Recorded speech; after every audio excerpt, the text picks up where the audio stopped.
staying at home playing 6 card games and watching Douluo, and then getting struck by lightning. David is just that kind of person, a freelance writer with a bit of social anxiety and procrastination. He had just finished watching 5 episodes of Douluo and upgraded 3 cards, feeling great when, boom, a purple lightning bolt struck the TV, along with 6 mobile phones, instantly forming a portal of light that sucked him in. When he opened his eyes again, he had become a baby, cradled in a warm embrace, surrounded by people chattering in a language he couldn't understand. After pretending to be a baby for half a year, he finally figured it out. This is the Douluo continent. He is the crown prince of the Star Luo Empire, Davis, the same unfortunate guy who started with top-tier equipment, only to be defeated by his brother Dai Wei and the Shrek 7 monsters. 5.5 years later, on the day of Soul Awakening, the Emperor of Star Luo, Dai Jun, personally presided over the event, looking at Davis. First, step forward. Davis' martial soul shone behind Hema, white tiger with golden patterns. Even fiercer than the traditional white tiger, Daijin squinted his eyes and immediately declared, Crown Prince Davis, martial soul, white tiger. Who would dare to say otherwise? When measuring soul power, the crystal ball filled up instantly. Innate full soul power. Daijun was delighted. Good son, I have a request. As long as it's not illegal, I will agree to it. Everyone thought he would ask for a 50,000-year soul bone, but Davis bowed and said, Father, I wish for a treasure from the treasury. What exactly does he want? Can this treasure help him change the fate of being defeated by Dai Wei? How much stronger is Davis' golden-patterned white tiger than Dai Wei's ordinary white tiger? Everyone thought that what Davis asked for must be an incredibly rare soul bone, either a head bone or a torso bone, and the age certainly wouldn't be less than 50,000 years. What secrets are hidden in the treasury's treasures? Everyone thought Davis would ask for a 50,000-year soul bone, but he asked for a trash soul tool instead. The giant peak soul lock bracelet sounds like it can strengthen the body, but in reality, it's a trap. After running for 1 hour. The energy consumption is equivalent to a second-ring soul master meditating for 1 hour. Everyone was dumbfounded. Is the crown prince crazy? Why give up soul bones for this useless item? Davis didn't care what they thought. He had his own secreta card system. After the martial soul awakening, the system officially activated. He had saved up 6 draws and was ready to go all in.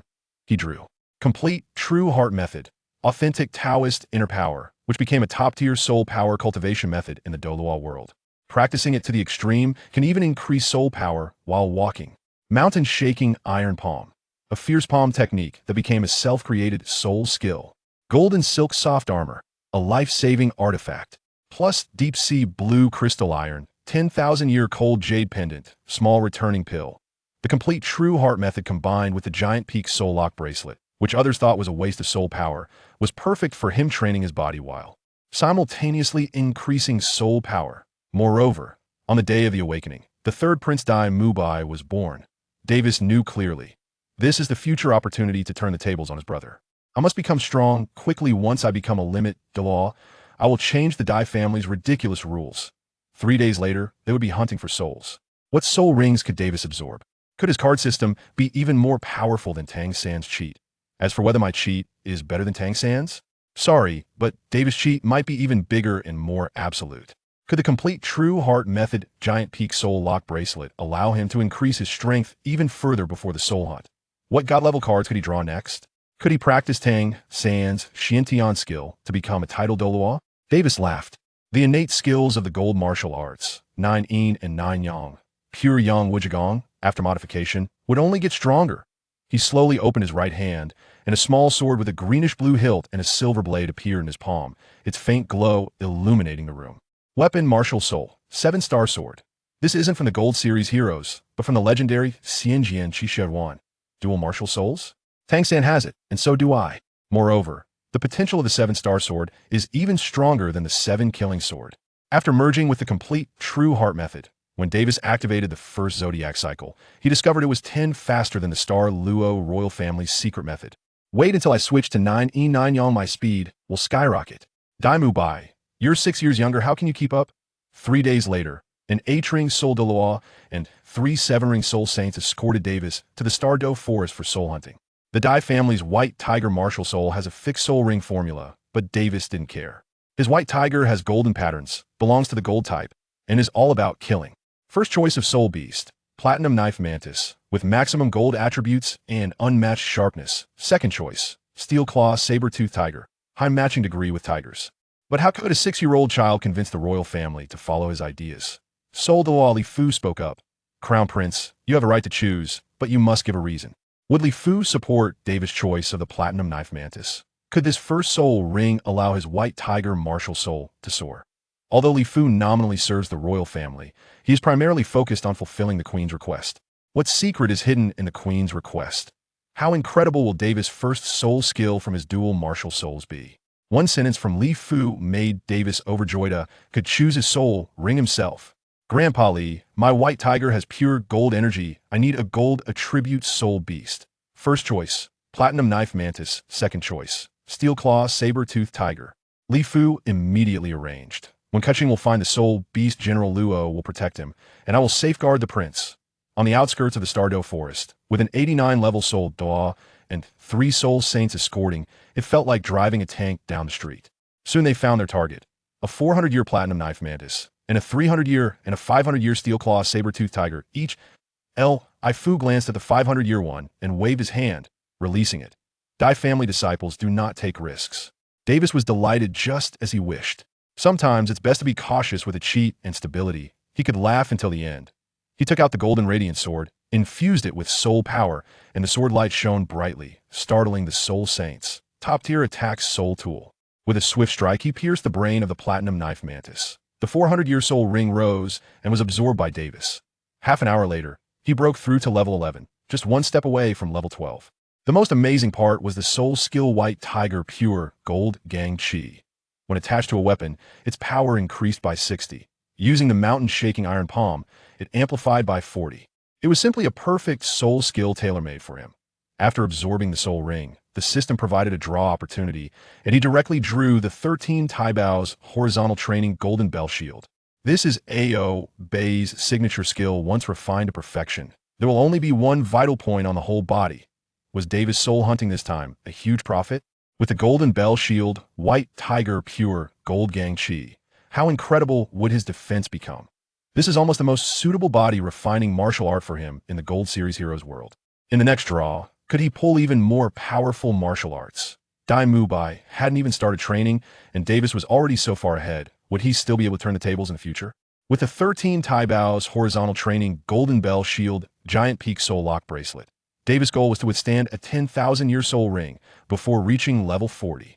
Returning to the palace, he first went to see his father, Daijun, after hearing about the soul hunting results, merely nodded slightly, encouraged him a few words, and then let him go find the queen. Davis knew exactly what was going on. His father was helping him hide his strength to avoid being targeted by the Spirit Hall or other forces.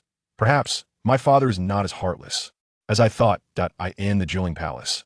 Empress Zhu Zitong dismissed those around her, looking at her son with a complex expression. She was a daughter of the Zhu family, having personally experienced the brutality of the power struggle back then. She teamed up with Daijun, killing the second and third princes, severely injuring her own sisters. The Dai family rules are too twisted, but we lack the strength to change them. She looked at Davis, feeling both proud and worried. Vase, what is a soul skill? Davis demonstrated the white tiger's golden chi, using the complete truth heart method and the golden light sword for a full-powered strike. Clang. The Empress raised a finger. His sword strike didn't even cut her nails. Zhu Zitong appeared calm on the surface. The soul skill is decent, but the level 11 soul power is too much of a drag. Practice hard when you go back. Inside, she was already bursting with excitement. My son is too powerful. This soul skill combines offense and defense. He will surely become a great talent in the future. Davis called out mother, and the Empress paused, said nothing, and waved him off to leave. Can Daijun and Zhu Zitong really help Davis fend off the hidden arrows of the power struggle? 6 years later, as Dai Wei grows up, will this brotherly showdown be more brutal than in the original story? She simply waved her hand, indicating for Davis to leave on his own. Next, how will Davis utilize the Golden Bell Shield and the Complete Truth Heart method to rapidly level up? Will the next card draw from the system bring him the key card for a comeback? The Empress instructed Davis to find a female attendant for a gift. Upon arriving in the backyard, he saw 3 children waiting, 1 boy and 2 girls. The female attendant introduced the boy, Liang, 7.5 years old, level 15 soul master, with a martial soul of the reflection mirror, a control type bug with spatial abilities. Davis' eyes lit up. Isn't this the one that the Xinglua team didn't use well in the original story? In my hands, it will definitely make Shrek cry. The twin girls, Zhuer and Per, had martial souls of pearls and jade pendants, holding 2 wooden boxes. Opening the boxes, one contained a golden source fruit, a major supplement for gold-type soul masters that won't affect the foundation. The other was the land deed for Wanjin Villa, which had a top-tier gold-type mimetic training ground. The female attendant urged, "Your Highness, the golden source fruit is precious, consume it here." Davis swallowed it whole, his soul power instantly breaking through level 12. The complete truth heart method operated wildly. Level 13, level 14. As the effects of the golden source fruit wore off, he secretly took out a small elixir from the system and swallowed it. His soul power continued to soar. Level 15, level 16. He shot straight to the peak of level 16, just a breath away from level 17. 1 fruit, 1 pill, jumping 5 levels, saving a year of cultivation time. Even more astonishing, the sharp aura of the golden source fruit made the golden patterns of his white tiger martial soul shine even brighter. Get a few more gold-type soul rings, and I might just achieve the ultimate gold. Li Yong watched in amazement. Is this the joy of a prince?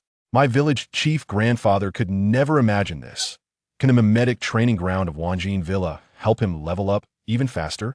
Li Yang's reflection mirrored Davis' white tiger's golden chi. How incredible could this combination be? This is the joy of royal offspring. Next time, what can he draw from the system to directly break through level 20?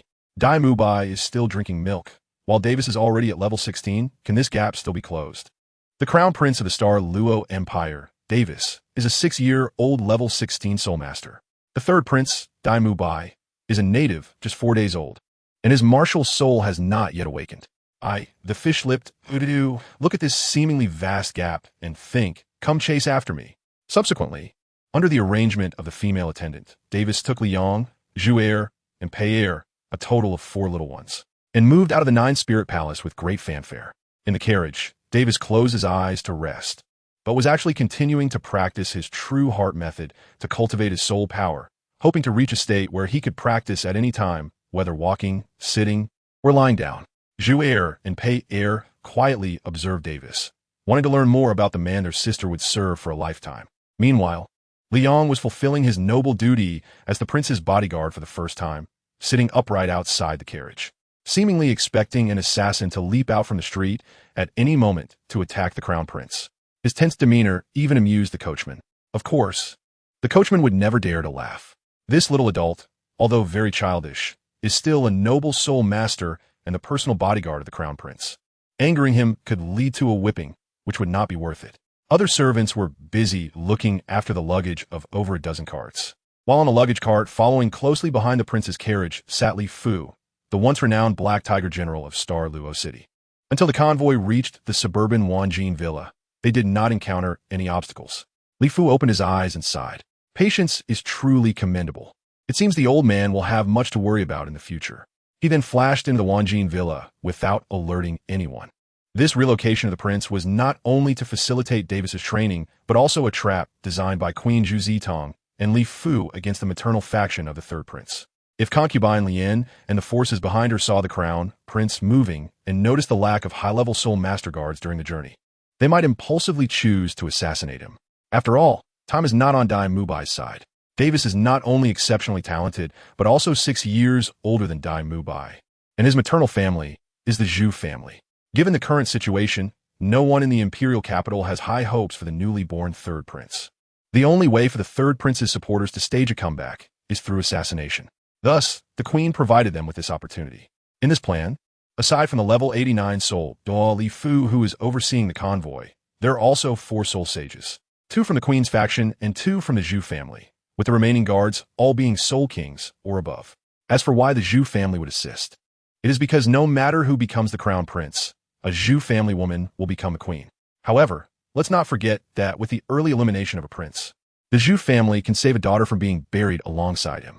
Unfortunately, the assassination trap set in haste was too simplistic, and the opponent is a skilled hunter who did not fall for it all. Chapter 6. The True Heart Technique. After settling in the Wanjin Mountain Villa, Davis immediately dove into the Wanjin Pavilion. He wanted to experience how much this top-tier simulated training ground could enhance his cultivation speed. The Wanjin Pavilion is a single-story building 20 meters high, with a length and width of about 30 meters. The entire structure is made of various metals and alloys. Especially around the building's perimeter, where 33 massive metal pillars are arranged in a special formation. Each pillar has a diameter of 1 meter. Deep underground, each giant pillar is connected to a relocated small mine vein of essence. These 33 metal mine veins, linked by hundreds of types of alloy building materials and threads, form a top-tier metallic simulated training ground in the form of an ancient soul guide array, recorded in ancient texts. Davis walked outside the golden pavilion and still did not feel anything unusual. However, the moment he stepped into the golden pavilion, he noticed that the metallic energy in the air was exceptionally active. He tried to operate the true essence technique, and indeed, it was about 30% faster than before. With the boost from the golden pavilion, it would take Davis less than a year to reach level 20. Davis has 2 months of free training time. In 2 months, he needs to enroll in the Xinglo Royal Junior Soul Master Academy to study various knowledge related to soul masters, soul beasts, and soul fighting, as well as basic skills such as royal etiquette and history. Although Davis is determined to focus solely on closed-door cultivation as a royal descendant, he doesn't have the choice. During the next 2 months, Davis spends more than 8 hours a day in the Wanjin Pavilion in closed-door training, practicing the Chuanjin Heart Method. Fortunately, Davis has a high affinity with this internal skill. In just 7 days, he has completed the first level of the introductory training. After starting his practice with the internal skill, Davis fully feels the joy of cultivation. The meditation methods on the Douluo continent are mostly boring and tedious to practice. But the Chuanjin Heart Method, as an authentic Taoist internal skill, makes Davis feel warm all over, as if every pore is expanding.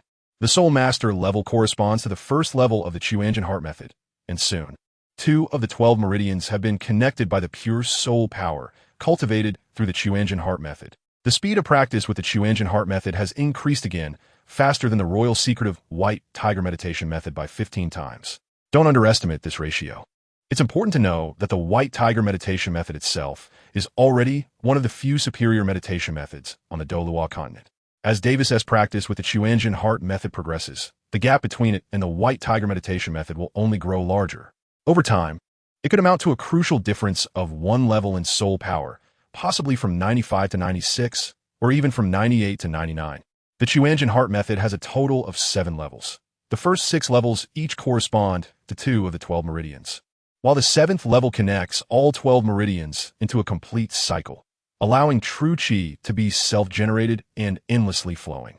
After reaching the 3rd level, he can master the ability to practice regardless of whether he is walking, sitting, or lying down. This passive practice could achieve about half the efficiency of actively running the technique.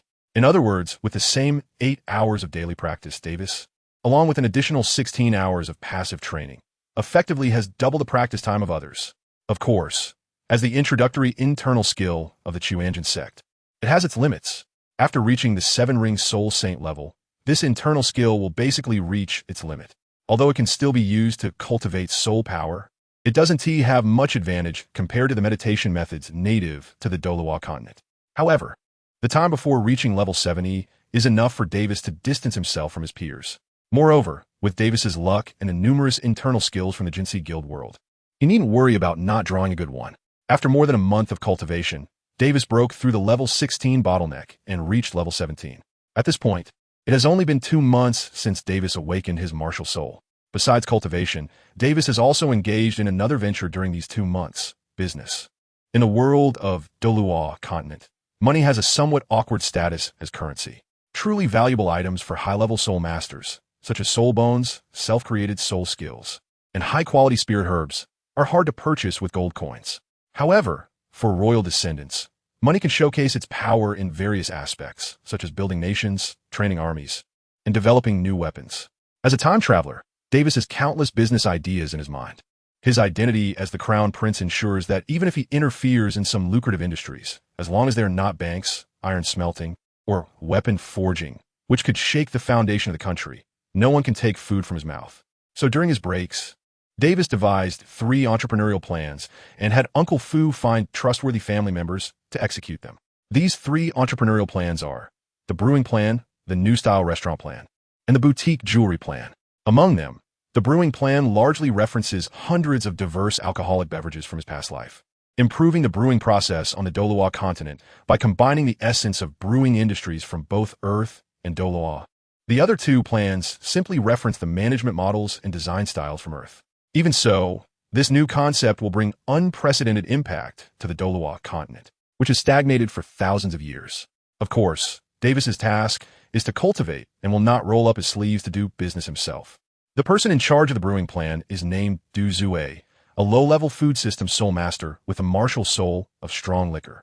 The person in charge of the new-style restaurant plan is named Guijin, also a low-level tool soul master with a martial soul of a spatula. Surprisingly, the most suitable person to lead the boutique jewelry plan is the sisters Zhu Er and Pei Er. Their martial souls of pearls and jade pendants make them particularly sensitive to jewelry, jade, and various precious metals.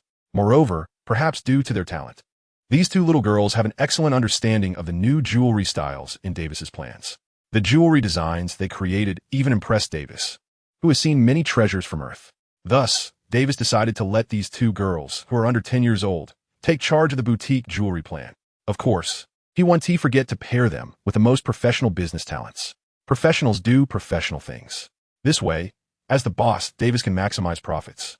Once these three businesses are delegated, aside from the four leaders, the specific details will naturally be assisted by people from the Crown Princess Mansion.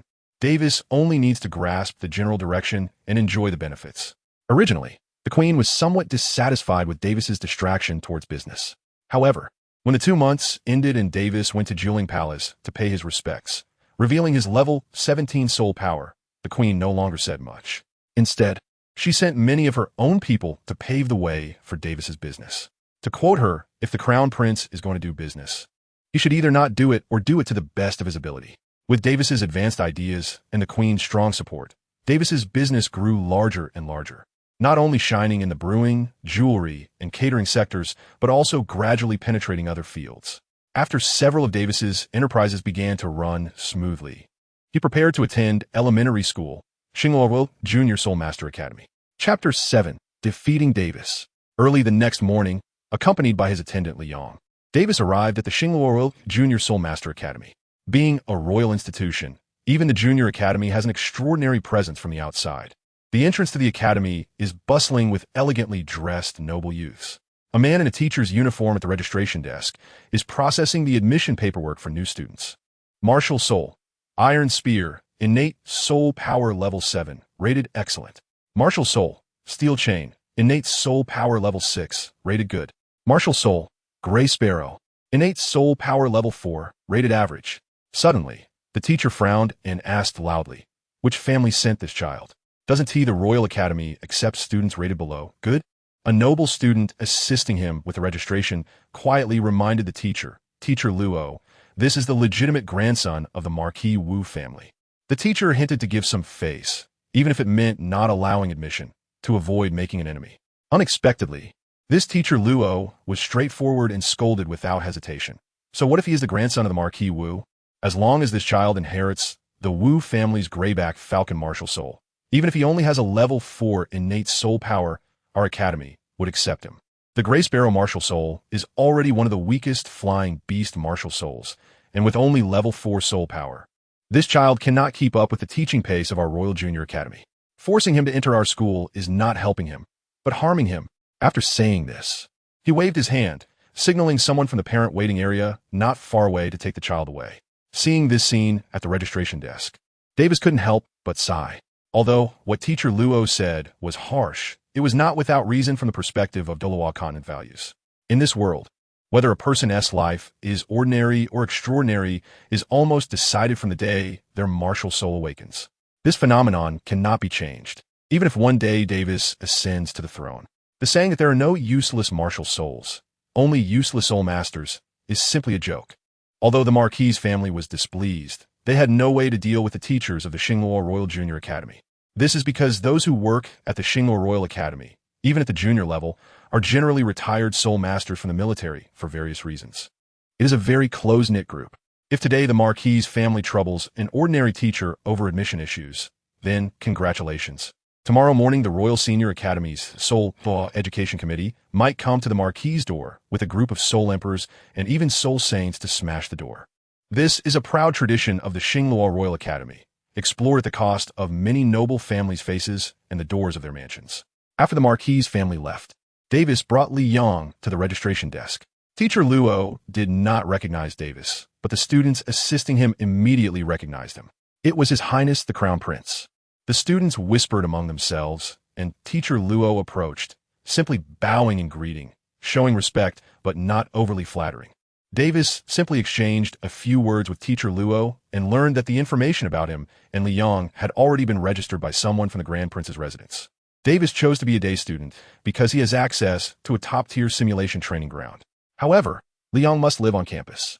This is because next to the Royal Junior Soul Master Academy is the Royal Senior Soul Master Academy, which has a simulation training ground suitable for support-type Soul Masters, making it perfect for Liang. As a holder of a level 9 innate soul power and a mysterious spatial martial soul, and especially as the future teammate chosen by the Crown Prince, there is no issue in applying to use the training resources of the Royal Senior Soul Master Academy. However, in order to conveniently use the simulation training ground, he can only choose to live on campus. This makes Liang, the newly appointed companion of the Crown Prince, feel very disappointed. His noble task of closely protecting the Crown Prince was unexpectedly cut short after just a few days. Encouraged by Davis's gaze, Liang still chose to live on campus. Only by becoming stronger can he become the perfect companion and guard for the Crown Prince. Although Davis chose to be a day student, he still attended the elite class for freshmen for a while at the suggestion of Teacher Luo. One reason was to familiarize himself with the surroundings, and the other was that he heard there was a new student who matched his criteria for a teammate. Lu Yunying, with the martial soul of the Red Flame Overlord Spear, possessed innate soul power of level 9. In Davis's expectation, the 7-member team needed 2 strong attack types. Among them, Davis himself, as the core of the team, needed to use his ultimate move to secure victories. He couldn't easily break through the formation. Otherwise, if Davis fell into a siege, the entire team would easily fall into a passive situation. This determined that he needed a charging warrior, someone who could decisively attack and break through. The Red Flame Overlord Spear Martial Soul is a top-tier strong attack weapon martial soul. Although it might be slightly inferior in one-on-one combat compared to the 7 Killing Sword and the Haotian Hammer in multiplayer team battles, the power the Red Flame Overlord Spear can exert is still superior to the former 2, with innate soul power of level 9, second only to the fully powered young genius. And after some training from Davis, there was no need to worry about keeping up with the team's development. This Lu Yunying perfectly met Davis's needs. The moment he stepped into the elite classroom, without anyone introducing her, Davis recognized her. The little girl in red standing on the podium. With a noticeably taller figure than her peers, she wore a training outfit with a red base and white patterns, and carried a red tassel spear on her back, the spearhead forged from red jade and red gold. Her delicate face radiated the sunniest smile. If only she didn't have a mouth, it would be even better. Then our star Luo Genius Gang would be established today. From today onwards, I will be the leader of the Genius Gang. Brothers, follow me. Within 6 years, we will punch the Junior Academy, and in 6 years, we will kick the Senior Academy, dominating the academy scene in Star Luo City. The girl's voice was full of confidence, as if she were a born leader, especially good at inspiring others. Even when she spoke such rebellious words, it surprisingly stirred up a chorus of responses below. Dominate Star Luo City. Dominate Star Luo City. Dominate Star Luo City. Liang had always considered himself Davis's personal guard. Seeing these little brats daring to act recklessly in front of their lord, he could hardly contain himself and was about to explode. But he was stopped by Davis, who held back his hand that was about to summon his martial soul. At this moment, the enthusiastic little girl in red on the podium also noticed Davis and Liang. The awakening of the Lu family's martial soul had always been held within the family, and since Davis usually acted in a low-key manner, Lu Yunying did not recognize him. Hey, are you 2 brothers also going to join our genius gang? The little girl's eyes lit up as she jumped off the table and stood in front of Davis. But she didn't notice that most of the noble classmates in the classroom were instantly wide-eyed. A few righteous ones were about to remind Lu Yunying, but were suddenly met with a meaningful glance from Davis, causing them to immediately choose to follow their instincts, closing their mouths tightly.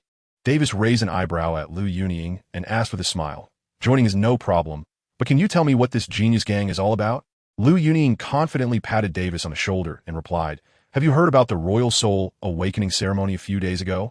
The Crown Prince Davis was just awakened with a soul and was praised as the greatest genius in Star Luo City in 100 years.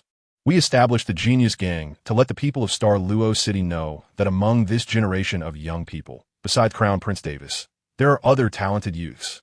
Having a full innate soul power does not represent absolute talent. We in the Genius Gang train hard and will definitely surpass the Crown Prince.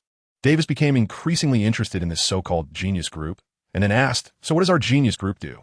Lu Yunying made a fist with her right hand and gestured in front of her chest, replying, of course, we supervise each other, learn from each other, work hard to cultivate, and strive to win against Davis? Davis interrupted Lu Yunying, guessing. No, it's to defeat Davis. Chapter 8. Little Girl Plays with Fire. Beware of wetting the bed after Lu Yunying gave Davis a face full of her enthusiasm. The satisfaction in his eyes grew stronger. Full of passion, brave, and fearless. This was no ordinary little girl in a red dress. In Davis's eyes, she was an indispensable champion piece in his future team. Moreover, she would be the most valiant vanguard general under the next Star Emperor. How about it, buddy? Have you thought it over? Join our Genius Group. Davis's smile gradually faded at this moment, becoming serious. He opened his left hand in front of Lu Yunying, revealing his white tiger martial soul with a white background and golden patterns, prominently displaying a bright yellow soul ring. Great! I'll join the Genius Gang. However, I'm not used to being someone else's subordinate. How about you, the leader of this Genius Youth Gang? Let me take that role instead. The classroom fell silent. Even Lu Yunying was stunned for a few seconds. At 6 years old, with a white tiger martial soul and being a one-ring soul master, there was only one person in the entire Star Luo Empire who met these three conditions: the Crown Prince Davis. It was truly embarrassing to have such backstabbing exposed in front of the person involved. However, being the daughter of a general, Lu Yunying quickly composed herself. Letting you be the leader is not out of the question, but you have to defeat me. No, you must defeat the 5 strongest members of our gang. Lu Yunying initially wanted to say that defeating her would suffice, but her innate battlefield instinct as a descendant of the Lu family told her that this opponent's strength might exceed her imagination. She was likely to lose in a one-on-one fight, and being overwhelmed would be too humiliating. The only option left for her was a wheel battle. Yet, even knowing she had no other choice, when she truly proposed a wheel battle to Davis, as the only daughter of Lu Qinfeng, a first-class general of the Star Luo Empire, Lu Yunying still felt a bit ashamed. All right, but 5 matches would take too long, and I'm in a hurry, so how about all 5 of you come at me together? Davis's response was so straightforward that Lu Yunying and the other students were left speechless. The other 4 were eager to agree to the ambush, but Lu Yunying firmly opposed it. A 5-on-1 wheel battle was already a last resort. If they were to ambush, it would completely destroy the reputation of the Lu family. In the end, it was decided that the duel would be a wheel battle of 1 against 5, led by Davis. Besides Lu Yunying, they also selected 2 defensive types, 1 control type, and 1 agile attacker. However, aside from Lu Yunying, the other students had not yet obtained their soul rings and could only use the most basic abilities of their martial souls. The other 4 took the front lines with the sole purpose of exhausting Davis's soul power. But facing Davis, whose combat power had long surpassed that of ordinary soul masters, even the 2 defensive soul masters could not last more than 1 move against him. They didn't even manage to force out any of his soul skills. The 4 matches between adults and children ended in just a minute. Lu Yunying's expression grew more serious. However, the descendants of the Lu family had never retreated without a fight. Lu Yunying stepped forward and summoned her martial soul. Lu Yunying, a level 12 soul master. With a martial soul red flame, Overlord Spear, a long spear wrapped in flames appeared in her hand, its body a dark red color, with the tip seemingly made of bright, red sharp crystals. The red flame Overlord Spear is the inherited martial soul of the Lu family of the Star Luo Empire's town military marquee mansion. It is a top-tier offensive weapon martial soul, not only possessing powerful offensive capabilities, but also having the magical effect of inspiring teammates and boosting their morale on the battlefield. The other students in the classroom were also inspired by the red flame Overlord Spear, gaining the courage to join the Genius Youth Gang and challenge the great demon King Davis. Otherwise, how could ordinary minor nobles dare to challenge the royal offspring? Davis was very satisfied with the progress of events. He had been considering whether to make a trip to seek out the talented soul master Lu Yueying or to use a strategy to win her over. Unexpectedly, she came right to him so cooperatively. Davis, a level 12 soul master with a white tiger martial soul, having awakened his martial soul for 2 months. Being at level 12 was a suitable level to present publicly. As for why he could hide his soul power fluctuations, it was thanks to the ancient soul guide, the giant peak soul lock bracelet. Lu Yueying wanted to say something more, but Davis did not give her the opportunity to backtrack. in the state of martial soul possession. He closed the distance between them in just 2 or 3 steps. His self-created soul skill, mountain-shaking iron palm, with a buzz. Dai Wei was caught off guard by Davis's sudden advance, but her rigorous training in spear techniques allowed her to react just in time. She horizontally positioned her Scarlet Flame Overlord Spear to block Davis's palm power. However, in addition to the unmatched palm strength, there was also a strong shock force in a mountain-shaking iron palm that forced Dai Wei to retreat several steps, nearly causing her to lose grip on her spear. In the exchange between the spear and the palm, it turned out that Dai Wei, the spear wielder, was at a disadvantage. Dai Wei was startled and hurriedly retreated. Davis was relentless in his attacks, delivering one palm strike after another, each hitting the weakest point of Dai Wei's spear. Although Davis is not a cautious warrior, he immediately used his self-created soul skill when facing the unfamiliar opponent, Dai Wei. Since it was a test of the future teammate's strength, he certainly cannot hold back too much. However, the descendants of the Liu family, known for their combat prowess, have never been ones to accept defeat easily. After falling at a disadvantage with one move, Dai Wei promptly activated her first soul skill. First soul skill, Crimson Flame Dragon. The flames originally wrapped around the Crimson Flame Overlord Spear surged dramatically after the activation of this soul skill, transforming into a flaming dragon with a roar. This soul ring comes from a 400-year-old magma lizard dragon, a rare and powerful subdragon soul beast.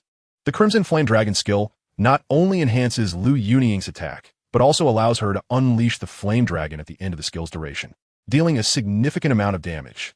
The Liu family spent countless resources to find such a soul beast for Dai Wei. Once this soul skill was activated, the lethality of the spear in Dai Wei's hand and the intensity of the flames increased significantly. Assault Spear Technique, 1000 Army Break. The distance she had just retreated became Dai Wei's charging distance. With the Crimson Flame Overlord Spear, she rode a fire dragon towards Davis. The will to fight is to have no fear of death. This is the family motto of the Liu family. And those who fear death cannot master the assault spear technique. Even Dai Wei, a girl who has never been on the battlefield, displayed a hint of the fearless spirit of the assault spear technique at this moment. The Crimson Flame Overlord Spear truly deserves to be the first martial soul for battlefield slaughter. Davis did not dare to underestimate his opponent at all. Although he only revealed a soul power of level 12, a golden light had already silently gathered in his palm. First soul skill, White Tiger's Golden Aura. Clang! Davis slapped the gun's body with his palm, producing a metallic clashing sound that shouldn't have occurred. Buzz! This strike caused Dai Wei to endure a vibration nearly twice as strong as before. From a visual perspective, Dai Wei, riding the fire dragon, seemed to hold a greater advantage.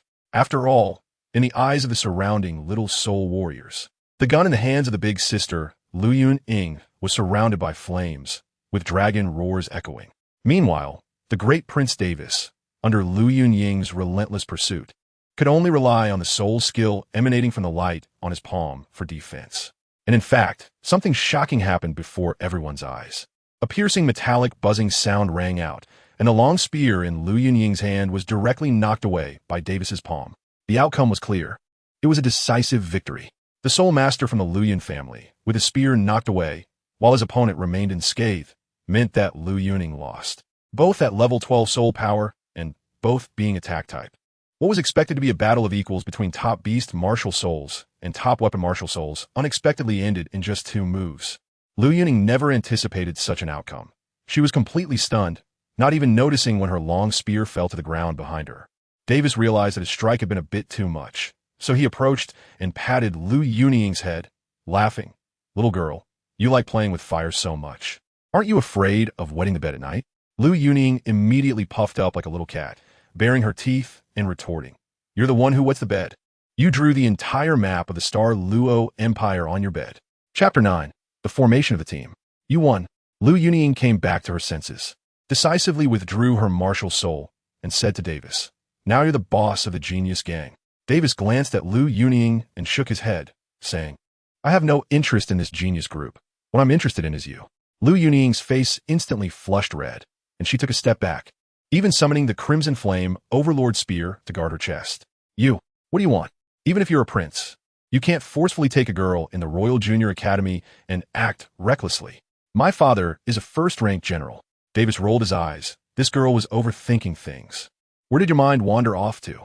My future princess can only be the daughter of the Zhu family, and everyone in the Star Luo Empire should know that, right? I mean, I'm not interested in your genius, but I want to invite you to join my battle team. Oh, by the way, thanks to the inspiration you just gave me, I've named our team the Demon King Squad. What do you think? Lu Yunqing's face turned even redder at his words, almost as if steam was about to rise from her head. The surrounding students, including the 4 soul masters who had just been defeated by Davis, couldn't help but burst into laughter. Fuming with embarrassment and anger, Lu Yunqing thrust her spear into the ground, leaving a hole in the school's floor. What are you laughing at? Keep laughing, and I'll gouge your eyes out. At her words, everyone instantly disappeared, quickly retreating back to the classroom. Once the onlookers had left, Lu Yunqing finally gathered the courage to lift her head and looked at Davis, asking, "Your Highness the Crown Prince, are you recruiting me for the future battle for the throne?" This question was somewhat sharp, but Lu Yunqing had to clarify. As the legitimate daughter of the Lu family, her choices could even impact the entire Lu family. Davis thought for a moment before answering Lu Yunqing directly. No. When answering this question, Davis became slightly more serious. There are many purposes for forming a battle team, such as making a few close friends who can keep up with my pace, winning the championship of the elite competition of advanced Soul Master Academies across the continent, or changing some things in the Star Luo Empire that I don't like. All of these are important. But the matter of seizing the throne is the one that requires the least effort and scheming from me. If these words were spoken by another prince, Lu Yunqing would probably not believe a word of it. However, when spoken by this calm person who had easily defeated her peers, everything seemed so reasonable, as if things should be just as he said. Even someone as confident as Lu Yunqing, when imagining herself as the second prince, third prince, or some other yet-to-be-born prince, felt that the battle for the throne seemed to have already come to a close. Thus, Lu Yunqing's joining of Davis's battle team became a natural outcome. A strong attack-type weapon soul master, a frontline attacker, joins the team, among the 7 core members of the battle team that Davis envisioned. There are currently 2 strong attack types and 1 control type. Team Core, strong attack type. Davis, martial soul. White Tiger, second martial soul, not yet revealed. Attacker, strong attack type. Lu Yunqing, martial soul. Crimson Flame, Overlord Spear, control type. Liang, martial soul. Reflective Mirror, the assassin in the team, who is also a type soul master, is undoubtedly the legitimate daughter of the Zhu family. Zhu Zhuyun currently has not awakened her martial soul. In addition, the team also needs 1 support type and 1 defense type. As for the last team member, it would be best to have a sniper. Currently, there is no similar positioning in the classification of soul masters in Douluo continent, but in Davis's view, this position is extremely crucial. Soul masters with high-intensity, long-range killing capabilities, such as those with weapon souls like bows, crossbows, or javelins, often possess efficient and sustained long-range attack capabilities. They can carry out harassment, provide cover, and reap rewards. However, the only flaw of this type of soul master is their insufficient self-defense ability. Once they are approached by melee soul masters, especially strong attack types or types, they're almost guaranteed to be taken down by combo. Therefore, bow and crossbow-type martial souls are usually found in armies. Only under the protection of the army can these special soul masters unleash their offensive talents on the enemy. In competitive arenas, due to the limited area of the battlefield, bow and crossbow-type soul masters often do not get a satisfactory output environment, unless teammates can create the right environment for them. For example, you have a teammate with a reflective mirror martial soul. With the assistance of this extremely peculiar space-type soul master, as long as there is enough synergy, the survival ability of team members will be qualitatively improved. In this case, the role of bow and crossbow-type soul masters will be infinitely magnified. Suitable control and defense types are not difficult to find. In Davis's future academy life, he believes he will soon encounter suitable candidates. As for bow and crossbow-type soul masters, Davis has already begun searching among the descendants of the military system, and perhaps results will come soon. After Lu Yunqing joined the battle team, Davis held a small banquet at Wanjin Villa. Only 3 members of the battle team attended the banquet. During the banquet, Davis briefly described his thoughts and ideas about forming a battle team to Lu Yunqing, receiving her full support. At the same time, Lu Yunqing also had a greatly improved impression of Liang, the little follower. Originally, Lu Yunqing thought Liang was just a bag carrier who followed Davis into the elite class, but unexpectedly, he turned out to be the control-type powerhouse in the future team. Especially after hearing Davis's ideas about the use of the reflective mirror. Such a peculiar martial soul could elevate her strong attack capabilities by several levels if used properly. Feeling flustered, Lu Yuning repeatedly offered Liang several cups of juice, leaving the introverted boy quite at a loss. It was only when Zhu Er and Pei Er brought dishes to the table that Li Yang's predicament was resolved. Although Lu Yuning was just a 6-year-old girl, the immense physical consumption from practicing with her spear every day made her always a hearty eater. The dishes presented by Davis opened a new world for this food-loving master. As several hard dishes were served, Lu Yuning could no longer bother to build rapport with Liang and instead focused on a prolonged battle with the dishes on the table. The cuisine at Wanjin Villa was entirely different from the local dishes of Douluo continent, with many improvements inspired by Davis's creativity. Additionally, he offered substantial rewards for new spices and seasonings, ensuring that any chef who discovered new ingredients would receive a generous prize. In just 2 months, the variety of dishes at Wanjin Villa bloomed like 100 flowers, already showcasing styles from Sichuan, Hunan, Shandong, Anhui, Cantonese, and Hui cuisine. Davis's next plan was to conquer the catering industry in Xinglua City with his culinary skills, and then expand throughout the entire Xinglua Empire. The increasingly refined menu would earn the first bucket of gold for Davis's business empire. Little did he expect that these earthly delicacies would first conquer the stomach of his future top aide. After a hearty feast, Lu Yuning, rubbing her round, almost bursting belly, let out her 17th satisfied burp before reluctantly stopping. Chapter 10. Kicking the kindergarten after the banquet, Davis returned to Wanjin Pavilion to complete his daily training. Before starting his training, he opened the sexy dealer system to check today's gains. Yes, after defeating Lu Yuning and others in a 1-on-5 match, the system notified him that he had completed a hidden achievement, kicking the kindergarten. Reward: random card draw once. Davis felt a surge of joy and thought to himself, what kind of bizarre achievement is this? Is there a reward for beating up little kids? Is there also an achievement called punching the nursing home? Do I have to defeat those 3 old committee members from the Heavenly Fighting Royal Advanced Soul Master Academy? Davis shook his head with a smile and pressed the randomly drawn button. In the random draw of the Jinxi Heroes card game, the draw was successful. He obtained a martial arts card, Tiger Claw Absolute Hand. The character card's highest compatibility spirit type, Feline Spirit. Wow, why think comes true? Could it be that I'm truly a lucky dog crossed out in this life? Although the Tiger Claw Absolute Hand is not the top martial arts in the Jinxi Heroes card pool, in terms of lethality, it definitely ranks in the 2nd tier. The most important thing is that this card notes the highest compatibility spirit type is Feline Spirit, Dragon Riding Face. Thinking of this term, Davis was suddenly startled and realized he might be getting a bit too smug. So he took a deep breath and slapped his face. No wasting, no wasting, no wasting. After all, his 2 major opponents are the most powerful force, the Spirit Hall, and the unborn but backed by countless wall crossers, Tang San.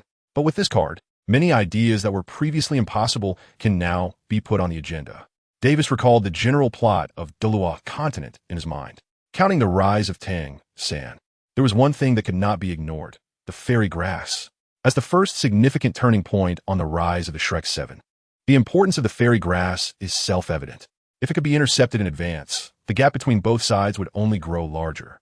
However, the ice and fire yin-yang eye in the sunset forest had already fallen into the hands of the poisoned Douluo at this time. Although this person, known as the Gatekeeper with combat power comparable to a tidal Douluo, was skilled in poison, his suppression of lower-level soul masters was even greater than that of other low-ranked tidal Douluos. Originally, Davis, who did not possess tidal Douluo-level combat power, had temporarily set aside the matter of the fairy grass. However, looking at the Tiger Claw Absolute Kill martial arts card in front of him, Davis's thoughts became active. Did he have to use it himself, or should he keep this Tiger Claw Absolute Kill martial arts card until Zhu Zhiyan could use it? Not necessarily. Li Fu, who had served the Zhu family and his mother Zhu Zitong for decades, was also a feline martial soul, right? Decades of unwavering guardianship were enough to prove Li Fu's loyalty to Zhu Zitong and the mother-son duo of Davis. He had exhausted his potential and had been stuck at the 89th level peak for a long time, unable to break through to the 90th level. However, the martial arts cards produced by the system had the effect of enhancing qualifications. If Li Fu could merge with this Tiger Claw Absolute Kill and be given a small healing elixir to mend his hidden injuries, not only would his potential be enhanced, but the numerous hidden injuries he had accumulated over a lifetime of battles would also be healed, making the breakthrough to the 90th level a natural outcome. At that time, Davis would have an extra trump card. Should he choose his higher talented fiancée, who was closer to him, or Li Fu, who had extraordinary combat power and could continuously bring him benefits. As for himself, who also had a feline martial soul, Davis had never considered it. Mastering martial skills requires time and energy. Even the trembling mountain iron palm would be enough for him to cultivate for a long time. Learning another martial art like the Tiger Claw Absolute Kill would only distract him without providing much of a combat power increase. Being a jack of all trades is a major taboo in martial arts. Soon, Davis made the decision to have Li Fu use it. In Davis's view, the martial arts more suitable for Zhu Zhiyun's 9 Nether Spirit Cat martial soul came from the 9 scriptures, specifically the Crushing God Claw, which also had a more resounding name, the 9 White Bone Claw. Since Zhu Zhiyun had not yet awakened her martial soul, there was no rush to prepare matching martial arts for her. This martial arts card, used by the old man Li Fu, could exert a greater effect. Li Fu, as Davis's guardian, was currently in the Wanjin Mountain Villa. Davis came to Li Fu's courtyard, using the excuse of asking about soul cultivation to dismiss others, instructing Li Yang to wait outside and forbidding anyone from entering. Afterwards, he selected the Tiger Claw Absolute Hand martial arts card in the system and attempted to use it on Li Fu. The system detected that the host was using a card on someone for the first time. Favorability detection in progress. Loyalty, 95 fanatically loyal, has exceeded the standard. Matching degree detection in progress. Matching degree, 98, highly recommended for fusion. As expected, Li Fu's favorability towards Davis met the system standards. And the matching degree with the Tiger Claw Absolute Hand martial arts card was also very high.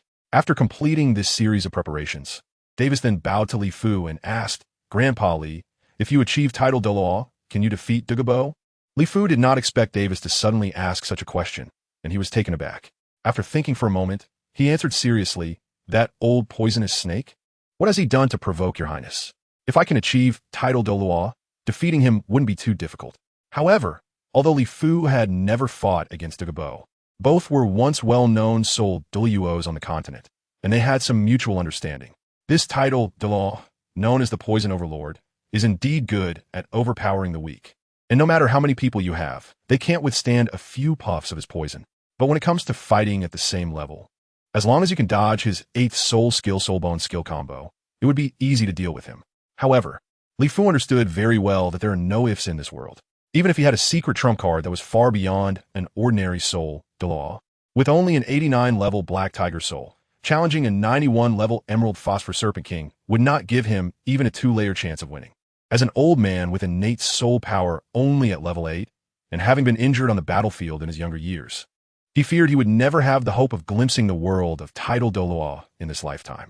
Li Fu made up his mind to reveal his own scars if necessary, to dispel some of Davis's unrealistic thoughts. Perhaps the Crown Prince would become a top powerhouse on the continent in the future, and at that time, taking Douluo's life would be as easy as reaching into a pocket. But for now, Davis was still too young and too weak. Offending a title Douluo, especially that old poisonous snake who kills without leaving a trace, was indeed too reckless. Davis understood in his heart and smiled as he said, "Ordinary means may not help you break through, but what about a god? The existence of the system cannot be explained to anyone, but the existence of gods is something that the strong are somewhat aware of."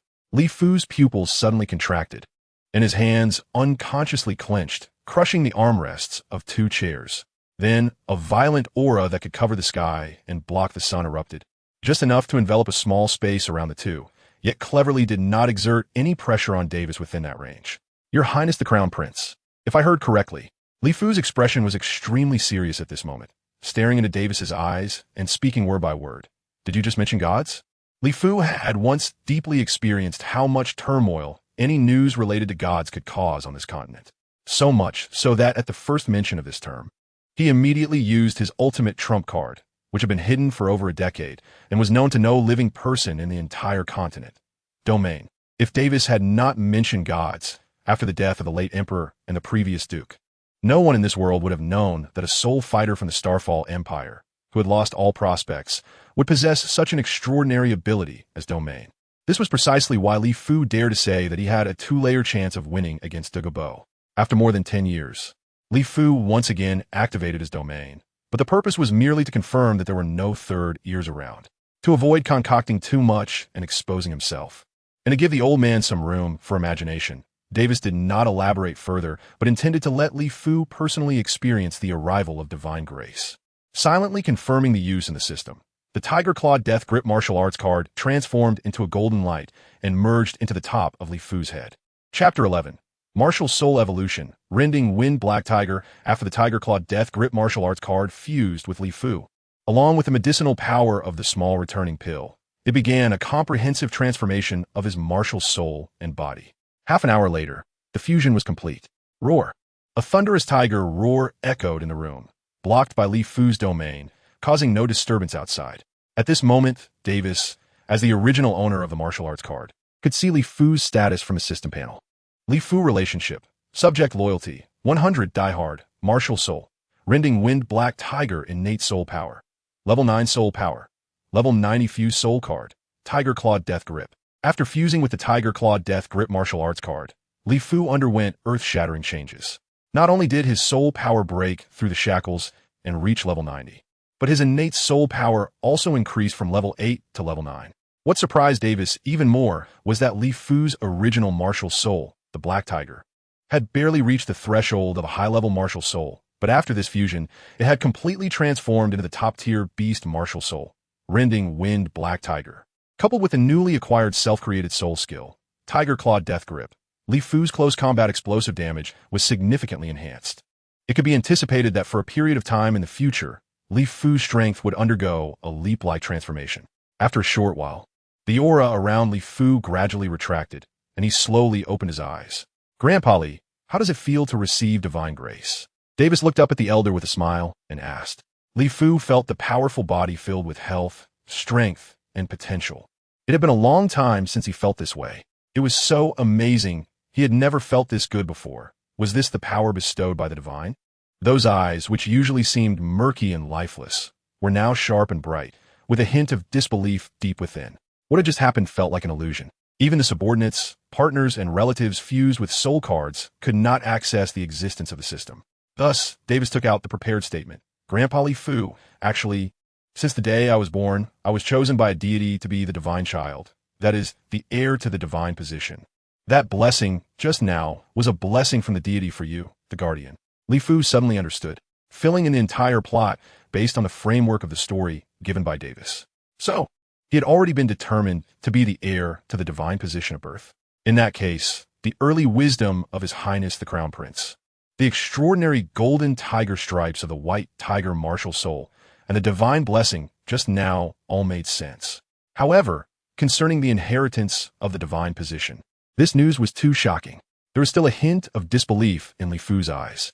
But, Your Highness the Crown Prince, regarding the inheritance of the divine position, how could you casually reveal such matters to an outsider like me? If I were to trust the wrong person, and if I had even a slight ulterior motive, in my domain of Black Wind, the Davis letter was certainly not entirely from Li Fu himself, but rather from the system.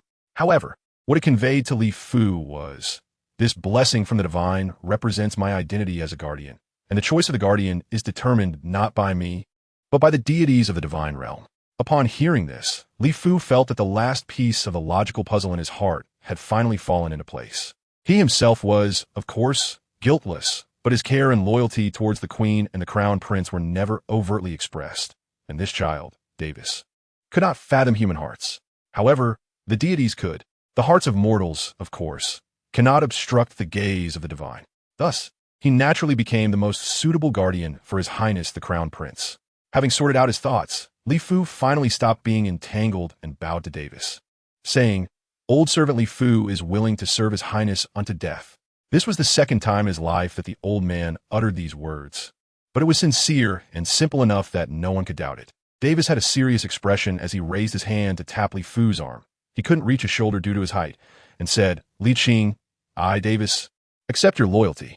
This might be the simplest loyalty ceremony on the Douluo continent, but its significance is enough to be recorded in the continent's history. Subsequently, the two began discussing their plans for the upcoming period. There were only two important matters. First, Li Fu needed to hunt for a sufficiently powerful ninth spirit ring. Second, after becoming a titled Douluo, Li Fu would follow Davis's plan to seize the celestial herbs from the ice and fire Yin-Yang Eye. Regarding Li Fu's ninth spirit ring, it was difficult to find a 100,000 year soul beast but there were quite a few 80,000 to 90,000 year ones in the Stardew Forest. According to Li Fu's own recollection, when he hunted for his 8th spirit ring, he had encountered 2 tiger-type soul beasts over 80,000 years old. As for whether he could defeat them, Li Fu at level 90 with his domain could spend a month or so familiarizing himself with his newly acquired soul skill. Tiger Claw Absolute Hand, which would enhance his combat power. With his strength, as long as he didn't recklessly engage those powerful 100,000 year soul beasts, he should be able to roam freely in the Stardew Forest. Once Li Fu successfully hunted for the spirit ring and officially advanced to title Douluo, he would directly go to the Tiando Empire to obtain the celestial herbs that Davis wanted from the Ice and Fire Yin-Yang Eye, located in the territory of Douluo. As for the entire herb garden, since it was a deep enclave in enemy territory, it would be discussed once Davis's power had increased significantly. If everything went smoothly, when Li Fu returned from the Tiando Empire, Davis would be close to breaking through level 20. At that time, he would go to the Stardew Forest to hunt for his 2nd spirit ring and become the youngest Grand Soul Master in the history of the Starluo Empire.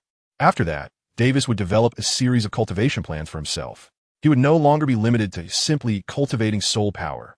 He would also need to start training in physical fitness, palm techniques, and combat abilities. The ancient soul guiding device, the giant peak soul lock bracelet, obtained on the day of awakening his martial soul, would also be utilized then. After the conversation between the master and servant ended, Davis seemingly left as if nothing had happened, departing from the courtyard where Li Fu resided. That night, Li Fu sent someone to the palace to inform the queen, asking her to secretly dispatch 2 soul saints and 8 soul emperors as guards to protect Wanjin Mountain Villa. Before dawn, he quietly left the gates of Starluo City without alerting any of the city guards. The courtyard where Li Fu lived in Wanjin Mountain Villa was cleaned daily by his grandson, Liang. 3 meals a day were also normally delivered by Liang, who would then secretly eat them in the room, ensuring that no one else noticed anything unusual. This way, for a short period, no one would be able to discover that the strongest soul, Douluo, in Wanjin Mountain Villa had quietly left. The following period of life was dull and tedious for Davis, yet filled with joy. Besides attending school, practicing the True Heart method, and training in the mountain-shaking Iron Palm, the challenges from Lu Yuning every few days provided him with some interest. It must be said that the teammate he chose was indeed a born warrior. Or rather, the descendants of the Lu family's inherited Scarlet Flame, Overlord Spear, Martial Soul were all born warriors. Every 3 to 5 days, Lu Yuning would challenge Davis. However, due to the vast difference in their hard power, Davis would always resolve the battle with just a few punches and kicks. Yet, there was no sign of discouragement from Lu Yuning. Time after time, she fought and fought again, although the results were still not very optimistic. The move she managed to use against Davis remained limited to those few.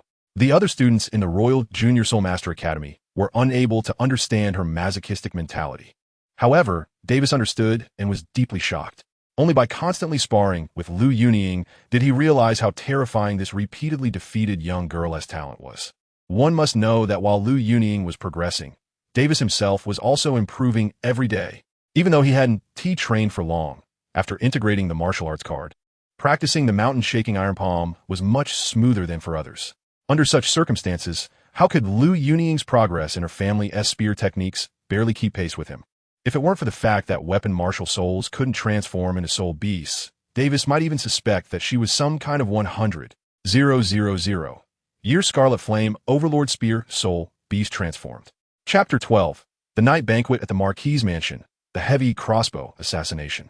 2 months after Li Fu's departure, Davis has reached level 18 and will soon obtain his 2nd soul ring. At this moment, Lu Yuning has already learned her captain's true soul power level, but her fighting spirit remains high. As a strong attack-type soul master with innate soul power at level 9, her training speed is already fast. Coupled with the fire attribute simulated training ground built by the Lu family, Lu Yuning has also improved by 1 level in the past 2 months, reaching level 13. 7.5-year-old Liang has also made progress in his hard training, increasing his soul power by 1 level to reach level 16. Besides the breakthrough in soul power, both Davis's palm technique and Lu Yuning's marksmanship are improving day by day, especially Lu Yuning. Under Davis's rigorous training, her progress in marksmanship is so rapid that even her father, the soul master level strongman, Marquis Lu Qinfeng, is quite astonished.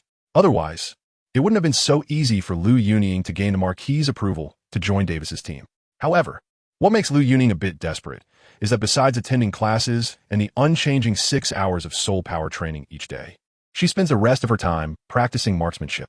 In contrast, Davis, apart from his soul power and palm technique training, has started exercising his physique daily, learning royal etiquette, and taking time to understand the progress of several major businesses. As a result, whether in soul power cultivation or palm technique improvement, Davis is still progressing faster than her. Why does such a prodigy exist in the same era as her? Realizing this, Lu Yuning can only train harder, sleeping only 6 hours a day. Originally, Li Yang, who was only considered relatively diligent in his training, felt that his position as the #1 personal guard was at risk upon seeing Lu Yuning's dedication. So he also began to train hard. Thus, the internal competition in the Crown Prince's residence began. One morning, Lu Yuning visited as usual.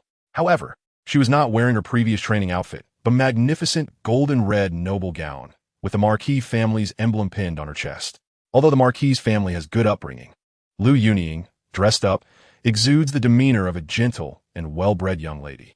But after 2 months of interaction, both Davis and Liang, who are already familiar with Lu Yuning, can tell that she is uncomfortable in this outfit to the point of almost bursting. Davis stifled a laugh and asked, "Oh, is Our Lady Yuning planning to wear a long dress and dance with a gun today?"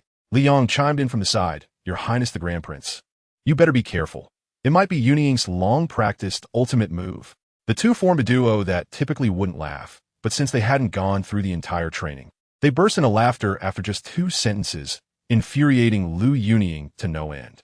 Lu Yuning suppressed the urge to summon the Crimson Flame Overlord Spear, stamped her foot, and impatiently handed out 2 invitation cards.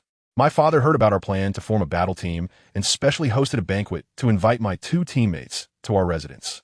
Davis took the invitation and looked at it. The invitation was printed with the family crest of the Xianzheng Lu family, but it did not have a golden border, indicating that it was only a second-level invitation. Logically, this kind of invitation should not be sent to the Grand Prince's residence.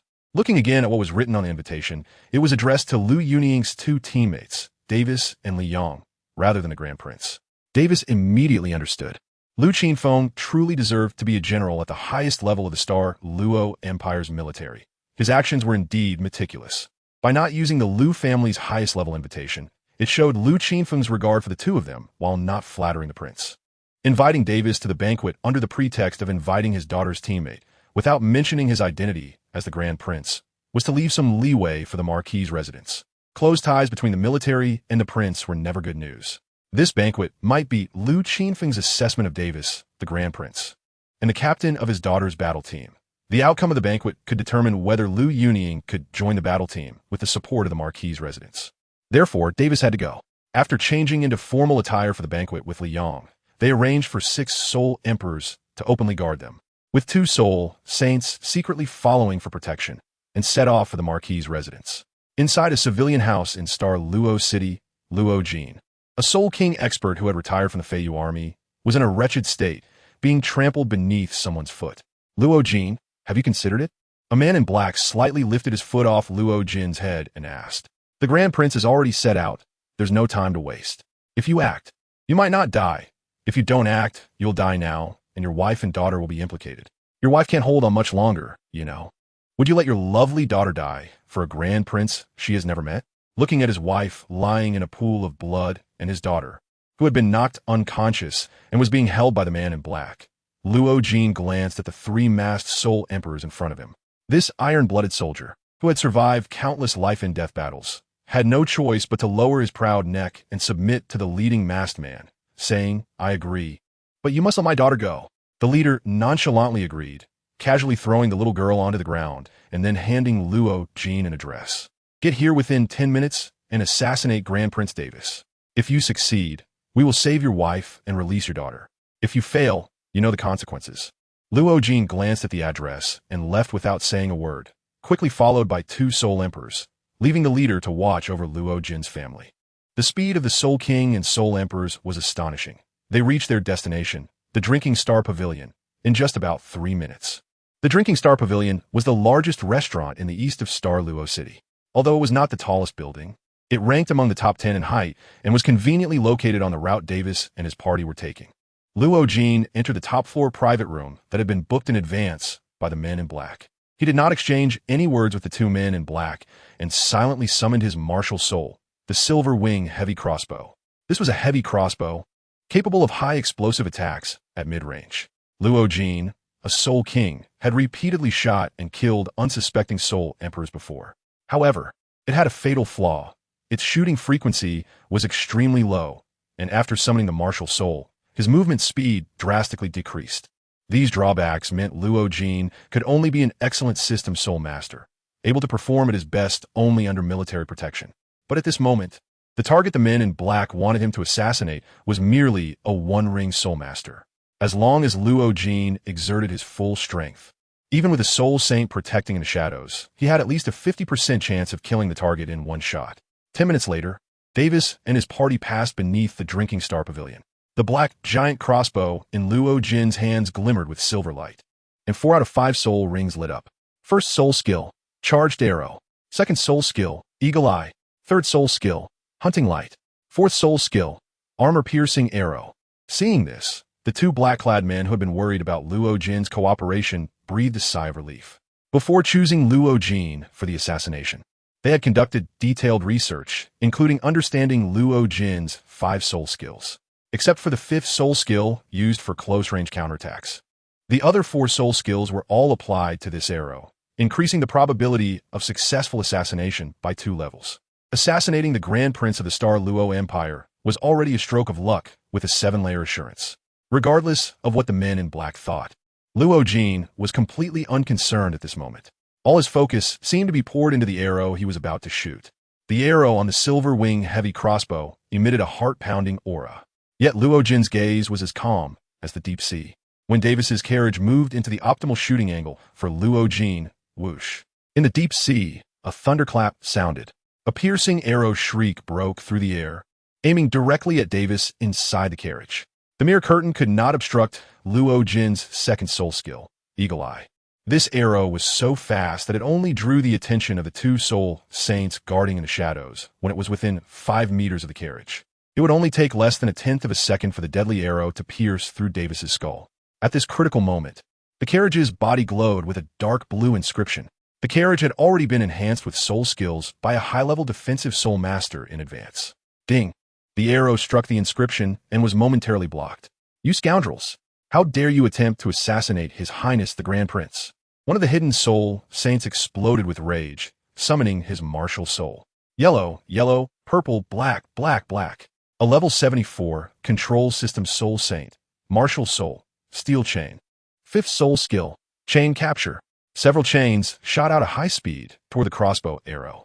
The priority was to neutralize the arrow threatening the Grand Prince. So the Soul Saint's first reaction was to deal with the arrow. The 2 black-clad men on the rooftop immediately moved, each summoning their martial souls and unleashing several 10,000-year soul skills, momentarily blocking the steel chain soul Saint's soul skill. The black-clad men had a simple goal. With a soul saint present, especially one skilled in control, they could not approach Davis's carriage. Thus, they had only one chance to bet on Luo Jin breaking through the carriage's defenses. As for their own lives, after being exposed, that was not within their consideration. These nails had known from the day they were driven into Star Luo City that if one day their nail was activated, it would mean their death. As long as they successfully assassinated the target, their mission would be complete.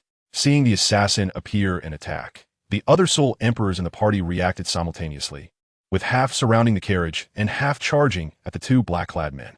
Just as the 2 black-clad men were about to fall into the siege of the Soul Saint and several Soul Emperors, one of them shouted loudly, "Luo Jin, if we fail, your wife and daughter will not survive." A fierce light flashed in Luo Jin's eyes at the top of the building. He seemed to transform back into the Soul Master Assassin of the Fengyun army, the long-hidden killing intent finally released without concealment. As soon as the black-clad man's words fell, a dark light erupted from Luo Jin's left forearm. Soulbone skill, Void Passage. At the same time, a black vortex appeared in front of Davis's carriage, and the deadly arrow instantly flew into that vortex. No one expected that Luo Jin, a mere soul king, actually concealed a soul bone. And it was a space-type soul bone that even titled Douluos coveted but could not obtain. At this critical moment, he used his soul skill to open a void passage, sending the lethal crossbow bolt into the carriage. Even though Luo Jin's arrow shot with all his strength, was slightly obstructed by the inscriptions on the carriage. It was more than enough to kill someone like Davis, a first-ring soul master. Upon seeing this, the two men in black suddenly laughed maniacally and used their last bit of soul power to crush their own hearts. Mission accomplished. What they had to do next was to silence themselves to prevent the royal family from sending high-level soul masters skilled in mental control to extract the organization's secrets from their consciousness. Although the control-type soul sage wanted to leave a survivor, he couldn't withstand the suicide techniques that these death warriors had mastered through countless training sessions, and he was successfully outsmarted and killed himself, seeing the two men take their own lives. Luo Jin put away his silver-wing heavy crossbow martial soul and quickly left the Star Drinking Pavilion, rushing back home. However, he had already caught the attention of the Iron Chain Soul Sage, who sent several iron chains flying towards him, ready to bind him like a rice dumpling. Fifth soul skill, Void Leap. The 10,000-year soul ring that Luo Jin had not used suddenly lit up, and then, in a flash, he reappeared dozens of meters away. It was the space-type soul ring he obtained alongside his 10,000-year soul bone back then. The Iron Chain Soul Sage frowned. The Agile attack team, capture him alive. Owl. Grayback Falcon, Lightning Leopard. 3 agile attack type Soul Emperors, skilled in speed, shot out like arrows, closely following Luo Jin's figure. The Iron Chain Soul Sage approached the carriage at a leisurely pace, seemingly unconcerned about Davis's safety. Your Highness the Crown Prince, there are 3 assassins in total. 2 have already committed suicide, and 1 is fleeing. I have sent someone to pursue him. Our journey remains unchanged, came Davis's voice from inside the carriage. Understood. After receiving Davis's order, the Iron Chain Soul Sage left only 1 attendant from the Crown Prince's residence to wait for the city guards of Xinglua City to handle the follow-up matters, while the rest continued toward the town military marquis's residence. Inside the carriage, Davis carefully examined the arrow aimed at him, which had been laced with deadly poison by Luo Jin, cleanly split in half from tip to tail. Being a creation of a soul skill, it had begun to disintegrate after being damaged and would vanish in a short while, making it unusable as evidence. This was precisely the work of the Soul Sage sitting next to Davis, who decisively struck with a sword to block the arrow after it penetrated the carriage's external barrier. Cheng Yu, level 78, attack type, Soul Sage, martial soul dragon pattern sword. Cheng Yu had a certain reputation even in the competitive Xinglua City, hailed as the top swordsman of the city, although he couldn't compare to the sword Douluo of the 7 treasure glazed tile school. He had astonishing records of soul sages defeating soul Douluos. He was personally hired by the Xinglua Emperor as the court swordsman and offered a position of worship, being granted access to all swordsmanship-related texts from the royal family's secret archives, which is how he was recruited. It was precisely because the queen invited him that Li Fu felt at ease leaving Davis's side. This arrow still contains spatial soul power. If I hadn't blocked it, it should have had another spatial leap. It wasn't aimed at you, Your Highness the Crown Prince, Cheng Yu said as he handed the arrow to Davis.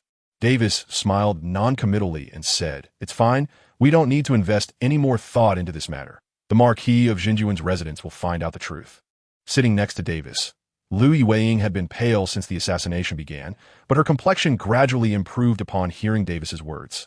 As the daughter of the Lu family, even though she was only a little over 6 years old, she understood very well that the news of the Lu family's invitation to the Crown Prince must have leaked from within the Lu residence. In order to clear their name, the Lu family must capture or identify the true culprit behind scenes.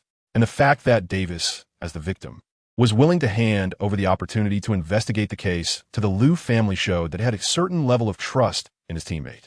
Whoever dares to infiltrate my family and use my father's banquet to plot an assassination, my father will definitely get to the bottom of it and give you an explanation.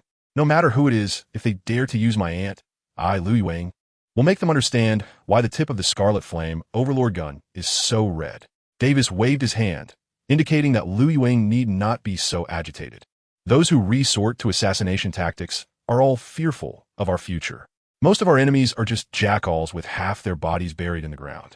You and I are becoming stronger every moment. They can do nothing but assassinate. They can only watch us grow step by step and send them into their graves. Isn't that an exhilarating thing? Yueying, where has that enthusiasm gone for establishing the genius gang and challenging me, the great demon king, when I first saw you? Upon hearing this, Lu Yueying's face instantly turned red. With Davis's encouragement and teasing, her rising anger and worries were largely smoothed over. Chapter 14. There are always troublemakers who want to harm me. The assassination attempt on the Crown Prince caused a greater impact than expected.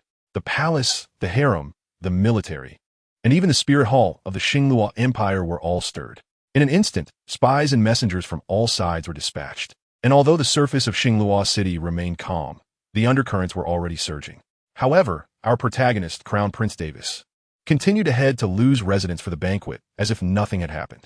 In the carriage, Davis opened the card drawing system. He achieved the hidden achievement, "There are always troublemakers want to harm me," and received a special reward. Unique item card. Visualization of Elzu. This item would appear in the card pool of the gold system Heroic Tale, something Davis had never anticipated. This is a reward for completing a hidden quest in the gold system Heroic Tale. In the game, it can be used to visualize the pure Yang Dao ancestor El Dongbin to enhance mental attributes. In the world of Douluo, its usage would be quite similar. Perhaps whether Davis's 10,000-year fourth ring can succeed depends on this visualization. The first-ranked general, Jinxi Ho Lu Qinfeng, personally came out of the residence to welcome him with the Marquis Guard. Davis observed the legendary general Lu Qinfeng of the Empire up close for the first time. At 60 years old, he was not considered old for a soul fighter, and his thick, fiery red long hair made him appear even younger. Unlike the usual way of welcoming guests, this great general was dressed in full armor, with a bright red battle robe draped over it, adorned with the unique crimson flame dragon pattern of the Lu family. It seemed as if he was preparing to face a formidable enemy. Clearly, the recent assassination attempt had not only angered Lu Yunying, but also this military giant. This attire and the formality of stepping out to greet Davis served as a warning to those observing in the shadows. Davis was amused by this scene. Originally, he only intended to seek the consent of the Marquis' residence to officially include Lu Yunying in the battle team. With a few more divine assists like this, it didn't seem like a dream to capture the entire Lu family in the trap. While Davis was observing Lu Qinfeng, the latter was also observing him. Despite just experiencing an incredibly dangerous assassination attempt, Lu Qinfeng could not sense the slightest bit of panic from Davis, who should be a pampered royal. Instead, he felt that this crown prince was as calm and composed as those troublesome civil officials in the court. The general seemed quite pleased with this and smiled as he cupped his hands to Davis, saying, "The manor has not handled matters properly, leaking secrets, which led to your highness being attacked. I hope for your forgiveness. I have already taken the initiative to invite His Majesty's imperial edict, and within 3 days, the case will definitely be solved, tracing back to the mastermind behind it, to give your highness an explanation. May I ask if your highness has any special requests?" Lu Qinfeng's apology was not submissive, but filled with sincerity, as he not only guaranteed the resolution of the case within 3 days, but also agreed to open a back door for Davis in the investigation. Davis was no longer very concerned about the assassination case, but he made an unexpected request to Lu Qinfeng. "You are too polite, my lord, but if it's convenient, there's indeed one thing I would like you to help me check on. Among the 3 participants in the assassination, for the one still at large, if he could be captured alive, could I have a chance to meet him alone?" The terrifying arrow shot by Luo Jin had caught Davis's attention, and at the same time, it made him break out in a cold sweat. That arrow, which pierced through space, was truly aimed at Davis. If it weren't for Cheng Min, the top swordsman of the Xingluo Empire, guarding him, an ordinary soul saint might not have been able to guarantee Davis's safety 100. Davis's team is missing a shooter like this. Of course, Luo Jin himself assassinated the prince, and regardless of any hidden circumstances, according to the laws of the Starry Empire, he is undoubtedly doomed to die. However, his involvement in the assassination was clearly coerced, and he is not on the same side as the other 2 black-clad assassins. Moreover, according to Cheng Min, that fatal arrow was not actually aimed at Davis. If there were a way for Davis, the victim, to absolve himself, perhaps he could escape with his life and avoid bringing harm to his family. Furthermore, Davis might be able to find a shooter he desires from the network of relationships within his family's younger generation. Davis's request was merely a convenient task for Lu Qinfeng. He agreed without much thought. Subsequently, Lu Qinfeng welcomed everyone into his residence for a feast. Just as the banquet was halfway through, the 3 agility-type Soul Emperors who had pursued Luo Jin returned with the news of his death. The 3 Soul Emperors had tracked Luo Jin to his home, where they found him engaged in a life-and-death struggle with another man in black. However, before they could intervene, Luo Jin had just managed to take the black-clad man down with him. They could only ascertain Luo Jin's identity and bring back his daughter. His wife had already died from excessive blood loss. In his dying moments, Luo Jin voluntarily revealed to the 3 Soul Emperors that he possessed a soul bone and hoped to use it as an offering to secure a pardon for his family. A spatial-type 10,000-year soul bone was so valuable that it far exceeded the lives of these 3 agility-type soul emperors. Although all involved had perished, the 3 men did not dare to hesitate for a moment and immediately took the soul bone back with them. Davis sighed regretfully upon hearing this. Even under the circumstances of his family being held hostage, Luo Jin never truly intended to assassinate the royal family. He indeed lived up to being a former Starfall soldier. As a soul king, being able to perish together with a soul emperor is quite a talent, and it's a pity that he died like this. Moreover, with this, Davis's plan to find a suitable shooter for the battle team from Luo Jin's network of connections has come to naught. Compared to selecting teammates, obtaining a 10,000-year spatial soul bone might not even be considered a great joy in Davis's eyes. By the way, Your Highness, I have one more matter to report. The Owl Soul Emperor handed the soul guide containing the spatial soul bone to Davis, then clasped his hands and half knelt on the ground, requesting, Luo Jin is a soul king who retired from the Feather Army, and I also came from the Feather Army. Although I didn't have the opportunity to work with him, I still share a bond of brotherhood with him. The couple, Luo Jin and his wife, have both passed away today, leaving only their young daughter in the world. May I request, Your Highness, to spare her from the guilt of connection, considering her youth? An only daughter? Davis was moved. How old is that girl? The Owl Soul Emperor, unaware of Davis's deeper meaning, honestly replied, just over 6 years old. Hasn't had the chance to awaken her martial soul yet. Davis nodded in agreement to the request of the Owl Soul Emperor and asked him to take the girl back to the Wanjin Villa first. After the banquet, bidding farewell to Lu Qinfeng, Davis returned home with his people. Luo Jin's daughter is named Luo Wei, and she is the same age as Davis. At this moment, she stood in front of Davis, her head lowered, neither crying nor making a sound, seemingly waiting for the final doom to arrive. Davis spoke up. Your father's assassination is a lie, but the killing of enemies is real. He is not a traitor, but a hero of the Empire. A simple sentence brought tears to the eyes of the girl before him, her tears continuously dripping to the ground. Yet, she still did not speak. In a while, I will have someone awaken your martial soul. If you have good talent, you will receive the Empire's training. Even if your talent is average, the Empire will treat you as the child of a martyr and raise you. The little girl bowed to Davis in gratitude, but remained silent. Losing both her father and mother in one day, and right before her eyes, was an unbearable wound for a 6-year-old girl. Thank you for your kindness, Your Highness. The Owl Spirit Emperor beside her quickly expressed her gratitude. If you're lucky, you are a genius. Davis then casually spoke. Well, I will give you a chance to follow me. I will provide ample resources and nurture you into a strong individual at any cost. Perhaps one day you can take revenge on the mastermind behind this with your own strength. Davis's casual words instantly lit up Luo Wei's dim eyes, revealing a cold yet fiery vengeance that seemed ready to freeze everything and burn everything to ash. Genius, becoming stronger, revenge. Only by becoming stronger could she have the chance to avenge her father and mother with her own hands. The young girl suddenly looked up, staring intently at Davis as if she wanted to forever remember this boy who made her a promise deep in her soul. Please let me awaken my martial soul. I will definitely be a genius. Davis nodded noncommittally. He had already investigated Luo Jin's life. The Silver Wing Heavy Crossbow Martial Soul, aside from its applicability only to the military, was considered a high-level weapon martial soul. With innate soul power at level 6, he was a small genius, which allowed him to advance to Soul King at the age of 37 as a commoner, relying on the not-so-abundant resources of the military. If today as tragedy had not occurred, he might have at least achieved Soul Emperor in the future, and there was a glimmer of hope for becoming a Soul Saint. Luo Wei, as Luo Jin's daughter, would most likely inherit her father's martial soul, with her innate soul power likely around level 6. And there was a small chance it could reach level 8 or even higher. As long as she reached level 7, it would meet Davis's minimum requirement for accepting team members. After all, both elixirs and soul cards had miraculous effects that could change one's fate. And a small genius with level 7 innate soul power could, after 2 transformations, achieve full innate soul power. However, for a genius like Davis, level 7 innate soul power was insignificant, yet it was something that ordinary families could only dream of for their children. Would fate begin to favor Luo Wei after she lost everything? Chapter 15, Silver Wing Pursuit. 4 joys arrived. The servants of the mansion quickly prepared the necessary items for the awakening of the martial soul. Davis designated the Owl Soul Emperor to preside over Luo Wei's awakening. The Owl Soul Emperor patted Luo Jiwei's head and then activated his martial soul. Yellow, purple, black.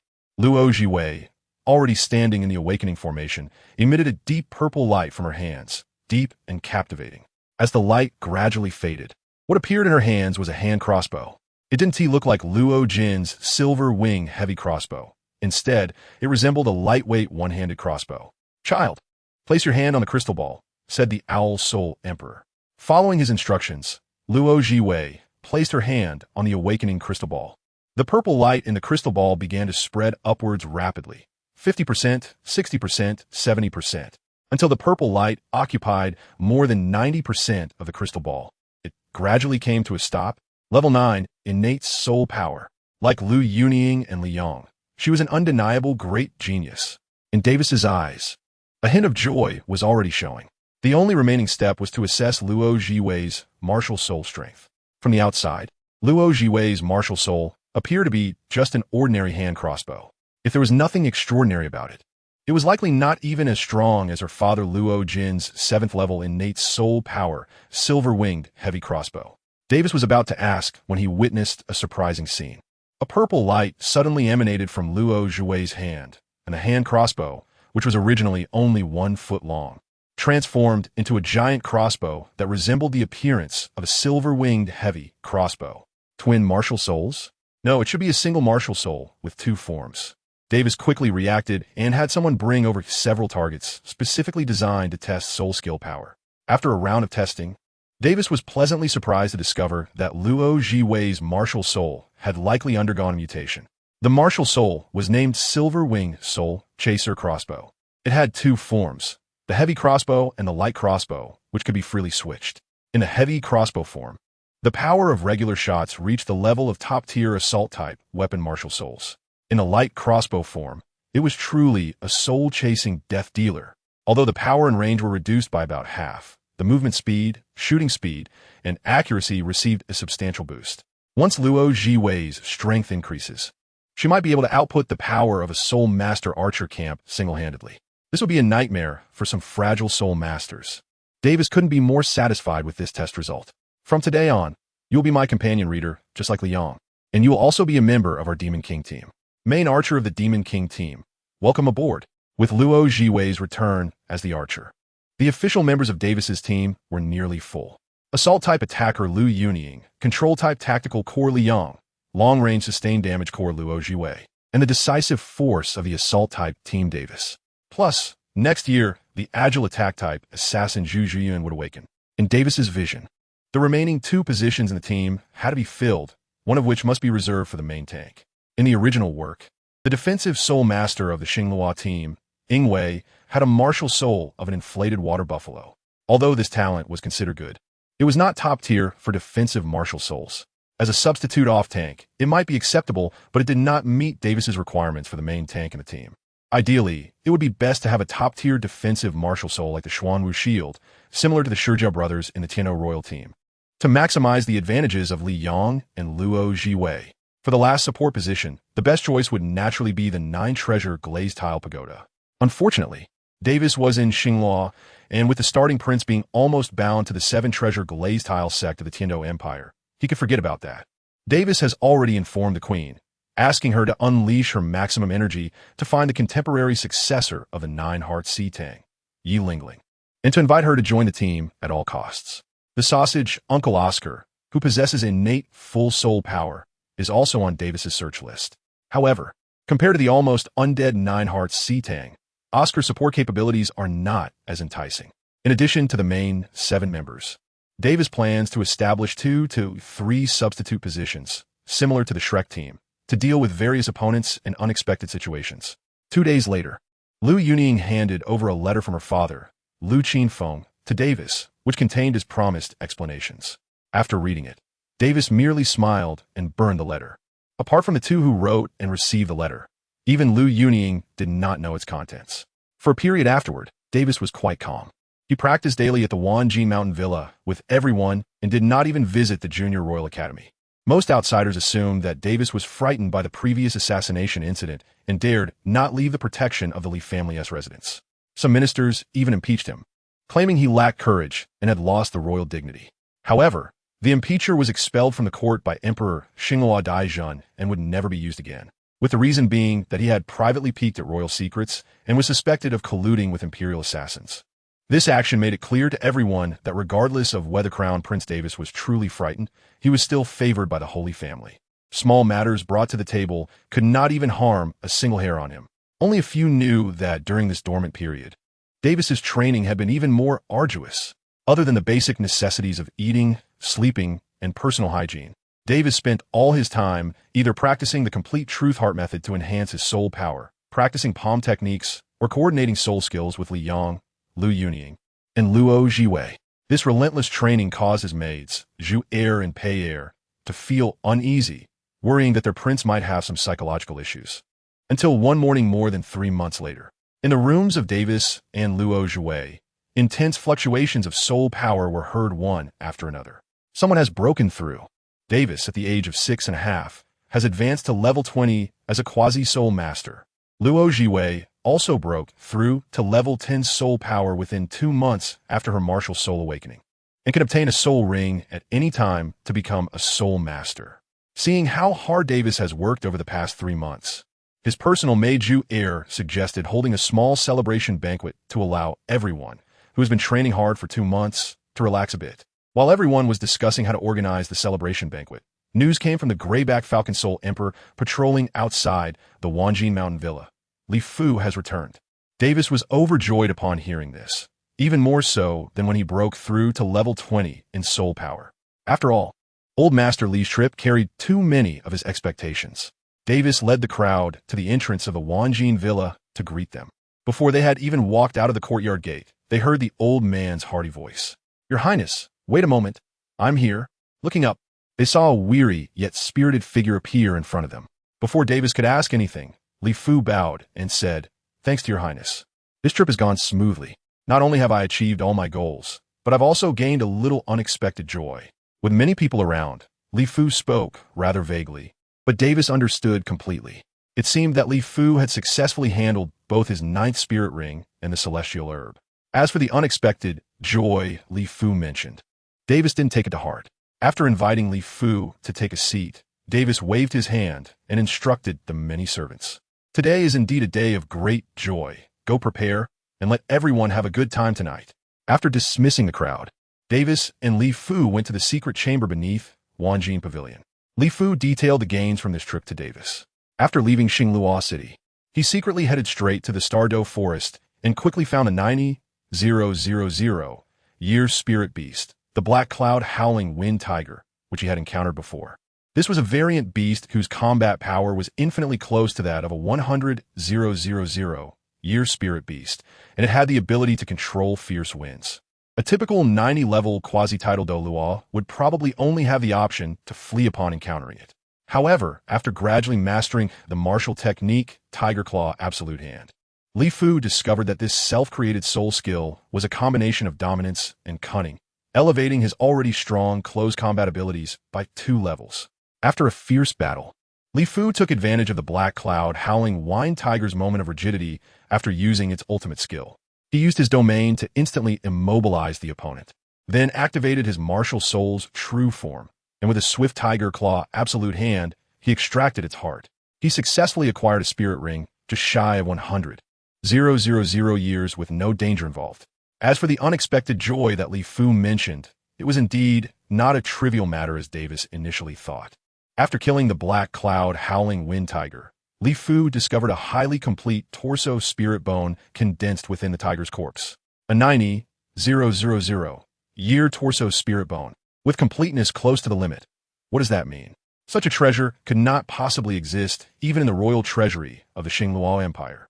Generally, even a title Douluo, let alone a super Douluo, would find it impossible to resist the temptation of this item as long as their torso bone was vacant. But Li Fu, the loyal servant, actually collected this spirit bone without any emotional fluctuation, intending to present it to Davis. Looking at the torso spirit bone on the table that emitted a faint bluish-black glow, Davis pondered for a moment and then shook his head. "Grandpa Li, you should absorb this spirit bone yourself." Chapter 16, Celestial Herb and Banquet. Treating people as people, Your Highness. Seeing Davis refuse to absorb the spirit bone, Li Fu immediately grew anxious and was about to explain in detail the benefits of absorbing this 90,000-year spirit bone. Davis interrupted him.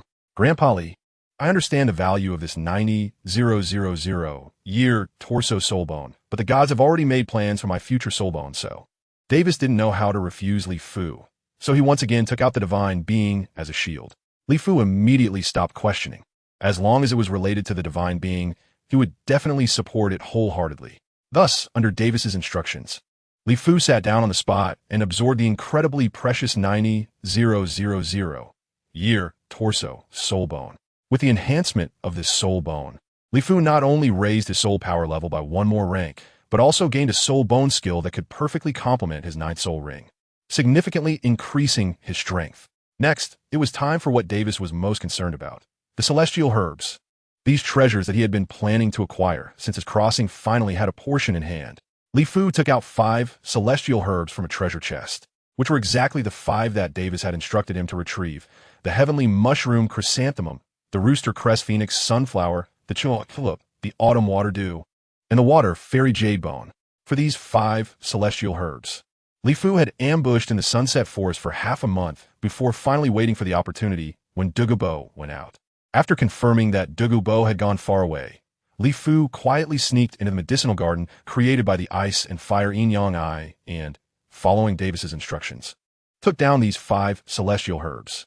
The remaining few were either difficult to obtain, like the 8-angled profound ice grass and the fiery apricot blossom, or were highly toxic substances like the blood-colored swan kiss.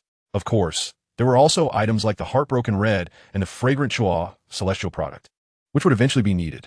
Unfortunately, Davis didn't want to confront Douluo directly for the time being, and due to the limited space of Li Fu's soul guide that could store living things, he could only temporarily let them go and store them in the ice and fire yin-yang eye. It wouldn't be too late to retrieve them when Davis's team arrived in Heavendo City. As for the 9th grade purple Ganoderma, which Master Yu Xiaojiang took in the original work under Davis's suggestion, Li Fu had already consumed it on his way back. Although this spiritual medicine was not a celestial herb, it possessed miraculous effects comparable to celestial herbs. Even Yu Xiaojiang's mutated failed martial soul could be reshaped, and Li Fu's split-winged black tiger martial soul naturally benefited greatly. Although it didn't evolve, its strength increased significantly, and his soul power reached level 92.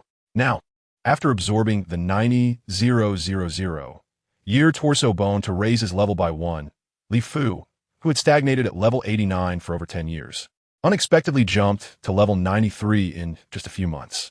It could be said that in the current Douluo continent, unless a super Douluo appeared, Li Fu would be hard to find a match against. The rise in strength of this loyal servant, Li Fu, allowed Davis to modify his future plans to be bolder. In his mind, he already had a distribution for the 5 celestial herbs in front of him. The heavenly mushroom chrysanthemum, which could forge an indestructible body, would certainly be consumed by himself, and this celestial herb had the potential to enhance the gold attribute in Davis's martial soul, helping him take a step closer to becoming the true divine beast, the white tiger. The fire attribute rooster crest phoenix sunflower would naturally belong to Liu Yunqing. With this celestial herb, Liu Yunqing's crimson flame overlord spear had the chance to become the #1 weapon martial soul in the Douluo continent. The Chilua tulip was for Li Yang. Similar to the reflecting mirror and the 7 treasure glazed tile, both being treasure-type auxiliary martial souls. The Chilua tulip could promote Ning Rongrong's 7 treasure glazed tile to the 9 treasure glazed tile, and it should also have the chance to allow Li Yang's martial soul to evolve. The water fairy jade bone, which could suit Zhu Zhuqing in the original world line, would also perfectly fit his fiancée, Zhu Zhuyan, although she had not yet unveiled her face at this time. She should be engaged to Davis after awakening her martial soul next year. Speaking of which, Zhu Zhuyan in this world was incredibly lucky. Without having awakened her martial soul, her unseen future fiancé had prepared everything for her: celestial great herbs, perfect teammates, and future martial arts cards. Of course, this girl, who had followed Davis closely for more than 10 years in the original work and did not leave him even after defeat, deserved to be treated this way. Finally, the autumn water dew, which was consumed by Tang San in the original work to enhance the purple extreme magic eye, Davis did not plan to consume. The 2 major effects of this celestial herb were not very attractive to Davis, assisting in the cultivation of eye techniques, which, according to Davis, did not exist in the world of the Golden System's heroes. Enhancing mental strength was also no longer a necessity. With the Elzu visualization diagram, Davis was confident he could raise his soul power above the Soul King level before reaching level 40. Therefore, this autumn water dew was prepared for Luo Zhiwei to use. When she obtained an eye technique soul skill, using the autumn water dew would greatly increase the chances of significantly enhancing her eye technique. All partners who were gifted celestial herbs must be trustworthy. The standard was simple. The system determined that their affinity and loyalty must exceed 90, steadfast loyalty. Davis has tested, and except for the newly joined Luo Zhiwei, both Lu Yunying and Li Yang have met the requirements. As for Luo Zhiwei, Davis tested her recently. Although her loyalty is already quite high at 88, it is only a level of loyalty and has not yet reached the steadfast loyalty required by the fusion system to view cards. However, Davis believes that time will reveal a person's true nature, and things will become clear after a while. The evening banquet was held as scheduled in the backyard. Li Yang and Lu Yunying, who had been accompanying Davis in intense training during this period, were under considerable pressure and felt mentally exhausted. They seized the opportunity to indulge in good food and fun.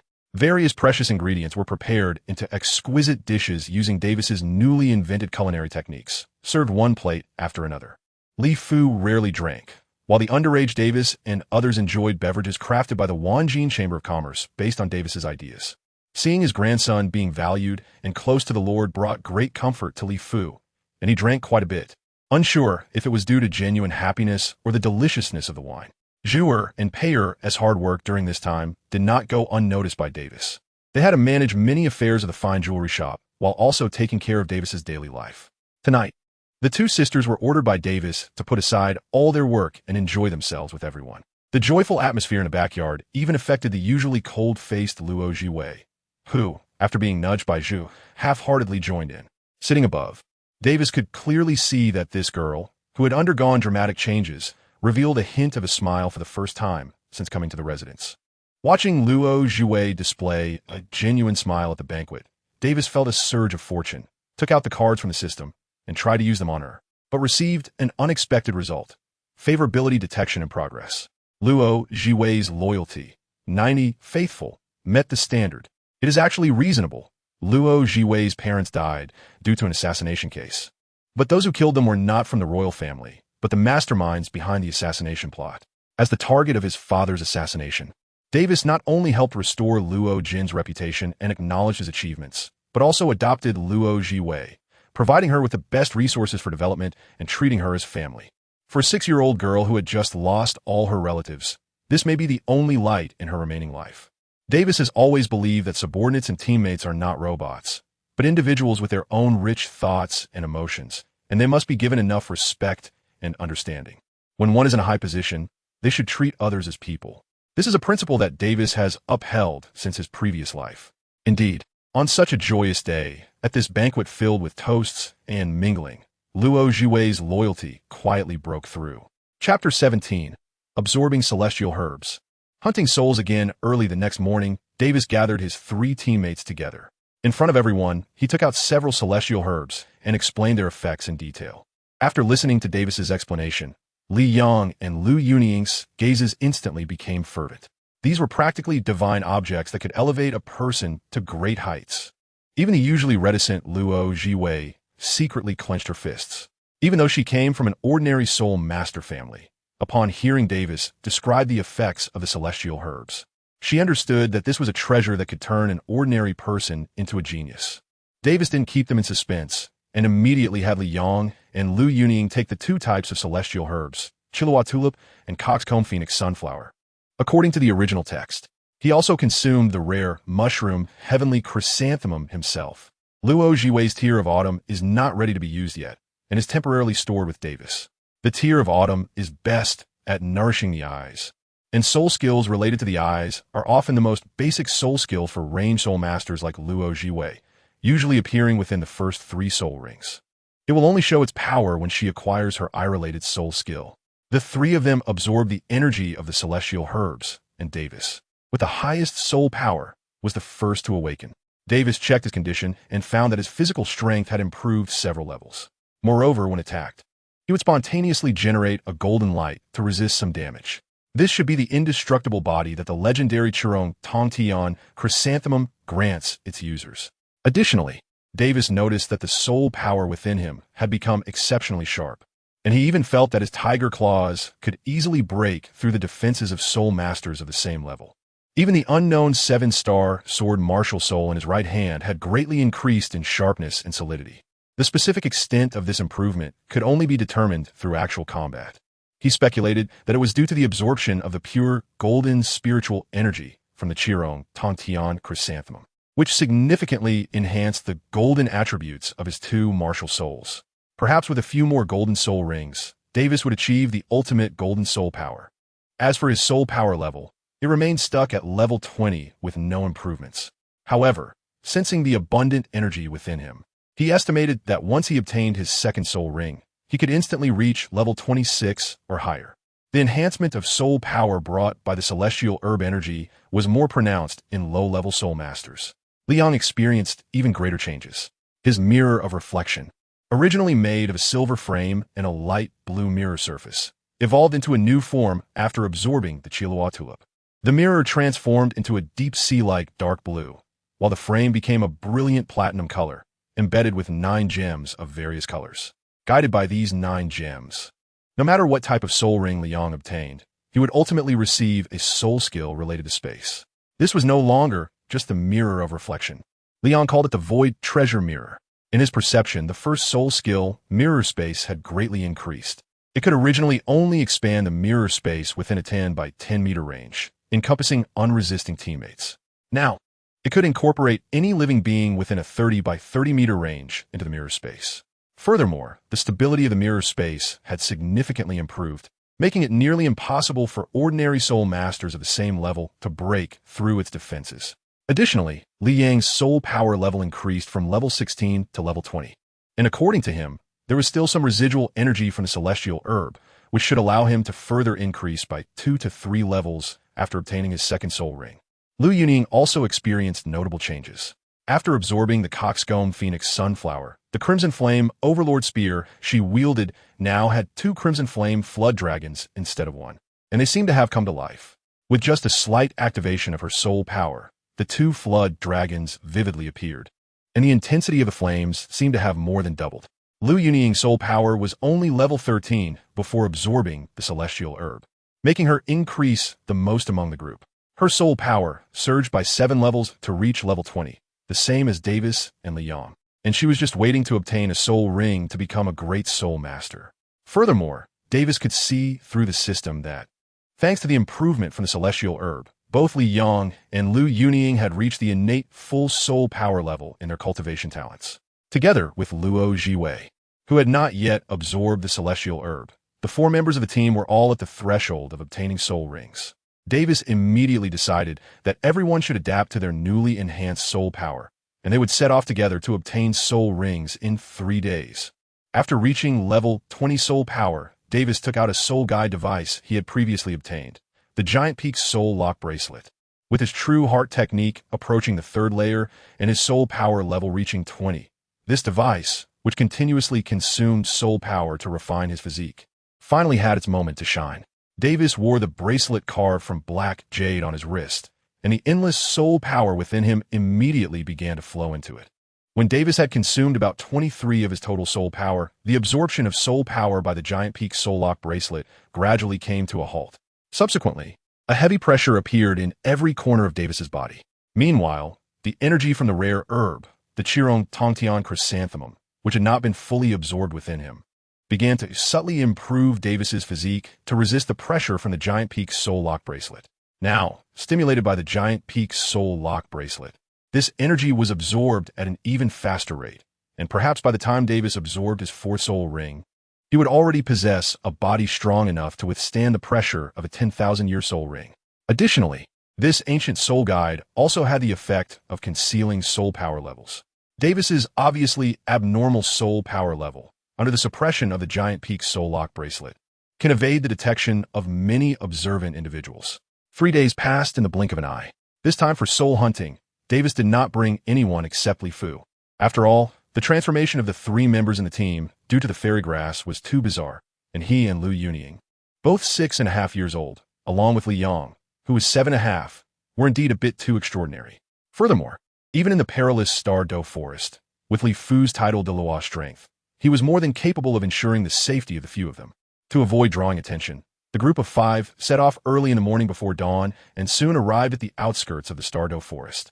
This time, Davis's goal was very clear. Davis still needs a metal-type soul beast, and for soul skills, he requires short-distance assault types, preferably those that combine impact and damage, to enhance his ability to turn the tide in team battles with a single strike, just like the displacement damage skills in games from his past life. Davis's offensive capabilities are already among the best at his level, and with the mountain-shaking Iron Palm, he currently doesn't need additional attack-type soul skills. Instead, being a melee soul master, he is at risk of being kite, only by acquiring a displacement skill, combined with Li Yang's Void Mirror's spatial abilities. Can Davis's unmatched combat capabilities at his level be maximized? Due to the uniqueness of the Void Mirror, Li Yang does not have many requirements regarding the types of soul beasts, as long as their age is sufficient. Liu Yuning naturally needs a fire attribute soul beast, preferably a sub-dragon type. Under Davis's suggestion, Luo Jiwei plans to choose a hawk-type soul beast known for its vision. This greatly increases the likelihood of obtaining I-Technique soul skills. With the enhancement from the Autumn Water revealed, the true effectiveness of a century-level I-Technique soul skill might directly reach the 10,000-year standard, while still consuming only the energy of a 100-year soul ring. Chapter 18, Golden Feather Surprise.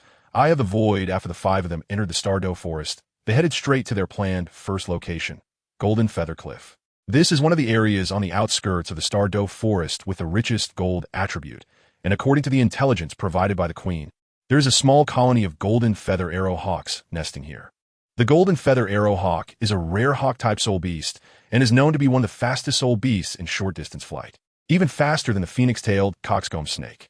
Moreover, because it is a gold attribute soul beast, among hawk-type soul beasts of the same age, the golden feather arrow hawk possesses the sharpest beak, and even the feathers along the edges of its wings can cut through steel. The colony of golden feather arrow hawks at Golden Feather Cliff ranges from 103 to 4,000 years in age, making it just right for Davis and Luo Jiwei to absorb. With a clear target, the group's pace of advancement is not slow. Davis, Liu Yuning, and Li Yang walked on their own, while the level 10 soul master Luo Jiwei was carried forward by Li Fu. The group quickly reached the edge of Golden Feather Cliff.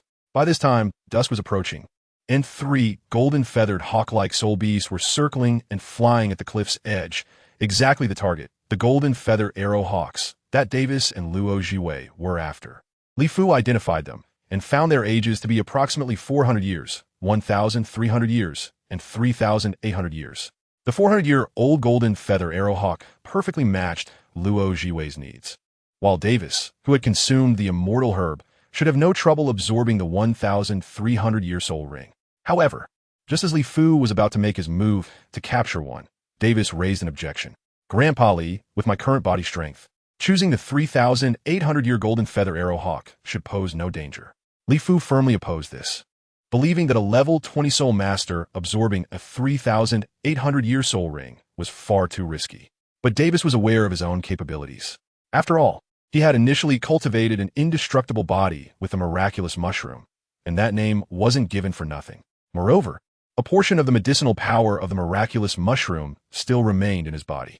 If any danger arose during the absorption of the soul ring and his body couldn't withstand the pressure, this medicinal power would take effect, further enhancing his physique.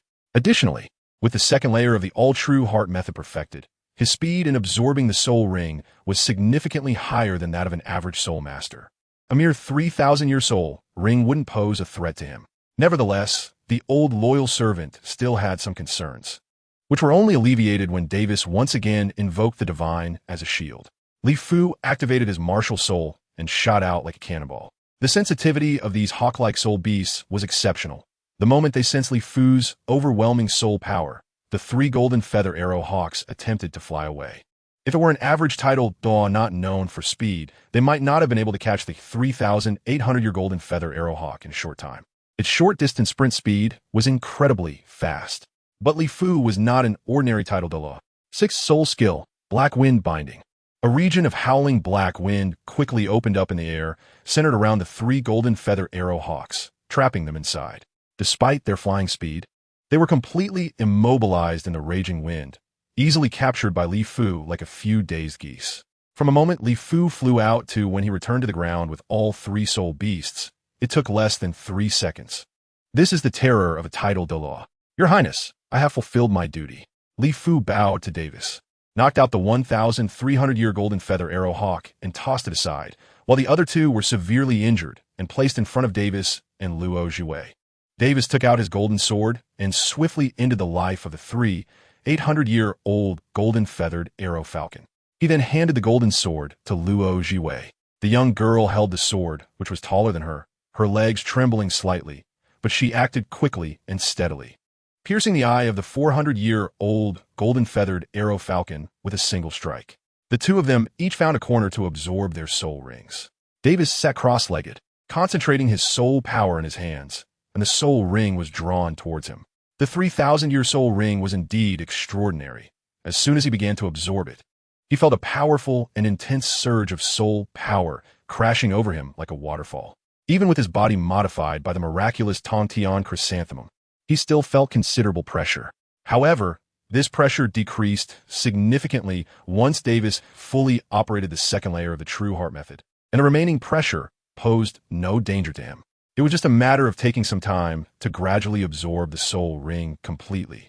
After about 5 or 6 hours, the surging soul power around Davis gradually subsided. He opened his eyes and found the other 4 people looking at him with tense expressions. Luo Zhiwei, who absorbed the soul ring at the same time as Davis, had already completed her absorption. "Boss, you finally succeeded," Lu Yuning exclaimed excitedly. Davis smiled apologetically and said, "I'm sorry to have worried everyone. However, this adventure was worth it. I gained an incredible soul skill." The 3 teammates' eyes lit up, and even the composed Li Fu looked at Davis with a hint of excitement, waiting for him to introduce his soul skill. "This 800-year-old soul ring has granted me a soul skill called Golden Feather Assault. It allows me to charge at the extreme speed of this 800-year-old golden feather falcon, lasting up to 1 minute, and my next attack will have a 50 armor-piercing attribute."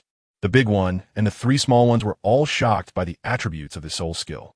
A 1-minute charge at the extreme speed of the golden feather falcon was already terrifying. Many titled Douluos couldn't match the flight speed of this 800-year-old golden feather falcon. Moreover, it could make the next strike ignore 50 defense. This took Davis's ability to end battles to a new height. At this moment, Li Fu raised a crucial question. "Your Highness, can you handle such speed?" This remark immediately reminded the other 3. Indeed, Davis was only a second-ring Great Soul Master now, with limited nerve reflex speed. How could he possibly control the extreme speed of the golden feather falcon? If he used the soul skill, he could only dash in a straight line, and if he encountered an obstacle, he would crash. It was uncertain whether this soul skill was good or bad. Davis waved his hand dismissively and smiled. "It won't hinder me.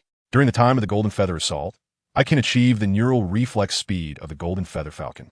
With that, Davis directly activated his second soul ring, Golden Feather Assault. A flash of golden light passed by, and Davis's figure disappeared before the eyes of the others, while golden figures continuously flickered through the surrounding jungle. Besides Li Fu, who was a titled Douluo, and Luo Zhiwei, who used her first soul skill, technique, the other 2 could not see the trajectory of that golden light at all. Moments later, another beam of golden light landed, revealing Davis's figure holding a stack of leaves. Seeing this, Li Fu nodded in satisfaction, while Luo Zhiwei stopped using her first soul skill, her mouth agape, in surprise. Li Yang and Lu Yuning were puzzled, and Luo Zhiwei explained to them. Just now, His Highness passed through every tree around in an instant and picked the highest leaf from the treetops, without missing a single one. Lu Yuning began to mourn for the future enemies. As the one who practiced with Davis the most, she knew very well how strong this crown prince's attack power was, and now, with this kind of swift control, it was truly like mowing down grass. The soul power contained in the 800-year soul ring was enormous for a great soul master. After absorbing this soul ring, combined with the soul power from the rare herb, the celestial mushroom, Davis's soul power level surged to level 28 in one go. Perhaps in another 6 months, he would already be a soul master. For the first time, Lu Yuning felt a sense of insecurity about her own talent. Even though she had the cultivation speed of a full soul power after absorbing the celestial herb, she still worried that she wouldn't be able to keep up with her Captain Davis's pace. The same feelings also appeared in Luo Zhiwei and Li Yang. Davis saw through their thoughts, but said nothing more. He believed that his teammates would turn pressure into motivation, steadily improve themselves, and keep up with his pace. Moreover, as Davis's strength increased, and he completed more achievements within the system, he would also gain more martial arts cards to enhance his teammates' abilities. For instance, after just being promoted to Great Soul Master, he obtained 2 new cards. He leveled up once, gaining a random draw opportunity, achieving the milestone of Super Year Limit Absorption. He received the Martial Arts card, Innate Skill, which turned out to be SSR. Innate Skill is the top internal skill of the Chuanjin sect in the Golden Martial Arts world, and Wang Chongyang once defeated the other 4 of the 5 greats with it, earning the title of the world's #1. If Tang San's Xiantian treasure record gave him an advantage in cultivation speed before becoming a title Douluo, then this innate skill will definitely be useful after becoming a god. With the Chuanjin heart technique connecting to innate skill, Davis's cultivation system truly began today. After hitting the gold legend on the first draw, Davis felt every pore in his body exuding comfort and, taking advantage of the lucky streak, opened the random draw opportunity. In the random draw, he obtained the martial arts card, Godly Transformation. Indeed, not bad. At least it's an epic. Godly Transformation, as the lightness skill with the lowest strength requirement in the Golden World, is very suitable for the archer Luo Wei. This Godly Transformation can be said to be a highly practical lightness skill. In the world of Golden Heroic Legend, Wei Xiaobao, an ordinary person without any internal power, relied on this Godly Transformation to play tricks on countless experts. Davis positions Luo Wei as a marksman who combines high burst and sustained damage, which inevitably requires multiple soul ring skills, directly weakening Luo Wei's ability to protect herself. However, with this new Transforming Steps ability, it can be said that ordinary soul masters of the same level will find it extremely difficult to approach her. Davis satisfactorily retracted the card system and focused on the outcome of Luo Wei absorbing her soul ring. After absorbing a 400-year soul ring, Luo Wei steadily upgraded to level 11 and successfully obtained a pupil technique skill called Sharp Eagle Eye. This skill grants her the vision of a golden feathered arrow hawk and enhances her dynamic vision and neural reflex speed by over 5 times. From now on, shooting moving targets is no different for her than shooting fixed ones. After consuming the Autumn Water Elixir, Luo Wei not only raised her soul power by 7 levels to level 18, but also significantly enhanced her first soul skill. The enhanced first soul skill was renamed Eye of Void. When activated, this soul skill greatly increased both her static and dynamic vision, and granted her the ability to see through illusions and formations. She could even identify the weak points in other soul skills, especially for powerful soul skills like Crimson Flame Dragon and White Tiger's Radiant Wave, as long as Luo Wei identified the weak points. A gentle arrow could potentially break through the opponent's attack or defense that required a significant amount of soul power to condense. Compared to acquiring an attack skill that might be outdated in the later stages, this Eye of Void would remain useful even at the title Douluo level. With Luo Wei's soul ring resolved, it was now Lu Yuning's turn. Fire Attribute Subdragon Soul Beasts were hard to find. Chapter 19 Golden Sun Flame Dragonwood. Flame Sun, Shock Dragon Blast. Fire Attribute Subdragon Soul Beasts are indeed difficult to track down. The group of 5 searched in the Stardow Forest for 3 days, exploring areas where Li Fu remembered subdragon types were frequently seen. They either found no trace or the attributes didn't match. During this time, they even helped Li Yang acquire his second soul ring.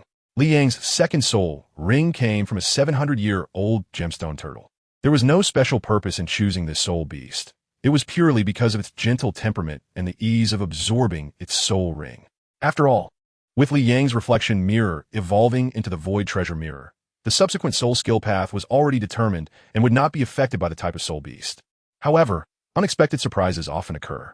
While Li Yang was absorbing the gemstone turtle's soul ring, a crystal-clear ring emitting a sea-blue glow formed at the base of his right middle finger. This change immediately caught the attention of Davis and Li Fu. An external spirit bone. This could only be explained as appearing simultaneously during the soul ring absorption process, manifesting externally on the soul master's body.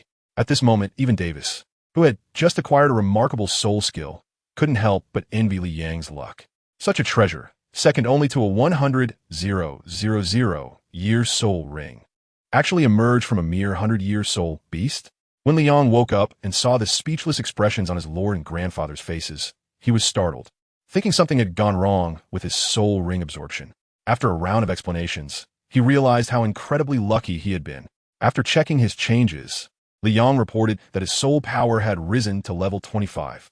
Originally, with the help of the soul ring and the residual effects of the tulip elixir, he could only reach around level 24, but the appearance of the external spirit bone had boosted him up another level. His second soul skill was named Void Gate. Within the range enveloped by his spiritual power, he could open a void gate at will. His teammates could use this void gate to freely travel between the mirror world and the real world. As for the ring-shaped external spirit bone at the base of his middle finger, Liang referred to it as the Spirit Turtle Gem. It allowed him to proportionally reduce the consumption when using soul skills and increase the strength of the soul skills cast. Currently, its effect was to reduce the soul power consumption by 10 and increase the soul skill strength by 10. This may seem like a small increase, but it is important to note that this external spirit bone grows with the soul master's progress in soul power. By the time Liang becomes a titled Douluo, the effectiveness of this external spirit bone would be akin to having a high-level support soul master with him 24 hours a day. Calling it a godly equipment would not be an exaggeration. It seems that the biggest winner of this trip to the Stardow Forest is Liang. After tallying up Li Yang's gains, the group continued on their journey to find a suitable soul beast for Lu Yunying. Finally, after another day, Davis discovered the target. It was not the initially expected fire attribute subdragon type, but a plant-based soul beast, the 990-year-old golden sun flame dragonwood. Although it also had a strong fire attribute, and strictly speaking, did possess dragon characteristics, when did plant-type soul beasts start becoming suitable for attack types? This left Lu Yunying a bit puzzled. Davis patiently explained, Yinxing, your martial soul is the Crimson Flame Overlord Spear. You have great talent in spear techniques. But let me ask you, do you know what the best material is for making fire attribute spear-type soul-guiding devices on the Douluo continent? Lu Yinxing shook her head in confusion, but then immediately reacted, looking at the golden sun flame dragon wood in front of her with an incredulous expression and asked, It can't be this, right? Liang nodded, revealing a look of teachability. I read in an ancient book from the Royal Secret Collection that using golden sun flame dragon wood to make fire attribute spear-type soul-guiding devices can effectively reduce the consumption of soul power and significantly increase the power of the soul skills used. Unfortunately, the soul masters of that time overexploited it, and in order to create high-level soul-guiding devices, the golden sun flame dragon wood, as a top material, was nearly driven to extinction. Even after countless years of recovery, it has only gone from an endangered species to a rare species. Lu Yinxing was already excited after hearing the first part. She summoned her Crimson Flame Overlord Spear and wanted to rush forward, not caring whether this 990-year-old plant-type soul beast would harm her. Then, she was caught by Davis by the back of her neck and pulled back. This golden sun flame dragon wood is not like the blue silvergrass, which is completely harmless. It is the most special type among plant-type soul beasts, possessing extremely powerful fire attribute attack skills like Fire Rain Technique and Crimson Flame Storm. If Lu Yinxing, a level 20 quasi-great soul master, foolishly rushed forward, she would probably end up with extensive burns all over her body. Grandpa Li, I'll trouble you then. Davis grabbed Lu Yunying by the collar and nodded at Li Fu. Li Fu smiled in response, casually releasing a wave of soul power without using any soul skills, severing all the branches of the golden sun flame dragonwood, leaving only a battered trunk that was on the verge of toppling over. The golden sun flame dragonwood, which had stood tall just a second ago, immediately wilted after Li Fu's strike, losing all its ability to resist. It was heavily injured, neither dead nor lightly wounded. The powerful soul power control ability of the title Douluo was on full display at this moment. Lu Yunying, realizing the situation, felt a bit embarrassed. But to prevent the golden sun flame dragon wood from dying on the spot, she immediately stepped forward with her gun and delivered the final blow. The yellow and purple soul ring appeared, drawn towards Lu Yunying by her soul power. The soul rings of plant-type soul beasts are relatively easier to absorb. And since Lu Yunying's body had been tempered by the rooster-crowned phoenix sunflower, she managed to absorb the nearly 1,000-year soul ring in a short time. With the infusion of the nearly 1,000-year soul ring, Lu Yunying's soul power reached level 23. After absorbing the soul ring from the golden sun flame dragonwood, Lu Yunying could clearly feel that the essence of her red flame overlord gun martial soul had received a slight enhancement. It consumed less energy and had greater power, perfectly matching Davis's description of the golden sun flame dragonwood. The soul skill she gained was also very satisfying. Second soul skill, Flame Sun Dragon Explosion. Each time she hits an enemy, including being blocked, it accumulates a Flame Sun power on the Red Flame Overlord gun, up to a maximum of 9. Lu Yunying can detonate all the accumulated Flame Sun power at any time, converging into a raging flame dragon that deals massive damage to the enemy.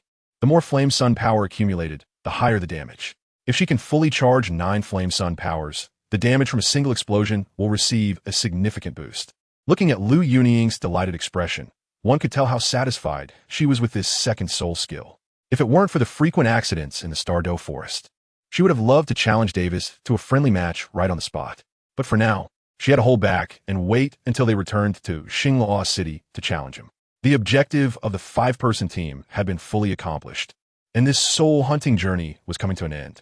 Under Li Fu's guidance, they returned to Xingluo City in the shortest possible time. Chapter 20. Evil Dispelling Sword Manual. Golden armored Earth Dragon after several days of jungle life. Even with Li Fu guarding them, Davis and the other 3 were still physically and mentally exhausted. As soon as they returned to Wanjin Manor, Li Yong, Lu Yunying, and Luo Zhuwei immediately fell asleep in their respective rooms. However, Davis could not rest just yet. Your Highness, this concludes the report on the development of our Golden Source Chamber of Commerce during this period. In the past 2 months, Davis's commercial expansion plan had begun to be fully implemented. Apart from the Grand Prince's mansion, the Queen, the Zhu family, and the Xianzheng Lu family were all involved.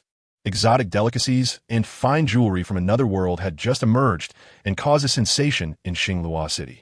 The restaurants were packed every day, and various fine wines and delicacies flowed not only to the common people, soul masters, and nobles, but were even chosen as tribute for the imperial palace. Jewelry store orders were booked up for 2 years in advance.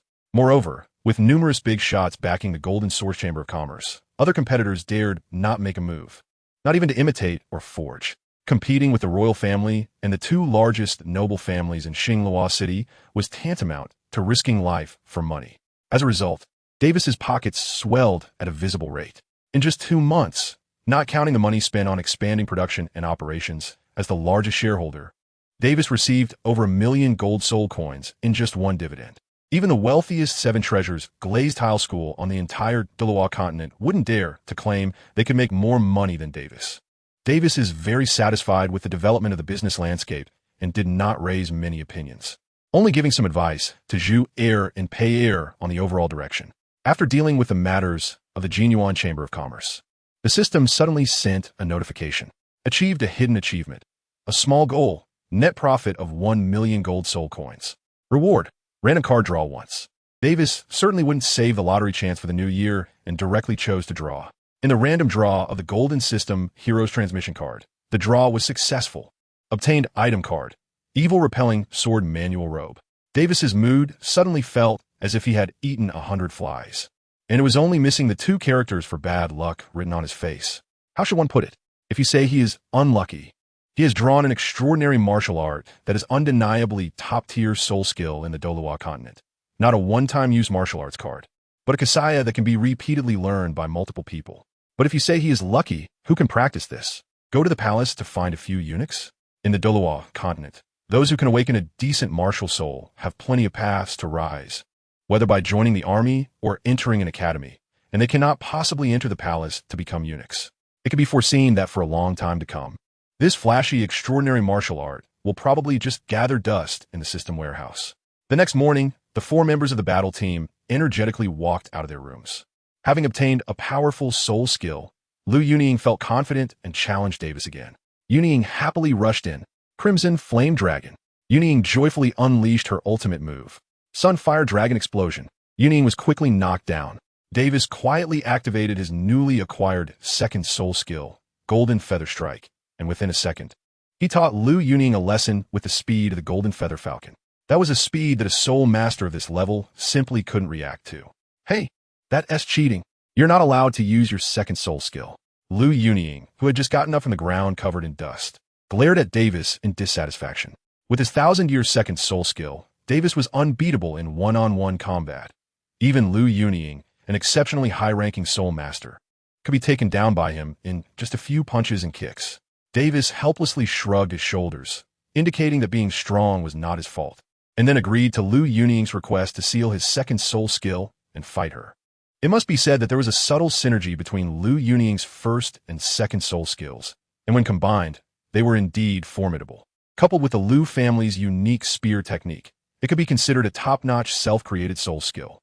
With only the White Tiger's pure gold aura and the mountain-shaking iron palm, Davis found it quite difficult to defeat Liu Yuning. The two fought from morning until noon, analyzing each match as they went, totaling 11 matches. Liu Yuning's record was 1 win, 2 draws, and 8 losses. The win was in the first match. Davis allowed Liu Yuning to fully accumulate 9 orbs of solar power to intuitively see the full power of her Sun Dragon explosion, ultimately being defeated by her final attack, the Crimson Flame Dragon, after she detonated all her solar power. It was proven that if Liu Yuning was not stopped from using her second soul skill to accumulate solar power, she could unleash a power capable of instantly defeating a soul sage. In the second and third rounds, Davis still let Liu Yuning accumulate solar power. But after experiencing defeat in the first round, he became wary of the combination of her 2 major soul skills.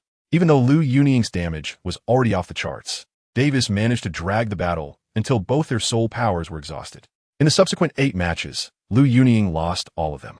The more they fought, the more passive Liu Yuning felt.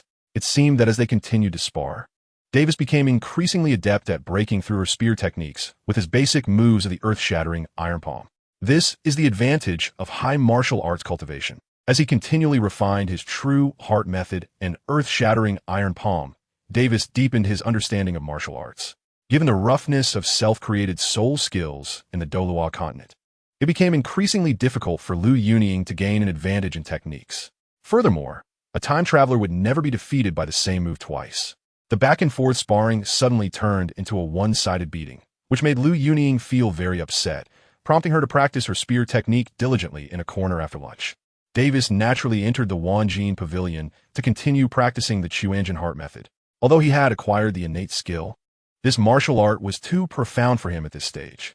He needed to first perfect the Chuanjin Heart method before transitioning to the innate skill, to perfectly blend the advantages of both techniques. Otherwise, many advanced changes in soul power would be beyond his grasp, and forcing himself to practice the innate skill would likely just waste time. After becoming a great soul master, Davis easily advanced the Chuanjin Heart method to the 3rd level, having already begun to develop a feature that allowed him to circulate his energy while walking, sitting, or lying down. At the same time, Davis officially began to strengthen his physique. With the indestructible body shaped by the rare fungus heavenly chrysanthemum, many body-refining methods that would be excessively taxing for ordinary soul masters were perfectly suitable for Davis, allowing him to avoid physical harm due to his youth and preventing him from becoming shorter. With the superior body-refining martial art, the 13 Guardians Horizontal Training Golden Bell Shield, Davis could ensure that his body-refining efficiency exceeded that of any pure power defense soul master.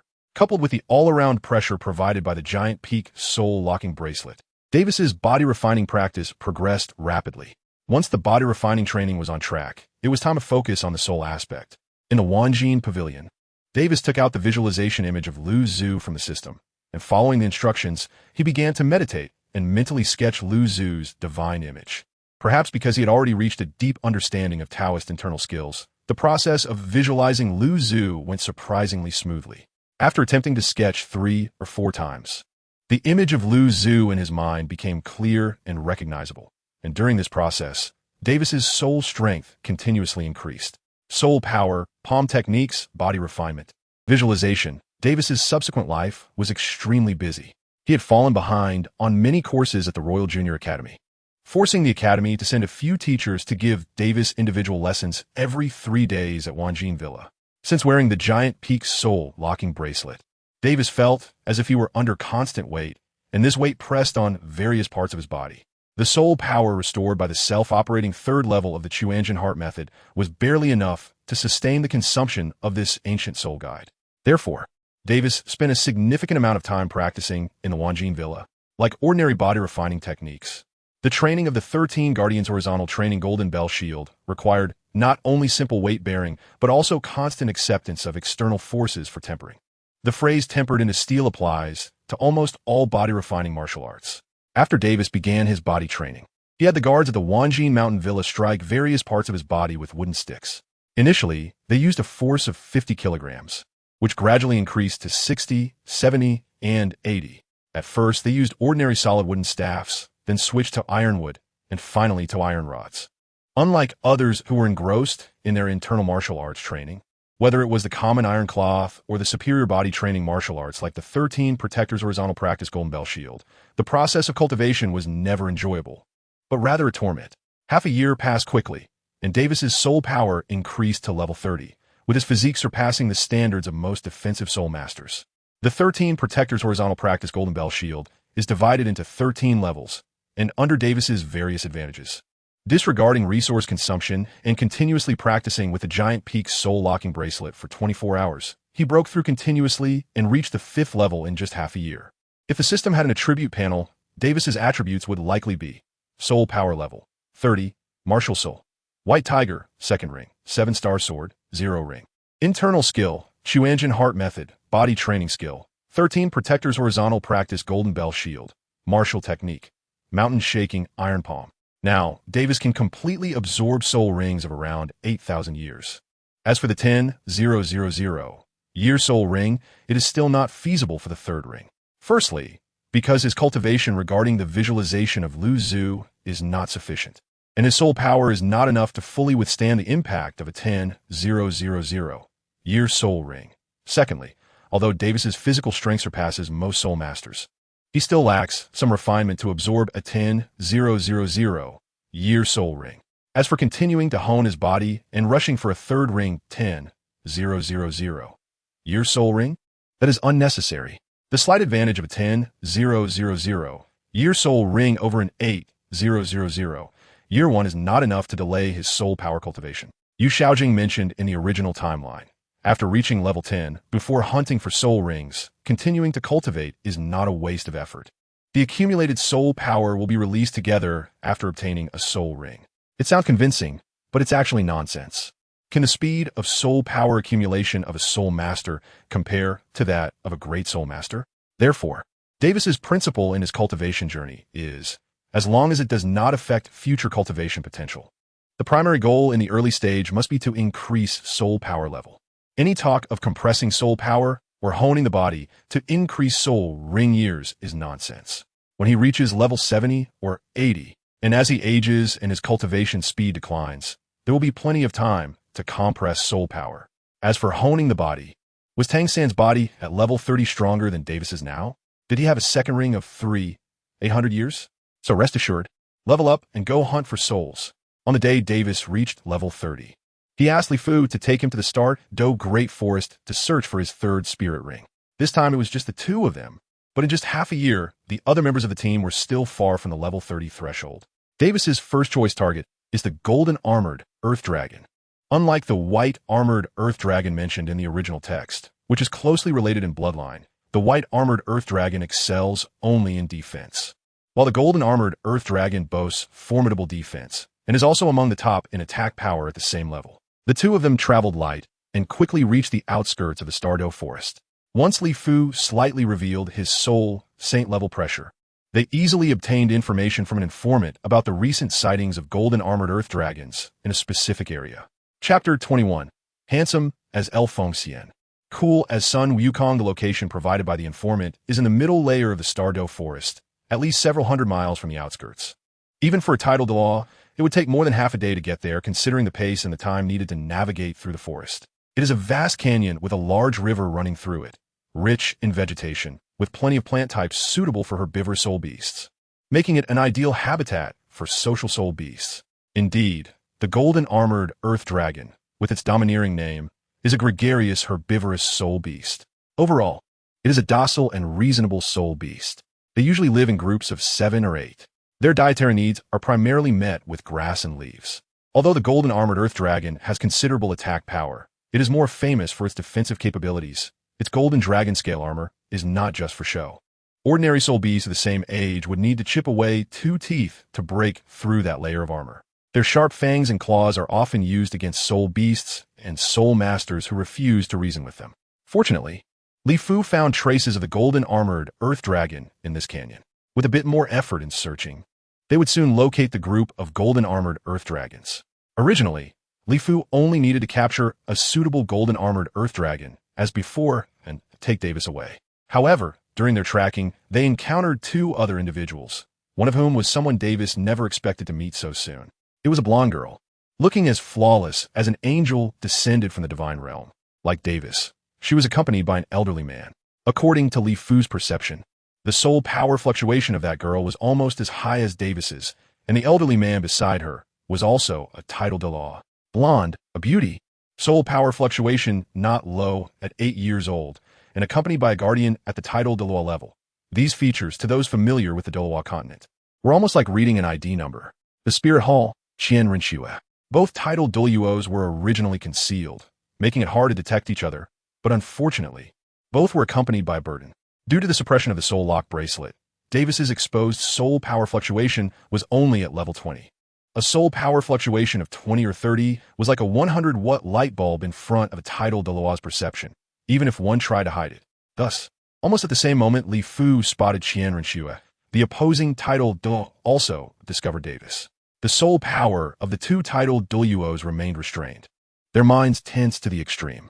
They did not know whether the other was friend or foe, nor could they gauge each other's strength. While the two masters they were protecting happened to have secrets that absolutely must not be uncovered by outsiders. Observing the reactions of both parties, the composed Qian Rinxue exhibited a level of rationality not befitting her age, surmising that it was likely an accidental encounter. She tugged at the hem of the title Douluo's robe and said, "Uncle Shilong, there is a young soul master on the opposite side."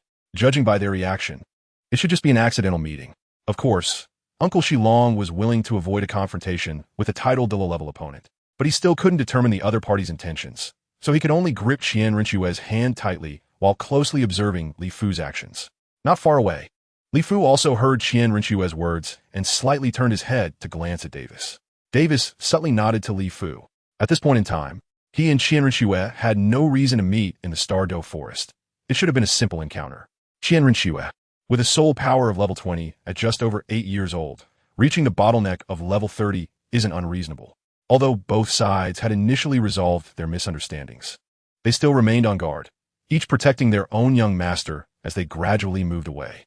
Once both parties were out of each other's sight, Li Fu stopped and asked Davis, "Your Highness, that little girl over there, only 8 or 9 years old, has a soul power fluctuation of level 30. I wonder which force is hiding such a peerless genius." His tone was filled with disbelief, seemingly oblivious to the fact that his own young master was only a bit over 7 years old and already at level 30. Davis shook his head seriously and said, "She might be our greatest enemy in the future." In the distance, Snake Spear Douluo, after leaving with Qian Rinxue, expressed the same doubt. "Young lady, that young man just now looked younger than you, yet his soul power fluctuation was at level 20, hidden by the soul lock bracelet. I wonder which major power's genius he is. Unfortunately, there is also a title Douluo on the other side. Otherwise, I would definitely want to see if I could kill him to eliminate future troubles." Qian Rinxue curled her lips into a rare smile, shook her head, and said, "No matter which major power's descendant he is, such talent cannot be hidden. I believe it won't be long before we hear legends about him across the continent." This world seems to have become more interesting. With an innate level 20, reaching level 30 at the age of 8, soon to become a soul master. In Qian Rinxue's eyes, there are no geniuses in this world. Even if there are, compared to her, they aren't considered geniuses. Even the so-called golden generation from the Spirit Hall, in her eyes, are merely slightly advanced cannon fodder, especially that Hulayina. As a cannon fodder without the awareness of being one, how dare she compete with her for her mother? Qian Rinxue has always been the proudest, and today, this unfamiliar boy who suddenly appeared in front of her, looked a bit younger than herself, was about to be promoted to a Grand Soul Master. Indeed made Qian Rinxue have to regard him highly. After both parties parted ways, Li Fu took more time, carefully avoiding the trajectories of others while continuing to track the group of golden-armored earth dragons. Finally, after 2 days, Li Fu successfully found those golden-armored earth dragons. Among them, the one most suitable for Davis had an age of about 7,800 years. "This is the one, Grandpa Li." After receiving the order, Li Fu flew forward and struck the neck of that golden-armored earth dragon with a palm, breaking its cervical vertebra. Boom! The huge body of the golden-armored earth dragon fell to the ground, raising a cloud of dust. The other golden-armored earth dragons were startled by the might of the title Douluo, and without time to care for their fallen companion, they immediately fled frantically in the direction away from Li Fu. Soon, only Davis, Li Fu, and the dying golden-armored Earth Dragon remained at the scene. To avoid any prolonged trouble, Davis quickly killed the golden-armored Earth Dragon and absorbed its soul ring on the spot. The 7,800-year golden-armored Earth Dragon soul ring was well within Davis's absorption range. If nothing unexpected happened, with the enhancement of the 3 layers of the True Heart method, he should be able to finish the absorption in less than half an hour. However, Li Fu waited for more than 2 hours, and Davis still hadn't finished absorbing it. At this moment, Li Fu, the loyal servant, was beginning to regret agreeing to let Davis absorb such a high-aged soul ring. Suddenly, dazzling golden light emanated simultaneously from Davis's chest, back, arms, and legs. While still absorbing the soul ring energy, Davis let out a sudden cry of pain. The golden light became more and more solid until it gathered into a set of golden armor covering his entire body, with arm guards, shoulder guards, a battle skirt, and leg guards all covered in dragon scales. The most striking feature was a fierce dragon head that formed a heart-protecting mirror on his chest, captivating to behold. Paired with Davis's youthful and handsome face, he looked imposing and valiant, a true young general. Li Fu, witnessing this transformation, had his pupils suddenly contract and immediately unleashed his soul power to envelop the golden light surrounding Davis, preventing the commotion from attracting the 2 people from earlier, especially the title Douluo. On the surface, Li Fu remained calm, but within, he was tumultuous. Your Highness is indeed favored by the gods. A mere 7,800-year golden-armored Earth Dragon can produce an external soul bone, and it's the armor type most suitable for your Highness. This must be an arrangement by the gods. It seems that, as your Highness said, his soul bone and the gods have already made arrangements. As Li Fu continued to imagine while carefully protecting Davis, shortly after, Davis gradually opened his eyes. In fact, he had already noticed something was wrong during the absorption of the soul ring, but it wasn't until he opened his eyes that he realized the extent of his transformation. This is too handsome. This was a set of light armor covering his entire body, with shoulder guards, arm guards, a battle skirt, and leg guards, all densely covered in dragon scales. The most impressive part was the golden divine dragon on his chest, with a majestic and powerful dragon head occupying the heart-protecting mirror's position, compared to El Bu's beast face chain armor or Sun Wukong's golden chain armor. Davis's golden armor was certainly superior in appearance. At this moment, without needing Li Fu to explain further, Davis already knew he had struck it rich. Just like Liang, who had stumbled upon good fortune, Davis, the legitimate lucky one, had his own external soul bone, and it was an unprecedented full-body armor type external soul bone. He named it the Golden Dragon Swallowing Heaven Armor, although this golden dragon was temporarily just a golden-armored earth dragon. With the characteristic of external soul bones evolving as their master grows stronger, when Davis ascends to godhood, it would eventually evolve into armor truly possessing the characteristics of the Golden Dragon King. After Davis was able to control the Golden Dragon Swallowing Heaven Armor and absorb it into his body, Li Fu withdrew his covering soul power and admired Davis. In the eyes of the old master, Davis had quietly upgraded from a potential inheritor favored by a certain deity to the chosen inheritor designated by the deity. Davis was unsure what this old man had just imagined, thinking he was admiring his own luck. After sensing his newly acquired third soul skill, Davis couldn't help but exclaim, "I didn't expect to get this skill." Yes, Davis's third soul skill, in line with the traditional planning of the Xingluo Dai family, is a transformation enhancement soul skill, White Tiger Diamond Transformation. Of course, the 7,800-year soul ring that Davis absorbed is completely different in quality from the slightly over 1,000 years of Dai Mubai in the original work. It not only provided him with immense soul power, elevating Davis to level 33, but the skills were also significantly different. In the original timeline, both Davis and Dai Mubai's Diamond White Tiger Transformation enhanced attack and defense by 100, as well as power and resistance to abnormal states, lasting for half an hour. Now, Davis's version of the Diamond White Tiger Transformation has 3 tiers. The first tier is a passive state with no consumption, enhancing attack and defense, power, and resistance to abnormal states by 50, lasting permanently. The second tier requires soul power consumption and, according to the family inheritance description, should be similar to the original timeline. But the enhancement has increased to 120, lasting for 1 hour.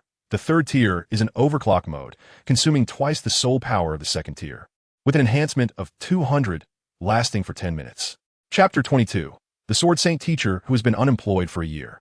The new version of Davis's White Tiger transformation is significantly stronger than the original. The first level, which does not require any consumption, allows Davis to maintain a certain intensity in battle for a long time, greatly increasing his combat endurance. Meanwhile, the third level in the overclock state significantly enhances Davis's burst and finishing capabilities, making the White Tiger transformation soul skill almost surpass the original Dai Wei's fifth soul skill, the White Tiger Demon God transformation. Finally, the greatest gain from this trip is the external soul bone, the golden dragon swallowing heaven armor. This soul bone exists in the form of a complete set of armor, greatly enhancing Davis's surface defense, and comes with an active skill, Golden Dragon Dominance. Upon activating Golden Dragon Dominance, Davis can become immune to all control effects for a short period, currently lasting 10 seconds, which will gradually extend as the external soul bone evolves. Burst, defense, and control immunity. These three elements crucial for melee units have been strengthened in this soul hunting, and Davis feels he has hit the jackpot. With their objective achieved, the two quickly left the Stardow Forest. During Davis's return journey with Li Fu, he completed another draw in the system, a random draw for a skill upgrade, and he received an item card, the Five Mountains Swordsmanship Manuscript. This time, the martial arts method provided by the system was quite different. Instead of a directly learnable martial arts card, it was a pile of books that recorded almost all the sword techniques of the Five Mountain Sword sect in the Gold System world. These sword techniques could not only be practiced by Davis, but also shared with others. Of course, any of these sword techniques would be considered top-tier self-created soul skills on the Douluo continent, so unless it was a trusted confidant, Davis would not easily show them to others. With the sword techniques from the Five Mountain Swordsmanship Manuscript, Davis also needed an excellent swordsmanship mentor, as he only had a rudimentary understanding of swordsmanship at this point. No skill can be mastered in isolation. The Five Mountain Swordsmanship he obtained this time did not exist in the form of a martial arts card, so it was possible to learn directly through the system. The Soul Sage who had previously protected him, Qingyue from the court swordsmanship, was a perfect candidate. While his swordsmanship might still be far from that of a sword de law, he was more than sufficient to guide Davis into the basics. Thus, Davis seized an opportunity and, while the Star Luo Emperor Daizhan was in a good mood, made a small request to learn swordsmanship from Qingyue. Daizhan readily agreed, and asked Chengyu to diligently teach Davis swordsmanship. After the last assassination incident, Chengyu had a good impression of the Crown Prince Davis. During this time, whenever Davis entered or exited the palace, he treated Chengyu with great courtesy and showed no reluctance towards learning swordsmanship from him. The next morning, Chengyu went to Wanji Mountain Villa to impart his skills to Davis. Davis's sword technique has made considerable progress through the infusion of system cards and a year of hard practice. However, he still only understands 6 out of the 7 aspects of swordsmanship. He hasn't rushed to learn the sword techniques from the Five Mountains sword methods engravings, but instead started by learning the basic actions of holding, drawing, and swinging a sword with Chengyu. During the learning process, he compared his practice with the 5 different foundational sword paths recorded in the engravings of the Five Mountains sword method, trying them one by one. Whenever he encountered something he didn't understand, he would directly ask Chengyu for guidance. However, he currently dares not touch the advanced sword techniques, fearing that his foundational skills might become skewed and he wouldn't be able to correct them later. Nevertheless, the insights Davis gained from the 5 introductory sword techniques were already enough to astonish Chengyu, a local. Generally, a beginner swordsman who can draw analogies is considered a sword genius that appears once in 10 years. Someone like Davis, who, after mastering one move, suddenly has an endless stream of combo ideas, is not just a genius. He is a prodigy. Thus, Chengyu experienced both pain and joy while teaching Davis swordsmanship.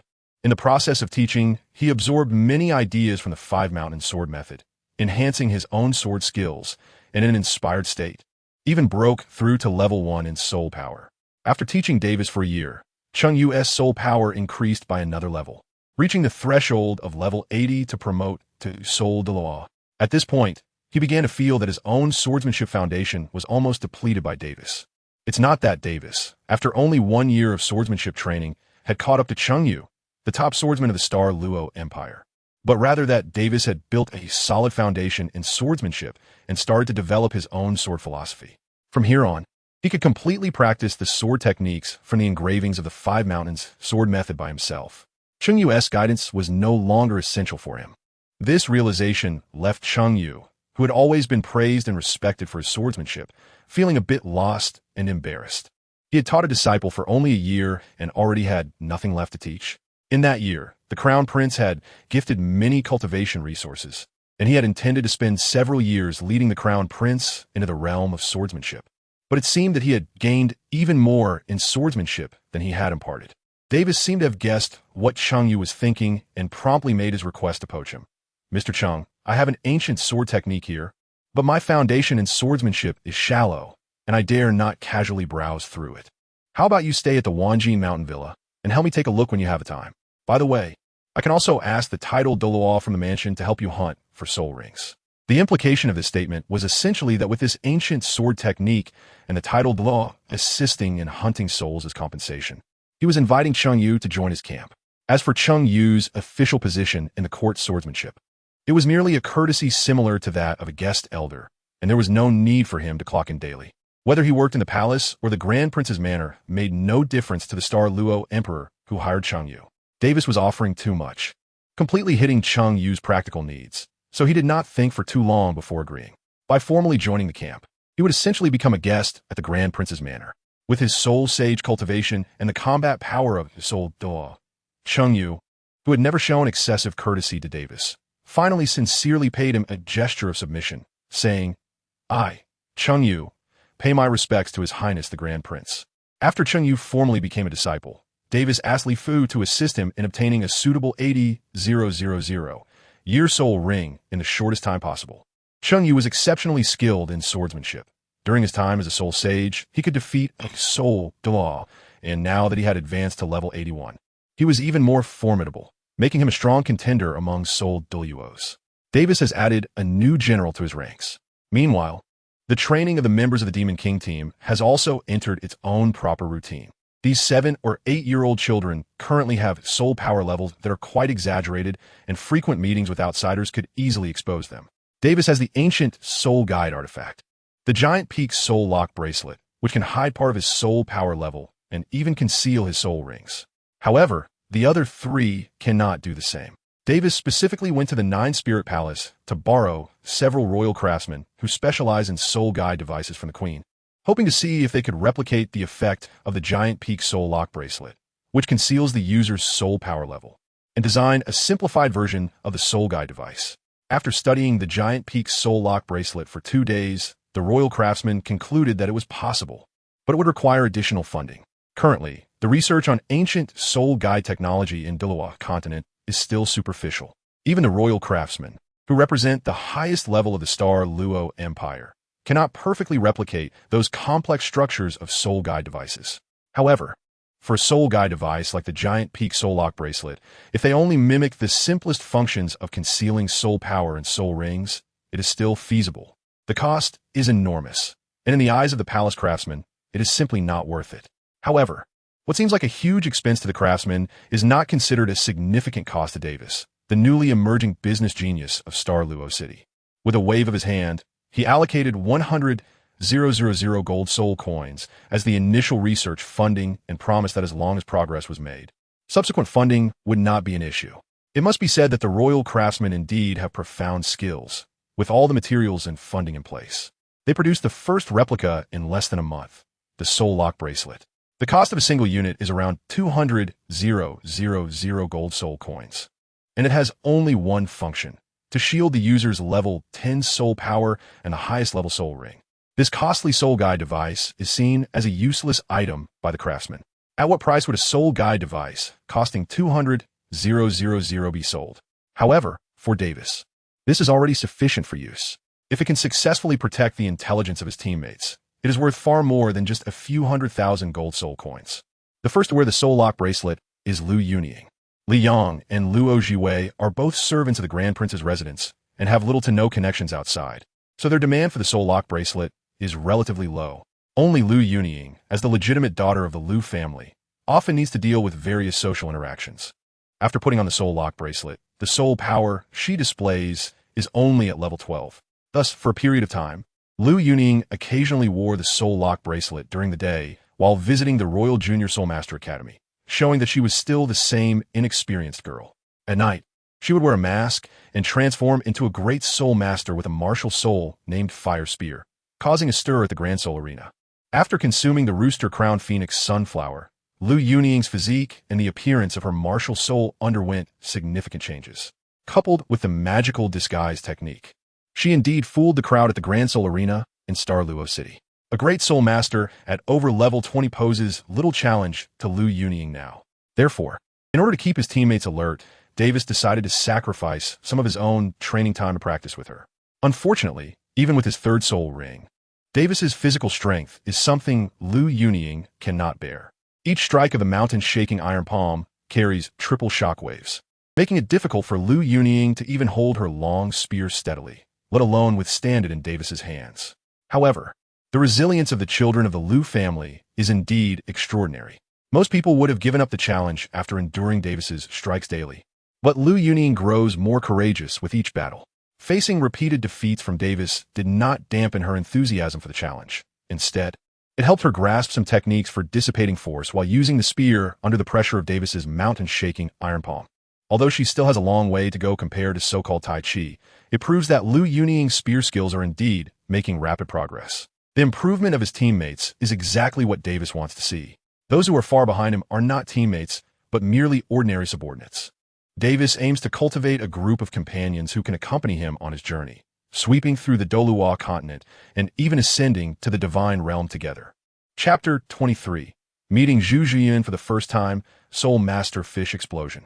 7-year-old Davis has a soul power level of 33, with a visible breakthrough at level 16. In order to obtain a batch of rare medicinal materials that are hard to find in the market from the royal treasury, Davis has no choice but to act cute and seek credit from Emperor Daizhan with his breakthrough level.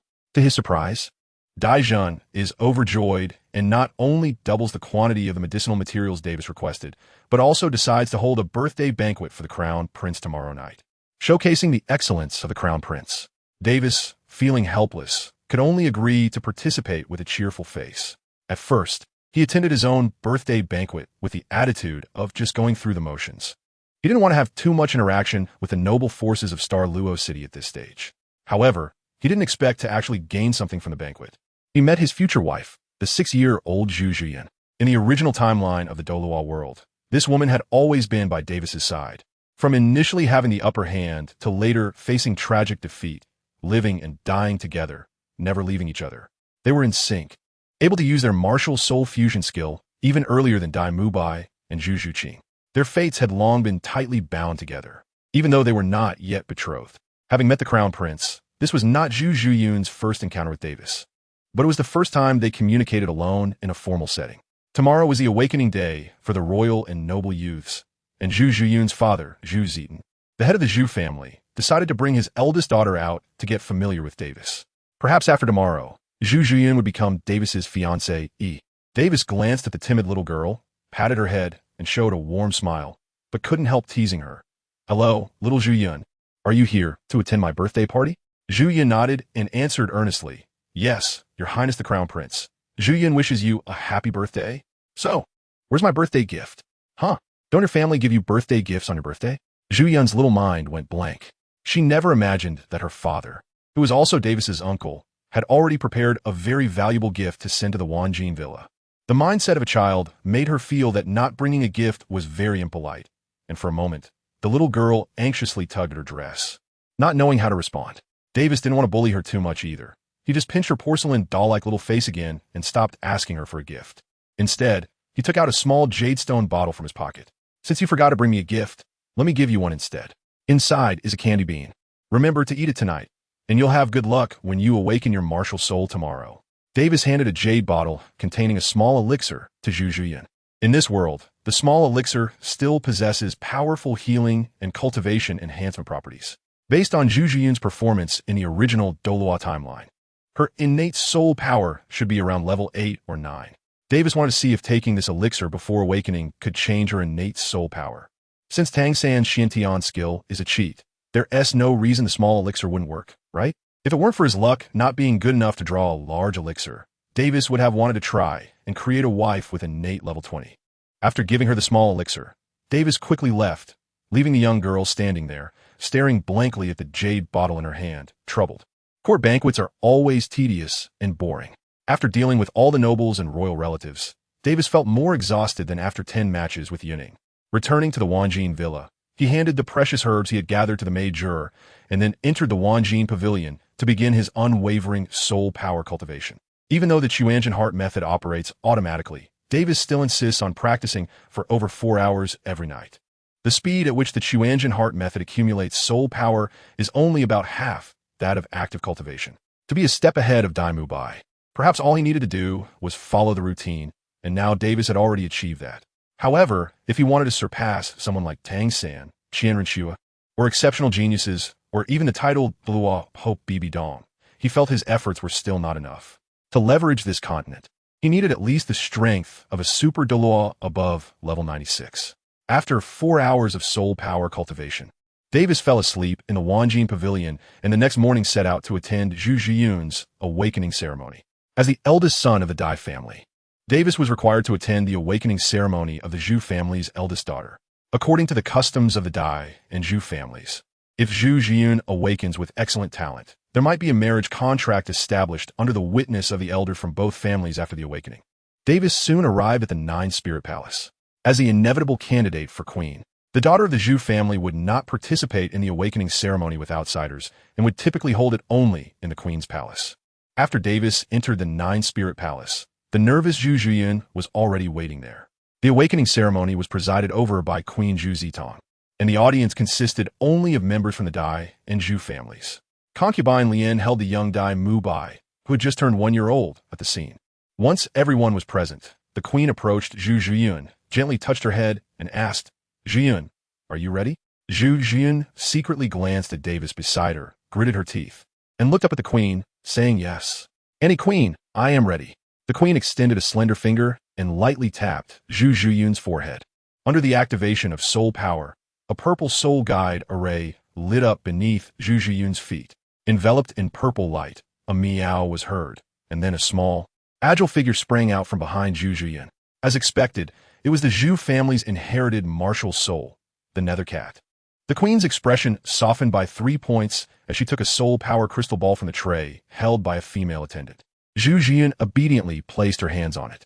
The purple soul power gradually accumulated, 10, 30, 50, 70. When the soul power reached 80, the rate of increase in the crystal ball began to slow down. 90.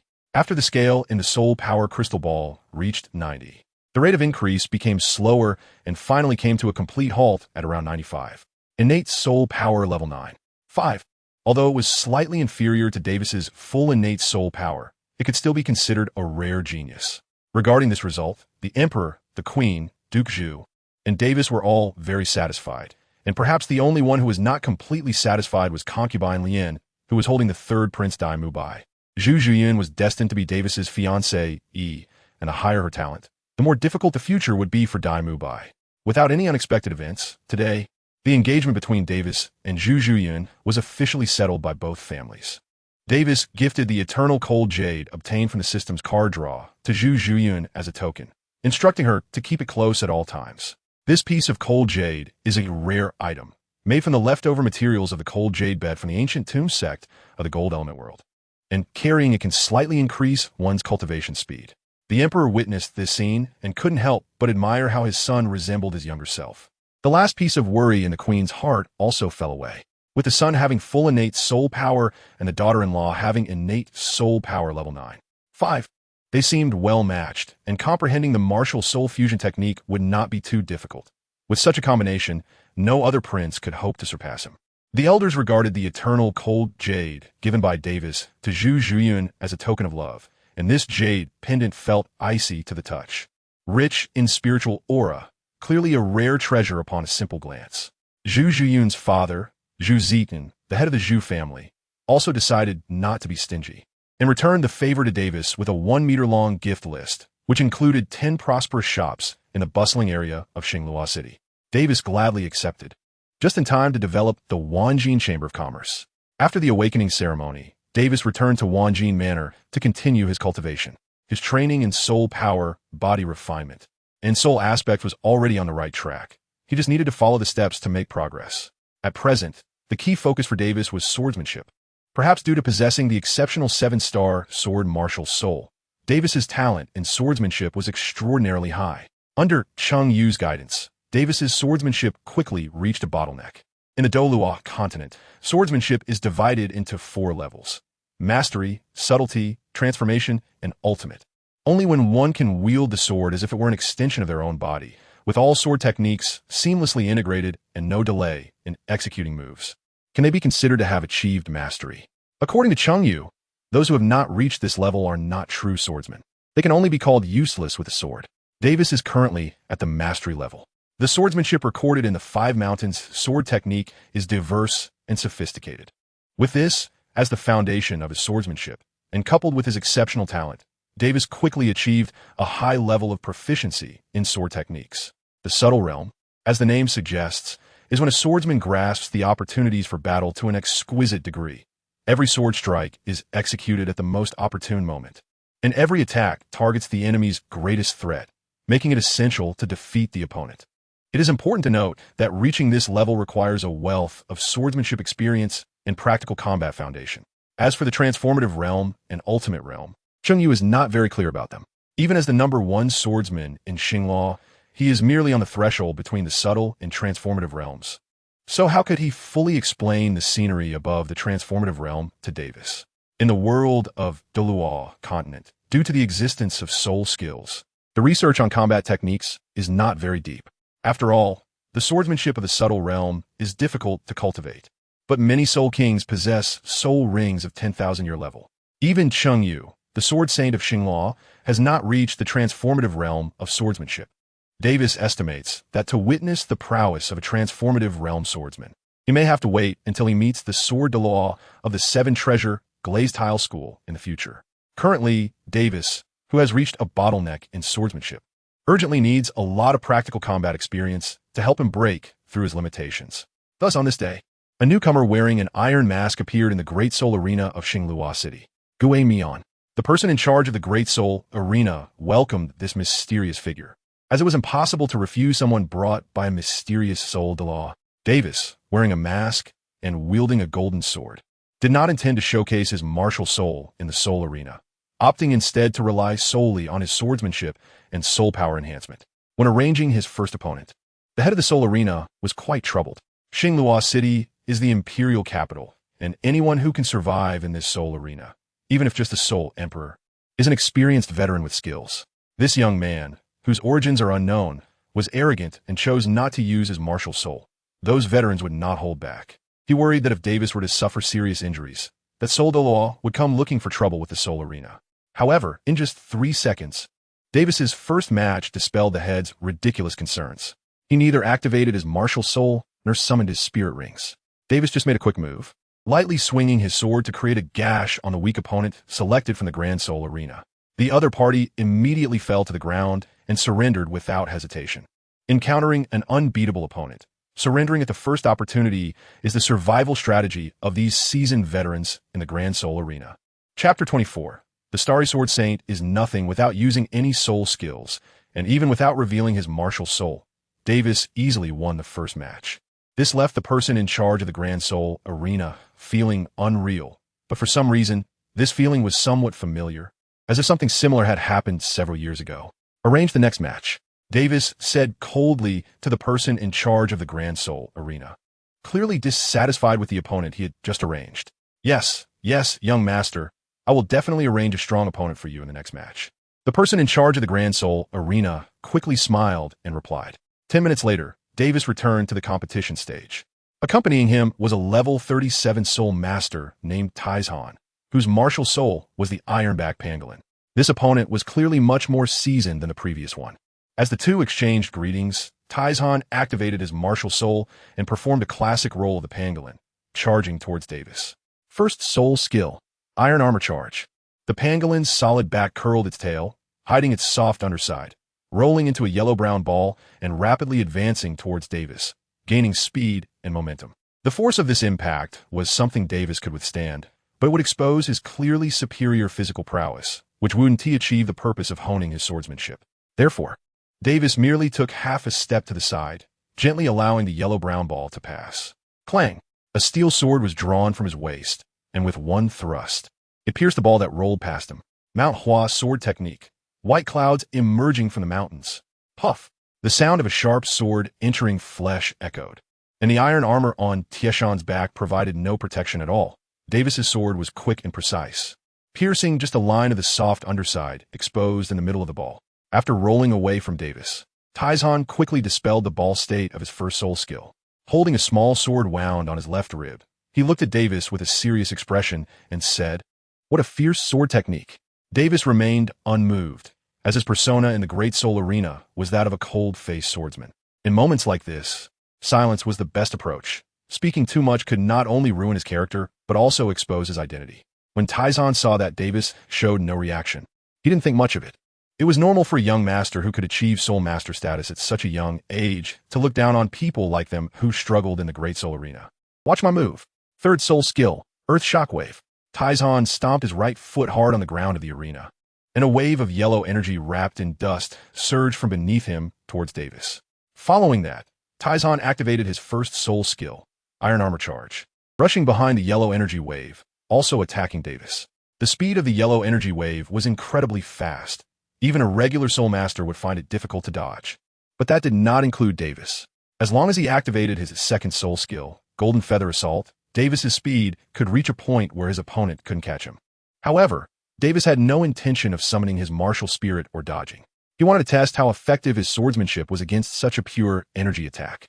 Gathering his soul power in his palm, Davis watched the incoming energy wave and Taizhan with an unperturbed mind. He waited until the attack was almost upon him before he struck out again with his sword. Morning Sun 1 Chi Sword. A purple sword light met the imposing energy wave, and the audience in the Great Soul Arena was astonished to find that this seemingly weak sword light effortlessly split the Earth Shockwave in two. Even Taizhan, who was following closely behind the energy wave, was affected. A sharp, piercing sound rang out, accompanied by Tieshan's scream of agony. As the dust and the effects of the soul skill gradually dissipated, everyone could finally see the situation in the arena. Taizhan was half kneeling on the ground, his face contorted in pain, and on his back, which was covered in iron armor scales, there was a half-meter-long wound, bleeding profusely and looking quite terrifying. Davis still stood on the stage wearing a mask, completely unharmed. Iron Mountain was seriously injured and seemed to have lost the ability to continue fighting, prompting the referee to quickly declare Davis the winner. After watching this battle, the person in charge of the Great Soul Arena finally remembered where the familiarity came from. 20 years ago, before Chengyu became the #1 swordsman in Xingluo, he used the same tactics, relying solely on soul power and swordsmanship. He desperately challenged soul masters of the same rank in the Great Soul Arena. With 28 consecutive victories, every soul master who fought against him was heavily injured, and eventually, the Great Soul Arena couldn't find anyone willing to face him. The betting odds also suffered heavy losses due to Chengyu's winning streak. Wait, Chengyu seemed to have stayed at the Soul Sage level for quite a long time, right? Was that Soul Fighter just now? The person in charge of the Great Soul Arena looked troubled. If it was Chengyu's disciple challenging the arena, they would really have to admit defeat. Their top expert in the backstage of the Xingluo Great Soul Arena was just a Soul Fighter. Chengyu had once crossed boundaries to slay a Soul Fighter at the Soul Sage level. Now that he had broken through, even the Soul Fighter in their backstage might not have the courage to face him. While the person in charge of the Great Soul Arena was secretly lamenting, Davis found the seriously injured Iron Mountain offstage. The staff at the Great Soul Arena had already helped him with medication and bandaging, but it seemed that his injuries would take at least half a month to heal completely, unless Iron Mountain spent a large sum to hire a healing-type Soul Master for assistance. He had just fought well, so he decided to hire a healing-type Soul Master for him. Davis spoke to the staff at the Grand Soul Arena. Taizhan looked up, his face filled with astonishment, while the staff, though aware that Davis was either rich or noble, found it difficult to agree immediately and felt somewhat awkward. At this moment, the person in charge of the Grand Soul Arena hurried over with a smile and said, "No problem. I'll have the Healing Spirit Master on site treat his injuries in a moment. You can rest assured, young master." Davis nodded and said, "I need to spar with a large number of Soul Respect and Soul Grandmaster level Soul Masters. Weapon-type martial souls are best, but beast martial souls are also acceptable. Please keep an eye on the Soul Masters in the circle for me. The payment is 300 gold soul coins for a Soul Respect and 1,000 for a Soul Grandmaster. If you perform well, you'll get double. If you're injured, I'll take care of finding a healing-type Soul Master, but they can't be weaker than you." After saying this, Davis pointed at Taizhan. This made Tieshan's feelings quite complicated. He had become a unit of measurement, and he didn't know whether it was a compliment or an insult. However, after only a moment of consideration, Tang San decided to challenge him after recovering from his injuries. After all, the offer was too generous. The subsidy for a soul respect from a spear hall was only 100 gold soul coins a month. Fighting this young master was equivalent to 3 months of basic support, and if he got injured, he would also cover the cost of a healing-type soul master. It would be foolish not to take such a good opportunity.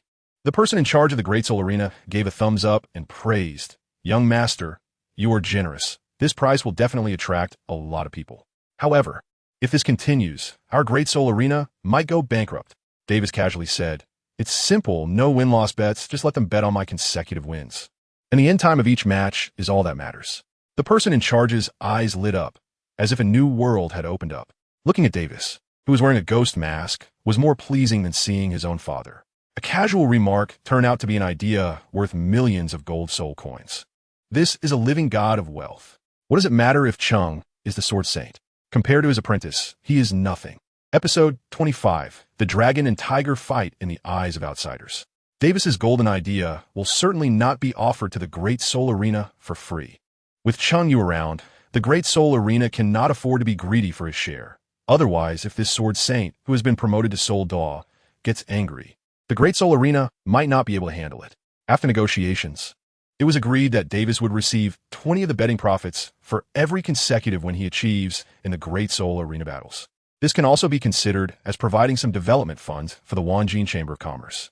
The Great Soul Arena offered a considerable amount, but the conditions they proposed were certainly harsh. As long as Ghostface loses a match in the upcoming battles, whether against opponents of the same rank or higher, from that losing match onward, all subsequent earnings would have nothing to do with him. It is important to note that many of Davis's opponents are renowned, skilled fighters within the Spirit Master realm. Chung Yu initially wanted to draw his sword and theorize with the Great Soul Arena to modify the agreement, but he was stopped by Davis. It's fine, but unnecessary. Davis understood clearly that his primary goal was to find enough sharpening stones. Making money? That was just a bonus. If he could find a way to defeat his opponents and identify the shortcomings in his swordsmanship, then his gains could not be measured by gold soul coins. Thus, for the next 10 days, Davis, under the guise of the Ghost Face, participated in 3 soul master-level battles at the Grand Soul Arena every day, winning each match effortlessly. By the end of the 10 days, the newcomer Ghostface had become a hot topic at the Grand Soul Arena. To accommodate him, the arena introduced a winning streak betting system and a timed betting system, extracting countless profits from numerous gamblers, nobles, and merchants. Some greedy, underhanded individuals, having lost heavily in the betting, even began to target Ghostface himself. Of course, those minions that reached out were all swiftly dealt with by Chung Yu, who eliminated them one by one with his sword. Initially, as the probing minions increased, Chung Yu eventually killed a soul sage in front of several spies, after which no one dared to seek death anymore. Meanwhile, Davis accepted challenges from 30 renowned soul masters at the Grand Soul Arena. After these 30 diverse battles, his combat experience underwent a significant qualitative improvement, but unfortunately, the pressure these opponents exerted on him was insufficient, resulting in minimal enhancement to his swordsmanship. Therefore, it was time for the real meat of the battle to commence. After finishing the soul battles on the 10th day, Davis began requesting the Grand Soul Arena to arrange battles at the soul sect level for him. The arena was well prepared for this and quickly dispatched a soul master of soul sect level. As the two entered the arena, the host of the Grand Soul Arena was extremely excited. Esteemed audience, today we are fortunate to witness a bizarre soul battle initiated by our rising star, the 33rd level Ghost Face Sword Master, challenging the 44th level Assault Type Weapon Spirit Master, Frenzy Blade. It has been 2 years since such a cross-rank challenge has occurred in our Grand Soul Arena. Moreover, a lower-ranked Soul Master defeating a higher-ranked Soul Master has not happened in 10 years.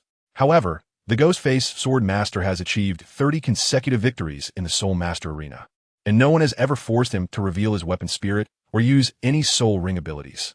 Meanwhile, Mr. Frenzy Blade is no weakling. He has already earned the Silver Soul Battle Honor in the Soul Sect Arena, a 30 consecutive victory Soul Master against the Silver Soul Battle Soul Sect. Sword Spirit versus Blade Spirit. This is going to be a crazy night. Are you ready? With the host's provocation, the audience's emotions ignited, and the amount of bets flowing into the Grand Soul Arena kept rising, each increase thrilling the arena's management. As the atmosphere reached its peak, the referee announced the start of the battle. Frenzied Blade completely disregarded the ghost-faced swordmaster, as he was here solely for the money. With a bounty of 1,000 gold soul coins and the appearance fee from the Grand Soul Arena, he only needed to win one match to claim it, which was quite attractive to all non-noble soul masters. Upon hearing the referee announce the start, Frenzied Blade let out a sinister laugh and activated his weapon spirit.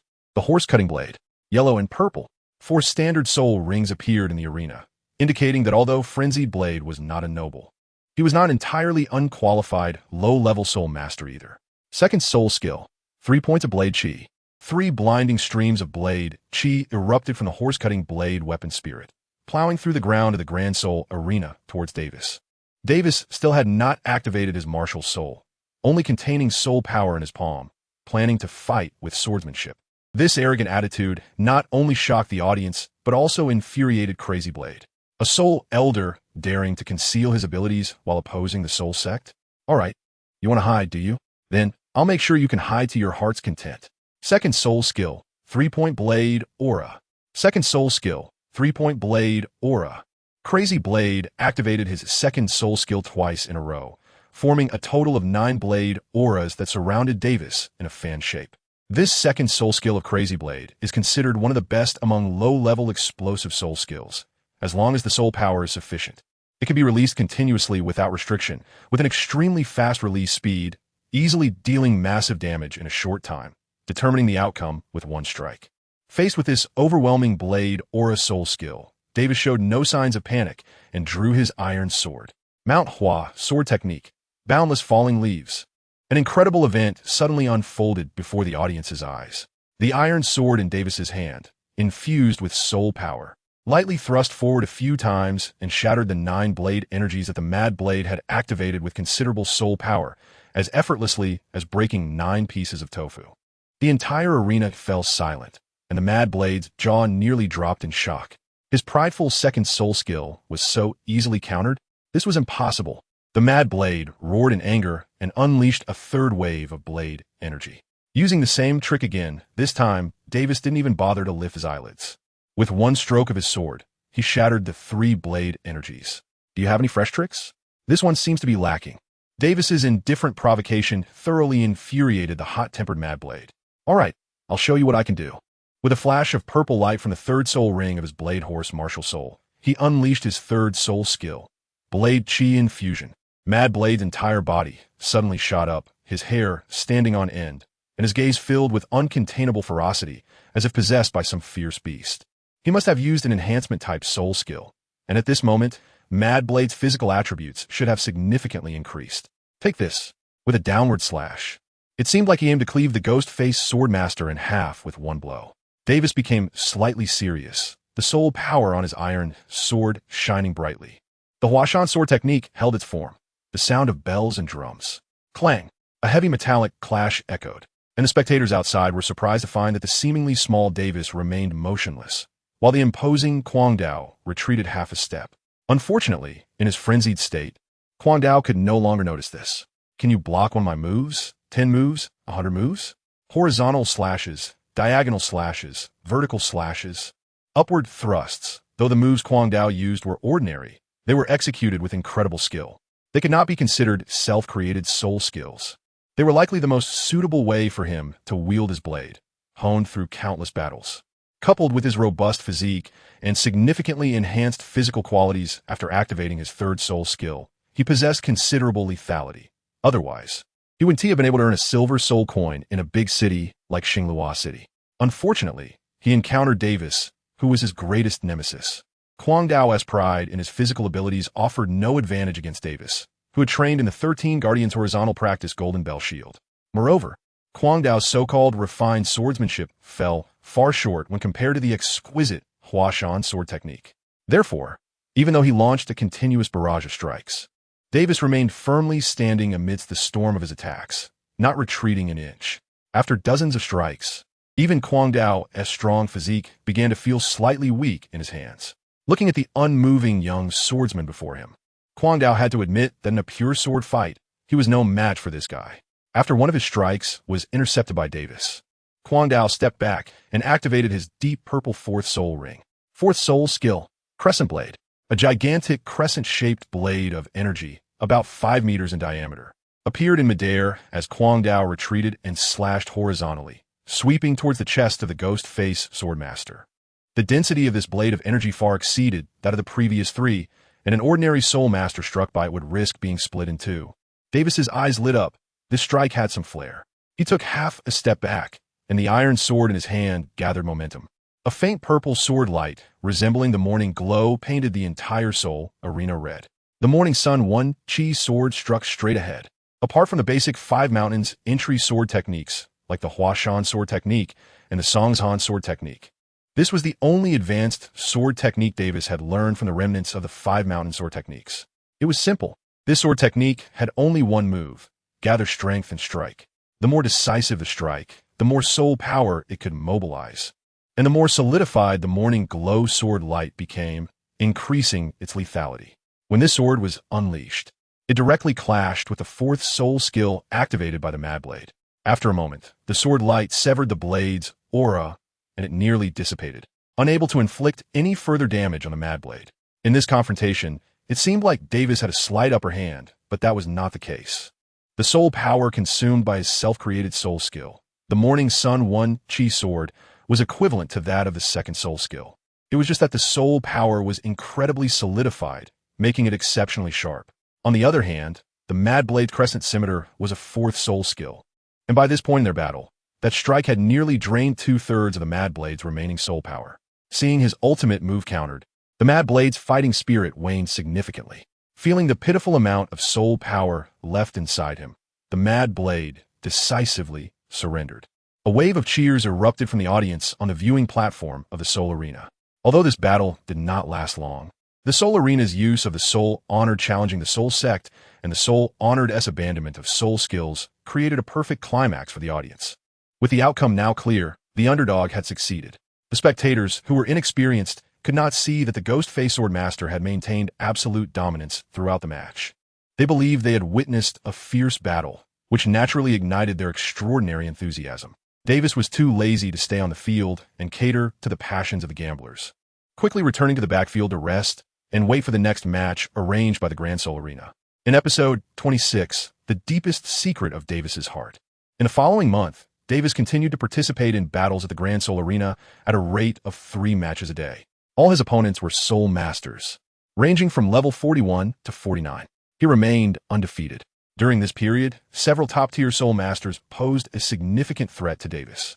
After all, he couldn't use soul skills and had to rely solely on swordsmanship, which made him passive against opponents with special soul skills.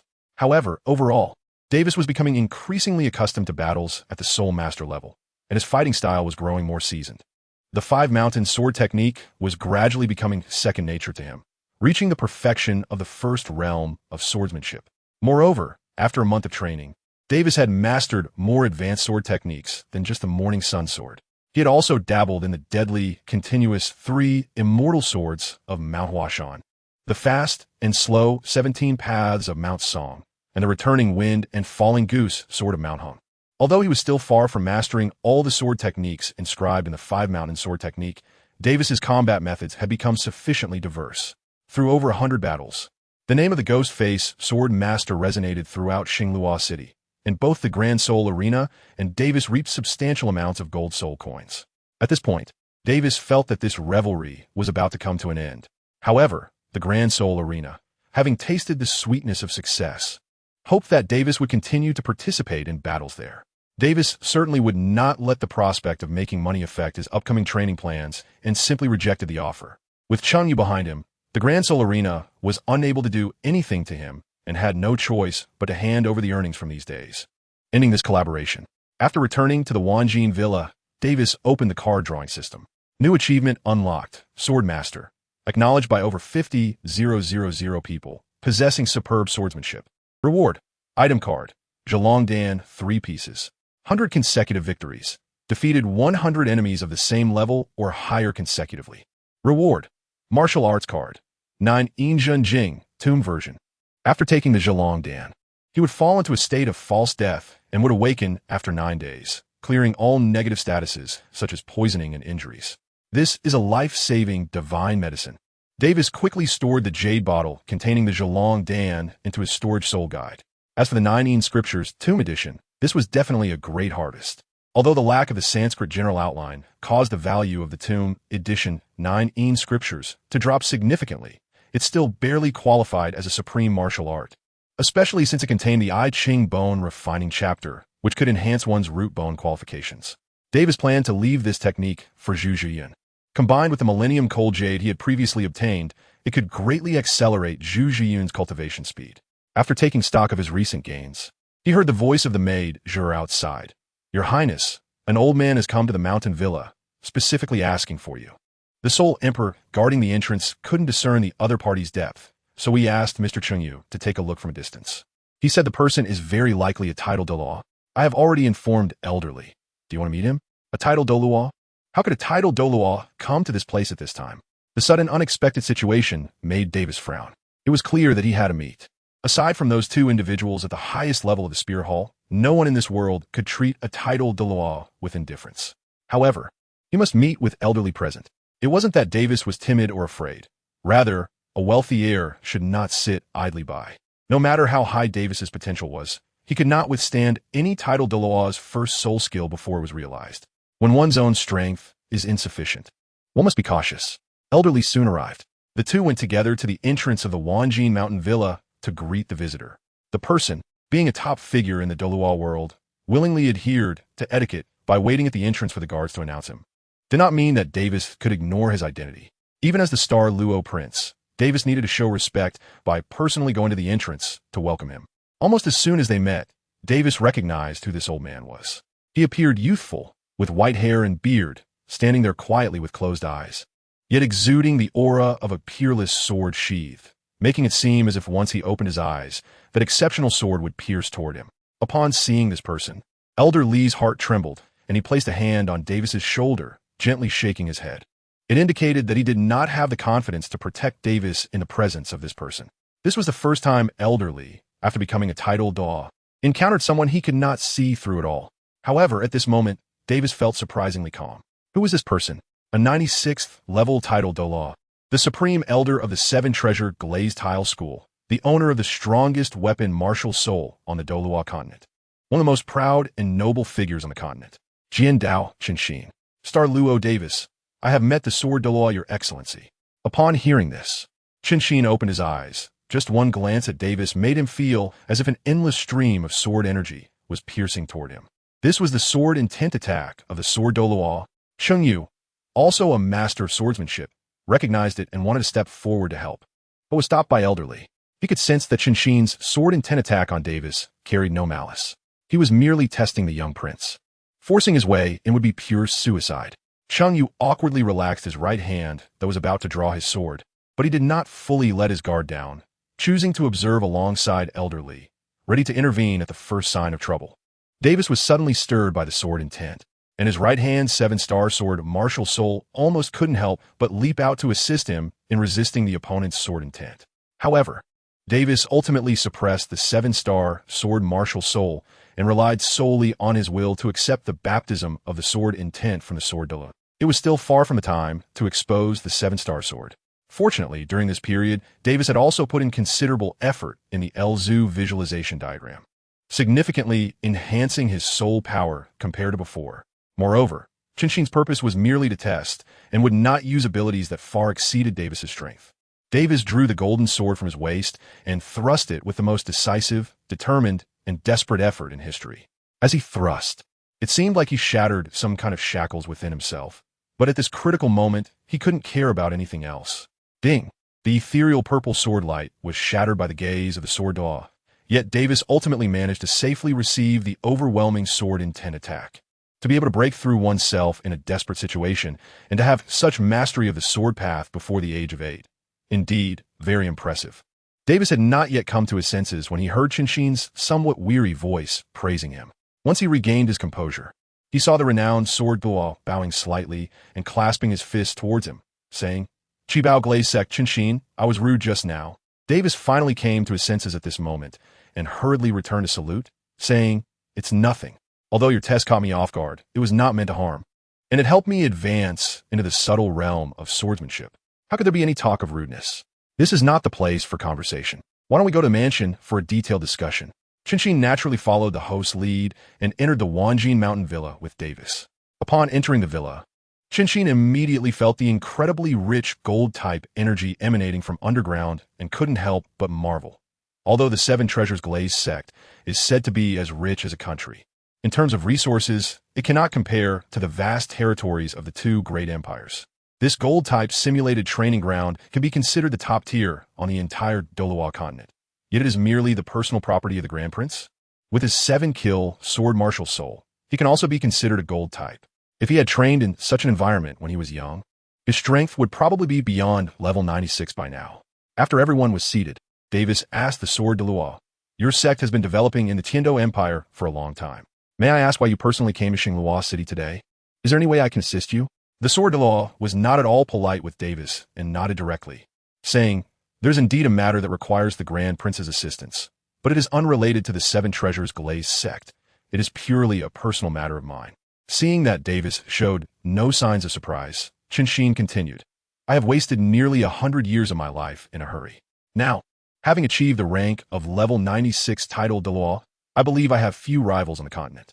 Unfortunately, my swordsmanship inheritance has yet to find a suitable successor." Upon hearing this, both Davis and Chunwei understood the Sword Douluo's intentions. He had come today because he learned from the Seven Treasures Glazed sect's intelligence that a young swordsmanship genius had emerged in Xingluo City. With the strength of a Soul Master, he managed to achieve 90 consecutive victories in the Great Soul Arena without using soul skills. Even I could not accomplish such a crazy feat when I was young. May I ask, Grand Prince, can I have the honor of being this sword genius's teacher? Indeed, the identity of the Ghost Face Sword Master can deceive ordinary people, but it cannot hide from the keen eyes of a titled Douluo, especially the Sword Douluo Jinxi, who is extremely sensitive to sword intent. If Davis were not an outsider or did not have a system, he should immediately take the opportunity to become a disciple, as this would ensure he had someone to protect him in the future, even if he lost the throne contention. However, Davis, at this moment, was confident he could defeat Dai Wei and did not need to find an escape route. Therefore, he had to consider his own position more. Being the disciple of the Sword Douluo was certainly appealing, but no matter how unrelated it was to the Seven Treasures Glazed sect, they were still the closest family of Ning Fengji. Once he became a disciple, in the eyes of outsiders, Davis and they would have an inseparable bond. Currently, the relationships between the Spirit Hall, the two great empires, and various sects on the continent were still unclear. Binding himself too early to one of the top 3 sects, the Seven Treasures Glazed sect might not align with the core interests of the Xingluo Empire. Although these so-called imperial interests did not hold much weight in Davis's eyes, as he was confident that he would be the core interest of the empire in the future, that future was not now. Most importantly, Davis did not yet know how to treat Dai Wei, Tang San, and the rest of the Shrek 7 monsters, including Ning Rongrong. As a prince of a nation, there were too many factors to consider. At this critical juncture, Davis could only apologetically decline the Sword Douluo's good intentions. "I apologize, senior. My identity is special. And the Seven Treasures Glazed sect, of which you are a part, is a pillar sect of the Tiando Empire.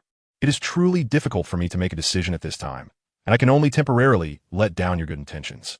Having lived nearly 100 years, Jinxi understood Davis's meaning upon hearing this. After all, as the continent's #1 swordsman, Jinxi's nonchalance exceeded everyone's expectations.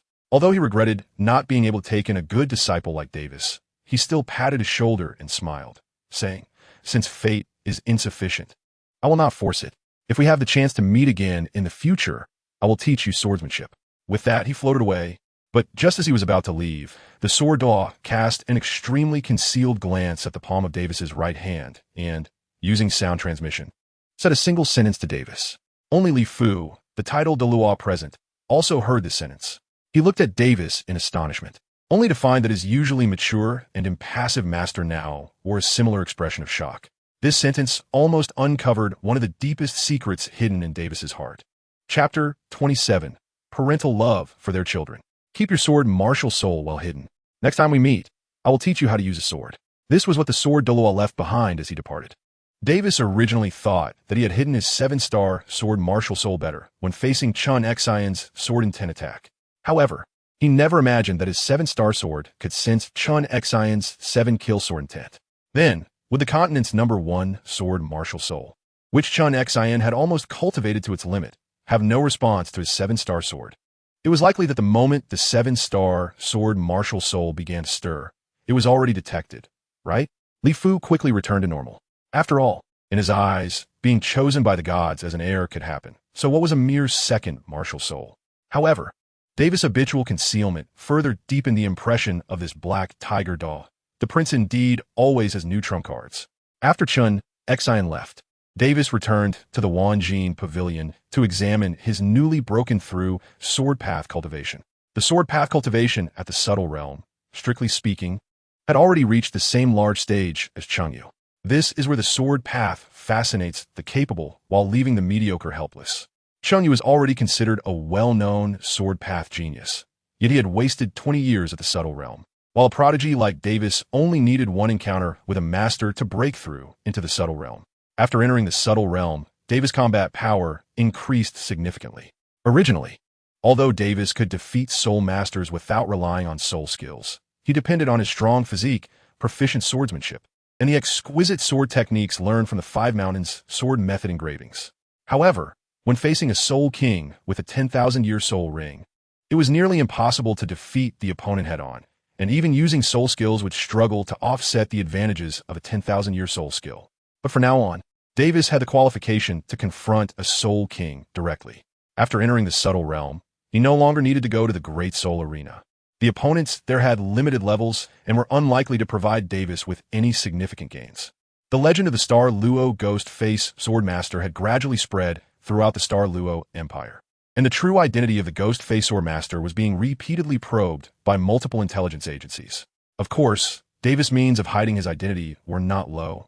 Ultimately, the force that truly uncovered his identity was, in essence, just one: the Imperial Intelligence Organization of the Star Luo royal family, the Shadow Guard. In the Imperial study, Emperor Dai Zhan of the Star Luo read the intelligence presented by the Shadow Guard word by word, finally unable to contain his calm demeanor cultivated over more than a decade, and laughed loudly. "My son Davis has an unparalleled appearance. Our Dai family of the Star Luo has no worries." After laughing recklessly for a while, Dai Zhan returned to his original calm self, signaling the Shadow Guard to send this intelligence to both the Nine Spirit Palace and the Qinglian Palace. At the same time, he ordered the Shadow Guard to mobilize entirely to closely monitor everything happening in the Qinglian Palace. The bad habits that the Star Luo Empire had inherited for so many years finally had a chance to be resolved in the hands of the next generation. Dai Zhan knew that he could trust concubine Lian, who was also a top-tier intelligent person. After seeing this intelligence, she would certainly know what to do. If she didn't know, the emperor was ruthless. Even though Dai Zhan still cherished and loved her deeply, he would have to do some heart-wrenching things. In the Nine Spirit Palace, the queen looked at Li Fu, her face full of worry as she scolded. "Uncle Li, why didn't you keep an eye on him and let him run wild in the Great Soul Arena? I don't care what amazing opportunity he has to become a soul master at this age, but with your experience, don't you know that once his real age is exposed, he will be coveted by the entire continent?" Li Fu, who had already achieved the title of Douluo, felt a rare sense of unease when facing this younger generation whom he had watched grow up like his own daughter. The prince. He pondered for a moment, but Li Fu still did not tell her that he had already pledged loyalty to Davis, nor did he mention that he had achieved the title of Douluo, let alone the matter of the divine inheritance. He merely half-concealedly said, "The prince has his own plans, Your Highness. He is more mature than you think." After spending many years together, the queen could tell at a glance that Li Fu was hiding something.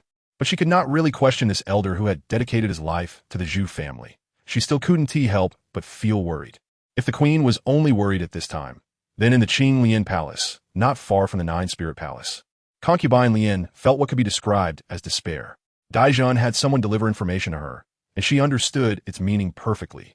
The Dai family, with its history spanning hundreds of years, had finally produced an extraordinary genius, the future of the entire Dai family. "I do not hope for, nor will I allow, you to engage in any unnecessary actions." Once the Emperor of Xinglao adopted such an attitude, Consort Lian absolutely dared not resort to assassination against Davis anymore.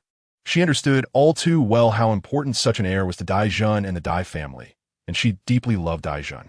If it were not for love, how could the noble Consort Lian, with her unparalleled beauty, be willing to marry into the hopeless Xinglao palace? 7 years old, a soul master? Defeating nearly 100 soul ancestors in the Great Soul Arena with a single sword? The first genius soul master of Douluo continent throughout the ages? Davis, oh Davis. You are so wonderful. Why aren't you my son? You are so outstanding. How can my son possibly live up to that? The beautiful consort Lien lay on the cold ground, and after a bout of hysterical crying, she gradually stopped and suddenly got up. No, I must do something. My Mubai must survive. After saying this, consort Lien returned alone to her bedroom, fixed her smudged makeup, changed into a simple long dress, and went to the queen's jeweling palace without bringing a single maid or guard, going alone. Upon arriving at the entrance of jeweling palace, she only told the maids that she was there to pay her respects to the queen. Even the maids of jeweling palace were surprised to see this scene. Consort Lien seemed to be quite favored by the emperor, although she had never openly acted out of line. She was also rarely willing to lower herself to pay respects to the queen in jeweling palace, leaving everyone unsure of her intentions. Nevertheless, they followed protocol and invited her to the reception room, while secretly informing the queen in advance. When consort Lien arrived, the queen was still in the garden talking to Li Fu, so she sat silently in the reception room waiting, not drinking tea or eating snacks, just quietly waiting there. After a while, the queen arrived, and upon seeing her, consort Lien immediately stood up and respectfully bowed to the queen with the highest honors of the Xingluo royal family. Still saying nothing, the queen, Zhu Zitong, was also clever. Seeing this, she understood that Dai Zhun must have sent someone to inform her as well. So she dismissed those around her, even sending away her closest female attendants. As a sensitive attack-type soul sage, she was not at all afraid of consort Lien plotting against her during their private meeting, whether she intended to harm the queen or herself. In front of the reflex speed of a feline soul sage, there would be no opportunity. After the maids left, consort Lien stood up and bowed to the queen again, pleading in a tone she had never used before. I beg the queen to save my son Mu Bai's life. I, Zhen Lien, am willing to exchange my life for his. The queen's gaze was icy, and she did not reach out to help her, remaining seated on her phoenix throne without even the thought of moving. Consort Lien rose for the second time and bowed to the queen for the third time. I beg the queen to save my son Mu Bai's life. I, Zhen Lien, am willing to sever ties with the Zhen family and exchange my life for his. The queen's gaze remained cold, but this time she did not remain silent.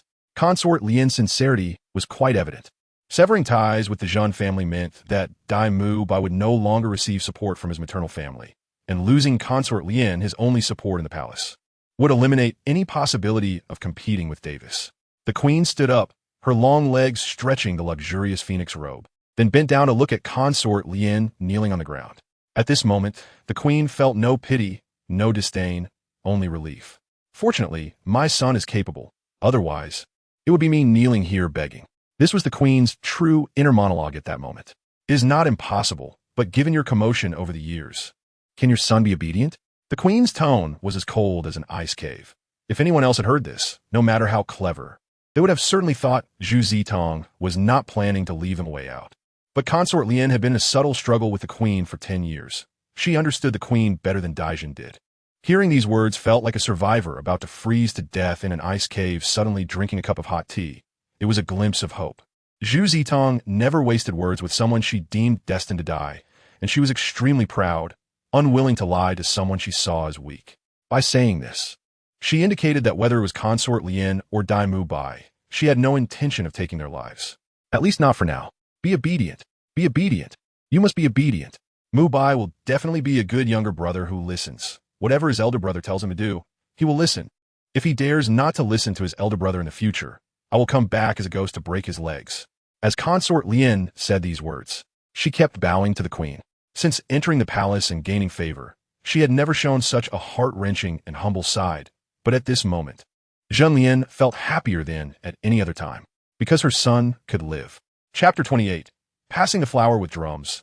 Dai Mu Bai. No one knows what consort Lien and the queen discussed that day in Jilin Palace. The people in the palace only knew that after that day, the once domineering consort Lien, who relied on the emperor's favoritism, suddenly became docile and no longer competed with the queen. In fact, the first thing she did every morning was go to Jilin Palace to pay her respects to the queen, and later, the queen became annoyed with her, leading to her visits becoming less frequent, only every 3 days. Even more surprisingly, after the third Prince Dai Mu Bai learned to speak, his first word were not mother or father, but elder brother. Davis was also extremely shocked when he encountered this matter. His half-brother, who seemed destined to become an enemy in the future contention for the throne, actually called out to him first during his babbling stage. Was his scheme by Consort Lien? But with her intelligence, she should know that in the royal family, familial affection is the least valuable. To expect that a simple call of royal brother would make Davis show mercy towards Dai Mubai in the future is an unrealistic hope that Consort Lien probably wouldn't have. At this moment, Queen Zhu Zitong spoke up to ease the situation. Vis, your third brother is young. Since he is close to you, you should teach him more often. The weather is nice today. Why not take him to Jin Mountain Villa for a visit? It would also be a chance to see the scenery outside the palace. Consort Lien, what do you think? Davis was also surprised by the queen's attitude. How could Consort Lien let Dai Mubai go out to play with Davis? It's impossible. Consort Lien would probably never agree to that, even if it meant death. Returning to your majesty, if Mubai has the chance to get close to his elder brother, I would certainly wholeheartedly agree, but I'm just afraid it might delay the crown prince's cultivation. Consort Lien's agreement caught Davis off guard. Observing her expression, there was not a hint of reluctance, as if she truly were sending her son to visit his elder brother. Davis was dumbfounded. What on earth had happened that he didn't know about? Vis, I'm talking to you. The queen's questioning interrupted Davis's days, and he had no choice but to respond. Returning to mother, I have been in seclusion and hard training for a long time. I had a small breakthrough a few days ago, and I was supposed to rest today. Since mother and Consort Lien asked me to take my third brother out to play, of course, that's no problem. Thus, a bewildered Davis took the equally confused Dai Mubai, along with a large group of palace mates following them, back from the palace to Wanjin Mountain Manor. Once back on his own territory, Davis shed his disguise and looked at the babbling Dai Mubai in front of him with a face full of distress. Suddenly, Lui Weiing popped out from Li Yang's mirror space, leaning over to Davis and asking, "Boss, where did you get this kid from?" Davis shrugged helplessly and pointed in the direction of the palace, replying, "Yes, found it in the palace." Lu Yunying was momentarily stunned, and it took her a while to finally react, her expression changing drastically. "In the palace. You brought the third prince back. The third prince is just this small, as big as a snotworm. This isn't good, right? His Majesty will be furious." Lu Yunying almost thought that Davis had gone mad and was planning to deal harshly with Dai Mubai in advance. Davis shot her a glare, then casually gave Yunying a chestnut. "Wait a minute. Shouldn't girls be better at taking care of children than men?" Davis looked up and down at Lu Yunying, making her feel a bit uneasy, and then he revealed his true intention. "My mother asked me to take my little brother out to play for a day, and I think you're quite suitable for this task, so I'll leave my third brother in your care." After saying that, he placed Dai Mubai into Lu Yunying's arms, and once he confirmed that he was steady, he immediately ran away. He even activated his second soul skill, Golden Feather Strike, flying away at the speed of a 3,800-year-old Golden Feather Falcon, faster than a flying system soul saint. By the time Lu Yunying reacted, Davis's figure was nowhere to be seen. Lu Yunying looked incredulously at the little guy in her arms, questioning her intelligence for the first time. "Is this really happening? I can't take the blame for this. I need someone to take the fall." After that, Lu Yunying shouted to the sky, "Liang, open a mirror at the entrance of the villa." Liang, who was practicing not far away, heard Lu Yunying's voice and, without thinking much, opened a void mirror beside her for her to teleport. This was their daily routine, to train the coordination between everyone in the battle team and Liang. They often called him to help open doors for teleportation while moving around the villa. This also helped train Li Yang's precision in releasing skills. But today, Lu Yunying, with her mischievous intentions, gave Li Yang a lesson. Don't stuff things into your body, crossed out, into the mirror world, especially when this little guy is your highness's little brother.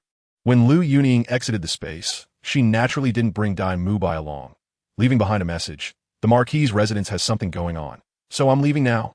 Liang, take care of that one in your mirror space." Before her voice fully faded, Lu Yunying charged out of the main door, leaving Wanjin Villa. By the time Liang figured out who this extra child in his mirror world was, Lu Yunying had already returned to the Jinjuan Marquis's residence to eat watermelon. At this moment, Luo Jiwei quietly moved a bit further away, confirming that Liang had no way to take the blame, before softly saying, "Liang, it seems like you've been tricked by Sister Yunying again." Hearing this, Li Yang's heart shattered into pieces, like the countless mirrors he had let go of. He looked at Luo Jiwei, but there was no sign of her anymore. The sound of arrows shooting from the adjacent target range echoed, as the little girl was focused on practicing her archery, completely unaware of the outside disturbances. With no one to take the blame, Liang became the lowest link in the blame chain, and he had to take on the daunting task of temporarily playing the role of a babysitter, holding back tears. Strangely, although the young Dai Wei understood nothing, he surprisingly liked the environment of Wanjin Villa very much. After arriving at Wanjin Villa, Dai Wei appeared very lively. And when Liang came to play with him, he was even more excited. Davis stood on the rooftop of the Wanjin Pavilion, watching the scene of Liang with his child, and his doubts were slightly alleviated. Perhaps even Dai Zhun, who once ordered the assassination of his own siblings, and the couple Zhu Zitong, hoped that their children could be friendly and harmonious with each other. However, the rules of the clan were too heavy, and the power of the clan elder in the court and behind the scenes was too formidable. Without absolute strength, before being able to turn the balance between the royal lineage and the conservative faction, changing the clan rules could easily cause turmoil in the entire Xinglua Empire. At that time, the watchful Wuhuan Temple and the semi-independent principalities and kingdoms around Xinglua would pounce like countless vicious dogs. The current Xinglua did not have the ability to withstand such risks. Therefore, Dai Zhun was enduring, and Zhu Zitong was also enduring. But if Davis quickly grew strong enough, he could choose not to endure in the future. This was also what Dai Zhun and Zhu Zitong were looking forward to, even the current consort Lian was hoping for. Chapter 29. Zhu Ziyun takes drugs. Lu Yunian gets beaten as the designated magical king team agility attacker by Davis, and the future mistress of the Xinglua Empire. Zhu Ziyun received an invitation from Davis right after her awakening. So, the day after her awakening, she brought a large group of Zhu family guards to visit the Wanjin Mountain Villa. However, what she did not expect was that she would meet a child who was destined to become her and Davis's enemy at the Wanjin Mountain Villa, the third prince, Dai Wei. Although he was still a babbling little kid, he immediately triggered Zhu Ziyun's innate instinct to confront, deeply rooted in her memory as a feline. Although Zhu Ziyun was only 6 years old, she had received education from both the Zhu family and the royal family since childhood, and her sense of faction was very strong. In her eyes, Dai Wei represented the greatest threat to her and Davis's future. So, upon seeing 1-year-old Dai Wei for the first time, Zhu Zhuqing suddenly bared her teeth and even wanted to extend her claws towards the baby. Davis held her soft pink little paw. No, bamboo cloud. Davis gently stroked Zhu Ziyun's hair, and with a hand covering her head, he sealed away the restless little kitten. Then he smiled and said, "An excellent hunter must not reveal any killing intent until they are completely sure. This way, when the opportunity arises, they can strike with precision. Moreover, what elders say is not always right. One must see their own thoughts clearly." Zhu Ziyun didn't fully understand, but she knew one thing. What Davis said was definitely correct. She nodded at him, looking into his eyes. "Don't worry about him anymore. Come with me. I have something to give you." Davis no longer paid attention to Dai Wei, letting Liang act as a caretaker and accompany him while he took his future wife to the secret chamber beneath the Wanjin Pavilion. This was not the secret chamber of Douluo, but rather a place where Davis secluded himself for cultivation. After entering the secret chamber, Davis took out a treasure from his spatial soul guide, the immortal herb, water fairy jade bone, which originally belonged to Zhu Zhuqing in the original timeline. Although this herb did not allow Zhu Zhuqing's martial soul to evolve, it elevated her previously mediocre talent, estimated at level 7, with a maximum of no more than level 8, to the same level as Dai Wei. It's important to note that Dai Wei is undeniably a genius. Despite being disheartened and nearly wasting away at Shrek for a few years, he still managed to reach level 37 by the age of 15, which is definitely a manifestation of innate soul power at level 9. The gap in talent between them should have only widened after reaching Soul Emperor. However, after consuming the water fairy jade bone, Zhu Zhuqing was barely able to keep up with Dai Wei, and eventually, she even gained the favor of the gods and inherited the divine position of the god of speed. This indicates that the water fairy jade bone had a tremendous impact on Zhu Zhuqing's cultivation talent. In the current timeline, giving this water fairy jade bone to Zhu Ziyun, who has an innate soul power of 9.5, will undoubtedly make her a formidable talent in the Demon King team, second only to Davis. Davis brought the daffodil-like bone close to Zhu Ziyun's mouth and said, "Come on, open your mouth." Zhu Ziyun didn't know what this was, and looking at Davis's tone, which seemed to lure a little girl, she felt a bit scared. However, due to the Zhu family's education for their daughter and her trust in her fiancé, she obediently opened her mouth. First, she ate the petals one by one, and finally, she sucked on the stamen in the middle, remembering to run her soul power to absorb the energy. At that moment, Even though the little girl didn't understand much, she knew this must be something good. So she carefully followed the steps Davis had instructed. As the immortal herb entered her abdomen, Zhu Zhiyun immediately sat cross-legged on the spot, feeling a vast, yet gentle energy beginning to transform her body. Davis sat beside her, practicing the true heart method while waiting for her to absorb the energy of the celestial herb. After a long while, Zhu Zhiyun's soul power fluctuations gradually stabilized, and she opened her eyes. She looked at Davis with eyes full of surprise and asked, "Brother Davis, I feel that my cultivation of soul power has become much faster than before. My innate soul power should have improved, and now I have reached the same level as you with full innate soul power." Davis smiled and said, "As the future second-in-command of our Demon King team, you naturally need to have full innate soul power, just like me." Originally, Davis wanted to directly pass on the 9 manual, Ancient Tomb Edition, to Zhu Zhiyun, but after thinking it over, he decided against acting rashly. The amount of information in the 9 manual was simply too overwhelming for Zhu Zhiyun, a 6-year-old child who had just awakened. When Davis absorbed the information from the complete truth heart method, it took him a long time, and even with the absence of the Sanskrit general outline, the content of the 9 manual was at least 10 times that of the complete truth heart method. With such a massive amount of information, he wasn't sure if it would overwhelm Zhu Zhiyun's mental world. He certainly didn't want his fiancée, Yi, to become a fool like Ouyang Feng, the Western poison, just because she practiced the 9 manual incorrectly. So he decided to hold off on this matter for the time being. Regarding the fairy grass, Davis imposed a gag order on Zhu Zhiyun. "The herbs you eat today, you must not tell anyone when you go back. Otherwise, I won't like you anymore." Zhu Zhiyun quickly shut her mouth, thinking it wasn't enough. So she covered her mouth with both little hands and shook her head vigorously. After she became a bit more sensible, the education she received was to wholeheartedly assist the prince of the Dai family in competing for the throne and to become the queen herself. Davis's preferences were more important to her than anything else. Having completed what needed to be done and given all the necessary instructions, Davis took Zhu Zhiyun's hand and walked out of the Wanjin pavilion. As soon as they stepped outside, they found Liang, Lu Yunying, and Luo Jiwei staring at them with wide eyes. Liang was holding Dai Mubai and even covered Dai Mubai's eyes with his left hand. Lu Yunying asked in astonishment, "No way, boss. You just got engaged a few days ago, and this little girl is only 6 years old." Liang and Luo Jiwei regarded Davis as their superior and didn't dare speak as freely as Lu Yunying. However, the 3 pairs of eyes, filled with a mix of curiosity, thirst for knowledge, shock, and a hint of disdain, completely revealed their thoughts. What a lecherous guy. The group had been close for a year, so Davis didn't mind this playful banter too much. He just shot a fierce glare at Lu Yunying, signaling her to watch out next time they practiced together. Lu Yunying shrank her neck and stopped talking. Little did they know, Zhu Zhiyun, holding Davis's hand, was unhappy. Not to mention that they hadn't done anything. Even if they had, the big prince brother was her fiancé. What was the problem? A little kitty unhappy would scratch people. Just as she was about to scratch Dai Mubai, Davis stopped her. Since Lu Yunying was right in front of her, Davis wanted to let her suffer a little, but he didn't force it. So, Zhu Zhiyun instantly summoned her martial soul and pounced at Lu Yunying, aiming a paw at her face. Although she hadn't learned the 9 manual, Zhu Zhiyun's cat paw already had a hint of the 9 white bone claw style. However, how could a newly advanced level 10 little kitty be a match for Lu Yunying, a great soul master? Lu Yunying didn't even activate her martial soul without dodging.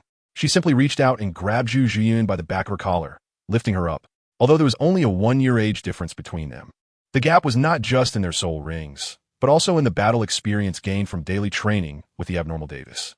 Zhu Zhiyun, who had 0 combat experience, wanted to throw a tantrum in front of Lu Yunying, was still a bit naive. As the future lady boss, Lu Yunying wouldn't dare to seriously harm her. But since Zhu Zhiyun made the first move, letting her suffer a small loss and lose face was probably something the boss wouldn't mind, right? Seeing Zhu Zhiyun being lifted and still clawing at the air, Davis stifled a laugh and coughed. "All right, no more fighting." Upon hearing this, Lu Yunying pouted and set Davis's fiancée, Yi, down on the ground. Davis walked over and gently tapped Zhu Zhiyun's forehead, not wanting to be too harsh.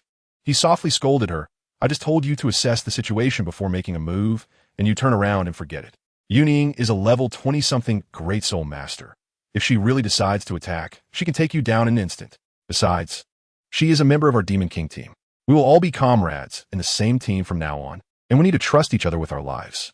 You're not allowed to attack your own people anymore, understood? Oh, Zhu Zhuyun touched her forehead where he had tapped, feeling a bit wronged as she replied softly. Lu Yunying, watching her boss scold his girlfriend with amusement. Didn't he expect to soon find herself in the line of fire? After finishing with Zhu Zhuyun, Davis immediately turned his attention to her. I asked you to help take care of Mu Bai for a while, and you said you had something to do at home, right? So why are you back? I stepped out and saw you bullying Zhuyun. Are you itching for a fight because no one is around to spar with you? Well, that's simple. I have time today to spar with you. Being caught up in the drama wasn't pleasant at all for Lu Yunying. She secretly cursed the biased boss in her heart. While she liked fighting, it was for the thrill of battle, not to be bullied. However, she put on a smiling face, took a step back, and shifted the blame to Liang. Liang told me that the boss's fiancé, came to Wanjin Villa. So I thought I'd come and meet her, she said. Right, Liang? Lu Yunying flashed a flattering smile and reached out to hook her arm around Liang's neck, hoping this good brother would once again act as her shield. But she ended up grabbing nothing but air. After being tricked by her once, Liang directly activated the mirror world and teleported to the rooftop behind Lu Yunying. That was the best spot to watch the show. Lu Yunying lost her balance and stumbled. As soon as she steadied herself and looked up, she saw Davis standing in front of her with a smile that was not quite a smile, lifting his chin to indicate, "Let us go, our Miss Lu. See you at the training ground." Lu Yunying inwardly cried out in distress, cursing Liang for being ungrateful. Yet she didn't dare to retort to Davis and could only follow behind him to the training ground. Once at the training ground, Lu Yunying's mentality was on the verge of breaking. The ungrateful Liang not only didn't help her, but had teleported right next to the arena to watch her get beaten up. He even had the time to teleport to the kitchen to grab a handful of sunflower seeds. Liang, a space-type soul master, won't fall for the same trick twice. Besides, who doesn't snack on sunflower seeds while watching a show? Chapter 30. Surveillance, Slaughter, and Counterattack. After returning to the Zhu family, Zhu Zhiyun informed her father, Zhu Zitan, that she had reached level 10. Zhu Zitan didn't pay much attention to it. After all, it wasn't surprising that some rare treasures of the Crown Princess residence could help a soul master level up. He immediately arranged for someone to accompany her for soul hunting. According to the Zhu family's tradition, they chose a 400-year-old shadow leopard. After obtaining the soul ring, Zhu Zhiyun's soul power skyrocketed, directly reaching level 17. The enormous fluctuation in soul power was immediately noticed by the accompanying soul emperor. Fortunately, the person protecting her was Zhu Zitan's absolute confidant. Otherwise, this news could have easily been discovered by hostile forces. When Zhu Zitan learned of this, he promptly checked his daughter's cultivation and found that this level 17 soul power was solid without any fluff. Even more stable than the soul power gained through normal training, which eased his mind a bit. The next day, Zhu Zhiyan came to Wanjin Villa, wanting to ask Davis about her confusion. Big brother Crown Prince, why has my soul power increased so quickly? Davis tugged at her ear, making the little girl blush, and then explained, the elixir I gave you that day is called Narcissus Jade Musclebone, a legendary herb that can improve one's cultivation aptitude and significantly enhance soul power levels. The reason you leveled up several ranks after obtaining your soul ring is that the effects of the medicine hadn't been fully used up before. It was still stored in your body and has now been released all at once. Upon hearing this, Zhu Zhiyun's eyes lit up, and she quickly asked, does that mean I can soon cultivate to the Great Soul Master realm? When that happens, I must challenge Lu Yunying to a duel, so she can't bully me the first time we meet. Wow, this little girl really holds a grudge. Davis raised an eyebrow, thinking that this girl probably hasn't learned her lesson yet. By the time you level up 2 more times and obtain your spirit ring, Lu Yunying won't be at her current level anymore. Even if the levels were the same, Lu Yunying has been through countless battles this year, while you're just a fledgling little kitten. Why do you have to compete with her? Forget it. If the child won't listen, she'll just have to take a beating. Even though Zhu Zhiyun is his fiancée, Davis doesn't show her any special favoritism in this regard. After all, besides her identity as his fiancée, she also has another identity, a core member of the future battle team. Once Zhu Zhiyun advances to the Great Spirit Master and challenges Lu Yunying after thoroughly failing once, she will surely understand what she lacks. The news of the third prince arriving at Wanji Mountain Villa is not a secret. Soon, all the major forces in Xinglua City learned about it. Everyone was puzzled as to why Davis would contact Dai Wei at this time and even invite him to his residence for leisure. If it were to eliminate a threat, it wouldn't make sense. His advantages are too great. A 6-year age advantage, innate full spirit power. Any clear-minded person knows that Dai Wei could never be his opponent. Why would he take the risk of angering the emperor to do something so thankless? While everyone was in doubt, only a group of people became alert. The Elder Council of the Dai family in Xinghua. This organization is composed of side branches of the Dai family. Typically, those who were expelled from the main line due to not awakening the purebred white tiger martial soul in a certain generation. Just like the current second prince, due to his weak constitution, is unlikely to awaken the white tiger martial soul and will likely become a member of the side branch in the future. This organization has maintained the Dai family's dominance in the Xinghua Empire for hundreds of years. However, while they uphold the Dai family's rule, they also support the cruel inheritance system of survival of the fittest, where brothers harm each other. In the eyes of the Elder Council, only those who achieve victory through the most brutal struggles are qualified to become the king of Xinghua. Over the hundreds of years since the council's establishment, there have been royal heirs with talent who sought to oppose them and abolish the brother-killing inheritance system. In fact, many such geniuses appeared in the past, but there have been fewer in recent years. Unfortunately, the Elder Council is very sensitive to this. Any prince with opposing intentions will be met with a swift counterattack from the council. They either support the competitors of the dissenters or strike against the dissenting forces in the court or military. This organization is deeply entrenched in the Xinghua Empire, spanning politics, military, and economic fields. When they focus on targeting someone, even the Emperor of Xinghua would have a headache. Now, the Elder Council has set its sights on Davis.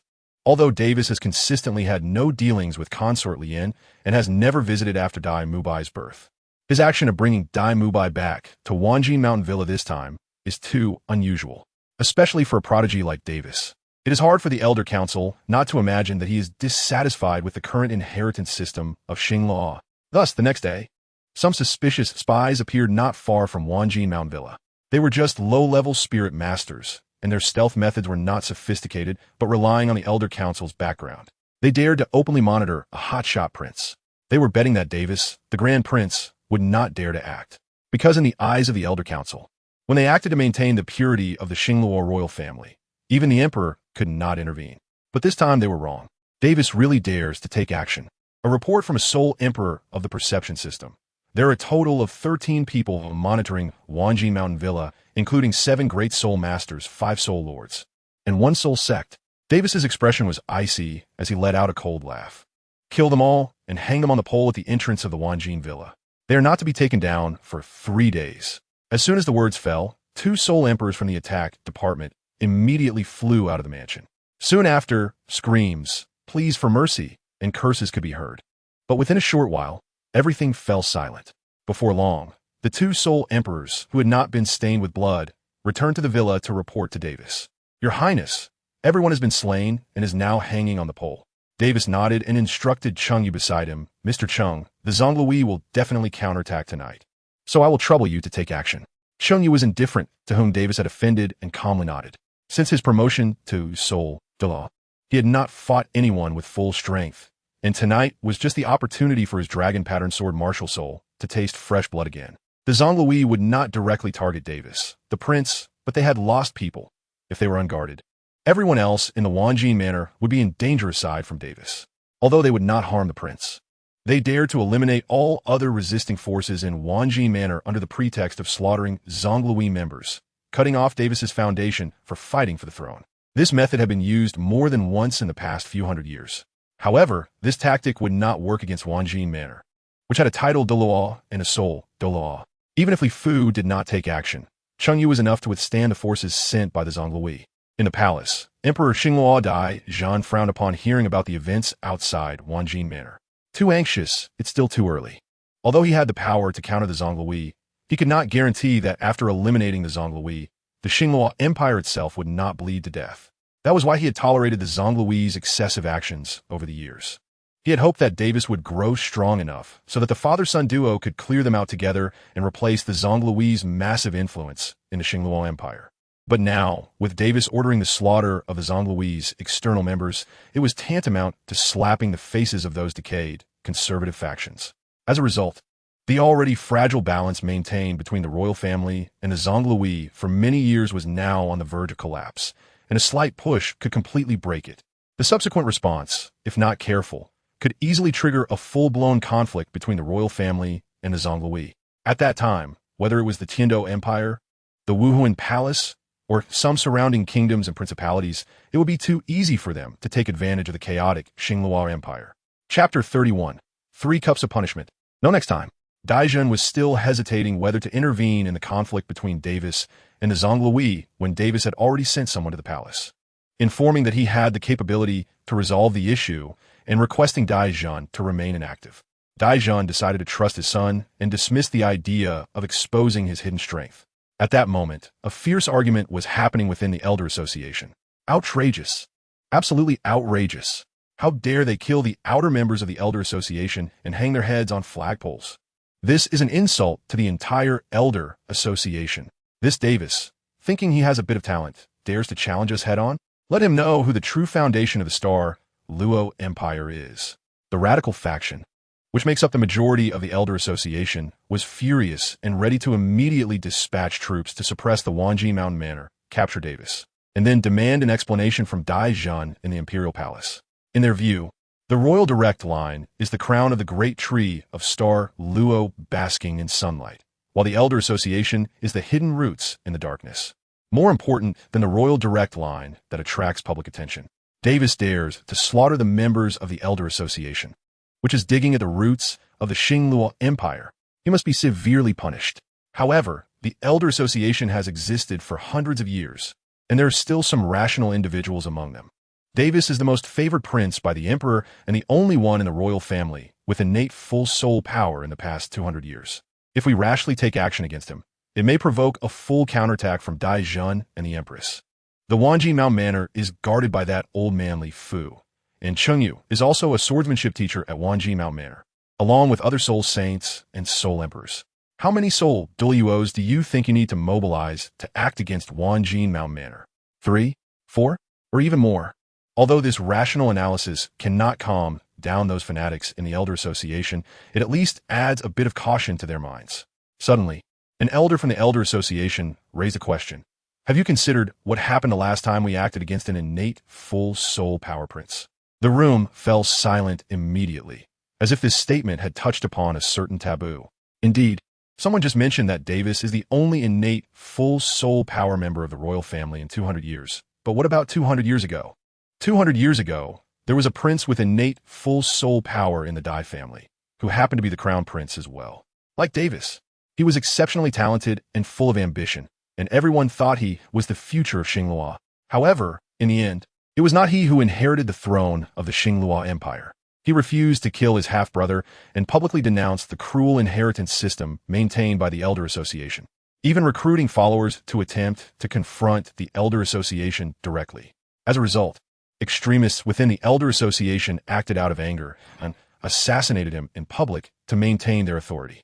With the death of this crown prince, the then emperor of Xinghua was furious and used all his power to eliminate the influence of the Elder Association. Of course, in this process, the royal family's direct lineage also suffered great losses, even shaking the empire's rule for a time. Countless high-level soul masters died in that battle.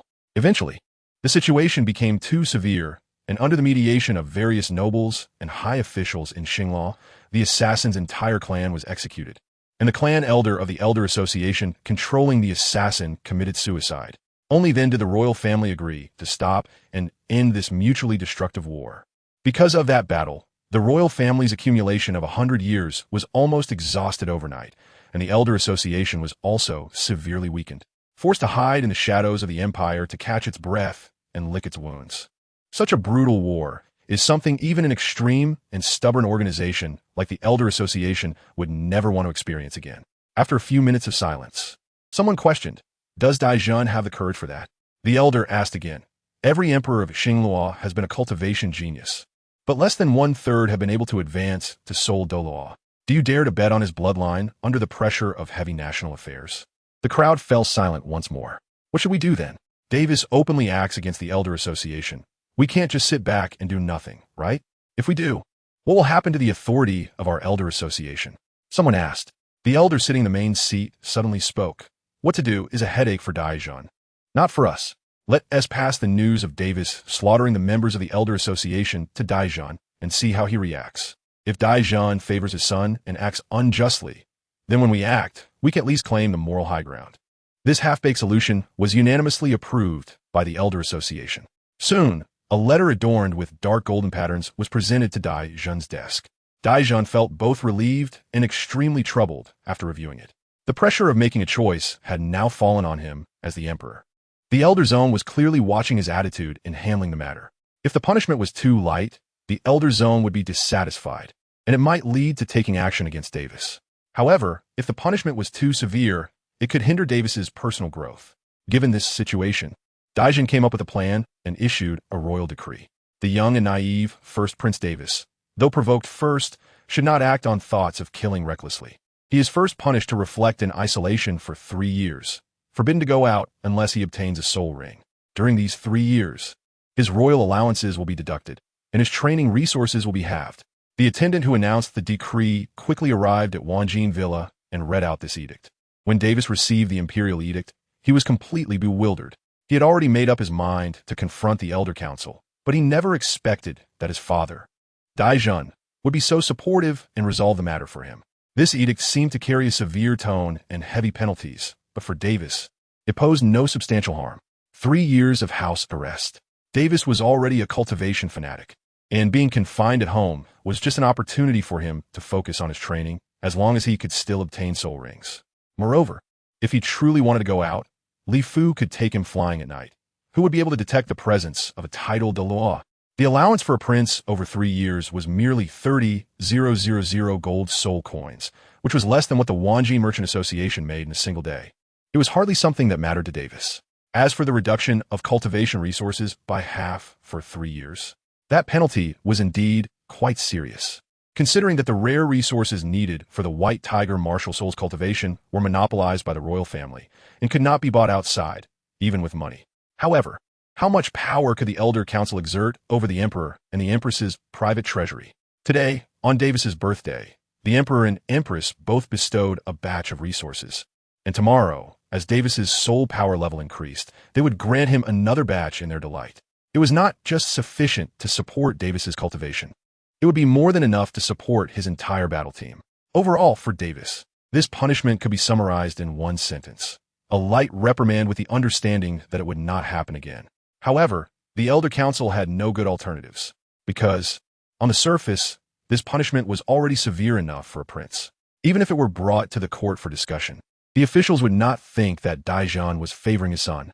Moreover, the reason for Davis's actions was that the Elder Council spies had first broken the rules by surveilling the prince's residence. Thus, in the eyes of outsiders, the young and naive first Prince Davis had killed a member of the Elder Council inappropriately, and the Emperor ordered a reprimand and severe punishment. For a time, the Elder Council's influence in Xingluo City surged, while Davis, who had originally been well regarded by many, gained a lot of detractors. There were even numerous officials who had started to secretly woo the third Prince Dai, Mubai's mother, concubine Lian, sending increasingly expensive gifts. After all, from centuries of experience, if the first prince completely antagonized the Elder Council, the third prince would likely receive strong support from them. Faced with this sudden attempt at wooing, concubine Lian was all smiles and welcomed everyone. She then compiled a detailed list. After the gift givers left, she handed the list and gifts to the Empress. Although concubine Lian's cultivation level was not high, she was not only stunningly beautiful, but also very intelligent. Otherwise, she would not have been able to navigate the complex relationships between Dai Zhen and Zhu Zitong over the years, especially given that they possessed martial soul fusion skills. From the moment she received the intelligence sent by Dai Zhen, she knew that in the vast Xingluo Empire, the future would undoubtedly belong to Davis. A 7-year-old soul master, undefeated in the Grand Soul Arena. Such talent meant that even if Davis wandered off now, the final Xingluo Empire would be begging him to return as emperor. In this world, power is might. The Empress had finally agreed to spare her son, and the first prince had surprisingly not developed a dislike for Dai Mubai. Instead, he treated him like a true younger brother. She would never allow anyone to interrupt her son's path to success. Whoever came, she would ensure their demise. Chapter 32. Digging at Hao Sek's wall. 2 years passed in the blink of an eye. During these 2 years, Davis strictly adhered to the emperor's orders, reflecting on his actions in seclusion, with no contact with the outside world. Internal skills, sword techniques, body refinement methods, visualization techniques. There were so many skills to delve into that Davis was eager to stay home to cultivate. In his spare time, he practiced with Liu Yunying, acted as a moving target for Dai Wei, and trained with Liang and others in the use of team battle space skills. Additionally, Davis did something that surprised everyone. After Dai Wei turned 3, he actually began teaching him basic fist and breath control techniques. The fist techniques were manageable since they were not high-level martial arts like the earth-shattering iron palm, just some basics. However, the breath control method was something Davis had comprehended while cultivating the complete truth heart method. Although it was far less sophisticated than the complete truth heart method, it could still somewhat accelerate soul power cultivation. Several members of the team, along with Li Fu and Cheng Yu, both of whom were trusted confidants, were taught this breathing technique by Davis. Only they understood how precious this method, which only taught breathing, truly was. First, he dispatched people to eliminate the Elder Council's spies, and now he was teaching Dai Wei martial arts and techniques. This series of actions to strengthen his allies left everyone in the team in awe. However, Li Fu and Cheng Yu, seasoned individuals, displayed a knowing look in their eyes, deeply admiring Davis's broad-mindedness and spirit. Davis may have never considered Dai Wei as an enemy or rival, but only as an ordinary brother. Davis's actions reached the palace and were learned by concubine Lian, who was so pleased that she began visiting the queen at Jilin Palace every few days to pay her respects, bringing heavy gifts each time. In the end, this left the queen with a headache, forcing her to claim she was in seclusion to break through her soul power to avoid the attention. Davis was unaware of the queen's headache. He was happily staying at home, not even needing to attend classes. As a result, he completed a system achievement, King of Staying Home, which rewarded him with a martial arts card for the Jade Maiden Heart Sutra. This achievement reward was interesting, as it provided the ultimate skill of Lin Chaoying, the first homebody from the Jinxi Group. Davis took out the martial arts card of the Jade Maiden Heart Sutra and discovered that this card had a special feature. Women who cultivate this skill can engage in dual cultivation with men practicing either the Chuanjin heart method or the innate skill, significantly enhancing both parties' cultivation speed and creating a special bond between them similar to a martial soul fusion technique. Unfortunately, Davis tried it and found that this skill was not highly compatible with Zhu Zhuyan. Instead, the previous 9 manual, Ancient Tomb Edition, had a very high compatibility with her. Davis can only temporarily keep this unique skill under wraps. For his 7th birthday card draw opportunity, Davis drew the secret technique of the Ancient Tomb sect, the throwing needle technique. This skill includes the unique throwing needle methods of the Ancient Tomb sect, as well as the poison formulas for the Ice Soul Silver Needle and the Jade Peak Needle. Currently, there is no suitable person to learn it, so it remains on the back burner one. For the 8th birthday card draw, he obtained a lightness skill he personally needed, the Instantaneous Travel Soul Skill. This is the lightness skill of the Western Poison Master Ouyang Feng from the Jinxi Guild game. Although it is not the most popular lightness skill in the Jinxi world, it is the most suitable for long-distance pursuits. With this lightness skill, Davis has a second soul skill for short-distance dashes, the Golden Feather Strike, and for long-distance pursuits, he has Instantaneous Travel, eliminating any speed shortcomings. In the 9th birthday card draw, Davis obtained a forging blueprint. The blueprint for the heaven-defying sword details the forging process of the sword and has the ability to identify materials. As long as the materials are suitable for forging the heaven-defying sword, part of the patterns on the blueprint will faintly glow when approached. Once the area around the blueprint is filled with enough suitable materials for forging the sword, all the patterns on the blueprint will light up simultaneously. At that point, as long as a skilled blacksmith is invited, the forging of the heaven-defying sword can be completed under the guidance of the blueprint. The deep-sea blue crystal iron that Davis previously obtained from the system draw has already activated part of the patterns on the heaven-defying sword forging blueprint, indicating it is one of the suitable materials. In the Douluo world, there are also various top-notch forging materials. For instance, the deep-sea silver mother and cold-hearted iron essence that Tang San once obtained could also activate the patterns on the heaven-defying sword. Besides achievement rewards, Davis's level has also increased from level 33 to level 40. This time, upon exiting, he plans to hunt soul rings with Li Fu and also deal with an extremely important matter. The Pope of the Spirit Hall, Qian Xuanji, has died suddenly.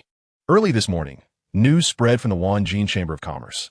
Pope Qian Xuanji was severely injured while chasing the Tang sect bandit, Tang Hao. The Holy Maiden Bibi Dong wanted to invite the continent's top healing soul master, Yi Jinghu, who possesses the 9-heart Sea Tang martial soul, to heal the Pope. But before Yi Jinghu could arrive in Spirit City, the Pope had already succumbed to his injuries. This news has shocked all major powers on the continent. And after the Wanjin Chamber of Commerce received the information, it was immediately relayed to the Wanjin Manor. Coincidentally, this day coincided with Davis's level breakthrough and exit. After carefully reviewing the intelligence, Davis invited Li Fu and Chengyu, who were also in training, to come over, and the entire battle team was present. The Haotian severely injured the Pope of the Spirit Hall, leading to his untimely death. In the following period, the continent will definitely experience a significant upheaval. Davis shared the intelligence with everyone and said, although this incident occurred within the territory of the Heaven Dou Empire, its impact on us in the Star Luo Empire will definitely not be small. During this time, let the Wanjin Chamber of Commerce gather its subordinates and avoid provoking the crazed Spirit Hall. Li Fu nodded and said, the current anger of the Spirit Hall is directed at the Haotian sect and Tang Hao. As long as we do not actively provoke conflicts, they should not target us. Did His Highness summon us for other arrangements? Davis affirmed Li Fu's idea, saying, that's right. What we need to think about now is how to gain the most benefits from this upheaval. Whether it's the Haotian sect, which boasts several titled Douluos and is known as the #1 sect on the continent, or the Spirit Hall, the strongest force on the continent. Neither is something that Davis can provoke at this moment, even with Li Fu, a titled Douluo, by his side. But everyone knows that Davis wouldn't go crazy. Since he says this, it must mean he has a certain level of confidence. Davis continued, the Spirit Hall has deep foundations and countless experts. If they can't find Tang Hao for revenge, they will definitely vent their anger on the Haotian sect. Although the Haotian sect is the #1 sect on the continent, it is still far behind the Spirit Hall. In the face of the devastating blow from the Spirit Hall, the only option is to abandon the mountain gate and find a secluded place to take refuge. At this point, the experienced Li Fu already knew what Davis was planning. Does His Highness want to take over the affiliated forces of the Haotian sect? Davis snapped his fingers and said, that's right. Once the Haotian sect, this towering tree, falls, its affiliated forces will inevitably scatter like monkeys when the tree falls. They don't have the ability to survive under the pressure of the Spirit Hall. The Haotian sect has 4 major affiliated sects, among which the Min family is related by marriage to the Tang family, and the Li family is completely Tang Hao's personal lapdogs. Both of these families have no hope. However, the Yu family has only recently submitted to the Haotian sect, and their relationship is not very close. Their previous residence is still within our Star Luo Empire, so we can definitely win them over. The Pa family, although currently in the Heaven Dou Empire, has its patriarch Yang Wudi who fought with Yun Ying's father using guns, and after 500 exchanges, they ended up as sworn brothers. We can use this point to bring them into the Star Luo Empire's camp. Additionally, the Haotian sect has dozens of blacksmith shops, weapon shops, several mines, and 3 merchant teams within the Star Luo Empire, and we want all of them for the Golden Merchant Association. The others were shocked after hearing Davis's thoughts. What Davis said is almost all the sect industries of the Haotian sect in the Star Luo Empire. This appetite is too big. It's really going to offend the Haotian sect to the core. After all, the Haotian sect has more than one title Douluo. If they send someone to Star Luo City to settle the score, it would be a serious problem. Davis saw the gazes of the crowd and knew what they were thinking. He then explained, although the Haotian sect is powerful, their enemies are even stronger. They would never dare to provoke our Star Luo Empire again until the hatred with the Spirit Hall is resolved. Even if one day they solve the problem with the Spirit Hall, by that time, we will have grown to the point where we are no longer afraid of those reckless blacksmiths. The words spoken by Davis were not seen as mere motivational talk by the crowd, but as reality. Those who accompanied Davis in his growth had never doubted that he would become a prominent powerhouse in the shortest time possible. Lu Yunying, Liang, Luo Jiwei, and Zhu Zhuyun, who had been influenced by Davis over the years, had also developed their own strong hearts. Li Fu regarded Davis's words as divine oracles, believing that his lord was destined for greatness. Even Chengyu, who joined later, was a rebellious swordsman who dared to cut down a title Douluo during his Soul Sage period. Now that he had achieved title Douluo, how could he fear the Haotian sect? The core members of the Wanjin Mountain Villa were highly united, and Davis's ideas were perfectly executed. Next, each person's tasks. Li Fu would first take Davis to hunt souls in the Star Dou Great Forest, and after that, they would return to Wanjin Mountain Villa to prepare for the full absorption of Haotian sect's affiliated forces. Once the Spirit Hall officially took action against the Haotian sect and its subordinate sects, as long as the war stopped, everyone would act according to Davis's plan. Lu Yunying would go home to obtain a letter from General Lu Qinfeng, and then visit the palace to get a letter from Emperor Daijun. With these 2 letters, along with a small elixir given by Davis, she would personally visit the head of the Pa family, Yang Wudi, to invite him to Wanji Mountain Villa for a discussion. As Yang Wudi was a close friend of Lu Qinfeng, with the guarantee from the star Luo Emperor and the precious small elixir, both family and personal interests will be satisfied. Liang would also bring the Emperor's letter and half of the body-refining insights that Davis had summarized after 2 years of practicing the 13 Guardians horizontal training Golden Bell Shield to meet the head of the Yu family, Niu Gao. Although this insight did not cover the most core part of the 13 Guardians technique, it was at least a step forward compared to the current body-refining methods in the Douluo world, and it would definitely impress the Yu family's muscle-bound men who pursued absolute defense. Shan Yu would lead most of the experts from Wanji Mountain Villa and quickly visit each of the industries under the Haoyin sect in the Star Luo Empire, bringing them under state ownership. Chapter 33. The Swordman with Dual Swords, Black and White. After 2 years of closed-door cultivation, Davis had completely surpassed the threshold for bearing a 10,000-year soul ring, both physically and spiritually. The training of the 13 Guardians horizontal training Golden Bell Shield progressed rapidly at first and then slowed down. During the 2 years, Davis had refined his physique according to the methods recorded in this martial arts manual, while consuming a large amount of spiritual herbs and medicines, successfully reaching the 6th level. According to Davis's tests, even an average beast martial soul king could not match his physical strength. With such physical strength, bearing a 10,000-year soul ring was not a problem at all. Davis was no longer afraid of the soul attacks that would inevitably occur during the absorption of the 10,000-year soul ring. Over the past 2 years, Davis had replaced sleep with visualizing the image of Elzu every night. This visualization method was divided into 4 layers. Although Davis was still of the first layer, he was no longer affected by soul damage at the level of a spirit king. After undergoing various tests, Li Fu and Davis reached the conclusion Davis can withstand a soul ring with a limit of about 24,000 years. Searching for soul rings over 10,000 years has never been a simple task. At this level, the information provided by intelligence merchants is no longer accurate. Fortunately, according to Davis's plan, they should have at least 3 months to search for this soul ring. Li Fu took Davis into the interior of the Star Dou forest, directly bypassing the outer layer and heading towards the inner circle.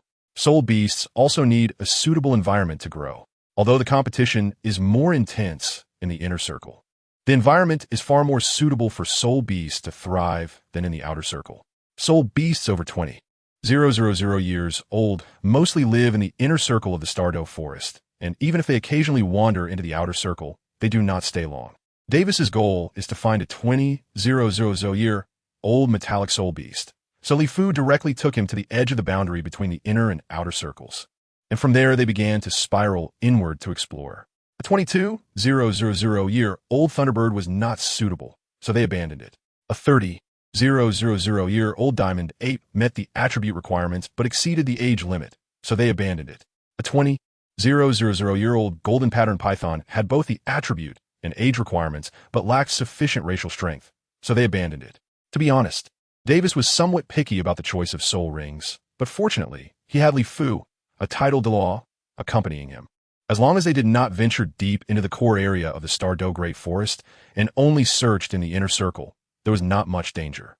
The two searched for 7 days and finally discovered a perfect hunting target by a river, a 23,000-year-old golden-horned city-breaking rhino. This is a massive exotic soul beast, which is estimated to be quite rare even in the vast Star Dou Great Forest. This giant beast is not only extremely skilled in close combat, but also has a powerful trump card. It can use its golden giant horn to unleash highly destructive energy shockwaves. In ancient times on the Douluo continent, even the heavy gates of large cities found it difficult to withstand the energy shockwaves released by its golden horn.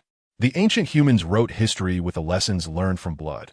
Once the charging golden horned city-breaking rhino lit up its golden horn, resistance would become meaningless.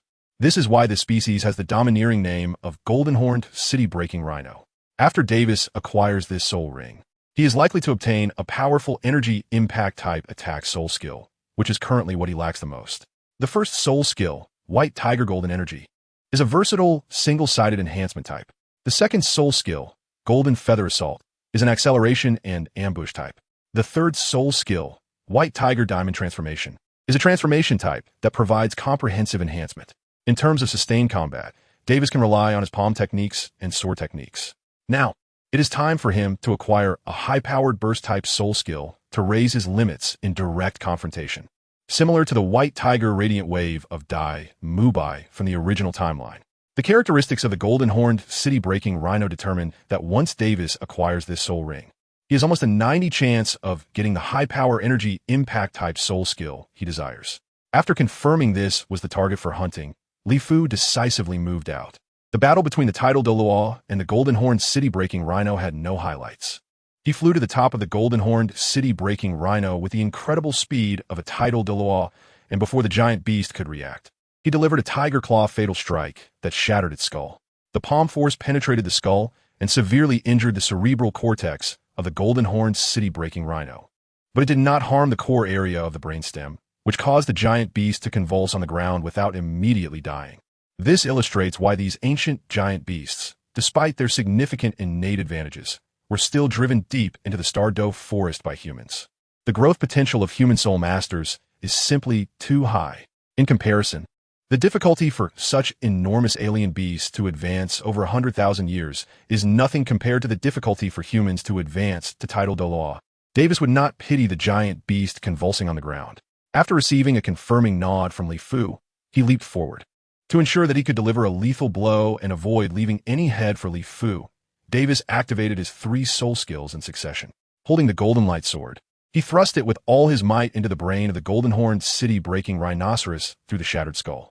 Although the hilt was stuck outside the broken skull, the sword energy unleashed by Davis penetrated deep inside, turning the entire brain of the golden-horned, city-breaking rhinoceros into a pulp. A black soul ring immediately emerged from the corpse of the golden-horned, city-breaking rhinoceros. Davis sat cross-legged, circulating his true heart technique to draw the soul ring towards him. As the black soul ring just entered above Davis's head, he felt a vast amount of soul power flooding into his limbs and bones. Davis immediately accelerated the operation of his true heart method to the extreme, beginning to digest the powerful soul power that had just arrived like a grinding wheel.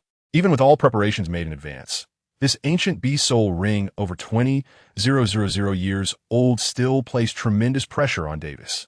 Davis, with his indestructible body forged from the rare Chirong Tongtian chrysanthemum and the profound skills of the 13 Guardians Golden Bell shield, resisted the invasion of soul power. Although it was not dangerous, the feeling of a dull knife cutting flesh at all times was certainly not pleasant. Soon, at a critical moment, the soul invasion from the soul beast came. As Davis's soul consciousness extended, a massive golden-horned, city-breaking rhinoceros suddenly appeared. Its golden horn on its forehead shining with a dazzling golden light, charging towards Davis in the sea of consciousness at full speed. At that moment, a picture suddenly appeared in front of Davis's soul. It was the visualization of Elzu. 2 years of visualization practice had allowed this Elzu visualization in Davis's sea of consciousness to clearly reveal a worldly practicing negative sword Taoist. As the soul of the golden-horned, city-breaking rhinoceros drew closer to Davis, sensing the threat of its soul, the eyes of the negative sword Taoist suddenly opened. Demonic obstacle. A voice of barely audible fury echoed in Davis's sea of consciousness. Then 2 pure and chilling sword lights, one black and one white, flew out from behind the negative sword Taoist, drawing a circle in mid-air before piercing into the eyes of the golden-horned, city-breaking rhinoceros. With just one strike, it shattered the formidable remnant soul of the golden-horned, city-breaking rhinoceros. After shattering the remnant soul, the black and white sword lights seemed not to have finished with it. As they drew a circle in the air, using themselves as lines to outline a yin-yang taiji diagram. The taiji diagram rotated and landed in the place where the remnant soul of the golden-horned, city-breaking rhinoceros was shattered, absorbing the remaining undissipated soul power into the taiji diagram. After absorbing those remnants, the taiji diagram slowly stopped spinning and transformed back into the 2 swords, one black and one white. At this point, the brilliance of these 2 celestial swords had noticeably brightened compared to when they had slain the golden-horned, city-breaking rhinoceros. Davis witnessed all of this in his own sea of consciousness, stunned. This Lu Zhu visualization diagram is too domineering. Not only can it shatter the remaining souls of soul beasts invading Davis's sea of consciousness, but it can also use the residual power of those souls to strengthen itself. Unfortunately, Davis has only discovered a way to use the Lu Zhu visualization diagram to resist external soul attacks for now. The black and white dual swords carried by the sword-bearing priest, cannot yet be used for active attacks against enemies in the form of soul attacks. If he could truly achieve that, then Tang San's purple extreme magic eye would be nothing in Davis's eyes. Dare to stare at me? Then I'll ruin your purple extreme magic eye with 2 swords. Chapter 34. Who will be unrivaled in the world after defeating the remaining soul of the golden-horned city-breaking rhinoceros? The absorption of the soul ring also came to an end. Soon, Davis opened his eyes, and the fluctuation of his soul power reached level 43. He successfully obtained an energy explosion-type soul skill, White Tiger Piercing Gun, by gathering a large amount of soul power in his palm. He formed a gold attribute soul power long spear, which, when projected, caused massive damage and had extremely strong penetrating power. The damage dealt by the spear was related to the initial speed of the projection and the total amount of gathered soul power.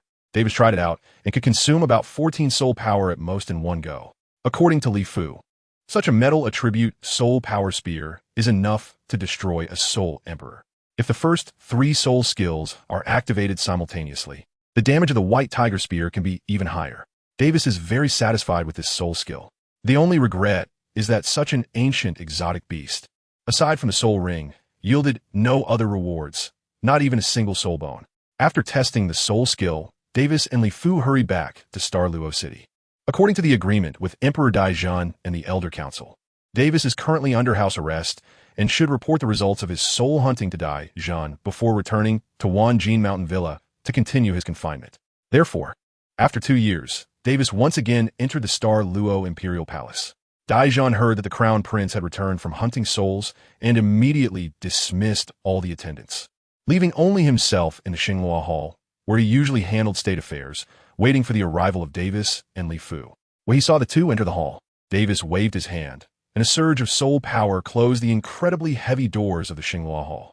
With this door as a barrier, even a titled Douluo with perception abilities would not be able to probe into what was happening inside the hall. How was it? Did everything go smoothly? Davis, quickly show your soul ring to father. This was the first time Davis had seen a look of tension on Dai Zhan's face since his birth.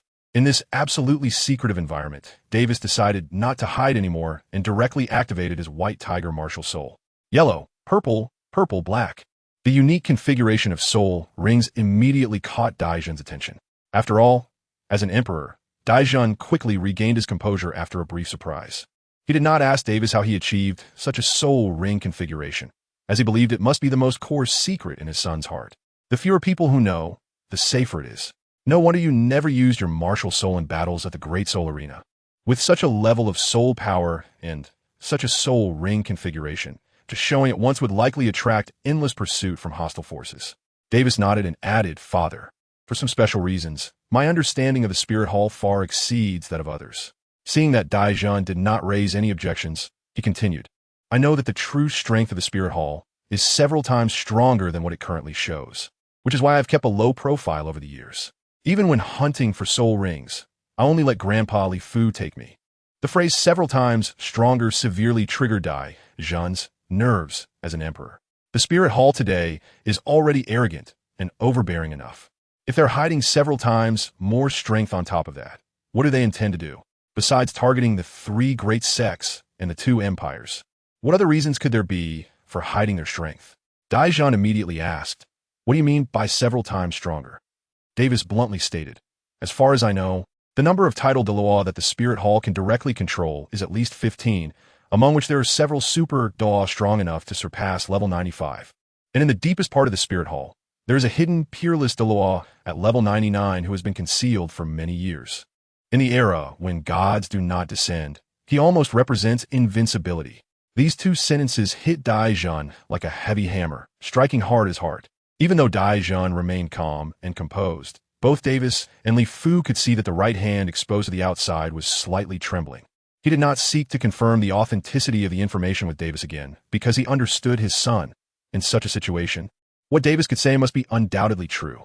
Davis, you just said that the title Douluo at level 99 is almost invincible, right? What does almost mean? This earth-shattering news did not instantly destroy the Emperor Dai Zhan. After a brief moment of contemplation, he found a glimmer of hope in Davis's words that seemed to be there, yet not there. Davis understood what his father meant. He did not mention Tang San, who was controlled by the bats in the city of slaughter, nor did he mention Poseidon, who was far away on Sea God Island. In his view, these were all outsiders, and he did not trust them. Davis suddenly raised his head and stared at Dai Wei, speaking each word slowly. 20 years. Just give me another 20 years, and I can become truly invincible. At that moment, there seemed to be a golden flame burning fiercely in Davis's eyes. The internal true self-cultivation was already on the verge of a breakthrough, and with Davis's emotional surge, it instantly broke through the bottleneck and ascended to the 5th level. Under the stirring of soul power, Davis's clothes moved without wind. Even though he was still a young boy, he now resembled a powerful figure looking down on the world. Li Fu, a titled Douluo, had long regarded Davis as a future deity, and at that moment, he was moved by Davis's tone and knelt halfway in front of him. Even Dai Wei, the emperor of the mortal realm, couldn't help but take a step back upon seeing such a gaze. Davis's words are so ignorant and arrogant. 20 years later, when Davis is still under 30, he boasts about surpassing the 99th level title Douluo and becoming invincible in the world. If someone else said this to Dai Wei, he would definitely think the person was insane. But in this situation, facing his son who achieved Soul Master status at just 9 years old, Dai Wei truly believes it. So the question arises, how should one educate a son who is destined to be invincible? Dai Wei didn't know. He didn't know what support he could provide during Davis's growth. So he directly said, Wes, the Emperor doesn't know how to help you, so whatever you need, just say it. Soul bones, spiritual medicines, soul guiding devices, money, manpower, anything that Xingluo has, I will give it all to you. Davis shook his head and said, I have basically completed my plans for the future. No matter how many external factors there are, they 1T provide much more help for my cultivation. However, the Star Luo Empire still has great potential to be tapped. The Spirit Hall holds a very high status in the hearts of grassroots soul masters on the continent. If one day we have to go to war with the Spirit Hall, what we lack in Star Luo is not just top-tier experts, but even the grassroots soul master army is still far from sufficient. Therefore, in the next 2 hours, Davis shared with Dai Wei his development plan for the Wanjin Chamber of Commerce, his vision for the future Star Luo Soul Master Army, the training plan for elite teams, and the recent plan to poach from the Haotian sect. Dai Wei truly speaks with authority. Davis's requests were met with only 2 words: agree. Completely agree. The father and son were taciturn, not mentioning the Zhonglui at all, because they both understood very well. If their plan succeeds, then the Zhonglui would be nothing more than a speck of dust that Davis could easily wipe away. But if their plan fails, the Star Luo Empire might be swallowed by the Spirit Hall, and who would care about the Zhonglui then?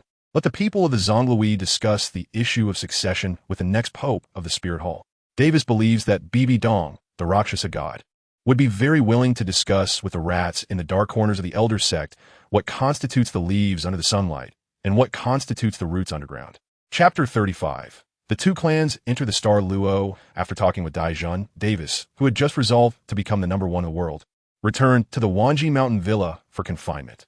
Of course, on the surface, it was confinement, but in reality, it was to gather information about the conflict between the Spirit Hall and the Haotian sect through the Wanjin Commerce Association and the royal spies, and to analyze the situation on the continent. About 3 months later, Davis finally received news. The Spirit Hall had taken action against the Haotian sect. From the time of Qian Xuanji's severe injury to now, a full 3 months had passed, during which the Spirit Hall had not made any major moves. It was not because they had given up on revenge, but because the newly appointed pope wanted to reorganize the internal structure, consolidate their strength, and simultaneously set up an elaborate net against the Haotian sect, aiming to wipe out the Haotian sect and its affiliated sects in one fell swoop. Indeed, not only the Haotian sect, but also the 4 affiliated sects and various industries related to the Haotian sect across the Tiando Empire were almost simultaneously struck hard by the Spirit Hall. Although the Haotian sect had immediately relocated a large number of women and children out of the sect upon learning of Qian Xuanji's death, the elites within the sect were still tracked down by the Spirit Hall's infiltrators during their escape. This time, the Spirit Hall could be said to have come out in full force. The former saintess, the current Pope Bibi Dong, led 2 titled whole-level elders and over 100 powerhouses above Soul Sage to encircle and annihilate the main forces of the Haotian sect. The Haotian sect's strongest member, the previous sect Master Tang San, had already been bedridden for many years due to injuries, and this incident finally led to his passing. Tang Hao's elder brother, Tang Xiao, one of the Haotian twin stars and a level 93 titled Douluo, fought evenly against Bibi Dong, who had just advanced to titled Douluo. The other 2 elders of the Spirit Hall were desperately held back by several previous generations of soul Douluo elders from the Haotian sect. The younger and middle-aged generation of the Haotian sect had considerable courage and strength. Even though the Spirit Hall was far stronger than the Haotian sect, they still managed to carve out a bloody path and led a large group to escape the battlefield. However, in this battle, several core members of the Haotian sect were killed, and significant losses were incurred among their backbone forces. After reading the intelligence, Davis looked up and said to everyone, "The Haotian sect has fully retreated, going silent and hiding away. They absolutely dare not contact the outside world in the short term. Mr. Chengyu, you lead your team to immediately take over all the Haotian sect's industries in Star Luo. There are many industries under the Haotian sect, and your team may not be enough. Another team will act separately with you. Anyone who dares to reach out will have their hands chopped off. If they dare to show their teeth, cut off their heads." Yining Liang. The Paji and Yuji clans have also been hit hard by the Spear Hall and have suffered significant losses. Now is the perfect time to recruit them. You will split into two paths to recruit them. Remember, treat the worthy with respect and apply both grace and power. This was Davis's first small attempt to intervene in the situation on the continent. Only if this step succeeded would he have the foundation to implement his ideas for a comprehensive transformation of the Star Luo Empire. Therefore, Davis became unusually serious, for the first time issuing commands to those in the mansion in an authoritative tone. Everyone sensed Davis's seriousness and responded in unison. The plan devised by Davis is already quite meticulous, combined with the financial resources and manpower of the Wanjin Chamber of Commerce and the royal family's covert support. This plan has almost no possibility of failure. After arranging everything, Davis can finally calm down and continue his seclusion. First, he needs to reach the Soul Master level to gain another opportunity to draw a card. In the world of the Golden System Hero's Journey, he randomly draws a martial arts card, the Divine Illumination Scripture. Seeing this martial arts card, Davis lightly sighed. It was yet another supreme skill that he wouldn't need for the time being. The Divine Illumination Scripture, which possesses near-revival abilities, is most suitable for the future healing-type Soul Master of the Demon King battle team. Unfortunately, Yi Lingling has not yet reached the age to awaken her martial soul. If Davis wants to obtain the owner of the strongest healing martial soul on the continent, he still needs to wait some time. Speaking of which, after the former Pope Xinchuan was severely injured, the Spirit Hall sought out Yi Jinghu, the current owner of the Nine-Heart Begonia martial soul, for treatment. But before Yi Jinghu could arrive in Spirit City, Xinchuan had already died suddenly. Although Xinchuan's death has nothing to do with Yi Jinghu, it cannot be ruled out that some of Xinchuan's loyal followers might vent their resentment towards him. If that is the case, it would be much easier for Davis to recruit Yi Lingling in the future. However, that is a matter for the future. After drawing this God's Reflection Scripture martial arts card, Davis glanced at the idle cards in his inventory. Martial arts, needle throwing technique, evil repelling sword manual, Jade Maidenheart Sutra. These three martial arts are still waiting for their fated person to arrive. Of course, it is possible that the evil repelling sword manual may never find its destined person in this lifetime. The innate skill, the supreme skill, is estimated to require Davis to reach the Soul Emperor or even Soul Sage level before it can be cultivated. The Goddess Reflection Scripture, also a supreme skill, is waiting for the arrival of the white-clad angel Yi Lingling. Resource class, Deep Sea Blue Crystal Iron, 10 pieces. Small Returning Elixir, 7 pieces. Rare items, Sky Sword Forging Diagram, Gold Wire Soft Armor. By the way, the previously hidden 9-in manual, Ancient Tomb Edition, has already been taught to Zhu Zhiyun when she was 8 years old. After mastering this supreme skill, her soul power and actual combat strength have made rapid progress, and her combat power is now almost surpassing that of her arch-rival Lu Yunying, who is 1 year older than her. After organizing his inventory, Davis continued to cultivate at Wanjin Mountain Villa while waiting for good news to arrive. Soon, the Messenger Soul Master returned, and all three teams did not disappoint him. The Paji clan, which had fled to Longxing City, is not far from Xinglua City.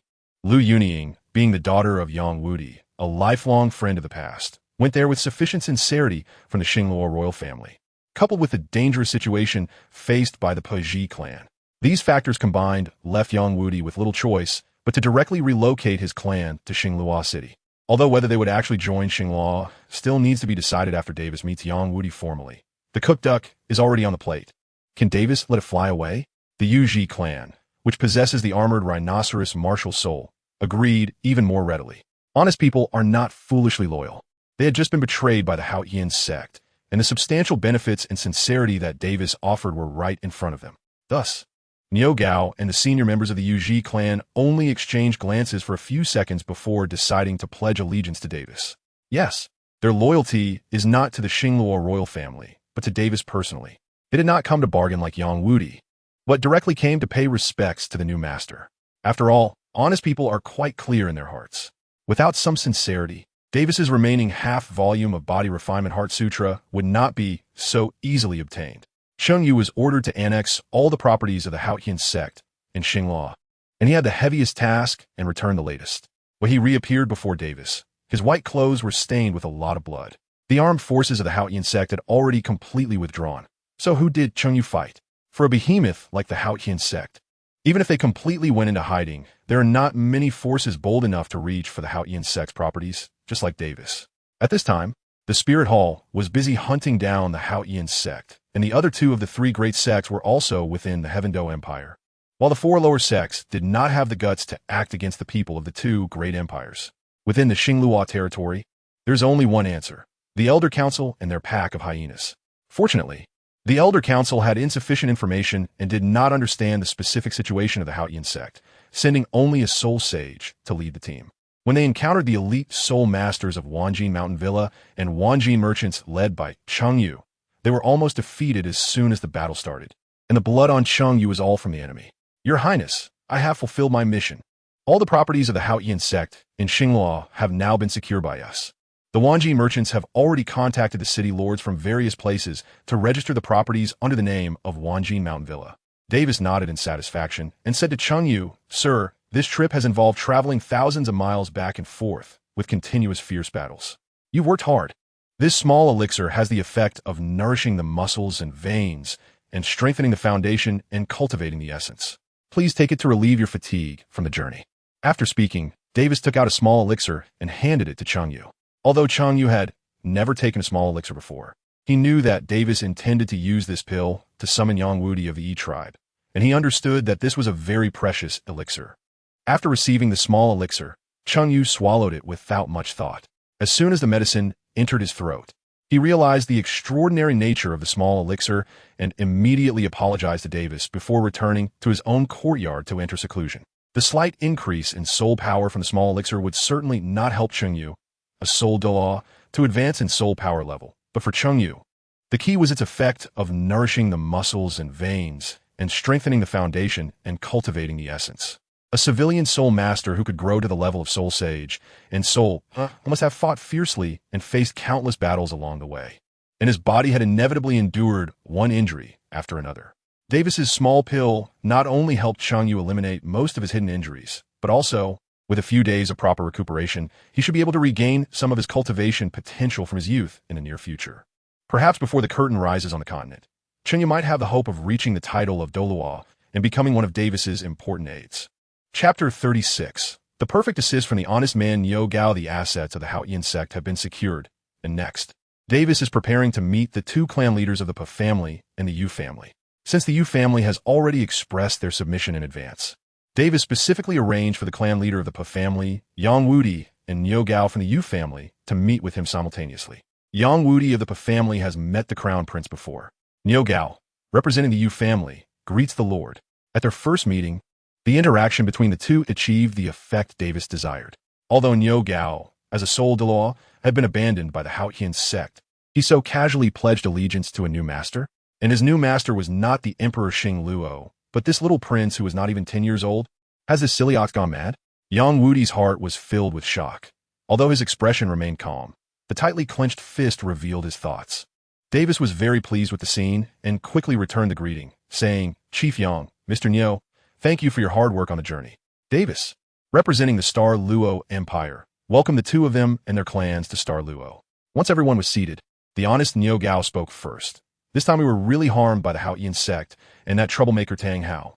We almost ended up being wrapped up by the army of the Spirit Hall. Fortunately, His Highness accepted our Yu family. I, old Niu, swear that in the future, if Star Luo does not let down my Niu family will not let down Star Luo. From now on, I, old Niu, will be the strongest shield in front of His Highness. If anyone wants to harm His Highness, they'll have to go through my chest first. Niu Gao's speech, which disrupted the market, made Yang Wudi silently groan in his heart. He had planned to bargain with Davis. Other things weren't important. He mainly wanted to see if he could get the formula for that small recovery pill. But with Niu Gao stirring things up like this, how could he even make an offer? They had risked defending the Spirit Hall to accept him in a time of crisis. And if he, Yang Wudi, kept asking for this and that, wouldn't it make him seem ungrateful? Just as Yang Wudi was struggling with this, Davis spoke up. Mr. Niu's sincere heart has been felt by me, and from now on we are one family. If there are any difficulties, I certainly won't forget Mr. Niu, the strongest shield. Similarly, the Yu family would settle in Douluo City, with the Wanjin Chamber of Commerce providing their residence. If there were any difficulties, whether in connections or finances, they could go to the Wanjin Chamber of Commerce for help. Furthermore, the half-book of insights I had Li Yang send over is still being compiled and revised. As soon as it is finished, I will have someone invite Mr. Niu to Wanjin Manor for appreciation. How does that sound? Niu Gao felt the importance Davis placed on him and had received all the promises he wanted. He immediately broke into a simple smile and deliberately glanced at Yang Wudi, looking somewhat mischievous.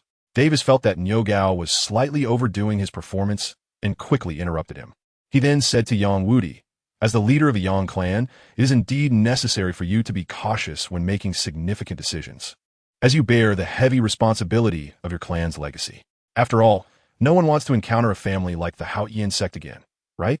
However, as a dignified dynasty, our Douluo Empire will never abandon any city within our borders, nor will we forsake any family that has been loyal to our Douluo. This statement seemed to comfort Yang Wudi, but it also subtly referenced the Haoyan sect betrayal of the four major affiliated sections. Yang Wudi's expression revealed his dilemma. Davis did not urge him, but quietly sat there, waiting for him to make his final decision, because he knew that Yang Wudi had no choice. If he did not come to Xinghua City, Yang Wudi might lead his clan to a remote small town, allowing the family to settle there from then on. However, this would mean that the resources available for cultivation for future generations would inevitably become fewer, and the descendants would also decrease.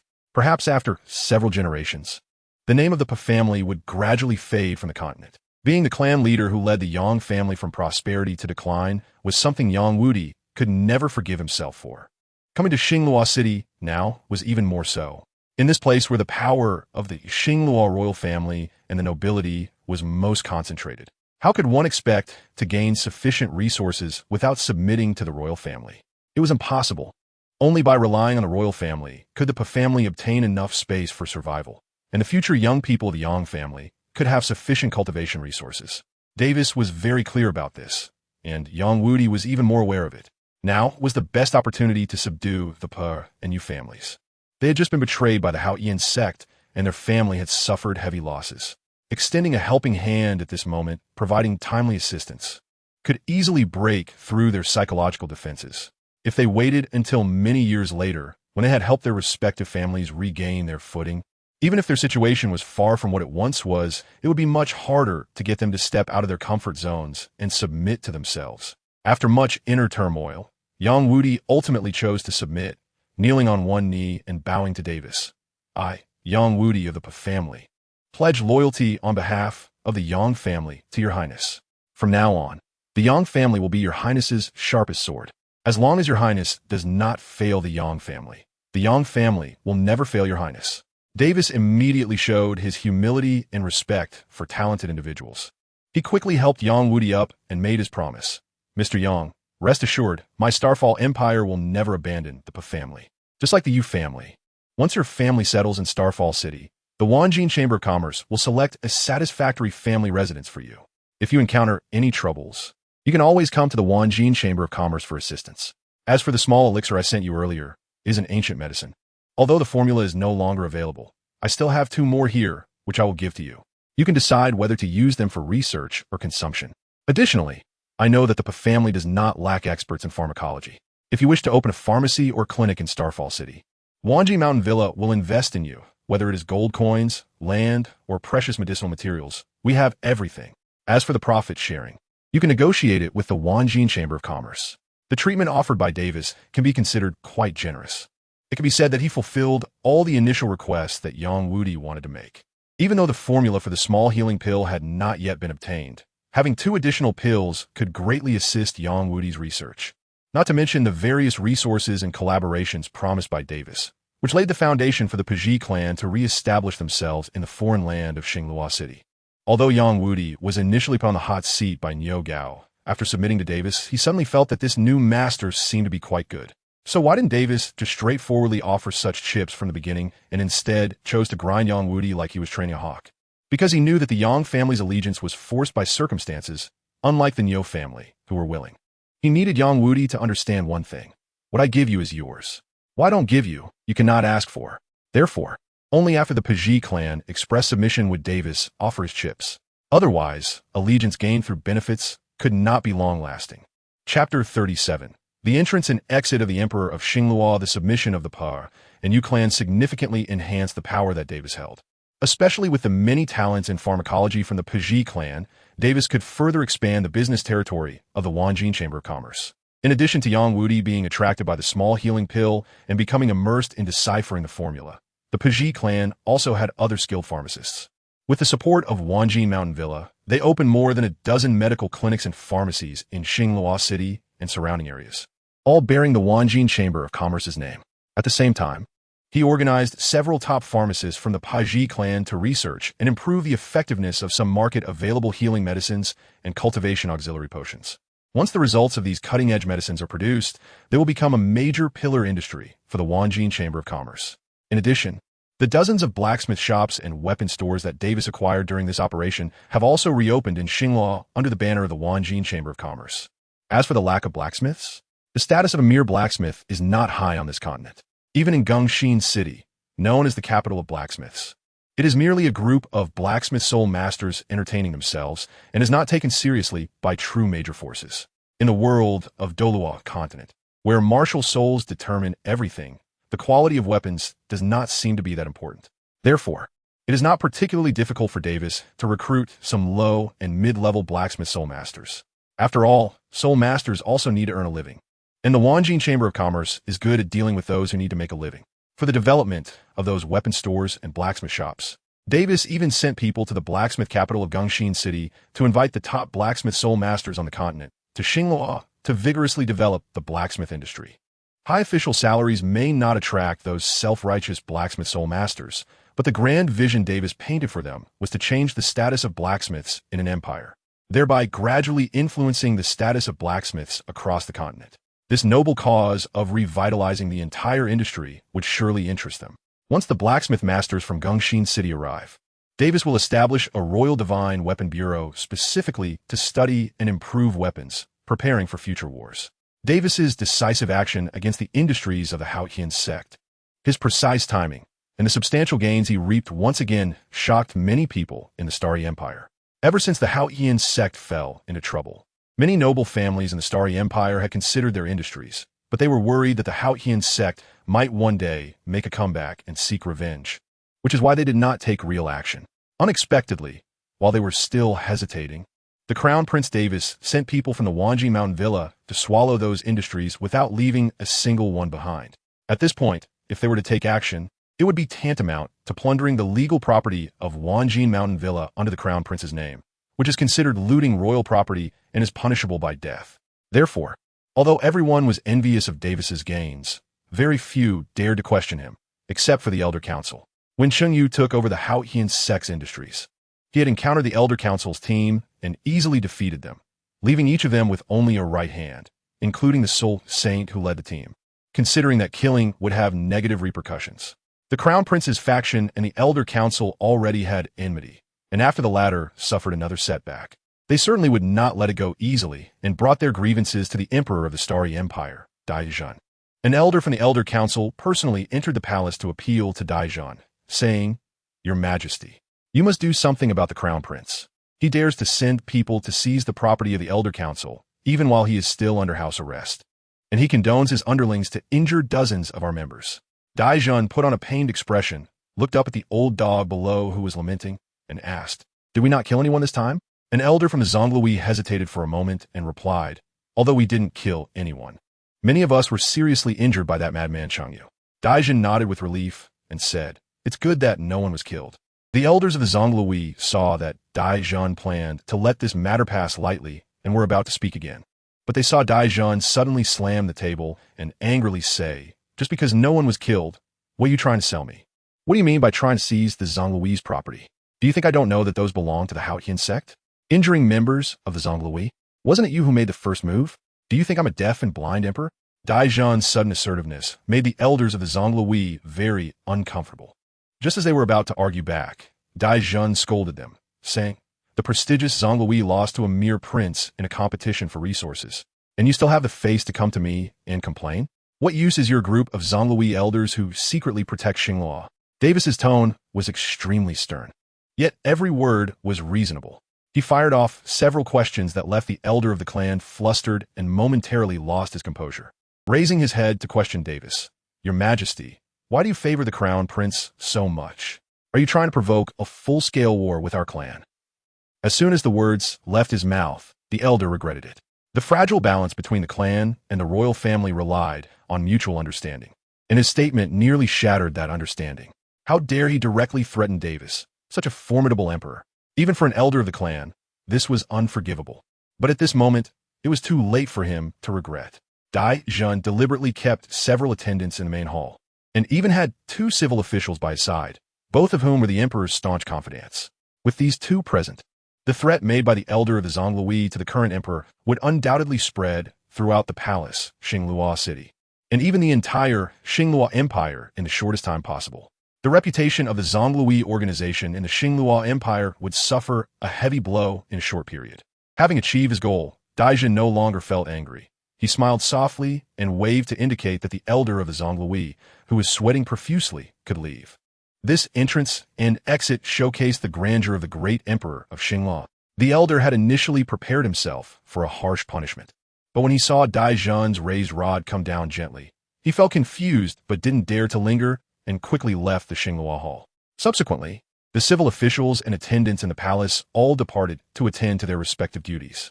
After everyone left, a tall and slender figure stepped out from behind Daijin's throne. It was the Empress Zhu Zitong. "Ajun, why not take this opportunity to completely remove this old dog? You and I together, he wouldn't be able to stir up any trouble. And with so many eyes and ears witnessing this old dog's overreach, even if we killed him, the pack, Zhonglui, couldn't do anything to us."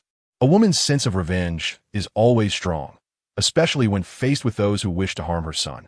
The Zhonglui wanted to destroy Davis, and in her eyes, these people deserve to die. Zhu Zitong indeed had the confidence to say this. She and Dai could use their martial soul fusion skill to defeat some weaker title Douluo in direct confrontation.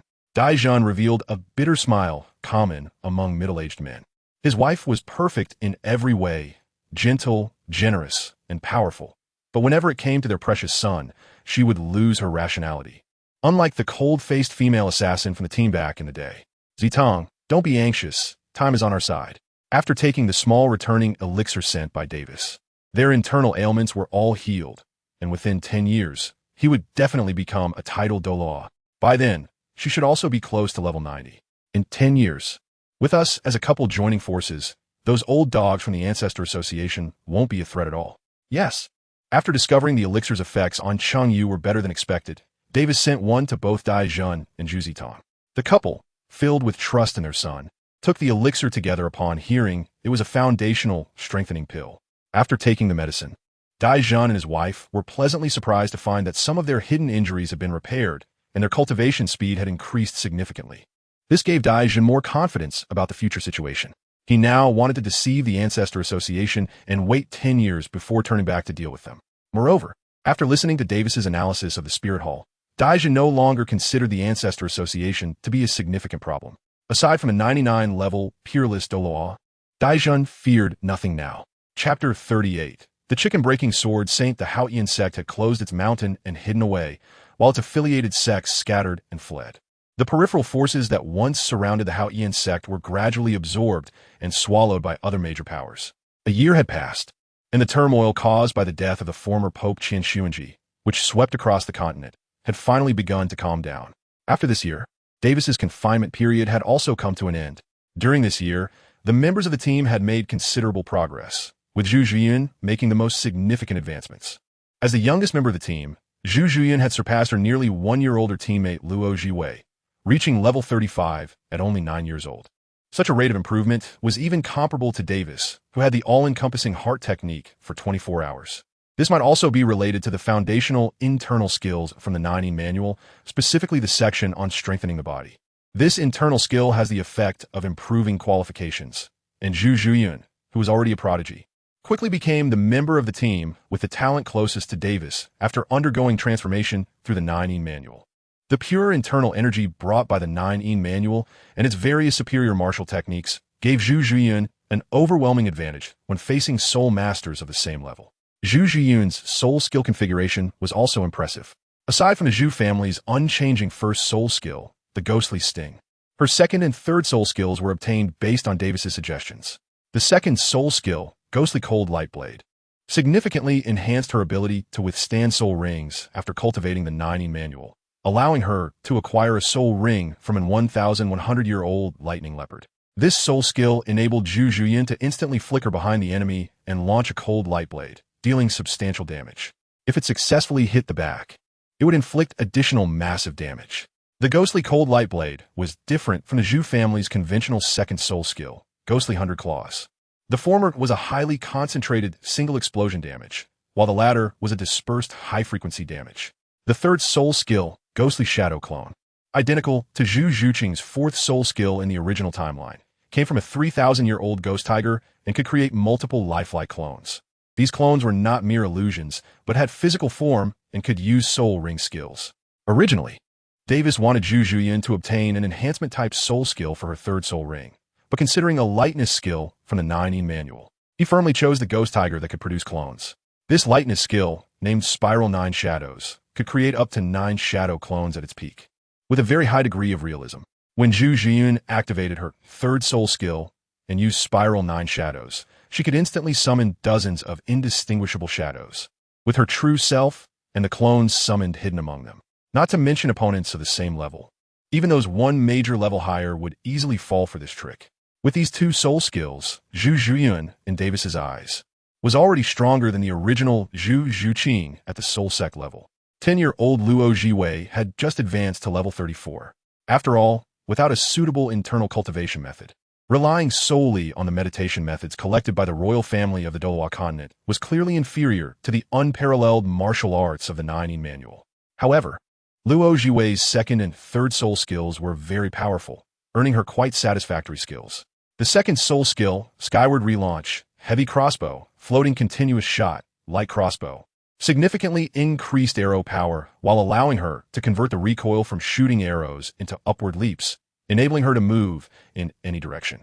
The length limit of displacement is related to the soul power consumed by the arrows fired.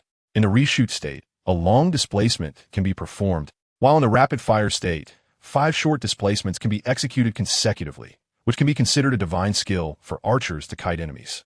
The third soul skill, Arrow Storm, increases shooting speed by 100 for 30 seconds. These two skills are not meant to enhance Luo Jiwei's attack ceiling. On the contrary, they're used to make up for her future lower limits. The powerful mobility and escape abilities, along with the skill that significantly increases shooting speed, are essential skills for Luo Jiwei to reach high levels. High damage burst skills, which Davis wants her to acquire at higher level soul rings, will enhance Luo Jiwei's potential after achieving the title of Douluo.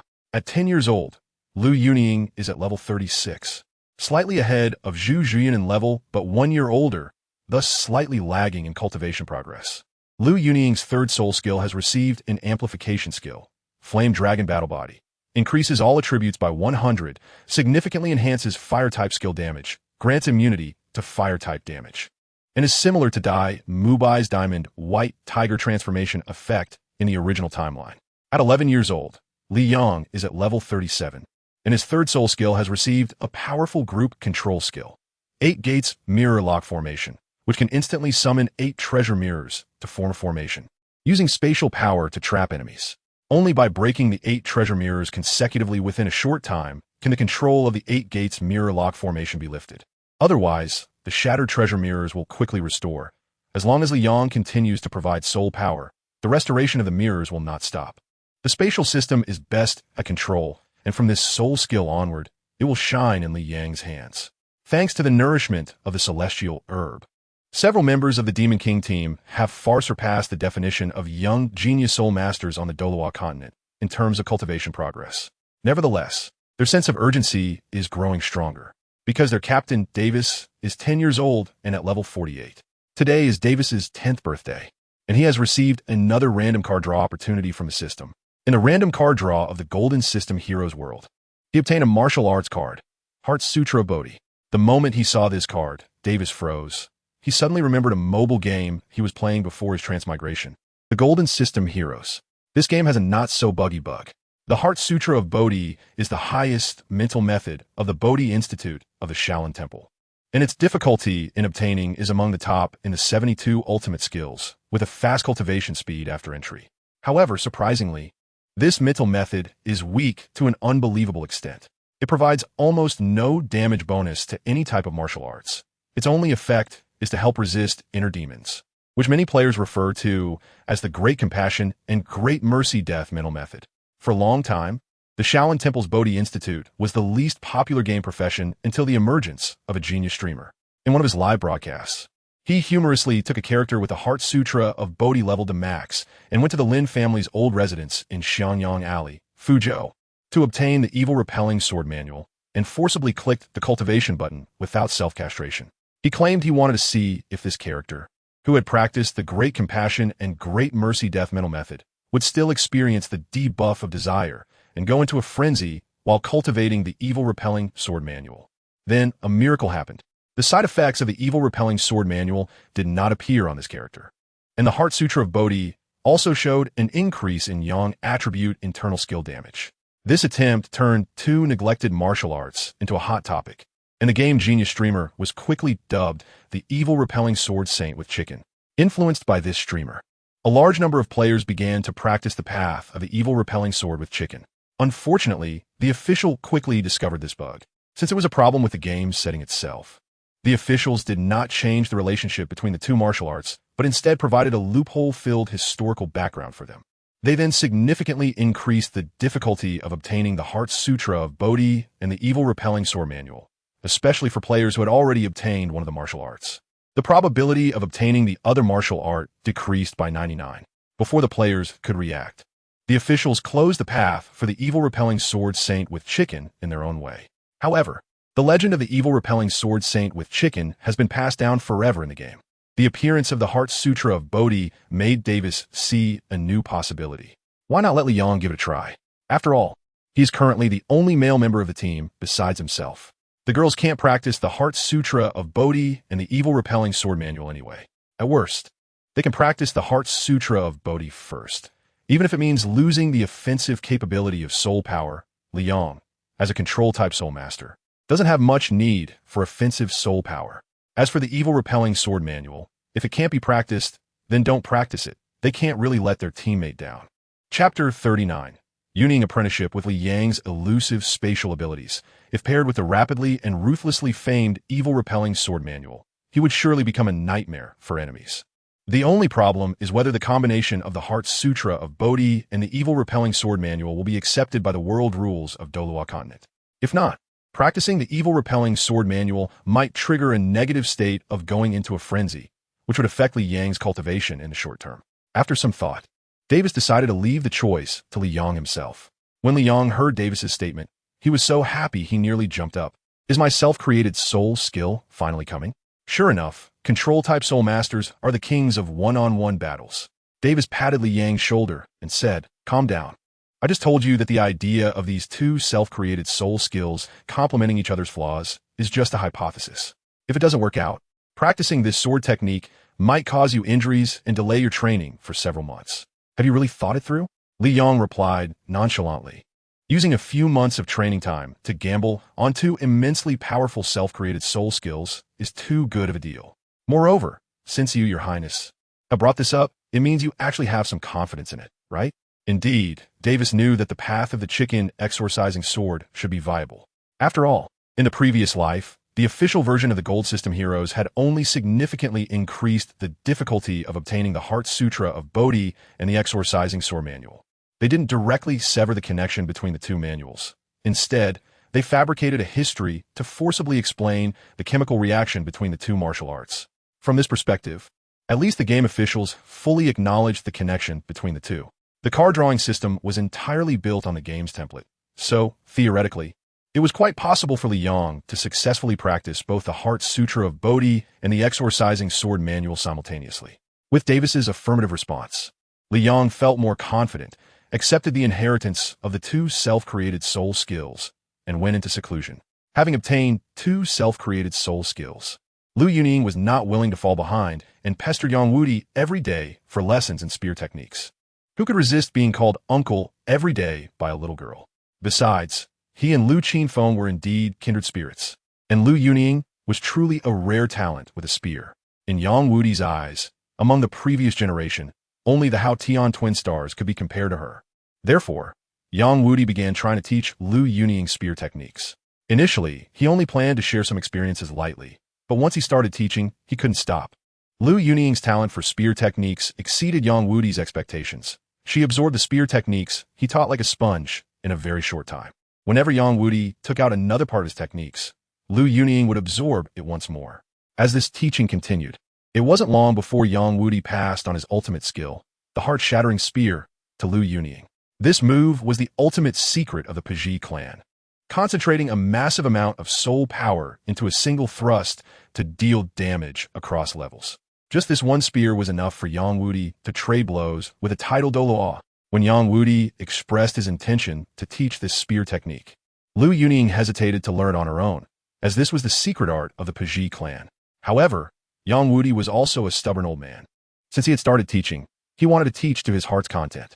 Seeing Lu Yuning unwilling to learn, he waved his hand and said, "At first, it was you, little girl, who begged me to teach you spear techniques. Now you're waving your hand, saying you won't learn? How can what you say be the final word? At this point, whether you learn or not is not up to you. Let your father come and talk to me." Seeing this scene, Davis realized that old Yang had been moved by Lu Yuning's exceptional talent and was considering taking her as a disciple. He immediately had someone invite Lu Qinfeng to Wanjin Mountain Villa. This pair of kindred spirits hadn't seen each other for many years, and when they reunited, both were very excited. Without saying a word, they used Davis's territory to have a spear duel. They didn't use soul power, only their physical strength and spear techniques. And they plowed a layer of earth off the training ground that Wanjin Mountain Villa had spent a fortune to set up. Lu Yuning watched with shining eyes. After 200 exchanges, the red and black long spears remained evenly matched, and neither could gain the upper hand. After 200 moves, during one collision, Yang Wudi suddenly withdrew his spear, and Lu Qinfeng charged forward with an unstoppable spear momentum, aiming directly at Yang Wudi's chest. Yang Wudi's retracted spear suddenly turned. Heart-shattering spear. This thrust was more stunning and fierce than any move Yang Wudi had executed before. Cold and ruthless, even without any soul power. It posed a tremendous threat to Lu Qinfeng. Yet, Lu Qinfeng disregarded this spear and instead increased his own speed by 2 points, giving the impression that he would rather be pierced by Yang Wudi's spear than not send his spear into Yang Wudi's throat. The exchange between these two spear masters suddenly turned into a life-and-death battle, shocking the onlookers. At a critical moment, Li Fu even prepared to intervene to stop them, but both long spears came to a halt. The tip of Lu Qinfeng's spear was merely half an inch away from Yang Wudi's throat, while Yang Wudi's spear tip was only a finger's breadth away from Lu Qinfeng's heart. In terms of the duel, Yang Wudi had the slight advantage, as the spear tip was closer to the opponent's vital point. However, in a life-and-death struggle, it was merely a draw, because if they didn't stop, the result would be mutual destruction, with no one surviving. This duel was so thrilling that after it ended, everyone couldn't help but let out a deep sigh of relief. At this moment, the old friends Yang Wudi spoke up to tease, "Brother Lu, you've been busy with military affairs these years, and your spear technique has become lax." Lu Qinfeng chuckled silently, but didn't refute, because purely from the perspective of a spear master, Yang Wudi was absolutely right. Yang Wudi continued, "Can my move, the heart-shattering spear, be learned by your daughter?" Lu Yuning was about to speak, but was stopped by Davis, who pressed down on her shoulder. Wanted to see how Lu Qinfeng would respond first. Lu Qinfeng listened to Yang Wudi's words, and instead of immediately declining or accepting, he pondered for a moment before answering. "If Brother Yang values my daughter and is willing to impart your family's secret skills, if I were to refuse, wouldn't that be ungrateful? However, Lu Yuning can't learn the secret spear techniques of the Piji clan for free. How about this?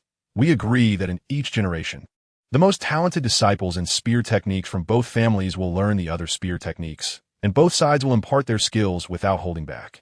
In this way, not only would the two families be bound in a strong alliance, but even if one day misfortune struck and the Liu family or your Yang family lost their inheritance, as long as there was one descendant left, they could recover their family's spear techniques. Liu Qinfeng, worthy of being a general, instantly thought of such a brilliant idea that amazed everyone. Everyone quickly understood the brilliance of this method. Not only did it relieve Yang Wudi of the pressure of privately teaching an outsider's family techniques, but it also brought both families a powerful ally and conveniently provided insurance for the future. This method had countless benefits and no drawbacks, so of course, Yang Wudi would not refuse. The Paji clan had just settled in Xinglua City and urgently needed a powerful ally like the general's mansion. Moreover, the Liu family's spear technique inheritance was indeed not inferior to the Yang family's. With this name, teaching Liu Yunying the spear techniques would not provoke any dissatisfaction within the clan. Both Yang Wudi and Liu Qinfeng were clan leaders, and as long as the decision was not obviously unreasonable, their agreement could represent the treaty between the two clans. In the presence of Davis, Li Fu, and Cheng Yu, this pair of close friends clapped their hands 3 times, sealing the alliance. Liu Qinfeng patted his daughter's little head and said, "Yunying, go and greet your teacher." Liu Yunying, full of joy, felt no mental burden about learning the heart-shattering spear after the alliance between the two families and immediately ran forward, bowing to Yang Wudi and saying, "Yunying pays respects to the teacher." Yang Wudi was naturally overjoyed to have found a satisfactory disciple.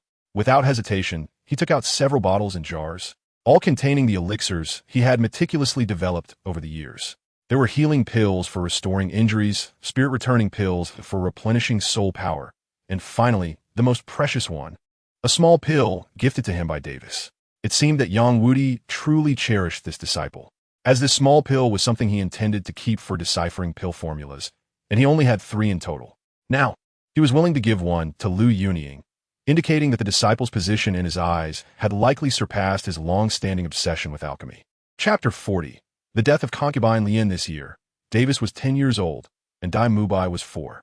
Over the years, due to concubine Lian's deliberate actions, Dai Mubai frequently visited the Wanjin villa, and his relationship with Davis became increasingly close. It can only be said that blood is thicker than water. Children often find relatives who are closely related to them by blood. Dai Mubai has a heart of pure innocence and is often taught by consort Lian to respect his elder brother, putting him first in everything. Therefore, he is usually very attached to Davis, and even if Davis doesn't respond much, he still enjoys it tirelessly. Davis often personally teaches him breathing techniques and basic martial arts when he has free time. Over the years, rumors of the first prince and the third prince being close brothers gradually spread. As a result, the elder council became increasingly convinced that Davis, this unfilial descendant with rebellious ideas, intended to fundamentally abolish the fratricidal inheritance system among the Xinglua brothers. Well, you're the first prince, impressive and noble, with the powerful Wanjin Mountain Manor not under surveillance. So we will monitor the third prince Dai Mubai and the noble consort Lian. At the same time, we continuously infiltrate the palace, contact consort Lian, and instill the idea of competing for the throne in Dai Mubai. Unfortunately, consort Lian is clear-headed and has always educated Dai Mubai to distrust any insincere approaches and not to believe what they say. 3 years have passed, and the Elder Council has made no progress in sowing discord between Davis and Dai Mubai. This situation made some members of the Elder Council anxious and desperate. They even irrationally believed that if they couldn't eliminate Davis, removing Dai Mubai could indirectly create the illusion of fratricide, thus fulfilling their mission in another way. As a result, the just 4-year-old Dai Mubai encountered his first assassination attempt on the way to Wanjin Mountain Manor. The assailant was a powerful soul sage specializing in attack. To fend off his assault, all the court guards accompanying Dai Mubai perished, and even he himself nearly fell victim. If it weren't for the timely arrival of Niu Gao, who was also headed to Wanjin Mountain Manor and intervened to block an attack for Dai Mubai, the third prince would have been finished. Unfortunately, Niu Gao focused too much on defense and was completely inept at offense and pursuit, failing to capture the Soul Sage assassin. The assassination scene also left behind a waste token from the Wanjin Merchant Association, clearly intending to frame them. After Davis heard about the assassination from Niu Gao and saw the waste token, the intent to kill surged uncontrollably in his heart. From that moment on, He had already sentenced the decision-makers of the Elder Council to death in his mind. After this incident, Dai Wei was summoned to the palace by the emperor immediately and was not allowed to leave the palace without permission. The attack from the Elder Council came suddenly, without any warning, which made Emperor Xingluo start to be on guard. He was not worried about the safety of his eldest son, Davis, as he had top soul masters Li Fu and Chang Yu protecting him closely. Li Fu's strength had not yet been revealed, and he had also subdued the Pa and Yu clans. The strength of the Elder Council in Xingluo City would not necessarily surpass these individuals. What truly troubled Daizhan was the deep-rooted connections of the Elder Council that extended into various industries and aspects of the Xingluo Empire, where a single thread could affect the entire body.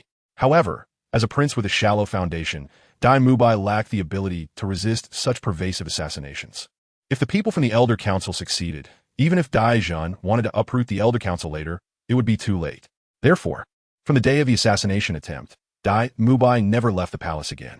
A year later, Dai Wei awakened his pure white tiger martial soul, with innate soul power exceeding level 9. From then on, Daizhan's protection of him became even more stringent.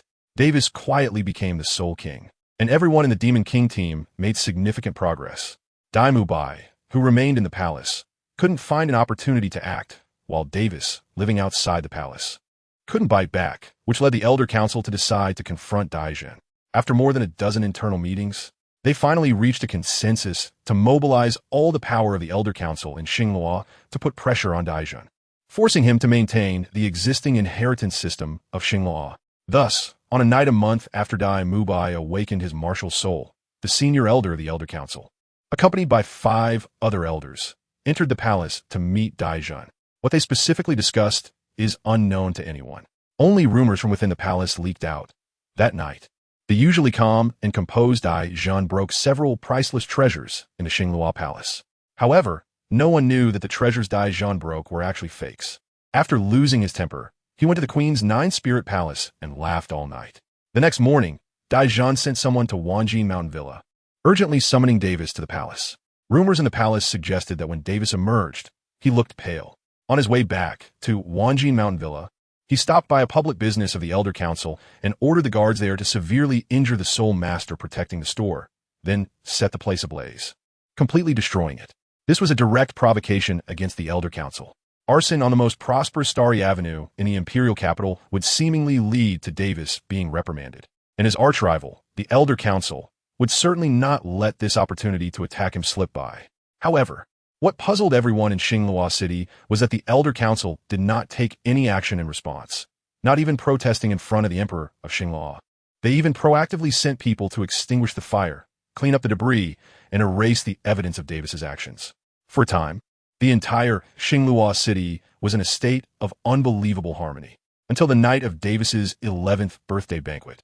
Normally, Dai Wei would receive an invitation to Davis's birthday banquet every year, but this time he did not. He was eager to leave the palace to attend his brother's birthday banquet, and even when concubine Lian advised him against it due to dangers outside, he refused to listen and even had a rare argument with her.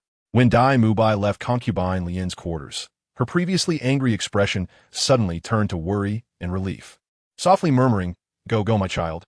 Trust that your father and brother will protect you." However, upon reaching the palace gates, Dai Wei was informed by the guarding soul master that the emperor did not allow him to go. At that moment, Dai Wei thought it was a decision made by his father for his safety, until he returned to concubine Lian's residence with a face full of disappointment, only to suddenly find that there wasn't a single attendant in the palace. As a favored concubine, even if she was asleep, there would be guards and palace maids on duty outside her door, but now he couldn't see any of them.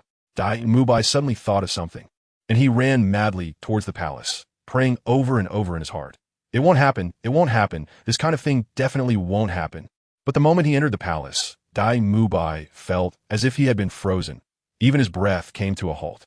His biological mother, Consort Lian, was lying quietly in the center of the palace, dressed in the most luxurious consort attire, without a sound at all. Dai Wei staggered forward in disbelief, as if he could fall at any moment.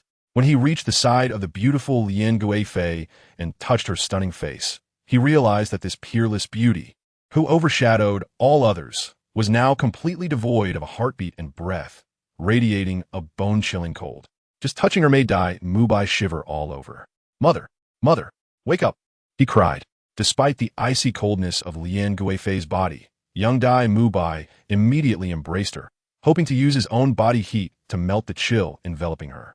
Unfortunately, it was a futile effort. The 6-year-old Dai Mubai soon fainted in the cold. When Dai Mubai awoke again, he found himself lying on the bed in Lian Guifei's chamber. Mother, mother. As his mind gradually cleared, he called for his mother. At that moment, Dai Jun entered with a heavy expression on his face. Dai Mubai didn't notice Dai Jun's expression and quickly asked, Father, my mother fainted from the cold. Where is she? Have you rescued her? Dai Jun's face was as cold as frost as he stepped forward and gently touched Dai Mubai's head, speaking to him in a tone of unprecedented tenderness. Mubai, your mother, she has left. Dai Mubai was frozen in place upon hearing this, and before he could speak, tears began to flow uncontrollably down his face. No, it's impossible, it can't be. Mother said she would watch me grow up. She said she wanted to see me become the great general of the empire, to wear my battle armor for her to see. How could she? Dai Mubai lay for a long time, holding the cold body of concubine Lian before anyone discovered him. At this moment, he was already extremely weak, and after such an emotional upheaval, he fainted again. When Dai Mubai woke up again, he heard a palace maid outside the door quietly asking. The concubine has always been in good health, and she has the cultivation of the soul sect. How could she suddenly die, and in such a strange manner? Another voice quickly silenced her. Shh, we can't talk about this. It was said that the concubine had been visiting the queen in the Nine-Spirit Palace every day recently, and several times she was turned away at the door, returning home, sighing all day. My little aunt, can you please be quiet? If you keep talking, we'll both have to accompany the concubine. The conversation outside abruptly stopped. Meanwhile, Dai Mubai's thoughts inside did not cease. The queen? Could the death of my mother be related to the queen? Dai Mubai was very reluctant to doubt the queen, not only because he had a good relationship with Davis, but also because the queen had always been a kind elder in his heart and shouldn't do such cruel things. Nevertheless, Dai Mubai kept this matter in mind. Chapter 41. The Masked Man, the Small Return Pill, and the Essentials of Palm Techniques. The rumors in the palace subsided after a few days. After the death of concubine Lian, Dai Mubai seemed to have changed completely. His originally cheerful and lively personality gradually became gloomy. He refused Dai Zhan's suggestion to be fostered under the queen's name and continued to live in concubine Lian's palace under the care of the attendants. However, he never visited the Jiling Palace again, nor did he step out of the palace gates or go to the Wanjin Mountain Villa. Emperor Xingluo, pitying him for losing his mother at a young age, often bestowed him with rewards, including various cultivation resources, soul guiding devices, and precious jewels. Yet, Dai Mubai himself was only focused on cultivation, as if something terrifying was chasing him from behind. The palace doctors repeatedly advised Dai Mubai to practice in moderation, but he remained obstinate. A month after concubine Lian's death, Dai Mubai advanced to level 10, and Dai Zhan arranged for someone to take him to obtain a soul ring. Dai Mubai ignored the advice and insisted on absorbing a 480-year-old spirit ring, which nearly cost him his life during the process. Fortunately, during his time at the Wanjin Villa, Davis had made him soak in some medicinal baths that strengthened his body, allowing him to barely succeed in the absorption.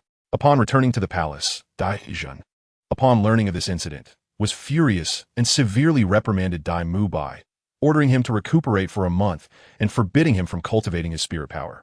Dai Mubai agreed on the surface to rest more in bed during the day, but at night he secretly got up to continue his training. He wanted to become stronger as soon as possible. Only by becoming strong could he control his own life, uncover the truth, and seek revenge for his mother. One day, during a palace night banquet, Emperor Xingluo ordered that all members of the Dai family in Xingluo City must attend. Even the second prince, who was physically weak, had been crowned early and distanced from the struggle for the throne, attended. Of course, Davis and Dai Mubai were no exception. Davis had just entered the palace, and, after a long time, greeted his parents, having come over early from Wanjin Mountain Villa. On the other hand, Dai Mubai only took his seat right before the banquet started. Throughout the entire evening, Dai Mubai sat next to Davis without saying a word, only responding briefly when Dai Zhan raised a toast to everyone, while spending the rest of the time savoring his meal, not lifting his head at all. After the banquet ended, Dai Mubai was the first to leave. Davis followed suit upon seeing this. Davis did not hide his tracks, and even with only the cultivation level of a soul master, Dai Mubai could clearly sense his presence. Dai Mubai did not turn around until he had moved away from the banquet hall, then suddenly stopped, turned around, and and stared at Davis. Davis laughed and said, "Third brother, your gaze looks like you want to eat me. What's wrong, little tiger? Your claws have grown hard, and you know how to bare your teeth at people now." Dai Mubai seemed to ignore Davis's sarcasm and asked word by word, "Elder brother, is there any connection between my mother's death and you, and the queen?" Davis still maintained a smile, leaned forward, and reached out to grab Dai Mubai's neck, pressing him against the wall. Then he leaned his head to Dai Mubai's ear and gently said, "When you're weak, you must learn to keep your mouth shut. With so many mouths in the palace, I've already sealed them all, so yours doesn't matter. Your wings aren't strong enough yet, you know that, little tiger?" Davis's words were light, but the strength in his hands was anything but. Dai Mubai felt dizzy as he was gripped by him. A wave of heat radiated from the spot where Davis was holding him, swiftly invading his body like a fire ravaging a forest, starting from his heart and within a few breaths, spreading to his limbs and veins. But strangely, once this burning sensation entered his body, it seemed to alleviate the injuries caused by his forced cultivation over the past few days. After saying this, Davis gently patted Dai Mubai's face with his other hand and turned to leave. Dai Mubai became increasingly convinced that his mother's death was related to him. In a moment of confusion, he actually dared to grab Davis's pant leg and wouldn't let go. Davis seemed to be enraged, and with a palm strike, he hit Dai Mubai's chest, sending him flying and crashing into the wall. This palm strike was delivered by Davis in anger, with considerable force, causing a small section of the wall that Dai Mubai hit to collapse. Dai Mubai was hit hard by this palm strike, his chest churning. With a spurt, a mouthful of dark black blood was spat out. However, Davis, who had dealt the blow, didn't even glance at the fallen Dai Mubai, who was vomiting blood, and turned to leave. After Davis walked away, Dai Mubai was still struggling on the ground, gasping for breath. The scorching energy coursing through his body made his limbs feel weak and limp, and he couldn't get up after flailing for a long time. At that moment, a person wearing a black and gold mask appeared beside him, and like a pitiful beggar, dropped a pill, saying, "This palm strike from the crown prince contains soul power. If you don't want him to ruin your soul power talent, take this small returning pill to strengthen your foundation." Dai Mubai did not know the identity of the masked man before him, did not understand his purpose, and had no idea if the pill lying on the ground, which he threw down like feeding a dog, was poisonous. However, he still picked up the pill without hesitation and stuffed it into his mouth. The pill melted instantly, and a gentle warm current spread from Dai Mubai's stomach, gradually flowing into his entire body's meridians. Not only did the pain in his chest from the recent blow disappear, but even the internal injuries caused by his frantic training during this time were being gradually healed by the medicinal power. When the medicinal effect was completely absorbed, Dai Mubai suddenly felt a wave of fatigue wash over him, and the heavy feeling vanished without a trace. He had never felt so light before. He looked up at the masked man and scrutinized the black gold mask closely, asking, "Who are you? What do you want me to do?" The masked man squatted down and disrespectfully patted Dai Mubai's face, the same side that Davis had just struck, and said, "With your current strength, you are not worthy of doing anything or asking anything. If you want to know the truth, then work hard to become stronger. Only when you have ascended to title Douluo will you have the right to ask questions." As soon as he finished speaking, the masked man leaped away. Dai Mubai watched the place where the masked man had left. His hands instinctively clenched tightly, and a flame of anger was ignited in his originally dead heart. These people didn't take him seriously at all, not even considering him a threat or a pawn. Davis is like this, and so is the masked man. Strength, strength, strength. Whether it's to know the truth or to seek revenge, strength is needed. After being ridiculed by Davis and the masked man, Dai Mubai's desire to improve his strength has intensified, but at this moment, he seems to have gained a bit more rationality than before. He did not alert anyone, quietly left the place, returned to his palace, lay on his bed, covered himself with a quilt, and for the first time since the death of concubine Lien, he did not cultivate his soul power all night, but instead had a good sleep. Starting the next day, the medical officials in the palace found that the once stubborn third prince was suddenly willing to listen to their advice and no longer overtrained. It seemed that the hidden injuries caused by overtraining had also been healed.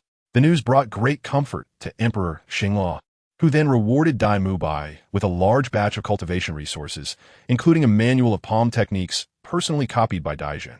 Although this set of palm techniques does not record any self-created soul skills, it details how to cultivate a pair of powerful iron palms, which are highly compatible with the white tiger martial soul of the Xingluo Dai family. According to Daijin, It was compiled by a descendant of the Dai family's direct lineage who was obsessed with creating soul skills. Chapter 42, Davis establishes a Mansion Demon King battle team. On his 10th birthday, Davis drew a martial arts card for the Chuanjin sword technique in the system. Although this sword technique may not be more exquisite than some profound moves in the Five Mountain sword technique, it perfectly fits with the Chuanjin heart method. Additionally, the Chuanjin sword technique has great future potential. It can correspond to a top-tier sword formation, the Big Dipper sword formation, and a top-tier combined sword technique, the Jade Maiden Pure Heart sword technique. Therefore, even though Davis already has too many sword techniques to choose from, this Chuanjin sword technique still holds significant meaning for him. When he turned 11, Davis received another random card draw opportunity. This time, he obtained an item card, which was a book, Essentials of Shaolin Seizing Techniques. This book contains not just one martial art, but the essence of several seizing martial arts from Shaolin, including the Great Seizing Hand, Little Seizing Hand, and Dragon Claw Hand, written by a Shaolin monk skilled in seizing techniques. Although it cannot allow someone to instantly learn like a martial arts card, it is advantageous for many people to comprehend and learn from it. However, the seizing techniques recorded in this book, while strengthening Davis's close combat, do not leave him with extra time to specialize in them at the moment. So, it was temporarily placed in the system warehouse, hoping to find a suitable owner for it in the future.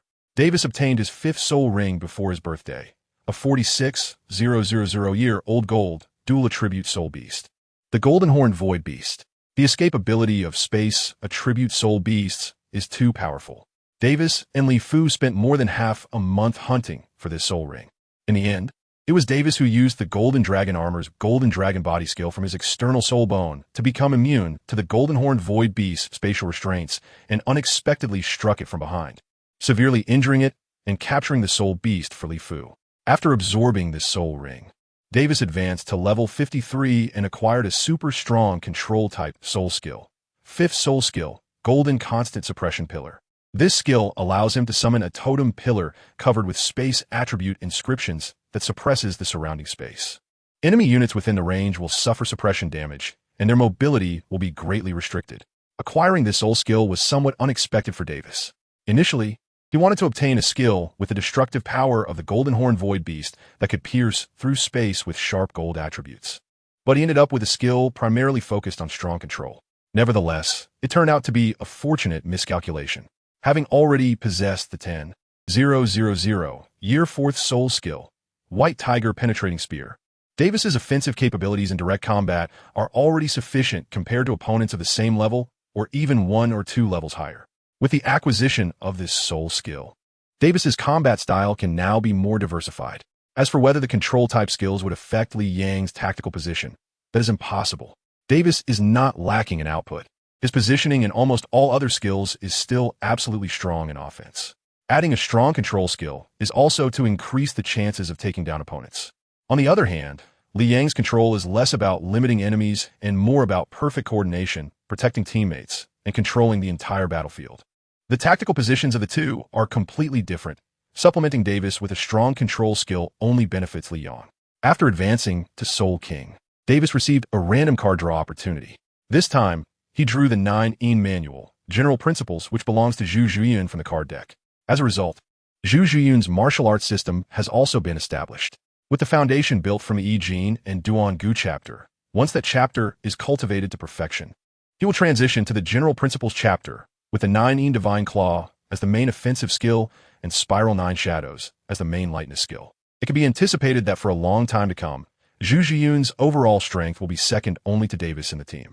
Lu Yunying is learning gun techniques from Yang Wudi, and with each passing day, her shooting skills are undergoing new changes. Although she hasn't obtained a suitable self-created soul skill from Davis, her improvement is no less than that of anyone else in the team. There are no standout gun-based martial arts in the Gold series of heroes, and Davis hopes to have the opportunity to draw the ultimate inner strength that he believes is most suitable for Lu Yunying in the future. Luo Jiwei's archery skills are also not popular in the Gold series of heroes, and Davis is also preparing to provide her with an inner skill. Currently, Luo Jiwei is still diligently practicing her shooting abilities, along with the lightness skill divine movement transformation that Davis taught her earlier. Regarding the compatibility issues with gun-wielding Lu Yunying and bow and arrow-wielding Luo Jiwei, Davis has long been prepared. In the original Gold series of Heroes game world, There is a significant Easter egg achievement in the later stages, which is extremely difficult to complete. As long as this achievement is completed, 2 ultimate martial arts can be obtained. These 2 ultimate martial arts do not originate from the Gold Series martial arts game world, but from another martial arts-themed game developed by the same company, which can be considered a collaboration between the 2 game departments. The 2 martial arts are named Stunning Shot and Heartbreaking Arrow. One is a gun technique, and the other is an archery technique, which must be passed down by 2 brothers or 2 sisters, perfectly aligning with Liu Yunying and Luo Wei. Of course, the premise is that Davis can complete the Easter egg achievement End of the Earth, Unparalleled Beauty. This involves exploring a forbidden area of the world and engaging in a dazzling battle there. The places that can be called forbidden areas are few: the City of Slaughter, Sea God Island, Angel Temple, Lake of Life, and the domain of the deep-sea demon whale. To have a grand battle in one of these places is not simply about finding an opponent. It must be recognized by the system as a grand battle. If grand means the world's top experts, then the difficulty skyrockets. Therefore, in the short term, the ultimate skills of Liu Yunying and Luo Wei will have to be stored in the system. In the end, the one who gained the most in the team was Liang.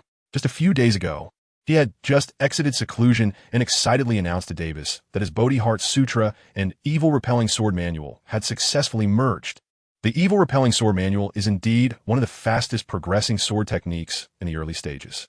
When Davis tested his sword against Liang using the 5-mountain sword technique, he discovered that if he did not use sword techniques above the subtle realm, he could not pose a significant threat to Liang at all. Although Liang's swordsmanship could not threaten Davis at all, he had only been learning for a few days. This is not due to Davis's lack of swordsmanship. Rather, Liang's sword is simply too fast. Chengyu, who was watching from the side, also commented, "This is not a sword style that a human can control. Rather, the sword style is guiding the person to strike, definitely leading the sword path down a twisted road." However, Chengyu found it strange that Liang, who could barely be considered a beginner swordsman, could manipulate such a sinister and eerie sword style with ease. If it were someone else, they would have likely been influenced by the evil thoughts within the sword style long ago. Davis is well aware that this is the merit of the Heart Sutra. This internal skill does not significantly enhance the power of techniques, but the soul power cultivated from it can be completely mastered by the practitioner. With a heart of Bodhi, neither the evil sword nor the demonic blade can pollute the practitioner's Zen mind. The unpredictable spatial ability combined with the evil-slaying sword manual and the Heart Sutra is simply a perfect match. After Liang initially mastered these 2 martial arts, he unexpectedly became the only one among Davis's teammates who could briefly contend with Zhu Zhuyun, transitioning from a control-type soul master with almost no offensive capabilities. Liu Yunying was very displeased with this and practiced her spear techniques even harder. Even Luo Wei, who typically disliked competing with her teammates, was fiercer in her gaze during shooting practice. During this period, the strength of the entire team progressed rapidly, and Davis's status in Xingluo rose steadily. His decisive action against Dai Wei pleased several elders of the Zhonglui, and the forces that had subtly restrained Davis from the military and even the civilian sectors suddenly vanished. Additionally, Davis's timely revelation of his true cultivation progress made it known that the Crown Prince of the Xingluo Empire had achieved the rank of 29th level Great Soul Master at the age of 11. Emperor Daizhan praised this greatly in the court and directly granted Davis the right to establish a government. With the right to establish a government, Davis could legitimately recruit subordinates from a small court and confer titles and positions on his own vassals. This promise shocked the court officials, and many rational old ministers voiced their opposition. However, faced with Daizhan, the Crown Prince faction, and the joint push of the Elders' Council, their objections did not create much of stir. Davis himself was undoubtedly the one in charge, sealing many who pledged loyalty to him, such as Li Fu and Cheng Yu, as officials of the Grand Prince's mansion, exuding confidence as he prepared to start the battle for succession. At the same time he opened the mansion, Davis officially announced the name of his battle team, Demon King Team. The meaning behind this name was not to showcase his own power, but to remind and motivate his teammates to see him as a formidable demon king they must strive to defeat. Additionally, it also contained a sense of disdain for Shrek. After all, in the magical world, Shrek was at the bottom of the food chain, while the Demon King was in existence at the top, akin to a deity. Chapter 43. Rock Dragon City. Just when everyone thought Davis was about to fully engage in the political and military affairs of the Star Luo Empire, this rising prince was actually planning to leave the Star Luo Empire for a trip. because Davis had almost completed his arrangements in the Luo Empire. His continued presence there would not affect the development of the Grand Prince's mansion and the Wanjin Mountain Villa in the short term. Moreover, in order to quickly reach the top tier of the previous generation, such as Bibi Dong and Tang Hao, in terms of cultivation and truly possess the ability to influence the entire continent's landscape, there were several places Davis absolutely needed to visit. Staying shut in Luo City would not make him the strongest in the world. Of course, Davis would not be going to Shrek to be a babysitter. The Ice Fire, Inyang Well, and the remaining fairy herbs in the Sunset Forest, the vast sea Qianquan cover in the Tiando Palace, the Shura God Inheritance in the City of Slaughter, and the Sea God Inheritance on Sea God Island. Davis intended to seize every opportunity. Although not every opportunity might suit him personally, it would be better to use them to cultivate the members of the Grand Prince's Mansion and the Demon King team than to wait there for Tang San to take advantage of them.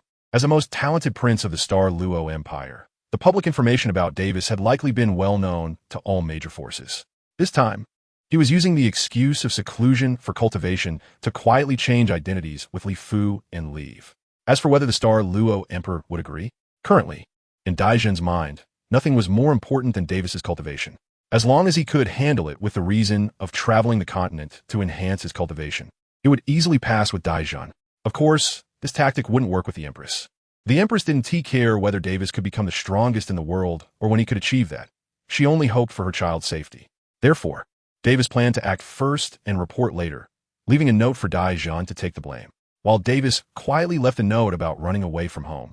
The Luo Emperor Dai Zhen was in the Luo Palace reviewing memorials when he suddenly felt a sense of foreboding, sneezing several times in a row, unable to stop even with his soul power at the level of Soul Douluo.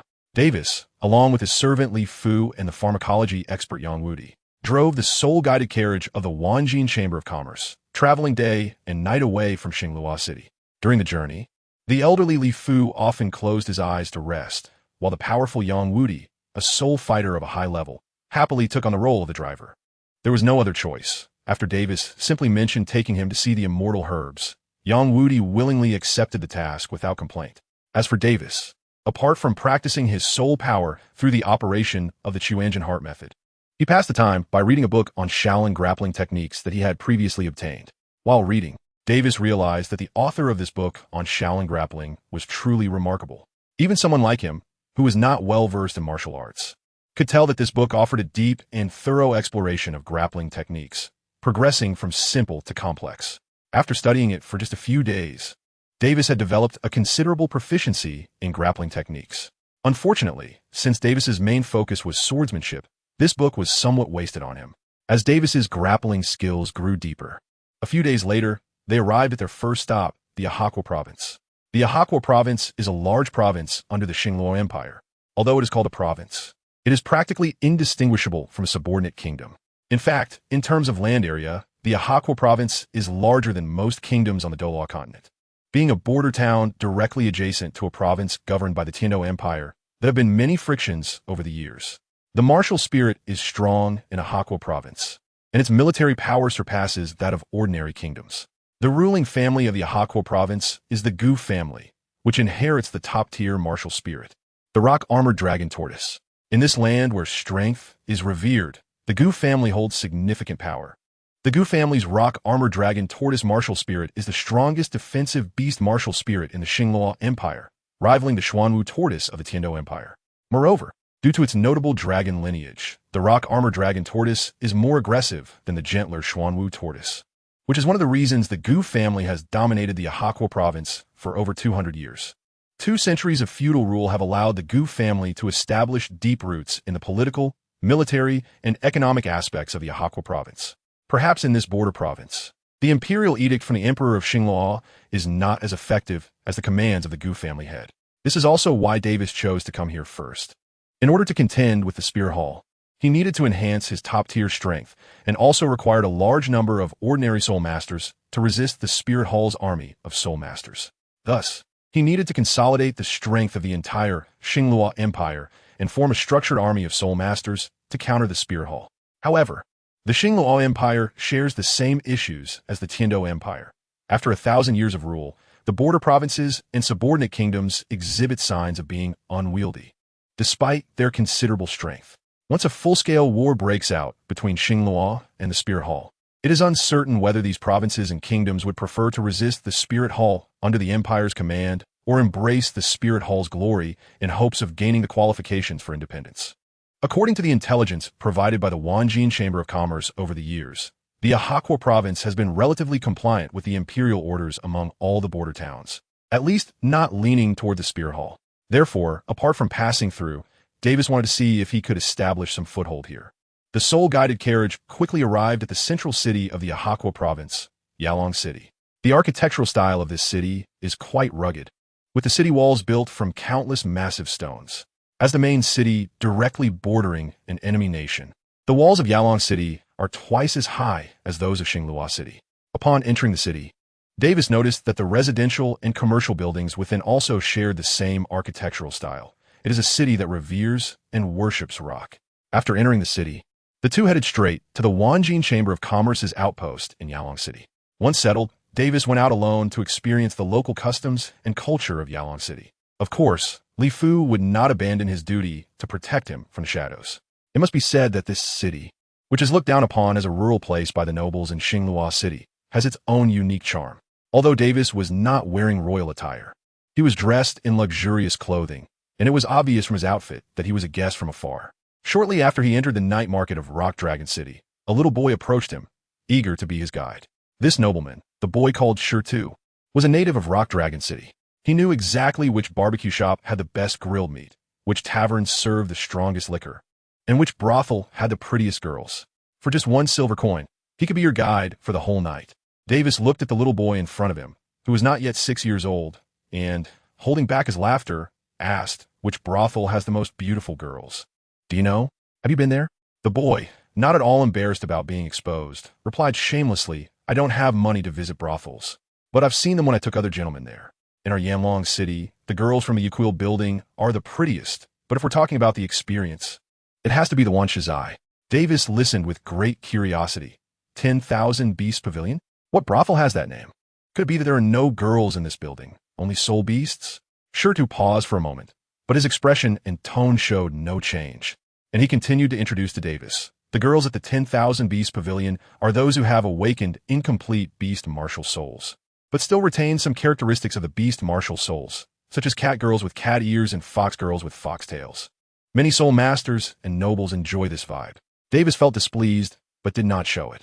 He raised his hand to interrupt Stone's description. All right, enough about the brothels. Tell me what other specialties Rock Dragon City has. Seeing that Davis seemed uninterested in the brothels, Stone appeared more energized and excitedly introduced, Oh, there's plenty. Our Rock Dragon City has the strongest wine in the entire Star Luo, the most fragrant and tender barbecue. And every month there's a wrestling competition at the Night Market Center. Enjoying wine and barbecue while watching the wrestling competition is the favorite activity of the people in Rock Dragon City. By the way, my lord, there's a wrestling competition tonight, and it's the ultimate showdown of the year. It's bound to be very exciting. Would you like me to take you to see it? Chapter 44. If you can't win, play dirty. Davis was not interested in the wrestling competition, but since he was already there, he settled for watching a match. However, after the match ended, he developed a strong interest in the final champion, Yenjun. After the ultimate showdown of the wrestling competition, there was a grand celebration. To celebrate the emergence of the new wrestling king, fine wines, delicacies, and beautiful dancers were brought to the streets surrounding the wrestling arena that night. Davis participated in the celebration, tasting the food while directing most of his attention to the newly crowned young wrestling king. Although this guy, known as Rock King, was competing in a mask, from his grappling and wrestling skills displayed in the ring, Davis was almost certain that this young man must be a direct descendant of the Gu family, the rulers of the Ahakwa province, on the Douluo continent. The importance of self-created soul skills to a family can be understood from how much the Haotian sect values the chaotic wind hammer and the great Sumeru hammer. Therefore, it is absolutely impossible for anyone other than a direct descendant of the Gu family to have learned these family secret techniques. The Gu family's Rock Armor Dragon Turtle Martial Soul is one of the defensive martial souls that Davis values the most. The young man in front of him not only likely possesses the Rock Armor Dragon Turtle Martial Soul, but also has exceptional talent in wrestling, making him almost the perfect tank candidate for the Demon King team. After the celebration, Davis followed Rock King out of the wrestling arena. Davis's tracking did not deliberately hide his presence, so Yanjun noticed his trace from the very beginning. The two maintained a certain tacit understanding and gradually moved away from the bustling city center, eventually arriving at a deserted alley. Yanjun suddenly turned around, and Davis didn't dodge or evade. Their eyes locked for an instant. Yanjun's eyes showed vigilance and scrutiny, while Davis's gaze reflected genuine admiration. However, this heir of the Gu family, Yanjun, seemed to harbor a strong wariness of the outside world. The two remained silent for a moment, and Davis broke the deadlock first. I originally wanted to make a friend with you, but it seems we might have to fight first? Seeing that Davis was alone, Yanjun felt he didn't seem to have malicious intent, easing his vigilance slightly, but he didn't completely relax his stance. If you have the guts, then follow me. After saying this, Yanjun suddenly turned around and sprinted forward. The Gu family's inherited earth-walking technique kicked up a cloud of dust beneath Yanjun's feet, and in the blink of an eye, he had slipped away a considerable distance. Davis was not afraid of any tricks with Li Fu secretly protecting him, so he leisurely kept a distance of 20 meters behind him to show that he meant no harm. The two soul masters ran at a decent speed, and soon they arrived at a remote rocky hillside outside Rock Dragon City. Once Yanjun reached this place, he suddenly stopped, turned around, and said to Davis, "We've arrived." Davis noticed that the other person seemed to be somewhat reserved or perhaps hiding something for some reason, but he wasn't very concerned about it, because for someone like Yanjun, fists were the best form of communication. So, let's have a fight first. Davis did not summon his martial soul, nor did he reveal his soul rings. He simply held his hands in front of him, with his soul power restrained. What does it mean for a soul king to defeat a soul master? If he can defeat the Rock Lord solely with his soul power and self-created soul skills, that would truly earn his respect. On the way to the Ahakawa province, Davis had been studying the essentials of Shaolin grappling techniques. Even if his grappling skills were not yet perfect, he could confidently say he had a good grasp of them. Coupled with his physique strength far exceeding that of an ordinary soul king, he was already sufficient to handle the Rock Lord, who was significantly lower in rank. The Rock Lord did not become angry at Davis's disdain. Instead, he regarded this unfamiliar opponent with greater seriousness. Although he appeared younger than himself, anyone bold enough to seek him out must possess genuine skills. Martial Soul Summon, Rock Armored Dragon Turtle. The Gu family's inherited martial soul appeared behind the Rock Lord, accompanied by 3 soul rings of yellow, and purple, and a soul power fluctuation just shy of level 40. At about 14 or 15 years of age, having a soul power of level 39 was already much stronger than the original timeline's 15-year-old Dai Wei. Davis had no intention of making the first move, but Yanjun was quite unreserved. With a roll, he instantly appeared behind Davis from more than 10 meters away. Gu family's secret technique, earth walking technique. Davis sensed the movement behind him, but did not immediately turn to confront the enemy. Instead, he simply raised his right hand and grabbed the wrist of a hand reaching from behind. Yanjun intended to use a grappling technique to seize Davis's left shoulder, but he was caught by an even more ferocious grappling move that grabbed his wrist. Despite the failed sneak attack and having his wrist captured, Yanjun remained unfazed and instantly activated his first soul ring. First soul skill, Spike Shell. Countless sharp spikes suddenly erupted from Yanjun's body, and even with Davis's defense, he felt a sudden sting in his hand, causing him to involuntarily release his grip on the opponent's right hand. It wasn't that Yanjun's spikes inflicted actual damage on Davis, but rather that the effect of this soul skill induced a pain sensation far beyond the injury itself. Davis encountered this excruciating soul skill for the first time and instinctively loosened his grip. After encasing himself in a layer of hedgehog armor, Yanjun seemed unsatisfied.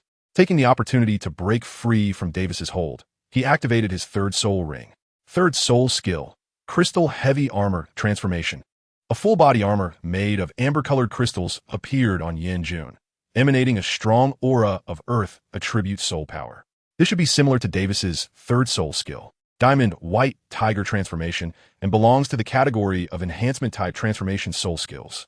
Just by looking at the appearance of this armor, one can tell that with the addition of the Rock Crystal Heavy Armor, the Rock Lord may not have much improvement in terms of damage, but in terms of defense, he has certainly reached the pinnacle among soul masters of the same level. As an absolute genius among his peers, facing Davis, a boy 2 or 3 years younger than himself, he actually had to use his trump card soul skill at the first opportunity. It must be said that the Gu family descendants are truly committed to the bravery of defense-type soul masters. With the enhancement from the Rock Crystal Heavy Armor, The Rock Lord no longer had any worries about defense and actively moved closer to Davis, intending to continue using his throwing technique to deal with his opponent, just like he did with the two opponents in the wrestling ring before. The Gu family's secret technique, the self-created soul skill, Rock Dragon Hunting Claw. Unlike the Gu family's other extraordinary skill, the Earth Walking technique, this Rock Dragon Hunting Claw is the true ace of the Gu family soul masters. It is a skill designed specifically for the Rock Armored Dragon Tortoise Martial Soul, combining powerful attacks, grappling, and throwing techniques. Once caught by this skill, unless one has a powerful body that can resist control soul skills, they will either suffer broken bones or be easily restrained. Unfortunately, this famously self-created soul skill just couldn't catch Davis. Davis's figure flashed slightly as he dodged the Rock Lord's embrace.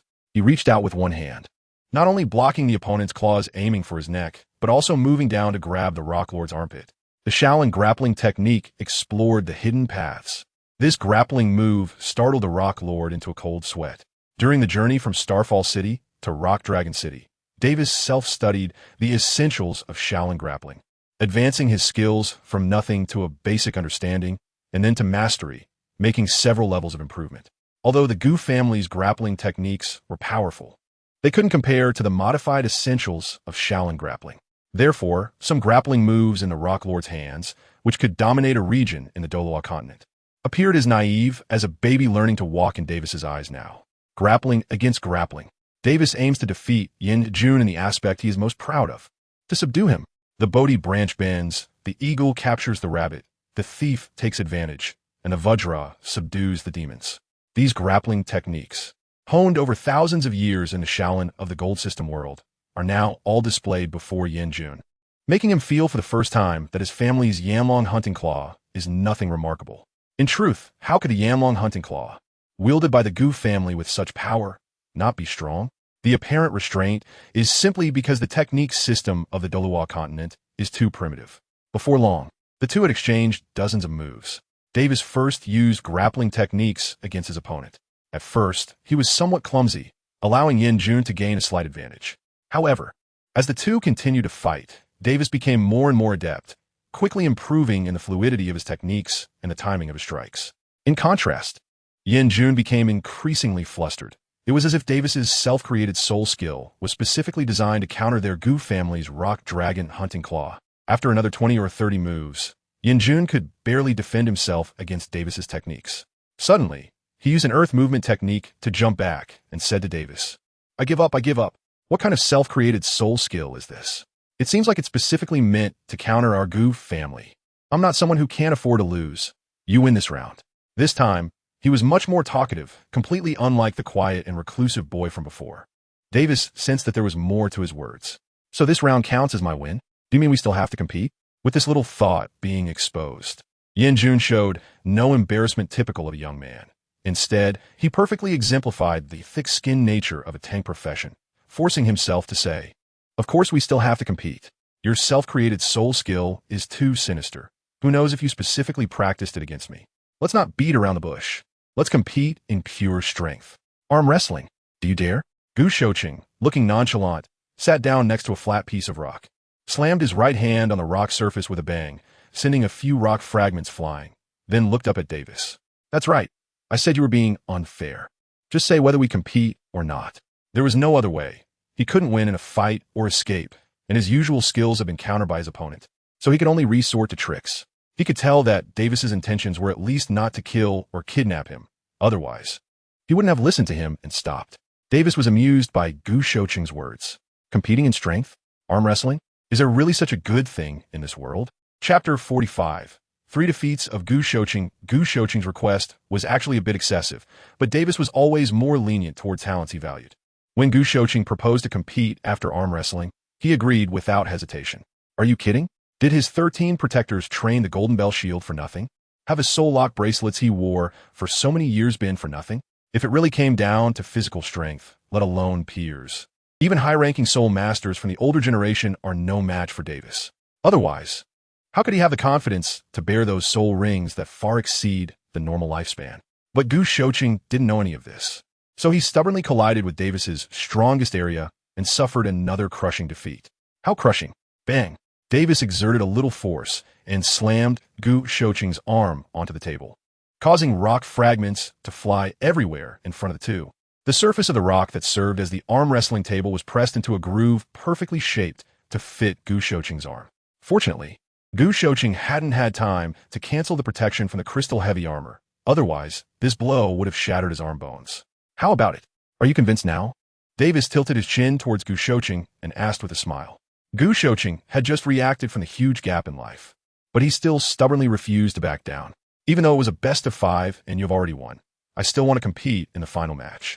As long as you can win, I, Gu Shouqing, will be convinced of you from now on. Davis was not angry. Instead, he gestured for Gu Shouqing to present the challenge. First soul skill, Spike Shell. Third soul skill, Rock Crystal Heavy Armor Transformation. Gu Shouqing activated his 2 defensive soul skills once again, placing himself in the strongest defensive state. In the third round, if you can break my Rock Crystal Heavy Armor's defense in 1 move, you win. After a moment's thought, Gu Shouqing added, you cannot use strength above level 40. After the ongoing battle, Gu Shouqing could roughly guess Davis's intentions. Although this young man was of unknown origin, the air of nobility surrounding him was undeniable.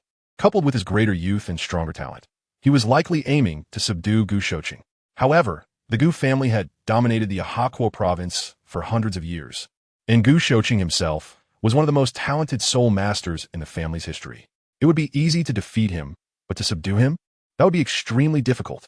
In this encounter tonight, Davis had continuously engaged in grappling and strength, 2 areas that Gu Shouqing excelled in, and had managed to defeat him head-on. Gu Shouqing had already acknowledged Davis's capability. However, to make him willingly submit, what Davis had shown so far was still not enough. The defensive capability of the Gu family in Rock Dragon City was the best in the stars, a source of pride for the Gu family soul masters. But also their inner weakness. Only by breaking through the armor on Gu Shouqing's body could Davis truly help him shed his pride. Davis shook his head with a smile. Indeed, MT was an old hand. How could a fully equipped top-tier defense soul master destroy the opponent's defense in 1 move? If it weren't for his own crossing over, probably only the future Tang San could achieve that with the Super Spec Tang Sect hidden weapons. Good. If you lose from now on, you will be mine. With that, without waiting for Gu Shouqing to respond, Davis summoned his martial soul.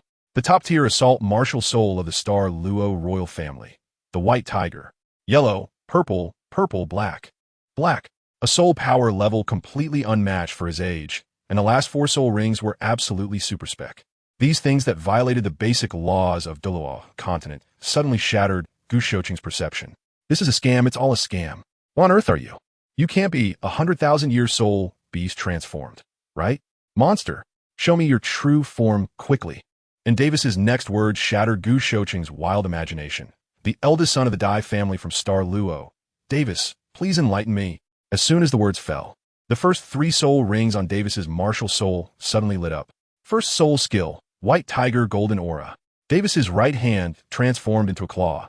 A rich and intense metallic soul power wrapped around his entire right arm. Third soul skill, White Tiger Diamond Level 3. Both attack and defense were increased by 200. Second soul skill, Golden Feather Strike. The unmatched sharpness of the metallic soul power appeared in Davis's hand. At this moment, Gu Shouqing had already sensed something was wrong. Even within the incredibly solid rock crystal heavy armor, he felt no sense of security. At the instant Davis made his move, Gu Shouqing, realizing he might be in life-threatening danger, was about to say, wait, I acknowledge. Before Gu Shouqing could completely say the words of surrender, Davis, having unleashed all 3 rings, transformed into a platinum flash enhanced by Golden Feather Strike, disappearing from his sight. In fact, Davis had already heard Gu Shouqing's acknowledgement of defeat.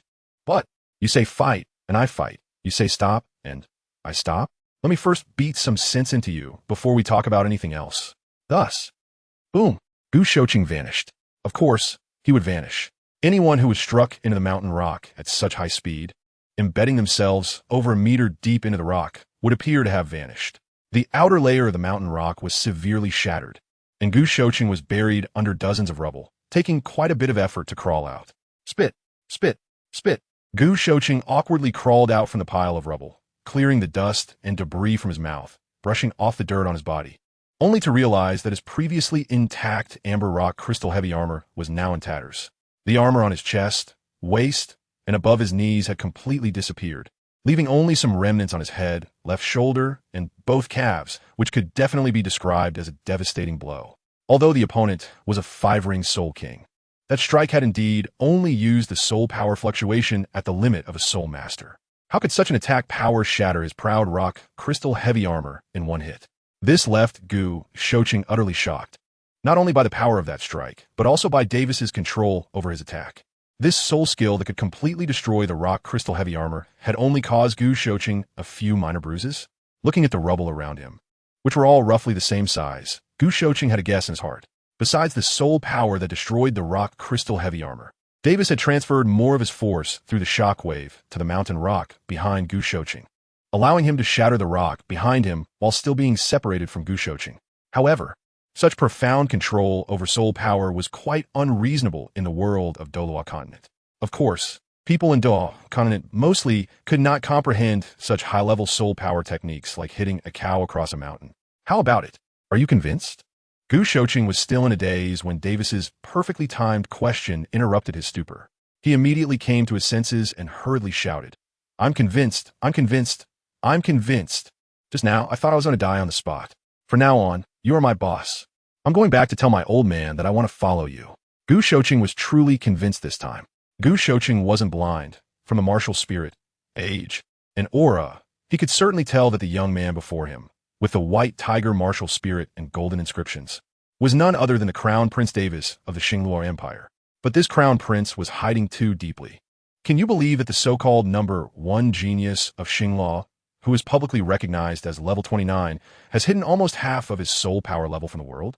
Can you believe that Davis broke through the main defensive soul skill of a top defensive martial spirit with a single strike using no more than Soul Master level soul power?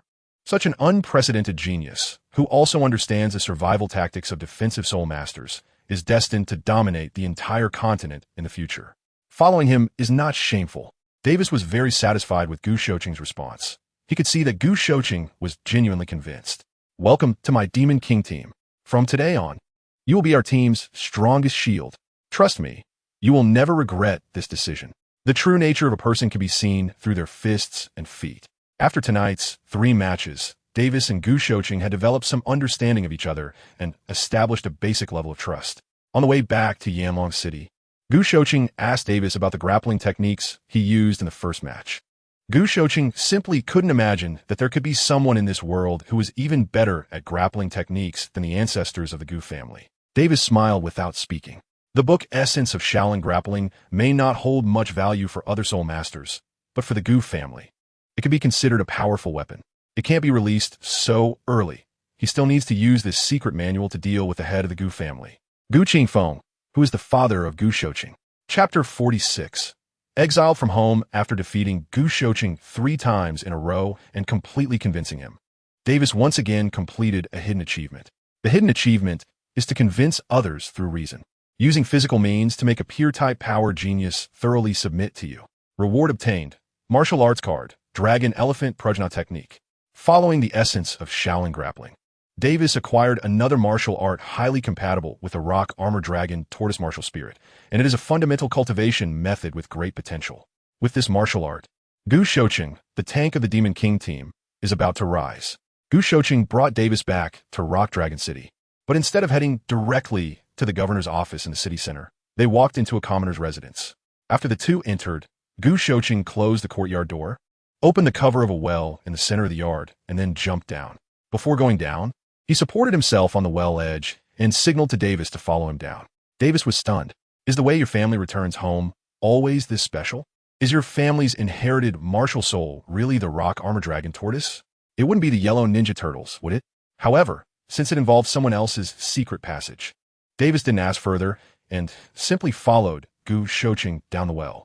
There was a constructed tunnel beneath the well, and the two moved at a steady pace, one after the other, making their way deeper into the tunnel. It took them about 5 or 6 minutes to reach their destination, the basement of the Lord's mansion. Indeed, beneath that civilian residence, there was a secret passage that connected to the Lord's mansion.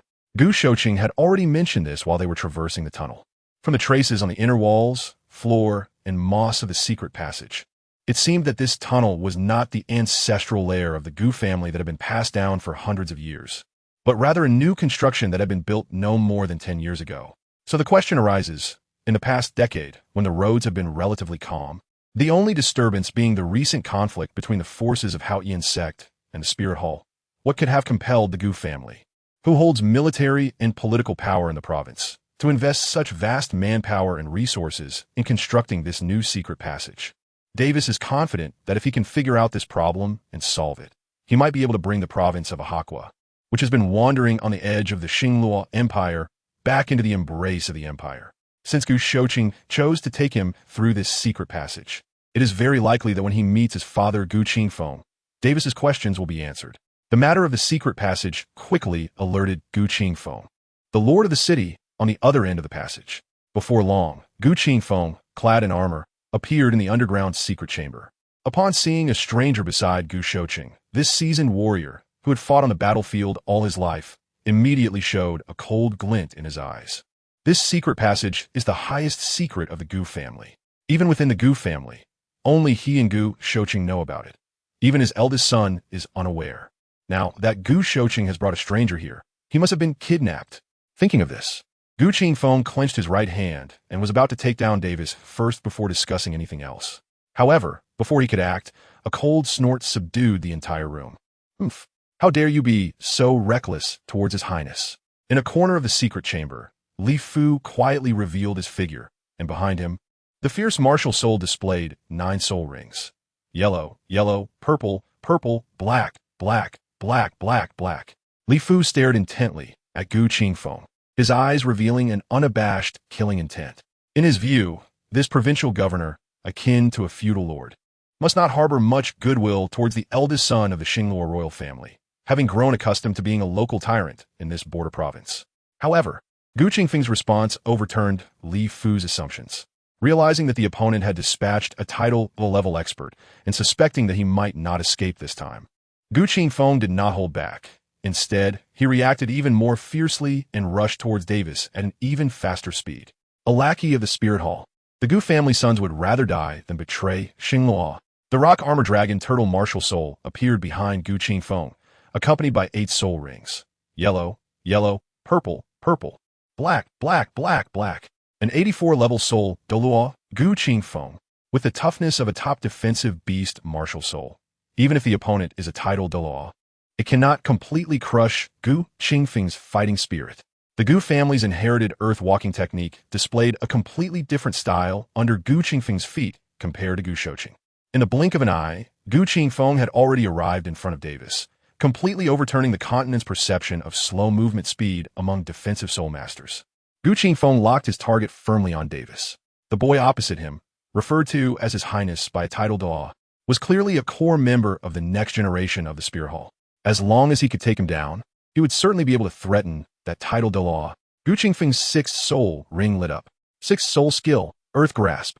A giant rock hand suddenly extended from beneath Davis's feet, ready to grab his body.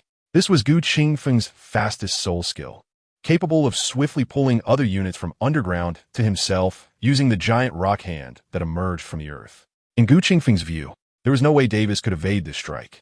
Davis remained completely still in the face of the attack, as he was protected by Li Fu beside him, leaving his safety entirely assured. The dragon moves with the clouds, and the tiger moves with the wind. The top-tier black tiger martial soul, named Crack Wind, can ride the wind, and in terms of speed, it is undoubtedly the best among tiger-type martial souls, even surpassing the Dai family's white tiger. Before Gu Qingfeng could approach Davis, Li Fu, who was farther away, arrived first and firmly positioned himself between the two. However, Gu Qingfeng's earlier remark about the Gu family never betraying the Xingluo made Li Fu frown, and his killing intent was significantly restrained. He did not unleash the deadly move Tiger Claw Fatal Hand he had initially intended to use on Davis's waist. Bang! When the two great masters collided, Li Fu remained unmovable with a casual strike, while Gu Qingfeng, using all his strength, was forced to retreat 7 or 8 steps before he could barely stabilize himself. The gap between a title Douluo and a soul Douluo was evident. This exchange occurred in the blink of an eye, and it was only at this moment that Gu Shouqing, the originator of the misunderstanding, had the chance to explain. Father, they are not enemies. What? They have been taken to our most secret escape route, and you dare tell me they are not enemies? Gu Qingfeng immediately felt like slapping his son into the ground to make him wake up. Just as Gu Qingfeng was about to explain, Davis raised his hand to stop him, using a simpler method to prove his identity. Martial Soul Summon. White Tiger. The top-tier Martial Soul White Tiger, which only the Xingluo royal family possesses, is the best proof of identity for royal members. Gu Qingfeng, who was about to continue attacking, indeed stopped upon seeing this. Only then did Gu Shouqing have the opportunity to begin recounting everything that had happened that night to his father, including the 3 battles he had with Davis's identity, and his decision to join Davis's Demon King team. After listening to his son's account and glancing at the calm-faced Davis, Gu Qingfeng noted that the Grand Prince seemed completely unaffected by his earlier attack, as if he had enough capability to handle the situation even alone. Regardless of whether this Grand Prince truly had the ability to escape Gu Qingfeng's soul skills, his composure alone was enough to make his peers feel ashamed. Gu Qingfeng remained silent for a moment, then said with a complex expression, "Shouqing, you have grown up. Do what you want. However, do not use the Gu family's name, and do not bring trouble to the family. After you leave, your elder brother will express loyalty to the Spirit Hall. From today on, you will just be a distant relative of the Gu family, expelled from the family 5 generations ago, who has awakened a rock-armored dragon tortoise martial soul due to martial soul mutation. Do you understand?" Chapter 47. The Loyalty and Wisdom of the Gu Family. What? Davis was shocked by Gu Qingfeng's words. How could someone like Gu Shouqing, a prodigy, be expelled from the Gu family? However, Davis's shock did not last long. When he saw Gu Shouqing beside him looking so nonchalant, he realized there must be some unknown circumstances involved. But thinking about it, under normal circumstances, how could the legitimate son of the governor's mansion come home through a secret passage? Under normal circumstances, how could a member of the Gu family live in a civilian area? Moreover, when he previously sought out talented defensive soul masters for the queen, he had not heard of someone like Gu Shouqing, unless the existence of this prodigy from the Gu family was unknown to the outside world. Davis's guess was soon confirmed by the Gu family father and son. Gu Qingfeng saluted Davis and said, "Your Highness the Crown Prince. Although the city defender is the legitimate son of our Gu family, he has been raised outside the mansion since childhood. Although he lacks nothing in terms of cultivation resources. In the Gu family, apart from me and his biological elder brother, no one else knows of this child's existence. He is the future of our Gu family, and from now on, he will be entrusted to you, Your Highness." Davis nodded solemnly at him, and then curiously asked, "The Gu family's control over the Ahakawa province can be said to be as steady as Mount Tai, and the Empire has never shown any intention of reclaiming the Gu family's power. Why is Governor Gu being so cautious?" Gu Qingfeng's expression froze at these words, and he answered bitterly, "Your Highness, you should know who I am guarding against. Is it really the Spirit Hall?" Seeing Davis lost in thought, Gu Qingfeng continued, "The Gu family has long been favored by the royal family, which allowed us to rise hundreds of years ago and become one of the largest families in the Star Luo Empire. For hundreds of years, we have been trusted by the Empire, and our authority at the borders has never been restricted. In the eyes of the Gu family members, we are to use our lives to protect this border barrier for the Star Luo Empire. However, over 20 years ago, the Spirit Hall began sending large numbers of soul masters to expand their branches in various cities within the Ahakawa province. According to the Gu family's intelligence, the soul masters they sent to certain cities often had strength surpassing the strongest in those cities.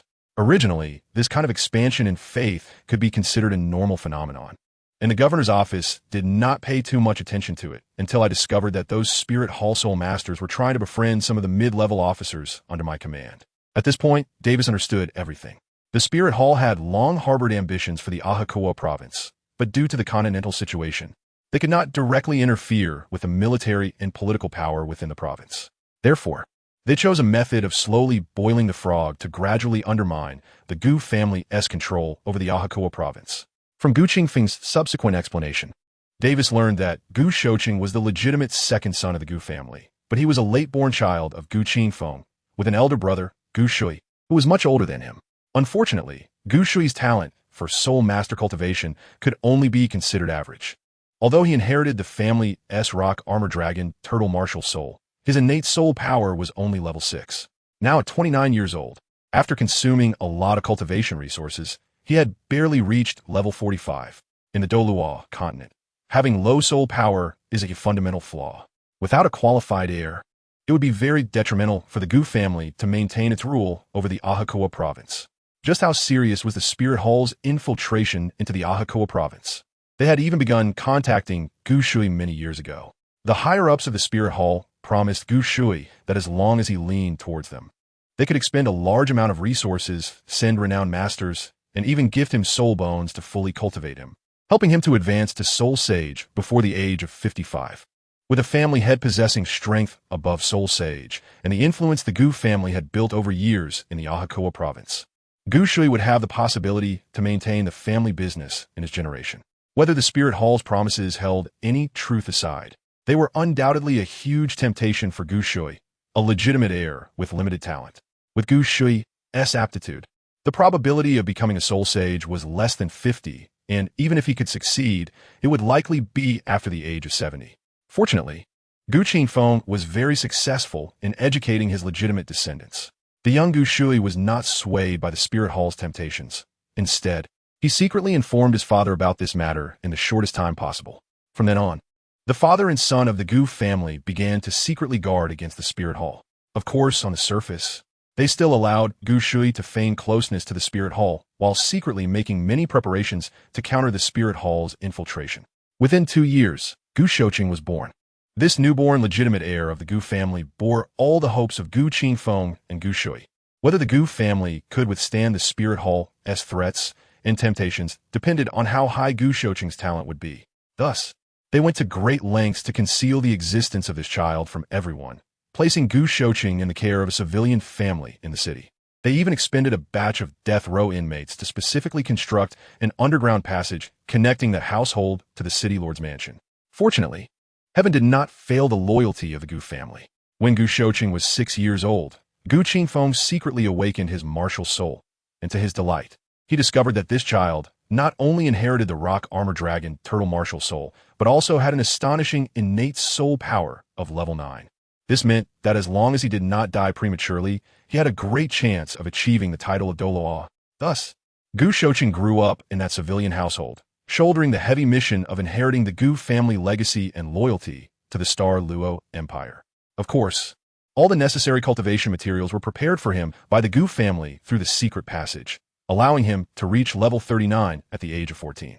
Meanwhile, Gu Shui, the legitimate son of the Gu family, began to express closeness to the increasingly impatient people of the Spirit Hall while extracting valuable cultivation resources from them. He even successfully obtained an 8,000-year-old soul bone from the Spirit Hall, which provided him with a highly practical soul bone ability. Although soul bones were extremely precious in the eyes of ordinary people, they were not uncommon for the Spirit Hall, a superpower spanning the entire Douluo continent. A 1,000-year soul bone was seen as a useless item by the high-ranking officials of the Spirit Hall. Appropriately requesting treasures could further reassure the higher-ups of the Spirit Hall about their future puppet. Gu Qingfeng's reasoning was clear. As long as the royal family sent someone to investigate secretly, they could easily discern the truth, so there was almost no possibility of lying. Moreover, for Davis, this player with an advantage, there was an even simpler method to test the Gu family's loyalty, trying to use martial arts cards on Gu Qingfeng and Gu Shouqing. Davis used the Dragon Elephant Prajna Kung Fu card from the system warehouse to lock onto the Gu family father and son one after another. The results were exactly as he had guessed. Target Gu Qingfeng, loyalty 92, meet standard, matching degree 93, meet standard. Target Gu Shouqing, loyalty 94, meets standard. Matching degree 96, meets standard. Although people's hearts are treacherous and difficult to discern, the system's assessment of loyalty is still worth trusting. Once Gu Shouqing absorbs the martial arts cards produced by the system, his loyalty will only increase. After understanding the whole truth, Davis expressed admiration for the Gu family's loyalty and wisdom. He finally understood what Gu Qingfeng meant by expressing loyalty to the Spirit Hall. He did not expect that the Gu family, as the ruling family, could maintain such a high level of loyalty to the empire after being on the edge of the empire for hundreds of years in the Ahakwa province. In this way, when the Spirit Hall sends troops to the two empires in the future, the presence of the Gu family may play a significant role. Chapter 48, Purple Lin Armor Barrier. Davis didn't stay in Yinqing for long before leaving. He had recruited a great general and confirmed the loyalty of the Gu family, achieving all his objectives during this trip. Staying longer would only increase the risk of exposing the Gu family's plans. Initially, he intended to use the essentials of Shaolin grappling to persuade Gu Qingfeng, and although it didn't come into play during their discussions, Davis still gifted it to Gu Qingfeng. It was beneficial for this loyal governor of the empire to enhance his strength a bit. As for Gu Shouqing himself, Davis personally taught him the techniques from the Shaolin grappling essentials. Although Davis's mastery in grappling wasn't as deep as in palm techniques and swordplay, it was sufficient to introduce Gu Shouqing to the basics. Gu Shouqing treasured it dearly, even practicing the moves unconsciously in his sleep at night. He already had a natural talent for grappling, and combined with the self-created soul technique of the Gu family's own inheritance, the rock dragon hunting claw, his grappling skills began to improve by leaps and bounds. As Gu Shouqing immersed himself in the mysteries of the Shaolin grappling essentials, under the fluctuation of his energy, even the soul power level that had blocked him for a short time quietly broke through. At the age of 14, Gu Shouqing advanced to level 40, becoming a quasi-soul master.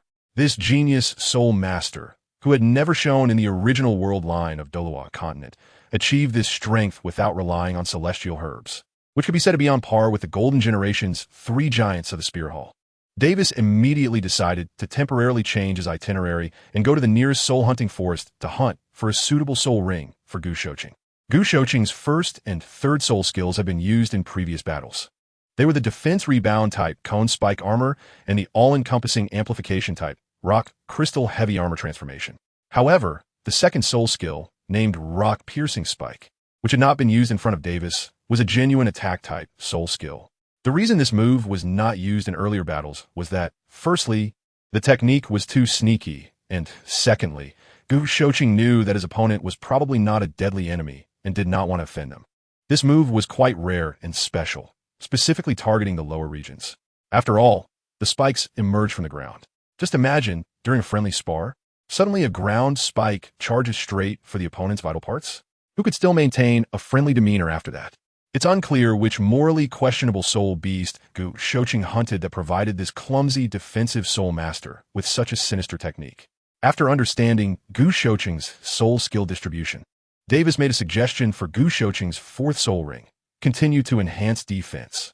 There were 2 reasons for this. First, although Gu Shouqing's current defensive capability was already impressive among defense-type soul masters of the same level as the main tank of the Demon King team, Gu Shouqing would likely face enemies of much higher levels in the future.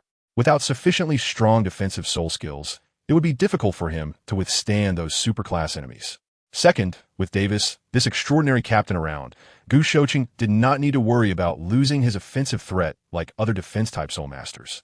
Whether it was the Shaolin grappling essentials he had already learned or the Dragon Elephant Prajna skill card, both could significantly boost his attack power.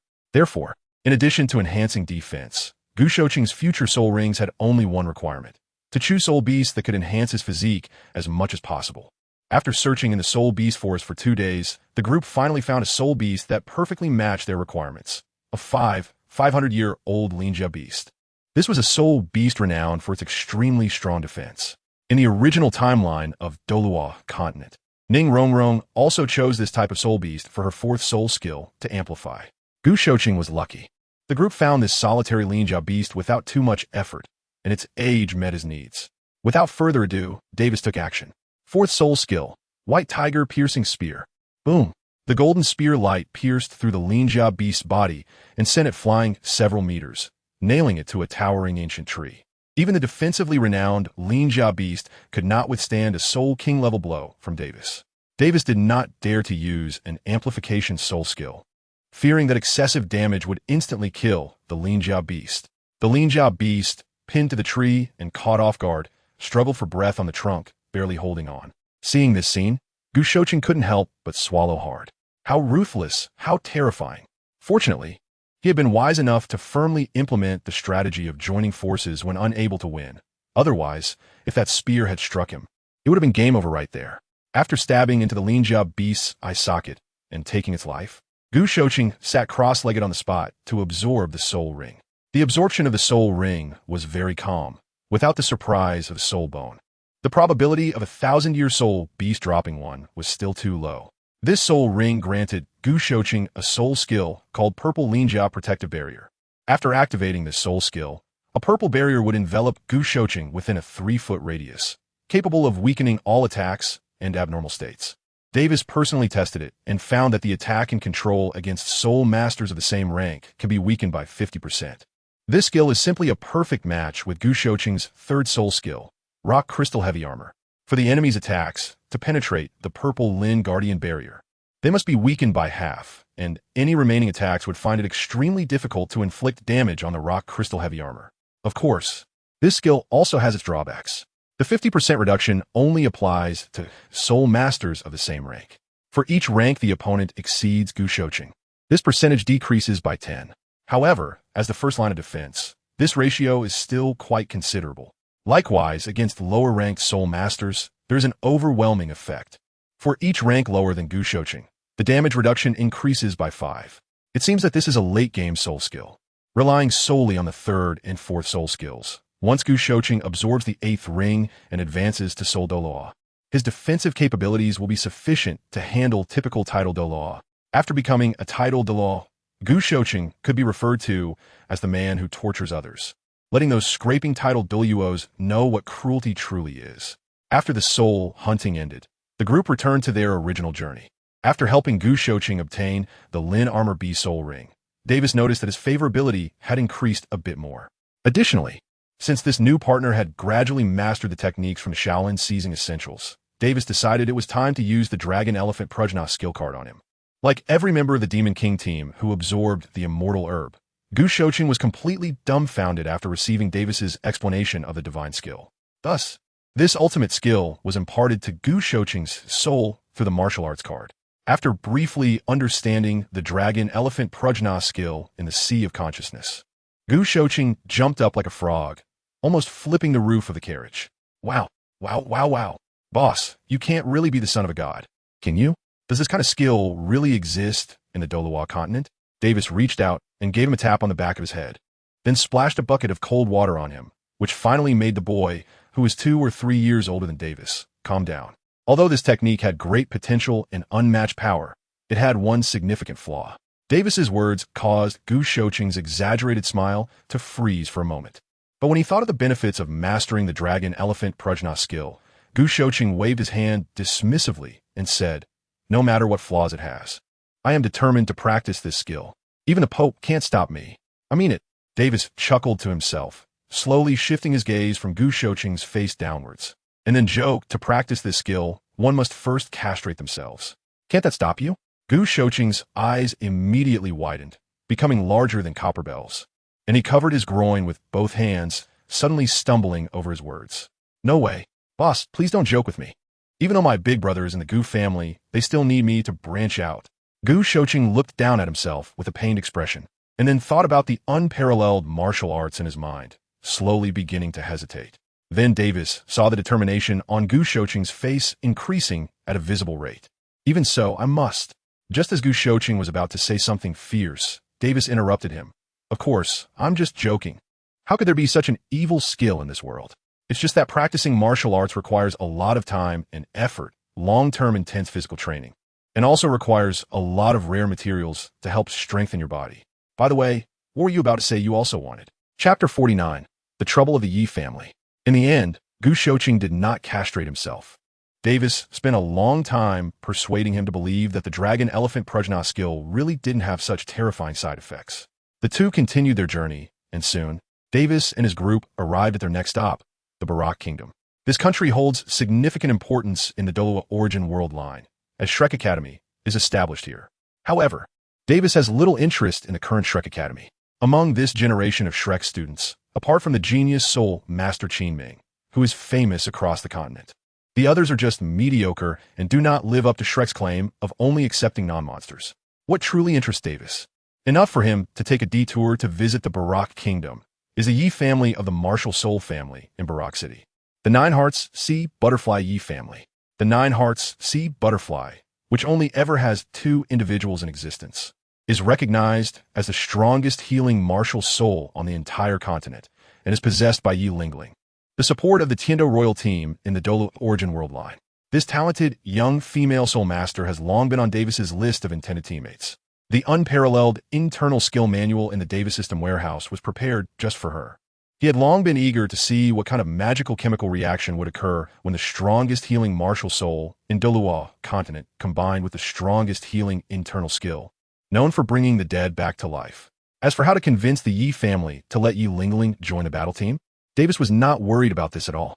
Whatever the Tiando royal family could offer, he could provide. Whatever the Tiando royal family could not offer, he could also provide. As long as the head of the Yi family, Yi Jinghu, was not a fool, he should be able to see that Yi Lingling's future would be much brighter following him. After a few people entered Balak City, they wasted no time and headed straight for the Yi residence in the eastern part of the city. This time, Davis did not hide his identity and directly submitted his business card to the Yi residence. Although the Balak Kingdom was affiliated with the Tiando Empire, in reality, the Tiando royal family had never had much control over this vassal kingdom. Davis submitted his visiting card as a prince from another country, which not only would not be met with hostility, but would actually be received by the other party with the highest standards of etiquette. Sure enough, after a while, the main door of the Yi residence opened wide, and the continent's top healing soul master, the Nine-Heart Sea Peach Spirit Saint, and head of the Yi family, Yi Jinghu, personally came out to greet him. Behind Yi Jinghu followed dozens of people, with a display of ceremonial guards and flowers arranged in 2 neat rows. Such a reception would likely not be afforded even to the king of the Balak Kingdom. The Yi family's level of importance placed on Davis slightly exceeded his expectations. After all, the Balak Kingdom is nominally still a vassal state of the Tiando Empire, and welcoming a foreign prince with such high standards would not only make the Tiando royal family look bad, but the current ruling Balak royal family would also feel offended. There's a saying that there's no such thing as a free lunch, implying that if someone is overly courteous, they might have ulterior motives. The Yi family's warm reception surely meant that they had significant troubles that needed Davis's assistance. However, Davis had no intention of exposing this, as it perfectly aligned with his own desires. Helping the Yi family with a major issue would just be a matter of speaking, and he could then ask for Yi Lingling to join the Demon King team.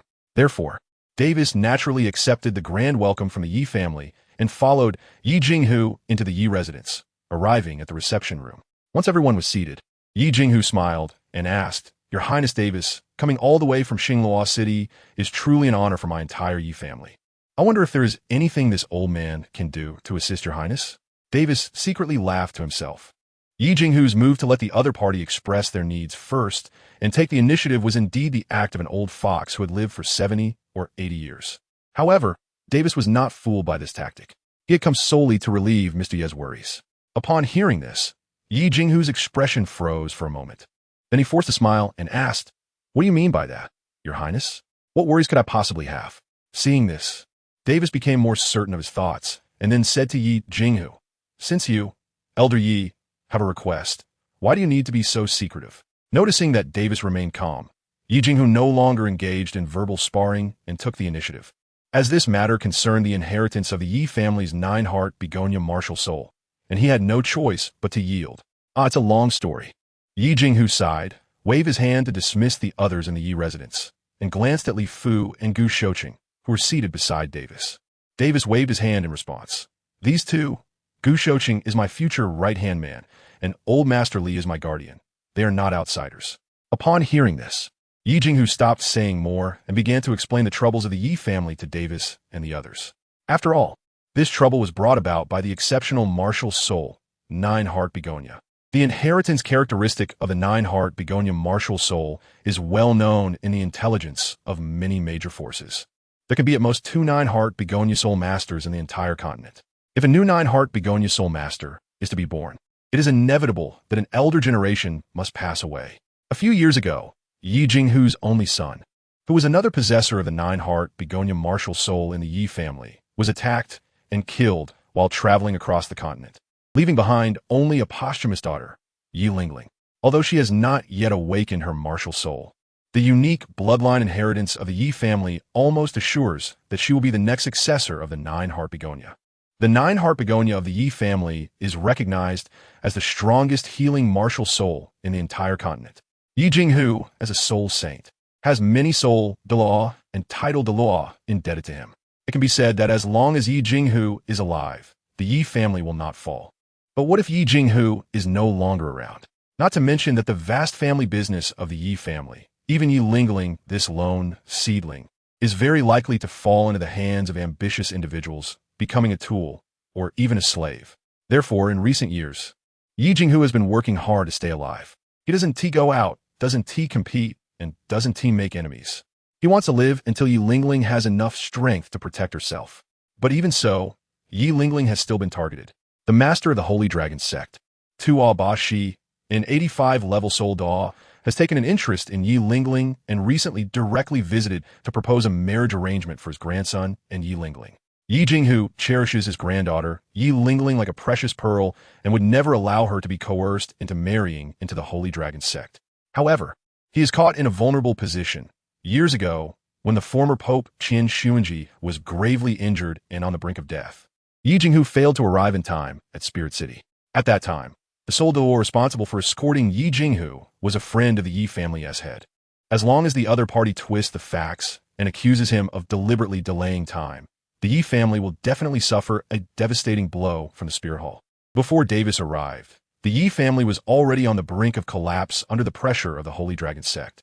Yi Jinghu even contemplated secretly sending Yi Lingling to Tiandou City to entrust her to the Tiandou royal family. But the Ballot Kingdom is more than 1,000 miles away from Tiandou City. No one can guarantee that Yi Lingling would not be captured along the way. Just then, Davis appeared. Upon seeing Davis's invitation, Yi Jinghu knew that the person who could save Yi Lingling had arrived. After listening to Yi Jinghu's words, Davis felt a surge of joy within. He had been thinking about how to trick Yi Lingling onto the ship, but now he didn't even need to think hard about it. He immediately said to Yi Jinghu, "This matter is easy to handle. If the senior agrees, I can ask my father and mother to take Lingling as a goddaughter, as a princess of the Star Luo Empire. I believe the Holy Dragon sect will no longer dare to have any inappropriate thoughts."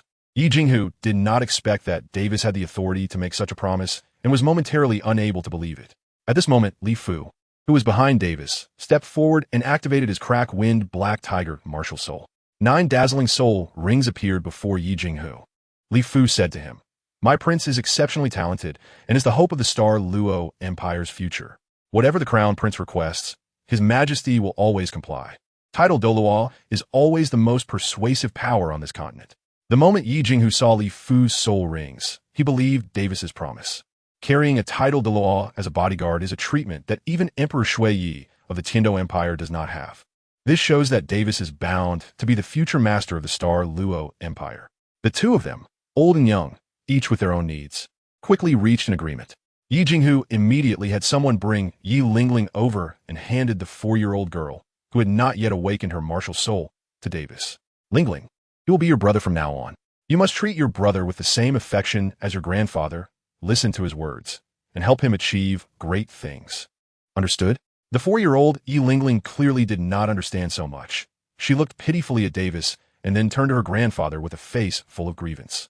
Yi Lingling did not understand why she suddenly had an older brother, but she could sense that her grandfather seemed to be about to leave her. Yi Jinghu placed his granddaughter's small hand in Davis's palm and wanted to say more to persuade her, but was interrupted by Davis raising his hand. "Lingling and I will have a long time to get along in the future. There's no rush." "But old senior, why?" Davis did not make his words clear in front of the child. But Yi Jinghu understood that Davis was asking him why he spoke as if he were arranging his last wishes. The only concern in Yi Jinghu's heart was now put down, and he smiled freely. "This old body of mine has supported for several years. I estimate I won't be able to accompany Lingling any further. Her future path will depend entirely on you, Your Highness." Davis nodded silently and seriously towards Leaf Mirror Lake. Chapter 50. Is Flandra's character worth 1 million? Now that they had arrived in the Baloch Empire, they had to take a look at the Shrek Academy. Although it was nearly 10 years away from the time of Tang San and Dai Wei, this generation of Shrek had just produced a person that Davis was interested in, Qin Ming. This owner of the Fire Song Wolf martial soul was the first genius-level prodigy in the history of Shrek Academy, in a world line of the original Douluo continent. Qin Ming, who came from a commoner background, managed to become a 62nd level soul emperor at the age of 34. Recognized by the continent as only slightly inferior to the core direct successors of the top forces like the Haotian Twin Stars and the Holy Maiden of the Spirit Hall. This kind of talent was significantly stronger than some of the Shrek 7 monsters. For someone like this, with Davis's love for talent, he absolutely could not allow himself to miss out. From a timing perspective, Qin Ming was set to graduate from Shrek Academy this year, and he likely hadn't had the chance to join the Tiandou Royal Advanced Soul Master Academy yet, making this the best time to recruit him. On the way to Shrek Academy, Davis attempted to use the martial arts card from the Divine Reflection Sutra on Yi Lingling. However, he He was rejected by the system for the first time. The system's reply was, target's favorability, loyalty, is 60, not up to standard, unable to use. It seemed that there was still a long way to go to cultivate a divine-level healer. The first step was to bribe the little girl with snacks. Davis's carriage was filled with some snacks produced by the Wanjin Chamber of Commerce, specially made for the Star Luo royal family. These snacks, both beautiful and delicious, had an irresistible appeal for a 4- or 5-year-old child. Even though Yi Lingling had just left her beloved grandfather and the home she had lived in since childhood, she couldn't help but be attracted to them when she was hungry. After a few feedings, the little girl gradually let go of her distance from Davis and began to call him brother, as her grandfather had instructed. At this point, Davis tried to use a martial arts card on her again. Although he still couldn't succeed, her favorability towards him had already increased to over 70. After all, there was still a considerable amount of time before Yi Lingling's martial soul awakening, which was enough for the siblings to cultivate their relationship. Soon, they arrived at Shrek Academy. As they got off the carriage, everyone except for the expected Davis was shocked by the scene before them. It looked like a dilapidated little village, nowhere near what a martial soul academy should look like. Not to mention that this academy had produced the so-called #1 genius soul master of this generation. According to Davis, once they entered the village, they quickly caught the attention of a teacher from Shrek Academy. A middle-aged man walked over to them, glanced at Davis and Gu Shouqing, and asked, "Are you here to enroll in our Shrek Academy?" Seeing that no one denied it, he continued, "Although our Shrek Academy is a newly established Soul Master Academy, we have a high level of teaching. The continent's famous genius, Qin Ming, was trained by us. However, we at Shrek prefer quality over quantity in our admissions. Only monstrous geniuses are our candidates. I wonder if the two of you have the confidence to take our test?" He directed his question at Davis and Gu Shouqing, as they were the only two in the group close to the age standard for enrollment. Although Gu Shouqing looked over 12 years old, just looking at his strong physique indicated that his strength wouldn't be too poor, likely at least at the Soul Elder level or higher. The registration fee is 10 gold soul coins per person. When this sentence was spoken, the teacher, who was at least at the Soul Emperor level, actually showed hesitation and embarrassment. Davis immediately understood that it was indeed a familiar trick to scam the registration fee. However, the teacher in charge of the registration was still not very skilled and actually felt embarrassed. Davis didn't waste any time here and directly stated his purpose. "We are here to find Principal Flanders and Mr. Qin Ming." Upon hearing this, the teacher instantly lost interest. After Qin Ming gained fame in the Tiando Empire, several groups had come to visit Shrek Academy, but unfortunately, they were all there to recruit Qin Ming, just like Davis. It's truly problematic if major forces that can clearly see Qin Ming's talent don't attempt to recruit him. "We are from the Golden Commerce Association of the Star Luo Empire, and if the negotiations go smoothly, we are likely to sponsor your school with a teaching fund and equipment. The total amount would be around 1 million gold soul coins." This is Davis's strategy for recruitment. For Shrek Academy, all it takes is money. After all, that greedy owl, Flanders, is just the type that Davis's Golden Commerce Association can handle. As soon as the teacher heard the word sponsorship and 1 million, he was immediately taken aback. "Please wait a moment. Esteemed guests, I will report to the principal." In less than 2 minutes, a thin, middle-aged man wearing glasses descended from the sky and appeared before Davis and the others. "Which esteemed guest would like to sponsor our academy?" Flanders, true to his nature as a money-loving businessman, went straight to the point about the gold soul coins as soon as he appeared, mentioning only the sponsorship and not mentioning Davis's intention to recruit Qin Ming at all. Davis narrowed his eyes at the words. This was the first time someone dared to play dumb in front of him, trying to take advantage of him. He decided he wouldn't be too polite. Whether to sponsor your institution depends on Mr. Qin Ming's choice. If Mr. Qin chooses to join our Wanjin Chamber of Commerce family, then Shrek Academy, as his alma mater, will certainly receive our chamber's strong support. Flanders' smile froze. He didn't expect that as a soul sage and the leader of the well-known Golden Iron Triangle, he would have so little presence in front of these wealthy merchants from the Star Luo Empire. Fortunately, at that moment, Qin Ming also arrived, easing Flanders' embarrassment.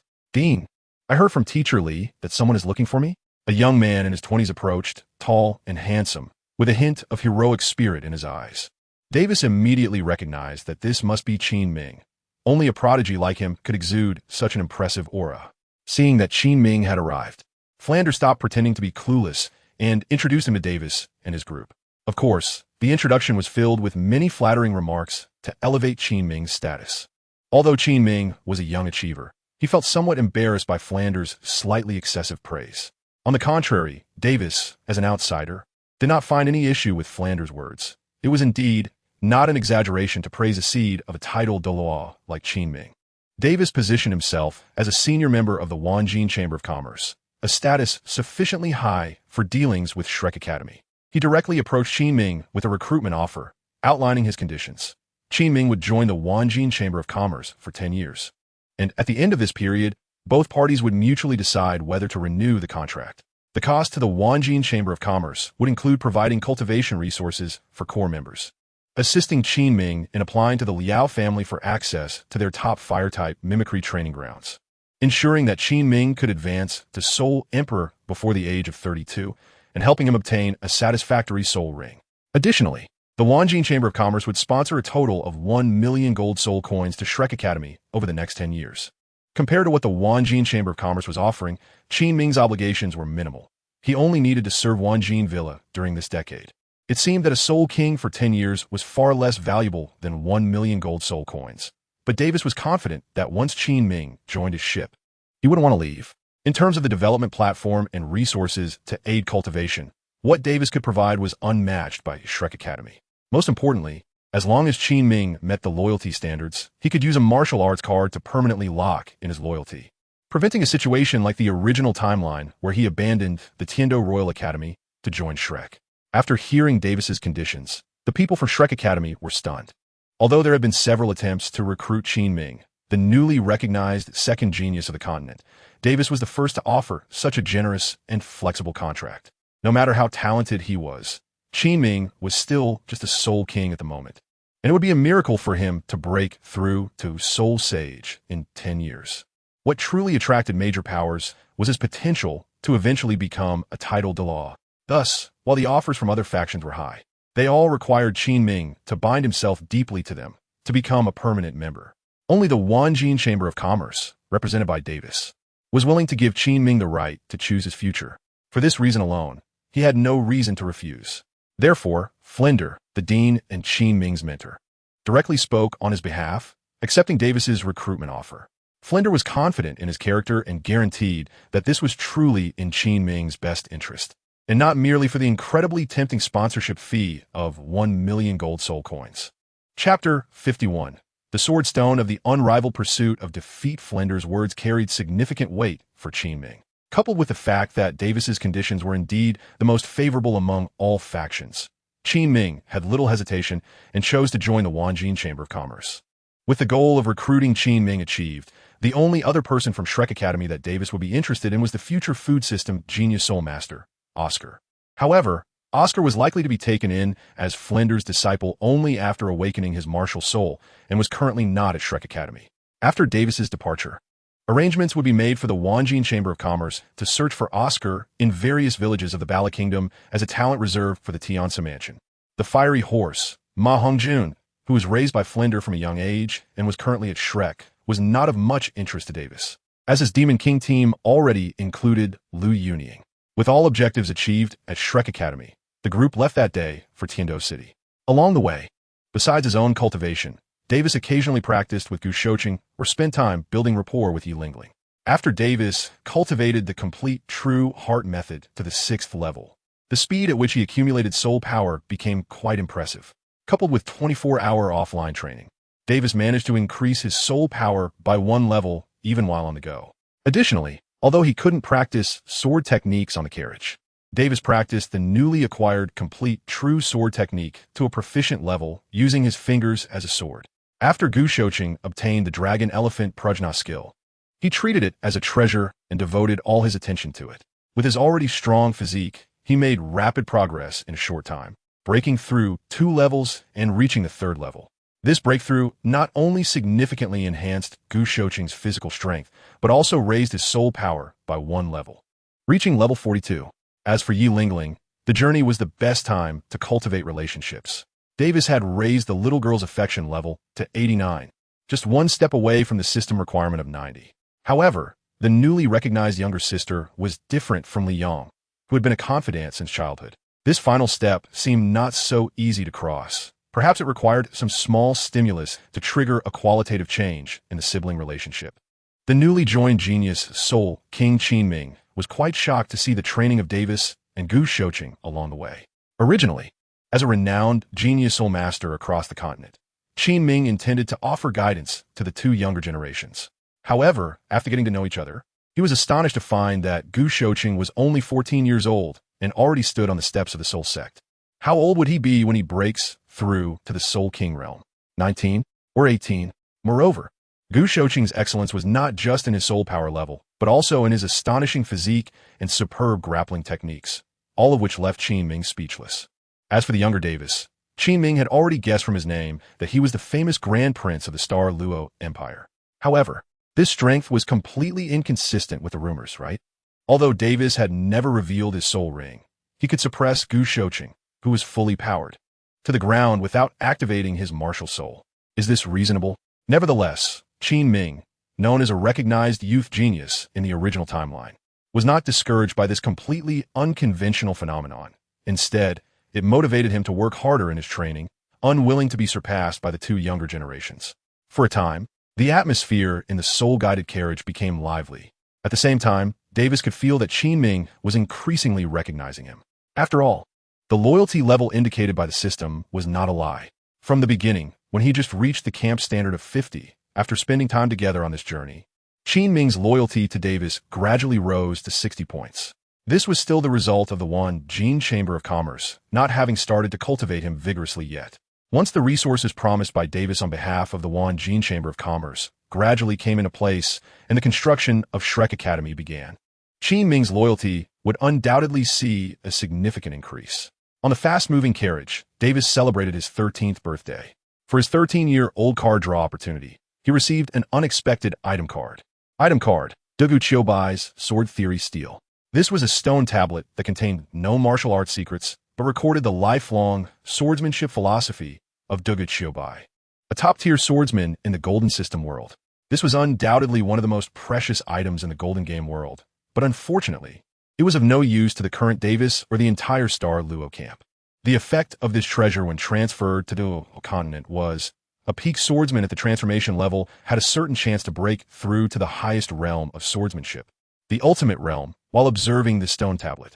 4 sword fighters like Sword Douluo, who were just one step away from the ultimate realm. This stone tablet was more valuable than a 10,000-year soul bone. However, in Davis's camp, even the Star Luo sword Saint Shanyu was still far from the ultimate realm. Therefore, it was almost predictable that this treasure would gather dust in Davis's system warehouse for a long time. After celebrating his 13th birthday, Davis and his party also arrived at Heavendou City. Heavendou City truly lived up to its reputation as the capital of the Heavendou Empire, with a level of prosperity surpassing that of Star Luo City, which focused more on military defense. After Davis entered the city, he did not wander around, but immediately asked Qin Ming to find a branch of the Wanjin Chamber of Commerce in Tiandou City to purchase a fine mansion. In Davis's plan, they would reside in Tiandou City for quite some time. After all, whether it was to experience the Grand Soul Arena of Tiandou City or to obtain the remaining celestial herbs from Dugabo's Ice and Fiery Yang Ai, it would require time. Once settled, Davis headed to the Grand Soul Arena of Tiandou City, starting his challenge journey as the Ghost-Face Swordsman. Previously, in the Grand Soul Arena of Xinglua City, he had challenged nearly all the well-known experts of the Soul Sovereign and Soul Emperor levels, and his swordsmanship had made significant progress as a result. Unfortunately, as the reputation of the Ghost-Face Swordsman grew, his winning streak increased, and the number of opponents qualified and willing to fight him dwindled. Now arriving in Tiandou City, the Grand Soul Arena here offered a large number of opponents to choose from, which made Davis excited. Indeed, the Grand Soul Arena of Tiandou City did not disappoint him.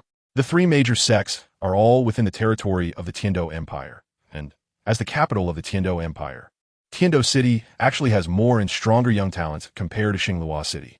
Davis only spent a short 5 days in the Great Soul Arena, but he witnessed many top-tier and high-level martial souls, such as the Blue Electric Tyrannosaurus, Flame Lion King, Thunderbird, Black Tortoise, 9-Ring Golden Backblade, and the Godly Shadowless Gun. The level of these participating Soul Masters was above Soul King, mostly core forces from various factions over 30 years old. However, Davis still fought them alone with just a sword, not using any Soul Ring abilities. As Davis's number of consecutive victories increased, the legend of the Ghost-Face Sword Master began to spread in the Great Soul Arena of Heavendou City. Compared to the Heavendou Empire, the cultivation families and sects of the Star Luo Empire were generally slightly inferior. The Douluo Empire managed to maintain a slight advantage during years of tug-of-war and confrontation, mainly because the martial spirit culture was stronger domestically than in Heaven Dou. In aspects such as the militarization of soul masters, standardized training, development of ordinary military equipment, and the use of war soul guidance devices, the Douluo Empire was far ahead of Heaven Dou. Therefore, with his martial soul and soul techniques sealed, Davis faced quite a bit of trouble trying to compete with those older geniuses using only his swordsmanship. Among them, the biggest crisis he faced came from a core member of the Blue Electric Tyrannosaurus sect, Yu Yuanba. Chapter 52, Ghostface Sword Master vs. Yu Yuanba. This was the fifth day Davis fought in the Great Soul Arena of Heaven Dou City as the Ghostface Sword Master. Many renowned soul kings had already fallen to him, yet none had forced him to use even his first soul technique. Not using his martial soul or soul techniques in battle, while his swordsmanship might deal high damage, it was perhaps more insulting. Many of the defeated opponents had once been called geniuses themselves, and they simply could not accept this reality. After some discussion, they made a decision that went against their ancestors, to defeat the Ghostface Swordmaster by using underhanded tactics. Before the Ghostface Swordmaster arrived at the Great Soul Arena of Heaven Dou City, there was another tyrant among the Blue Electric Tyrannosaurus sect, a genius named Yu Yuanba. He was a distant cousin of the sect leader, Yu Yuanjin, and was said to be the son of the youngest elder of the Yu family. Born when the elder was over 80 years old, he ranked last among the Yu family's Yuan generation, with very few people younger than him even in Yu Xiaojiang's generation. This Yu Yuanba was exceptionally gifted. At just 28 years old, he was already a Soul King at level 58, and he excelled in the unique dragon transformation skill of the Blue Electric Tyrannosaurus Martial Soul. As a Soul King, Yu Yuanba could perfectly control the dragon transformation of his arms and the wings on his back, significantly enhancing his strength after transformation. This superlative combat power meant that Yu Yuanba faced basically no real resistance in the Soul King arena. So 6 months ago, he had already transitioned to the Soul Emperor level, which is the highest level allowed in the Great Soul Arena. Even in the Soul Emperor arena, Yu Yuanba won more than he lost. Now, those Soul Kings encountered another presence like Yu Yuanba in the arena. In their eyes, the Ghostface Sword Master was even more outrageous. He didn't even activate his martial soul. Thus, one genius among them came up with an idea to instigate Yu Yuanba to fight the Ghostface Sword Master. As for how to incite him, that was easy. A talent like Yu Yuanba, who was so full of himself, just needed someone to whisper in his ear that a very strong newcomer had arrived in the Soul King arena and claimed to be invincible at the Soul King level. Even if Yu Yuanba knew this was a provocation, he would inevitably take the bait because it represented not only his own pride, but also the glory of the Blue Electric Tyrannosaurus Martial Soul. So, on the 5th day of the Ghostface Sword Master's appearance in the Great Soul Arena, Yu Yuanba, known as the Thunder Prison Dragon King, challenged him. Since it was a Soul King challenging a Soul King, there were no obstacles to this match. Moreover, the Great Soul Arena was eager to see this matchup between a king of the previous generation and a king of the new generation. With a little manipulation, they could make a substantial profit from the betting on the sides. Regardless of who won, the Great Soul Arena would not lose. Of course, Davis had no reason to refuse. His purpose in coming here was to experience the joy of battling different soul masters and to hone his swordsmanship, which had hit a bottleneck. A level 58 Blue Electric Tyrannosaurus, who could fully control the dragon transformation of 3 parts, was a perfect opponent that Davis usually sought but could hardly find, so how could he refuse? Thus, after a lot of promotion in the Great Soul Arena, the duel between the Ghostface Sword Master and the Thunder Prison Dragon King was set for the evening 3 days later. After returning, Davis found someone to learn about Yu Yuanba's basic information. Besides the known soul power level and dragon transformation ability, the most impressive detail was that in the battle records of the Great Soul Arena in Heaven Dou City, Yu Yuanba had once defeated a level 67 Soul Emperor Strong Attack Soul Master in a one-on-one match, and the opponent's martial soul was the Iron Armored Songbear, which was also a high-level Strong Attack Beast Martial Soul. Yu Yuanba defeated this Iron Armored Songbear Soul Emperor in just 3 minutes. Just this fact made Davis's blood boil with excitement. 3 days later, in the evening, at the Great Soul Arena of Heaven Dou City. That night, all matches in the Great Soul Arena were suspended, making way for the duel between the Ghostface Sword Master and the Thunder Prison Dragon King. In fact, even if they hadn't suspended the matches, no audience would have chosen to watch another match instead of this once-in-a-lifetime battle. As Davis entered, his opponent, Yu Yuanba, had just arrived as well. The two exchanged glances, and in that fleeting moment of their eyes meeting, They each confirmed to themselves that this was definitely a formidable opponent. This match tonight would not disappoint. The two stepped onto the battle arena, and as the referee signaled the start of the match, the audience fell silent, as if a voice commanded them to hold their breath. Yu Yuanba activated his martial soul at the first opportunity. 5 soul rings appeared. Yellow, yellow, purple, purple, and black. The imposing blue lightning Tyrannosaurus Rex martial soul emerged, and instantly, Yu Yuanba's arms were covered in fierce blue dragon scales, with a pair of dragon wings sprouting from his back. The display of Yu Yuanba's power ignited the excitement of the entire audience. It took just 1 second for the arena to go from silence to deafening cheers. Truly, he was the core, direct descendant of the blue lightning Tyrannosaurus Rex sect. Davis felt the pressure Yu Yuanba brought, which was undoubtedly greater than that of most high-ranking Soul Emperors. Davis attached great importance to this battle. Then, he drew his sword. Yes, the Ghost-Face Sword Master did not activate his martial soul, but simply drew his sword. In this highly anticipated peak showdown, facing a formidable opponent like the Thunder Prison Dragon King, the Ghost-Face Sword Master still refused to activate his martial soul. The cheers from the crowd erupted once again. Some spectators who enjoyed the excitement were cheering wildly. Fans of the Thunder Prison Dragon King were cursing loudly. And there were also supporters of the Ghost-Face Sword Master cheering loudly.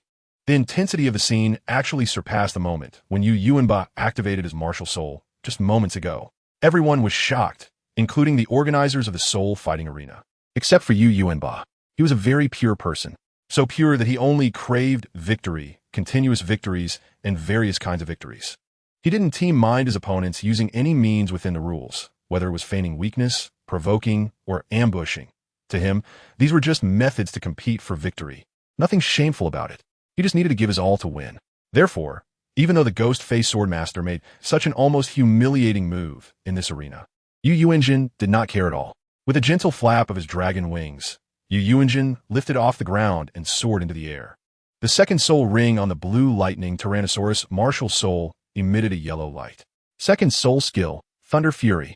Blue electric light surged around Yu Yuanba, and his flying speed suddenly increased, diving straight towards Davis. This was enhanced soul skill. First soul skill, Thunder Dragon Claw. Yu Yuanjin, carrying the might of thunder, came in at high speed with a claw attack, descending from above towards Davis. The combined use of the first and second soul skills was a pro by Yu Yuanba against the Ghost-Face Sword Master. Even if he was truly exceptional in swordsmanship, he should show some skill in the face of this attack. Davis's response was far from hasty. With a single sword thrust, he flashed 7 times in succession, precisely targeting the 7 vital points of Yu Yuanba, who was descending from the sky. The Taishan sword technique of the 5 mountains, 7 stars falling from the sky. In mid-air, Yu Yuanba found his vital points threatened by the sword light, and without complete confidence, he could not continue his attack while avoiding those 7 sword lights, even with his well-functioning wings. Therefore, Yu Yuanba had only one choice, to abandon this attack. With a flap of his dragon wings, Yu Yuanba's rushing body suddenly halted, and he flew backward to evade the incoming 7 sword lights. Chapter 53, A Match of Equals. How will the great Dai Song fare? The Ghost-Face Swordsman only needed to strike once to silence all the spectators who questioned and cursed him. It was clear to anyone with discerning eyes that in that brief exchange, the Ghost-Face Swordsman had acted first and gained a slight advantage. The best way to face skepticism is never to argue, but to shatter it outright. Yu Yuanba retreated several meters to avoid the sword light. And although his initial attack did not go well and appeared somewhat awkward, the brilliance in his eyes grew even stronger. Indeed, he was a worthy opponent for me to give my all. With the enhancement of his second soul skill, Thunder Fury, still active, Yu Yuanba launched another offensive against Davis. This time, he did not use any attack-type soul skills, but instead unleashed the self-created soul skill of the blue electric Tyrannosaurus clan, Thunder Dragon Destruction Claw. In terms of the power of each move, this self-created soul skill was slightly weaker than the previous strike, but the coherence between each of his moves was extremely strong. In Davis's eyes, this wave-like series of self-created soul skills posed a significantly greater threat than the previous single surprise attack. To counter this move, one could only attack in response. Dodging or taking it head-on was not an option. Taking it head-on would lead to being swept away by Yu Yuanba's surging offensive, remaining in a passive defensive position while the opponent's momentum surged with each consecutive attack. Unless one had top-level defensive capabilities, it was only a matter of time before they could not hold their ground. As for dodging, the blue electric Tyrannosaurus was ecstatic, with dragon wings. Yu Yuanba was not an ordinary brute force attacker. His agility even surpassed that of many typical agility-type fighters. The only seemingly correct path appeared to be to engage in a direct confrontation with the world's strongest attack-type beast martial soul. So, what choice would the ghost-faced swordsman make? At that moment, everyone who could comprehend the match was filled with this question. Davis's choice is, of course, to attack. He is the chosen one, the lucky one with a golden finger, the future star of the Starry Empire, who among his peers can force him into a passive position. Is it better to face directly? To create his own soul techniques? You've picked the right person. The 5 Mountains Sword Technique, the 5 Divine Swords of Hengshan. This is the supreme swordsmanship of the Hengshan lineage within the 5 Mountains Sword Technique, named after the 5 highest peaks of Hengshan. Although there are only 5 paths, they encompass almost all variations of swordsmanship. With Davis's current swordsmanship proficiency, using this technique can only be considered skilled. He is far from reaching the realm of doing as he wishes. Ultimately, it still lacks the tempering of real combat. However, isn't there a perfect sharpening stone right in front of him? Furong, Zigai, Shirlian, Tianju, and Zhu Rong. The 5-path sword technique constantly manifests in the hands of the ghost-faced swordmaster, with 5 different colored sword lights continuously coalescing through Davis' consuming soul power. Ding, ding, ding. Davis's long sword clashed with Yu Yuanba's long arms, covered in dragon scales and thunder hundreds of times, producing a crisp sound of metal striking metal. Thunder and sword light splashed across the competition arena, carving countless deep and shallow trenches into the ground, which was capable of accommodating battles at the Soul Emperor level. The intensity of the confrontation between the two far exceeded the expectations of the organizers and the numerous spectators. Such a balanced contest of power is always the most captivating for the audience. The Grand Soul Arena, which can hold tens of thousands of people, fell into silence once again, as no one wanted their shout, curse, or even breath to affect the experience of watching this epic battle. The combatants on the field were becoming more and more excited, and the intensity of the battle continued to rise as time passed. Soon, Davis's swordsmanship had transcended the 5 sacred sword techniques of Mount Hung, incorporating the Chaoyang Ichi sword of Mount Huashan, the fast and slow 17 paths of Mount Song, the hidden needle and cotton of Mount Hung, and the 5 great ministers' sword of Mount Tai. Although Yu Yuanba only used a set of Thunder Dragon Destruction Claws, he had practiced this self-created soul skill since childhood, mastering it to an extraordinary level, allowing him to hold his own against the ever-changing and magical sword techniques of the ghost-faced swordmaster. What was most astonishing was that both combatants seemed to visibly improve their mastery of their respective skills as the battle progressed. The ghost-faced swordmaster's understanding and control of each sword technique rapidly grew through the fierce confrontation with Yu Yuanba.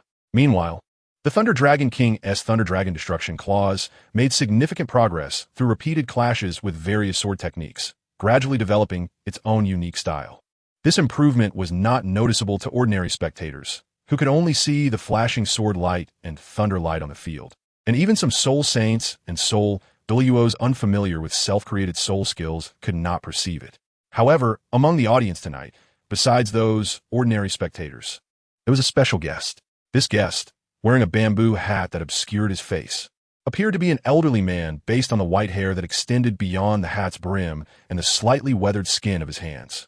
The old man carefully observed every sword strike executed by the ghost-faced swordmaster, using his own profound swordsmanship background that could reach the pinnacle of Douluo continent to mentally deconstruct these sword techniques.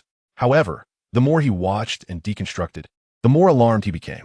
He realized that each set of sword techniques possessed by the ghost-faced swordmaster could definitely be considered exceptional sword skills. With his own swordsmanship cultivation, it would be the limit to summarize the essence of sword techniques and create 1 or 2 sets. Where did this kid acquire such unheard of and unseen abilities? As the old man pondered this, he couldn't help but chuckle. What did it have to do with him? He decided to continue watching the match. On the field, the ghost-faced swordmaster and the Thunder Dragon King crossed paths once more, each sporting a new claw mark and a sword scar. After this exchange, both had accumulated at least a dozen wounds, but due to the mutual cancellation of sword light and claw shadows, and because both were muscular titans skilled in body refinement, they could only be considered lightly injured at this point. Davis was quite surprised by the physical strength of Yu Yuanba. It should be noted that his own physical cultivation was supported by the 13 Guardians practice of the Golden Bell Shield, So how could Yu Yuanba compare with him? From this, he speculated that this direct descendant genius of the blue electric Tyrannosaurus rex sect must have at least one torso soul bone or two non-torso soul bones. Otherwise, his physique wouldn't be able to match Davis. Looking at the seemingly minor injuries on both of them, and then at the ground covered in deep scars, the Soul Kings among the audience who had instigated this decisive battle couldn't help but feel a chill in their hearts. Such lethality, with only these minor injuries? If they had been there to mediate, it was likely that all of them, these dozen or so somewhat famous Soul Kings, would have been wiped out, while those two freaks would still be lightly injured, as they once again passed by each other. The Ghost-Faced Swordmaster and the Thunder Prison Dragon King, coincidentally, came to a stop.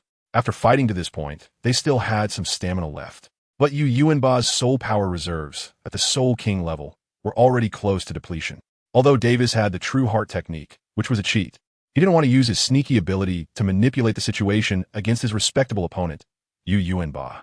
So, when he sensed that Yu Yuanba's soul power was running low, he intentionally displayed a hint of fatigue.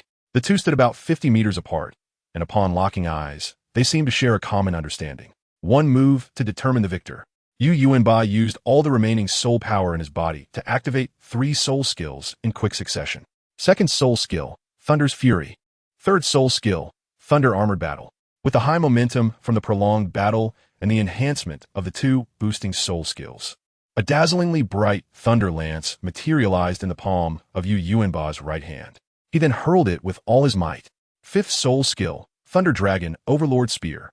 Facing Yu Yuanba's all-out strike, Davis was pressured into an absolute disadvantage for the first time in terms of momentum.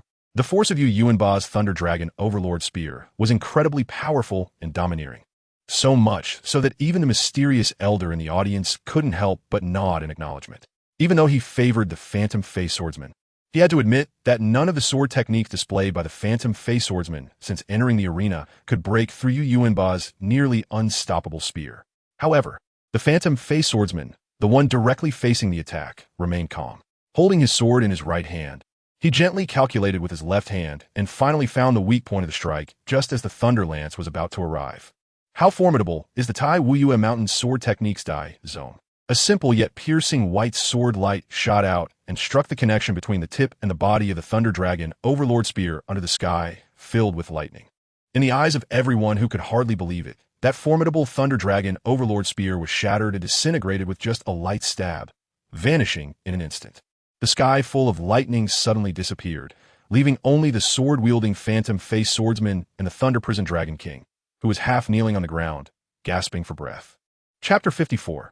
Farewell, Swordao Yu Yuanba, using his last bit of strength, barely managed to stand up and looked at Davis, who wore a ghostly mask, and said, "You win, Phantom Face Swordsman." Davis shook his head and said, "I won by luck. If it weren't for the breakthrough I made with that last sword, you have won this match." Yu Yuanba, upon hearing this, shook his head in disagreement and stubbornly said, "A win is a win. There's no luck involved. You have the ability to break through in the heat of the moment. Even if we replay this match 100 times, you would win 100 times." After saying this, Yu Yuanba walked off the stage without looking back. Davis did not try to befriend or recruit him. He had a premonition that he would soon meet Yu Yuanba again. Moreover, someone like Yu Yuanba should be proud of his talents and unwilling to be beneath others. Even if he were to extend an invitation, it would certainly be declined. Achieving a new, brilliant victory. Reward: Great Revival Pill. The card system surprised Davis once again. It was evident that the fierce battle between Davis and Yu Yuanba not only amazed the many spectators present, but also gained the system's acknowledgement. This time, the reward from the card system brightened Davis's eyes. The Great Revival Pill is known as the strongest pill in the gold attribute world. It can not only revive the dead and restore flesh and bones, but also enable the user to undergo a transformation, replenishing decades of strength, as claimed. After being modified by the rules of the Douluo world, the current Great Revival Pill can provide talent enhancements equivalent to half a stock of celestial-grade medicinal material. And in terms of soul power, it slightly surpasses celestial-grade materials. Furthermore, the properties of the Great Revival Pill are balanced and neutral, making it absorbable by all soul masters. Unlike celestial-grade materials, which have many stringent requirements for use. This greatly excited Davis. After all, there are only so many celestial-grade medicinal materials in the eyes of the Ice and Fire duality, but aside from the Demon King team, he also has a vast array of resources in the Tiansa Mansion, where individuals like Yang Wudi, Niu Gao, and Sheng Yu have the potential to achieve the title of Douluo with proper training. If he could stabilize the acquisition of a small amount of great revival pills in the future, it might serve as the highest reward treasure for achievements in Tian's Mansion, definitely able to garner the loyalty of that group of Soul Douluo. After placing the great revival pill into the system warehouse, Davis continued to comprehend the gains from his battle with Yu Yuanba. The five-mountain sword technique saw significant improvement during this fierce battle, gradually reaching a realm where the sword moves with the heart and can be wielded effortlessly. Moreover, after such an intense battle, Davis's foundational swordsmanship was once again enhanced. Originally, Davis's swordsmanship had already reached the subtle realm, and after this battle, he took several more steps forward. Following this battle, Davis gained a deeper understanding of the dozens of sword techniques recorded in the five-mountain sword technique. Many techniques that had seemed slightly rusty due to infrequent use quickly elevated to a considerably high level through associative learning. On the way back from the Grand Soul Arena, Davis encountered an unexpected guest, the mysterious old man who had appeared in the audience at the Grand Soul Arena. Davis furrowed his brows, unsure of the other person's background. The mysterious old man extended his right hand, and a wooden sword appeared in his grasp. "Young man, let me see your swordsmanship," he said, his voice deep and hoarse, clearly disguised. The old man was very aged, and an unsettling sword intent emanated from him, indicating that he was clearly not an opponent Davis could contend with. Davis glanced at Li Fu, who was hidden by his side. Seeing that he had no reaction, he knew that the old man probably meant no harm. Otherwise, Li Fu would have taken action long ago. Since the elder wanted to see, the junior would not hesitate to show his shortcomings. Davis drew his golden sword, slightly twisting his right hand to grip the hilt, and his soul power, now fully restored, surged. Huashan sword technique. Morning Sun One Chi sword. Whoosh. The sharp sword was drawn, accompanied by a piercing and dazzling purplish-red sword light, heading towards the chest of the mysterious old man. If this sword had been used earlier in the Grand Soul Arena, Yu Yuanba would probably have a hard time countering it. The wooden sword in the old man's hand swung out. It seemed slow, yet it precisely intercepted Davis's sword light just before it arrived. Ding! The tip of the wooden sword lightly tapped the side of the golden sword's blade, and that brilliant sword light, like the rising sun, instantly turned into a puff of smoke. This sword move was strikingly similar to the one Davis had just used to defeat Yu Yuanba in the Grand Soul Arena. The Dai Zone. Davis was taken aback. He could simulate the swordsmanship of someone at the level of Dai Zone after just one glance. Was there really such a master of swordsmanship in this world? The flicker of pride that had quietly risen in his heart after thoroughly defeating Yu Yuanba was effortlessly extinguished by this old man's casual sword strike. "Why have you stopped? Is your skill limited to this?" The old man asked with a light laugh, interrupting Davis's thoughts. Davis looked up at the other party, and it was clear that this senior came with the intention of providing guidance. The other party seemed to have a thorough understanding of his swordsmanship, making them the most suitable sparring partner for Davis. What more was there to say? He had to seize this opportunity. In the next half hour, Davis showcased all the sword techniques he had learned. After Davis had refined his swordsmanship, these techniques increased significantly in power. If he were to fight Yu Yuanba as they had just done, he would likely defeat him in less than 100 moves. However, those extraordinary sword techniques, in the eyes of others, posed no threat to the mysterious old man before him. Throughout the entire time, he used a seemingly ordinary sword swing devoid of any fiery aura, which precisely countered Davis's sword moves. The way he wielded the sword seemed similar to the method of Dai Zone, yet it was entirely different.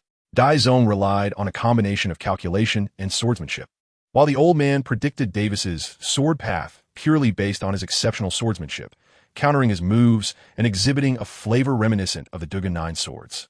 Half an hour later, the old man sheathed his sword and stood still. Although Davis had been thoroughly beaten for half an hour, he felt satisfied with the experience. During this half-hour spar, Davis had reviewed his swordsmanship from beginning to end, with all the weaknesses and deficiencies pointed out by the old man's wooden sword. For a long time after today, whenever Davis recalled this experience of being beaten, he would gain new insights into his swordsmanship. After receiving the other party's guidance, Davis bowed and thanked him, saying, "Thank you, Senior, for your careful instruction. I have gained a lot, and I am immensely grateful." The old man waved his hand and casually removed his hat. Davis looked up and said, "Where did another unparalleled swordsman come from in Tiando City?" "As expected, it's an old acquaintance, Sword Douluo Qinshin. Both unexpected and yet reasonable. We meet again, Your Highness Davis." Davis felt a mix of joy at seeing an old acquaintance and a hint of awkwardness, his expression complex as he greeted the sword Douluo again. His connection with the sword Douluo was indeed profound. Back in Star Luo City, the sword Douluo had hoped to take him as a disciple. But Davis had politely declined due to faction issues. In fact, Davis felt regret for refusing the sword Douluo's offer. After all, this elder had dedicated his life to mastering the sword, and he could undoubtedly be called the best swordsman on the Douluo continent. Becoming his disciple would have been immensely beneficial for Davis's swordsmanship training. Unexpectedly, now that he had just arrived in Heavendou City, he encountered the sword Douluo again and received guidance without knowing the elder's identity. Although they had met only twice and exchanged fewer than 10 sentences, Davis could sense that the sword Douluo genuinely cared for him. This affection felt like a delightful surprise for a solitary peak of swordsmanship in the Douluo world, encountering a perfect successor. However, as the heir of the Star Luo Empire, responding to such feelings was quite difficult.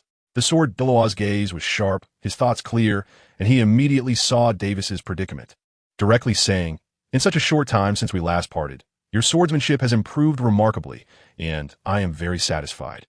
Davis was very pleased to receive the praise of sword Douluo in Kendo. However, what was with the other party's tone of speaking, as if he were a master? Just as he was scratching his head, he heard Chen Xian continue, "I understand your concerns very well, so this time I want to ask you in a different way." At this point, Chen Xian's tone became serious. "Davis, if you didn't have to worry about the conflicts between the Heavendou and Star Luo empires, and didn't have to be caught in the middle of family and sect difficulties, would you be willing to take me as your master?" Upon hearing this, Davis suddenly looked up. Chen Xian was very pleased with his reaction and continued with a smile, "I have discussed this with Fengyun, and we both believe that although I am in the Seven Treasure Glazed Tile School, my disciples do not have to be disciples of the Seven Treasure Glazed Tile School. I have observed you for a long time. Although you have great ambitions, you should not be focused on expanding territories, right?" Davis nodded in acknowledgement upon hearing this. His goal had always been to become stronger, to be the strongest one. In the future, if there are conflicts between the two countries, you just need to consider the issue from the perspective of your homeland. As long as you do not personally harm the disciples of the Seven Treasures Glazed Tile School. Can you manage that? Davis was shocked. He never expected that the conditions proposed by the sword Douluo would be so generous. If sword Douluo entrusted the wrong person, his future enmity with the Seven Treasure Glazed Tile School could cause his reputation within the sect to plummet. It's no wonder Davis couldn't understand. The way the Seven Treasure Glazed Tile School restrains its disciples has never been through sect rules, but through familial bonds. Chen Xian had spent his entire life in the Seven Treasure Glazed Tile School, and he was already closest to core members like Ning Fengji and Gu Rong, who were like family. Both Ning Fengji and Gu Rong understood how difficult it was for Chen Xian to achieve his unparalleled swordsmanship today, and they would not want to see Chen Xian find a perfect successor only to regret for life because of sect stance issues preventing him from taking the person as a disciple. As for the risks involved, they were willing to bear them together with Chen Xian. Chapter 55. Finally becoming a disciple, the Sword God's Legacy. Since Sword Douluo was willing to abandon sectarian bias, Davis was certainly willing to become a disciple. Although accepting a disciple was a major event for the Seven Treasure Glazed Tile School, Davis was disguised during this outing, so a grand ceremony wasn't appropriate. It was ultimately decided to hold the ceremony at the Seven Treasure Glazed Tile School's base in Heavendou City. The witnesses would be Ning Fengji and Li Fu, while Gu Rong needed to stay at the headquarters of the Seven Treasure Glazed Tile School and could not attend. Davis served tea to Jinxi and then performed the apprenticeship ceremony properly. Jinxi took an antique longsword from the soul guide and gently tapped the back of Davis's right hand, holding the sword 3 times with the tip of the sword, as a sign of expectation. After the ceremony, Ning Fengji applauded from the side. "Sword uncle, congratulations on receiving a good disciple. Your skills now have an heir." The usually serious sword Douluo looked surprisingly cheerful at this moment. He took something out of his bosom and placed it in Davis's hand, saying, "Vase, you are the first disciple I've taken, and you will likely be the last. This thing is meant to be passed on to you sooner or later, so why not give it to you today as a meeting gift for your apprenticeship?" Ning Fengji glanced at it and widened his eyes in surprise. "Sword uncle, this is—" Before he could finish his sentence, he was interrupted by Sword Douluo waving his hand. "I'm already half buried in the ground. I have no need for this. It should be given to the young ones to make use of it. Also, do not reveal this child's secret." Ning Fengji suddenly seemed to think of something, and his face showed even more astonishment as he turned to Davis, looking at him with a hesitant expression. Davis took the pendant from Chun Xian's hands and, after hearing his introduction, realized how important this pendant was to Chun Xian and why Ning Fengji had such an expression. This pendant, named the Black Sword God Pendant, belonged to the first generation of the 7-killing sword martial soul, a level 99 ultimate Douluo, and was once the personal item of a contender for godhood. The pendant was carved from ancient black crystal and hung on a chain of 10,000 years of moonlight silver. It had been modified using the most advanced soul guide techniques from ancient times, and after the path to godhood of that ultimate Douluo was interrupted, it was infused with his lifelong soul power. After being nurtured by this powerful soul power for over 1,000 years, it became a rare treasure comparable to divine artifacts. In fact, that ultimate Douluo of the 7-killing sword was once the closest person to godhood in that era, dominating the world for hundreds of years, with no one daring to challenge him. During those hundreds of years of his supremacy, countless people worshipped and admired him, and like the sea god of a generation, under the nourishment of immense faith power, his soul power began to gradually transform into divine power. He only needed to continue accumulating faith power to condense his divine position and ascend to the realm of the gods. To showcase his strength, his followers began to call him the Sword God, which could be seen as an offense to the gods, but he did not take it to heart, because in his eyes, becoming a god was already within reach. Unfortunately, just as he was on the verge of achieving godhood, he was defeated by the new Rakshasa god who violated the rules of inheriting the divine position. Before his death, he infused all his soul power into the Black Sword God Pendant. The wearer of this pendant can significantly enhance their talent in swordsmanship, making it undoubtedly the top treasure for Chun Xian and Davis, who are soul masters specializing in sword techniques. The achievements of Sword Douluo Chun Xian in the path of swordsmanship today are not only due to his extraordinary talent, but also greatly attributed to the Black Sword God Pendant. However, to activate the divine effect of this pendant, there is one prerequisite. The wearer must possess a top-tier sword-type martial soul. Just this condition means that there are not many who qualify on the Douluo continent. Ning Fengji was so shocked because he knew Davis's identity. He was well aware of the white tiger martial soul he displayed. Therefore, to meet the usage requirements of the Black Sword God Pendant, it indicated that he was a twin martial soul, the crown prince of the Star Luo royal family, a genius in cultivation, a genius in swordsmanship, and a top-tier twin martial soul, all these elements converging in one person. What kind of monster would this create? Ning Fengji already felt pity for the young geniuses of the same generation as Davis. Of course, Ning Fengji would help Davis keep the secret. Sword Douluo had already become the closest master-student relationship with Davis. Would this future #1 expert in the world not develop a good impression of the 7-Treasure Glazed Tile School? The 7-Treasure Glazed Tile School has never been an aggressive sect. They advocate for harmony and wealth. Who could refuse to get along with the next generation's leader? The young genius crusher in Ning Fengji's eyes, Davis, began his days of being tortured the next morning. After the battle with Yu Yuanba, Davis had gained a lot, but it was clear that there were no opponents in the Grand Soul Arena of Heavendou City who could help him anymore. At this moment, it was just right to take Sword Douluo as his master and accept his guidance. Chun Xian's teaching style was completely different from Cheng Yu's. What he taught Davis the most was how to withstand pressure, to endure the pressure he imposed. From the very first day of teaching, Davis only needed to do one thing: withstand the storm-like sword attacks from Chun Xian. This was not the previous guidance that allowed Davis to unleash his abilities freely, but a test that required Davis to endure under a stronger level of sword attacks. In the first teaching session, Davis was knocked away with his sword in just 7 moves. By the end of the first day, the number of moves Davis could withstand had gloriously increased from 7 to 8.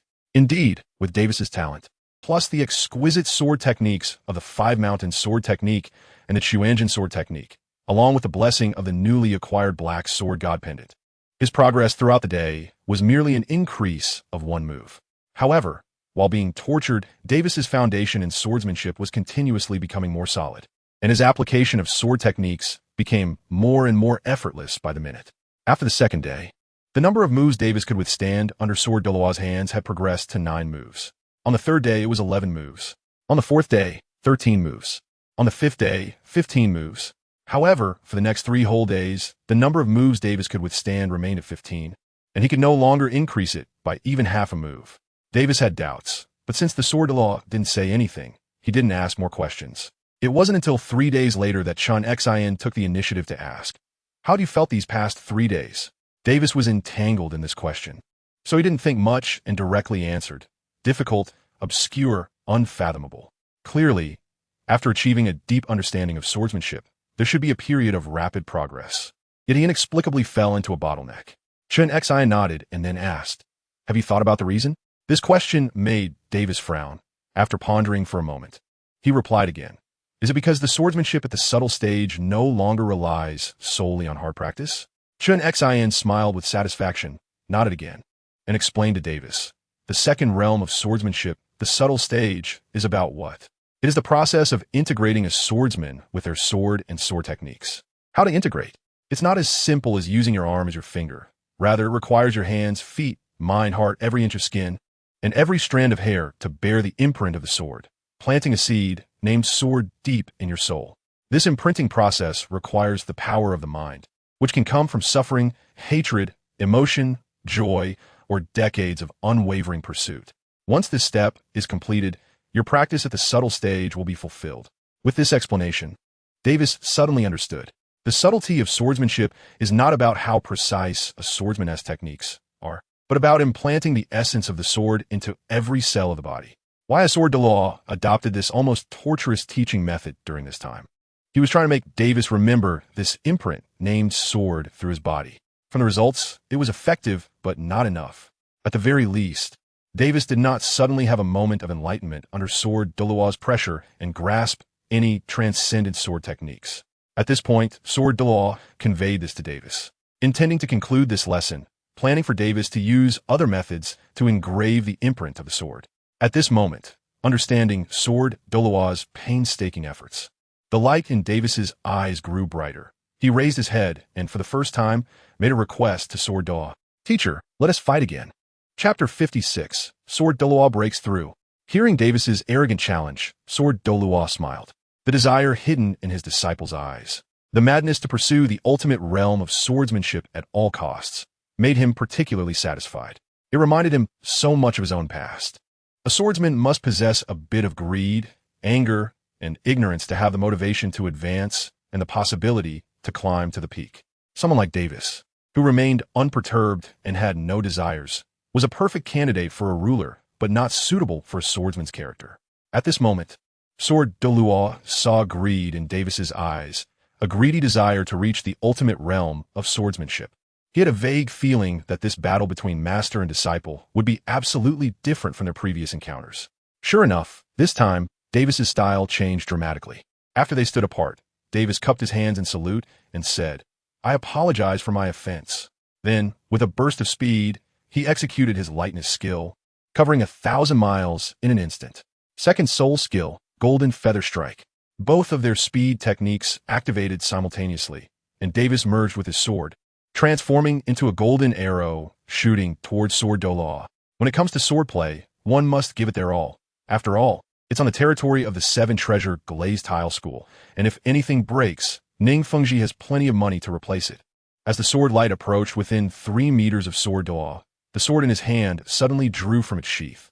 The killing intent immediately spread across the training ground.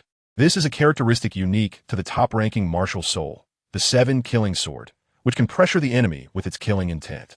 An even further technique is the ultimate move hidden by Chen Xi, the 7 killing domain.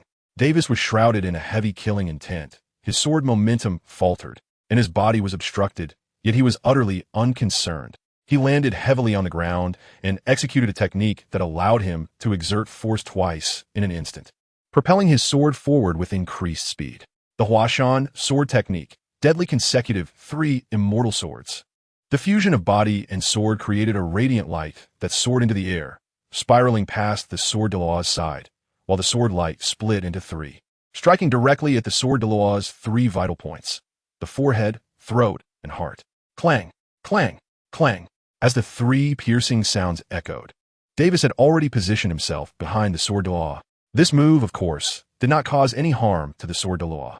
However, unlike before, Davis had successfully forced the Sword Douluo to change his stance and defend with this single strike. This was a significant breakthrough from nothing to something. Naturally, Davis's offensive was not over. As they passed each other, Davis lightly swept his sword backward with his right hand. blocking the sword thrust aimed at his back while turning his wrist to use the recoil force to thrust the golden sword imbued with golden sword energy straight at the sword Douluo's back. First soul skill, White Tiger Golden Gangshi. Hung Shan's sword technique, needle hidden in cotton.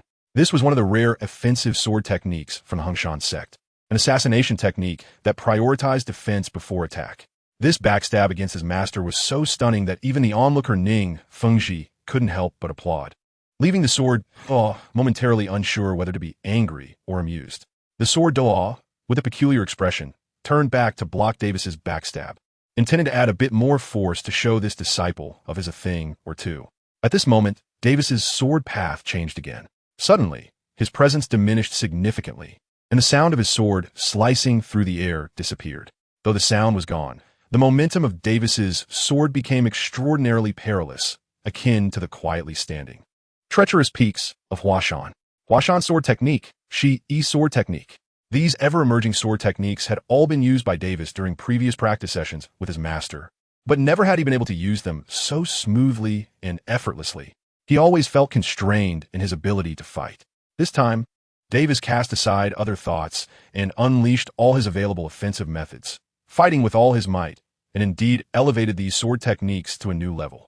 In the end, Davis still lost, but he had fought fiercely and vigorously for dozens of moves before being defeated, no longer succumbing to the sword Douluo's oppressive sword momentum. In this match, Davis's improvement in swordsmanship lay in the fact that he brought his sword techniques to life. This was what the sword Douluo referred to as engraving the mark of the sword on one's body. After this battle, Davis had taken several stable steps forward in his sword path cultivation in the subtle realm. Moreover, with the right direction to advance, Davis would only need to carry his sword and strive to achieve victory after victory, and his cultivation in the subtle realm would naturally reach fruition. If Chengyu were to know this, he would likely be disheartened and lose confidence. For Chengyu, who was renowned as the Starry Sword Saint, the sword law actually viewed him as an ordinary person lacking talent in swordsmanship. Otherwise, due to Chun Xin's preference for swordsmen and sword-wielding soul masters, he might have come to offer him guidance on a few techniques. Although Chengyu had reached the limit in the subtle realm, he was the type of ordinary person who needed consistent perseverance over a decade, relying solely on painstaking effort to gradually engrave the mark of the sword. Compared to a talent like Davis, Chengyu's years of hard work were indeed heart-wrenching. Davis's swordsmanship has made great progress, and the special training from Sword Douluo has come to an end. Next, the only purpose for Davis staying in Heavendo City is to obtain the remaining celestial herbs from the ice and fire Yin-Yang Eye. However, before leaving, Davis has one more thing to do. Sword Douluo has been training him as a closed-door disciple, and he wants to give a great gift to his teacher. So, that morning, Davis invited Sword Douluo to the mountains outside Heavendo City. What kind of gift requires bringing this old man to such a deep mountain forest? Sword Douluo asked, looking puzzled, not knowing what Davis was planning. Davis solemnly took out a huge stone tablet from the spatial soul guiding device and placed it in front of the Sword Douluo. This is the Dugu Qiubai sword stele. It records several passages that have been replicated from the 4 stone tablets in the sword tomb and Dugu Qiubai's tombstone. Seeing Davis's attitude, the Sword Douluo also began to take this stone tablet seriously. Something that could make someone of Davis's status treat it with such caution must be an extraordinary treasure, which heightened the Sword Douluo's curiosity even more. This attention and curiosity skyrocketed tenfold, even 100-fold, the moment he saw the first character on the tablet. Fierce and powerful, invincible, challenged the heroes of the He Shuo region before reaching adulthood. The Ziwei soft sword, used before the age of 30, accidentally injured a righteous man and was therefore discarded into a deep valley. The heavy sword has no edge. Great skill lies in the unrefined, before the age of 40, relied on it to roam the world. After 40, unbound by material things, grass, wood, bamboo, and stone can all become swords. The sword intent can be said to speak for itself.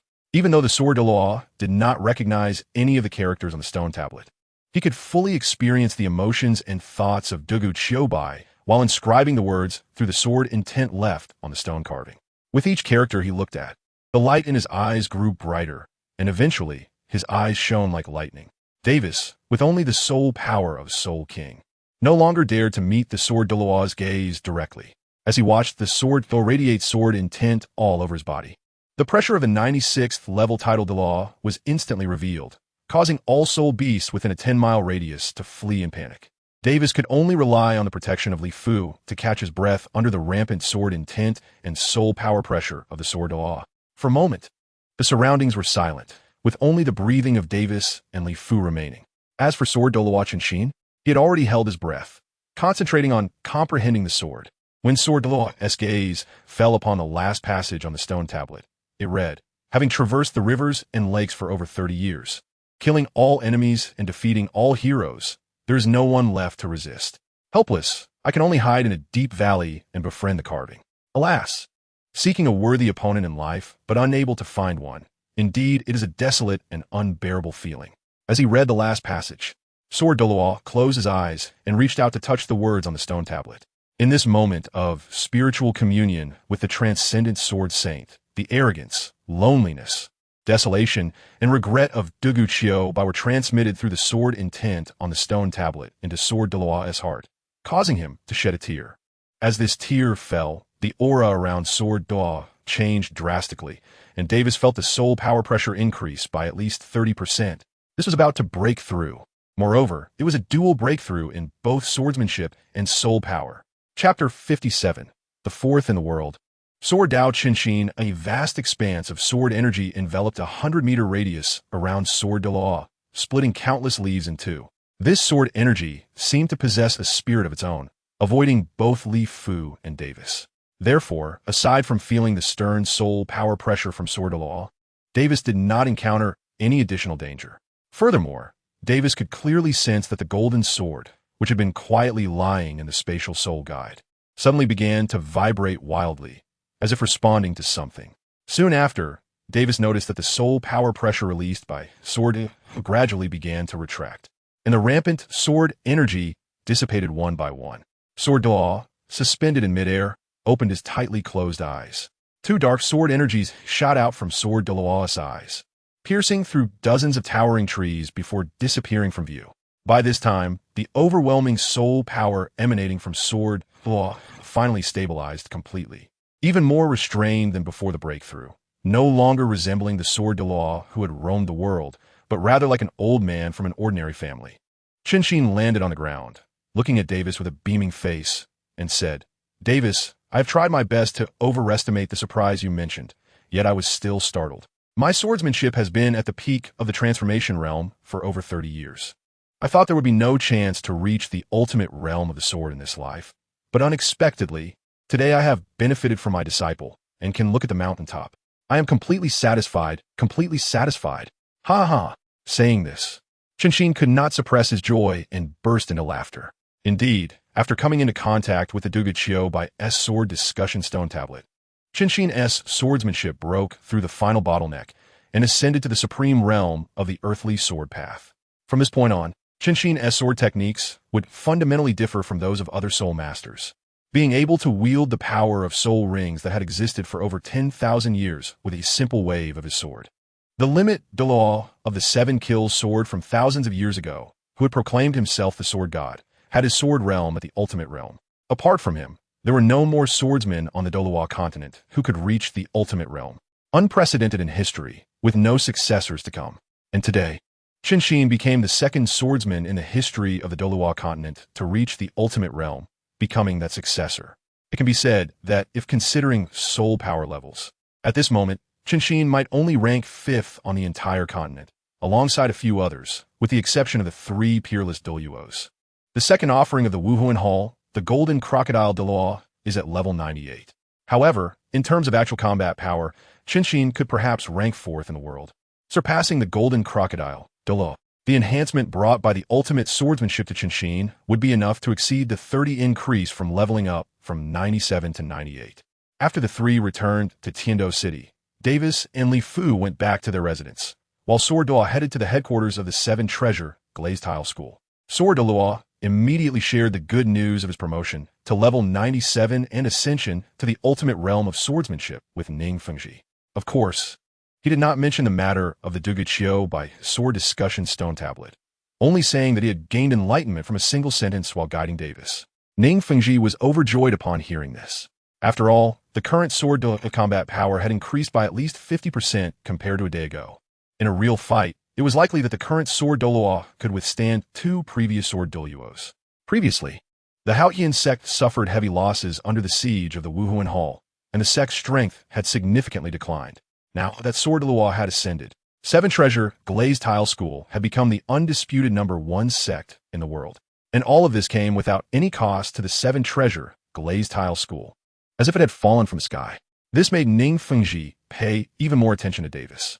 This young man, with extraordinary talent and fate, and unparalleled strength among his peers, had a noble background like that of Prince Xing Luo, yet this did not even rank among Davis's merits. Perhaps, the Seven Treasure Glazed Tile School should place some bets on the Xing Luo Empire. After all, Seven Treasure Glazed Tile School was only stationed in the Tiando Empire and was not considered a vassal of the Tiando Empire. Although Davis had begun to show his prowess, he was still far from his peak. If they were willing to invest heavily now, the Seven Treasure Glazed Tile School would surely gain the precious friendship of an extraordinary powerhouse in the future. To place a bet, one must place a heavy bet. Ning Fengji made a decision in his heart and no longer hesitated. He took out an item stored in his spatial soul guide and handed it to Sword Douluo, saying, "Uncle Jian, although it was unexpected for Davis to guide you to break through the shackles this time, our Seven Treasure Glazed Tile School must express our gratitude. Please give this gift to him." Sword Douluo took it and looked. It was the right arm bone of an 80,000-year-old diamond marmoset, with a high degree of completeness, which could be said to be the most precious soul bone in the inventory of the Seven Treasure Glazed Tile School. If it weren't for the fact that both he and the old bones already had right arm bones when the Seven Treasure Glazed Tile School acquired this old bone, it would surely have been absorbed by one of them. Jinxi looked at Ning Fengji with surprise, and seeing him smile in confirmation that he hadn't made a mistake, he then accepted the right arm bone. Seeing Sword Douluo accept the soul bone on behalf of Davis, Ning Fengji nodded and explained with a smile, "Davis's identity determines that he can never join the sect, but for someone like him, who is bound to become a great talent in the future, just befriending him makes this soul bone worthwhile." Sword Douluo fully agreed with Ning Fengji's words. Only, as the teacher, knew how extraordinary his student was. Jinxi himself had spent 70 to 80 years to reach level 97 and ascend to the ultimate realm of swordsmanship. How long would it take for Davis? 30 years? 20 years? Or even shorter? The next day, Sword Douluo came to Davis's residence again. This time, he was accompanied by a little shadow, the precious daughter of the Seven Treasure Glazed Tile School, the apple of Sword Douluo and Bone Douluo's eyes, Ning Rongrong. At just 4 years old, Ning Rongrong had been spoiled since childhood, pampered by the two titled Douluos, and had never faced any hardships. Even the princess of the Heaven Dou Empire received less affection than her, and she enjoyed more freedom, although only 4 years old, and yet to awaken her martial soul. At this moment, Ning Rongrong had already begun to show the willful temper she had in the original timeline when she first arrived at Shrek Academy. Ning Fengji noticed this tendency and decided to send her to Tang Yuehua's Moon Pavilion to learn some etiquette, hoping to prevent her from becoming a spoiled and ignorant young lady in the future. So during this period, Ning Fengji, Ning Rongrong, and Sword Douluo stayed in Heaven Dou City. It was also during this time that Ning Rongrong overheard Ning Fengji discussing Davis with Sword Douluo at the sect residence. Filled with praise for him, which piqued her curiosity, she insisted on asking her grandpa Jian to take her to see what Davis was like. She wanted to see if the person her father held in such high regard was really a three-headed, six-armed monster standing 3 meters tall. When Sword Douluo arrived, Davis personally came out to greet him, just as he crossed paths with Ning Rongrong, who was holding Jinxi's hand. Chapter 58. The Young Lady of the Seven Treasure Glazed Tile School. "Teacher, you are here." Davis met the Sword Douluo and bowed respectfully. Ning Rongrong, who had previously been somewhat unconvinced by Davis, was now a bit stunned. Today, Davis was wearing a moon-white robe with golden patterns, luxurious yet understated, with accessories that were low-key but exquisite, completely different from the sect disciples Ning Rongrong was used to seeing. He was tall and handsome, with sharp eyebrows and bright eyes, a warm smile on his face, and his golden hair shone like the sun, leaving Ning Rongrong, who had not seen many outsiders, in awe. "Xiao Rongrong, come back to your senses." It wasn't until the Sword Douluo tugged at her little hand that she snapped back to reality. Looking up, she noticed that both the Sword Douluo and Davis were looking at her. The Sword Douluo's gaze was filled with indulgence and teasing, while Davis's eyes were full of kindness, giving Ning Rongrong a warm feeling that she really liked. "Oh." Ning Rongrong hadn't heard what they said before and could only stammer a reply. She even shot a glare at the Sword Douluo, blaming her grandpa Jian for putting her in an awkward position. The sword Douluo could only smile apologetically, fearing that he might anger this little ancestor. Davis found the scene both amusing and heartwarming. Who would have thought that the sword Douluo, who had dominated the world for decades and made countless high-ranking soul masters tremble in fear, would be completely helpless against a 4-year-old girl? In the original timeline, Ning Rongrong was probably the happiest among the Shrek 7 monsters before the 7-treasure glazed tile school was attacked by the Spirit Hall. With the introduction from Sword Douluo, Davis and Ning Rongrong had a preliminary acquaintance. At this time, in Ning Rongrong's eyes, Davis was just a handsome older brother. Don't underestimate this compliment about being handsome.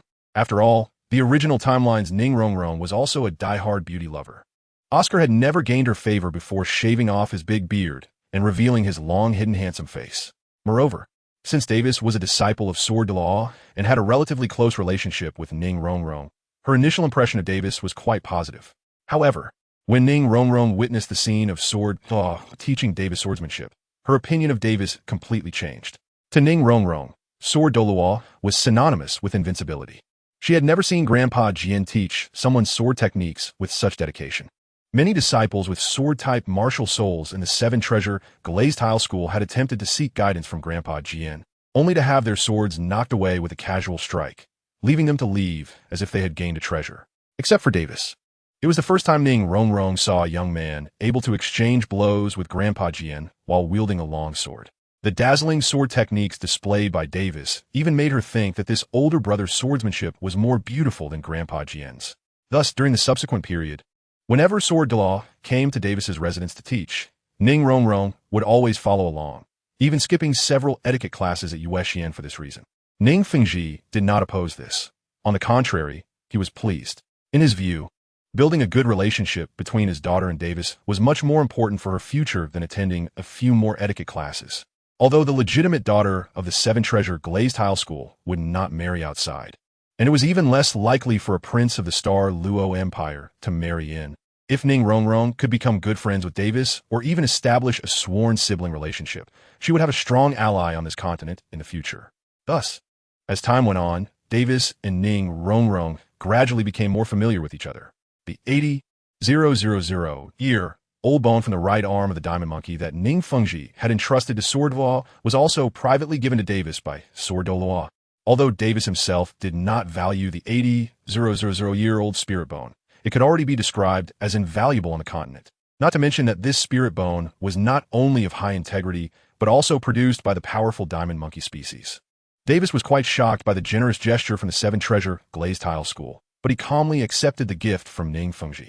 Although the Chilua tulip had already been consumed by Liang, Davis still had other ways to help Ning Rongrong's martial soul evolve into the 9-treasure glazed tile pagoda. A high-level internal skill and a spirit herb close to the divine grade, combined, would definitely provide more help to Ning Rongrong than the original World Line's Chilua tulip. As long as Ning Rongrong could promote the 7-treasure glazed tile pagoda to the 9-treasure glazed tile pagoda, she would undoubtedly be a seed for inheriting the divine position. Although she was unlikely to go to Star Luo with Davis due to her obligation to inherit the 7-treasure glazed tile school, she could still be aligned with his faction in the future within the divine realm. The same reasoning applied to Oscar as well. Davis intended to gather these seeds of divinity under his command, not for the sake of collecting, but to build his own divine faction in the future divine realm. On that day, Davis was receiving instruction from the sword-fighting Douluo when Yi Lingling walked into the training ground. "Brother, Grandpa Li is back. He asked me to tell you that everything you instructed has been taken care of." Davis nodded and replied, "Okay, I'll go over in a bit."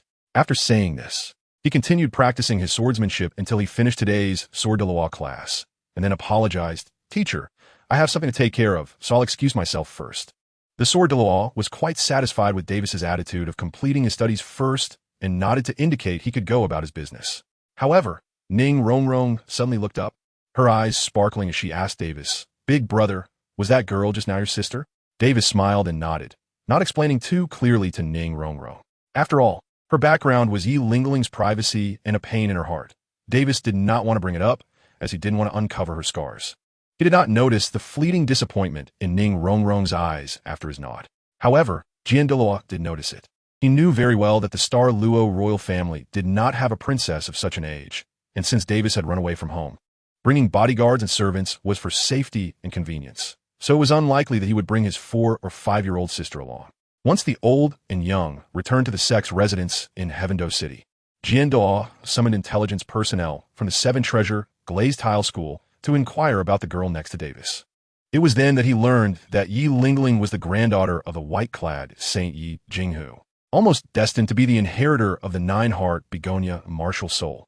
This revelation brightened the eyes of Ning Fengji and Jian.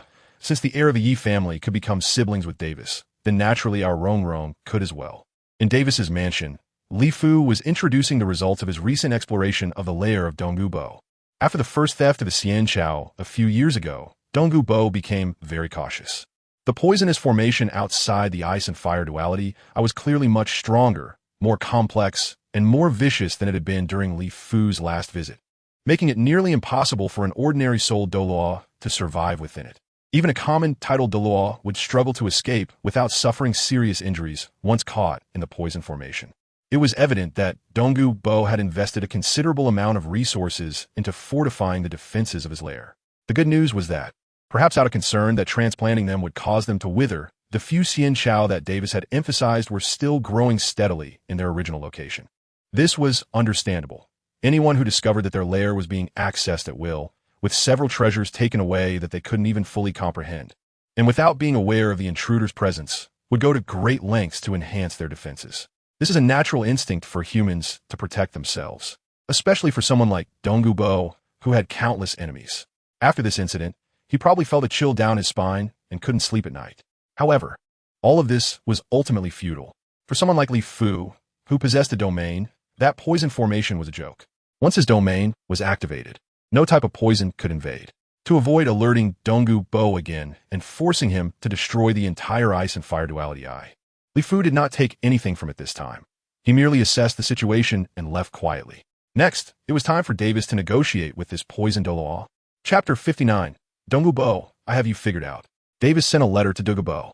All that was left to do was to sit back and wait for Dongwu Bo to visit. Sure enough, that night, the poisoned Douluo came knocking at the door. However, standing at the entrance of the Davis residence, Dongwu Bo felt very hesitant. The mysterious sender of the letter was completely untraceable. All he knew was that they had recently settled in Heavendou City. Even after asking Prince Xuexing to investigate through the Heavendou royal family's intelligence system, he was unable to uncover more information. The letter straightforwardly pointed out all the predicaments Dongwu Bo was facing. He was suffering from the poison of the phosphorus snake and, after becoming a titled Douluo, had been unable to advance his strength for many years. His only relative, his granddaughter Dongwu Yan, was also facing the threat of the phosphorus snake's poison, and her talent was far inferior to his own. It was feared she would not be able to become a titled Douluo, and if that were the case, she would likely succumb to the poison by the age of 40. The two problems, the first one was not too concerning for Dongwu Bo. After all, a titled Douluo could live for up to 300 years, and with his strength, he could contend with the poison, at most shortening his lifespan by 50 years. But his granddaughter Dongwu Yan was truly his only weakness. Throughout his life, he had witnessed his only son die from the inherited snake poison, and his daughter-in-law also succumbed to the poison from his son. Now, he was left with only Dongwu Yan as his family. Even as a titled Douluo, Dongwu Bo did not have a strong enough heart to face the tragedy that would almost certainly come in the future. Now, Davis's letter told him, I can cure your poison. I can also cure your granddaughter's poison. Not only that, but I can help you advance your strength further. Assist your precious granddaughter's martial soul in evolving into a phosphorus snake emperor like you, and even stabilize the inheritance of the Dongwu family's martial soul. For Dongwu Bo, this was no different from a fantasy. He had 1,000 reasons to believe that this letter was a scam and that the person delivering it must have ulterior motives. But as long as there was one reason to believe it was true, Dongwu Bo had no choice but to go in person, because he was running out of time. Dongwu Yan was already 11 years old this year, with deep purple short hair identical to her father's when he was young. This peculiar hair color was a result of the phosphorus snake's poison wreaking havoc in her body. If he could not find a way to detoxify her, Dongwu Yan's fate would inevitably be the same as her father's, to die from her own poison. Thus, even if Dongwu Bo was convinced that the person delivering the letter had ill intentions, he had to come. To his surprise, even at night, the residence was still open, with lanterns hung up and 2 attendants arranged at the door to welcome Dongwu Bo's arrival. Dongwu Bo, feeling bewildered, followed the attendants into Davis's residence. This hardly seemed like a setup. Entering the reception room filled with confusion, he found an old man and a young man sitting there, waiting. Davis waved the waiter away, leaving only himself, Li Fu, and Dou Bo in the reception room. "It's you." Dou Bo immediately recognized Li Fu. A few years ago, several spirit herbs were stolen from Dou Bo's medicinal garden, and despite his lengthy investigation, he had not found the thief. He only sensed a faint aura from the stolen herbs. Now, facing Li Fu, the hidden wind, a tribute soul power emanating from him, instantly triggered Dou Bo's unpleasant memories. However, the significant fluctuation of soul power from Li Fu, which was clearly much higher than his own, calmed Dou Bo's rising anger for the moment. He did not immediately erupt in anger, but instead fixed a cold gaze on Li Fu and asked, "A few years ago, you took from my medicinal garden without asking. Today, you fabricated a story about antidotes for snake venom to lure me here. What exactly do you intend?" Li Fu met Dou Bo's gaze and leisurely took a sip of tea before replying. "If it were truly fabricated, why haven't you made a move yet?" "You." Dou Bo felt a bit exasperated, but his tone inexplicably softened slightly. "What do you want?" At that moment, Davis, who had not been taken seriously by Dou Bo from the beginning, spoke up. "Senior Dou, you shouldn't be asking what we want. You should be asking what we can offer you." A mere junior dares to interrupt a conversation with a titled Douluo? Dou Bo's venomous, snake-like eyes turned, shooting a dangerous glare at Davis. To his surprise, the boy, who couldn't be over 15 years old, showed no signs of fear under the gaze of titled Douluo. In fact, there was a hint of unexpressed sharpness in Davis's eyes. This look led Dou Bo to a terrifying guess. If he dared to use his titled Douluo soul power to intimidate him, Davis would definitely retaliate. At that moment, Li Fu's fingers casually tapped the armrest of the chair, the crisp sound interrupting Dou Bo's intention to further threaten Davis. Only then did Dou Bo realize, to his astonishment, that the one in control between the old and the young was not the mysterious titled Douluo, but the young man, Davis. What is this boy's identity? Even the powerful upper three sex would not be so overbearing as to have a titled Douluo follow a boy's lead. With this thought, a chilling realization suddenly surfaced in Dou Bo's mind: the spirit hall. As soon as this idea arose, Dou Bo's gaze became increasingly sinister and dangerous. His relationship with the spirit hall had never been harmonious. Throughout his journey of cultivation, hunting for soul rings, competing for soul bones, and exploring ruins, the entity that had caused him the most trouble was undoubtedly the spirit hall, known for its overwhelming strength and tyrannical methods.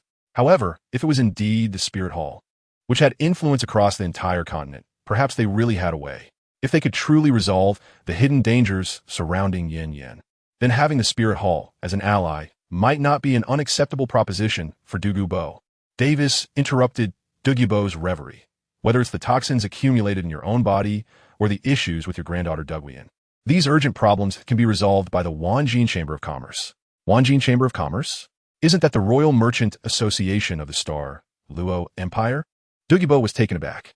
He had speculated that the other party might come from the three upper sects or perhaps the spirit hall, but he had never considered this possibility. In Dou Bo's view, even the Tindo royal family treated him as a vassal and wouldn't dare to trouble him with trivial matters.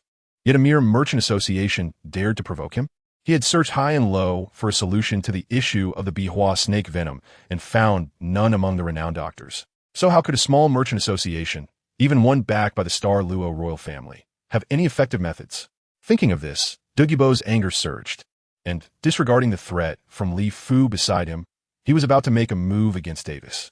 He waved his right hand lightly towards Davis, and the third soul ring behind him lit up.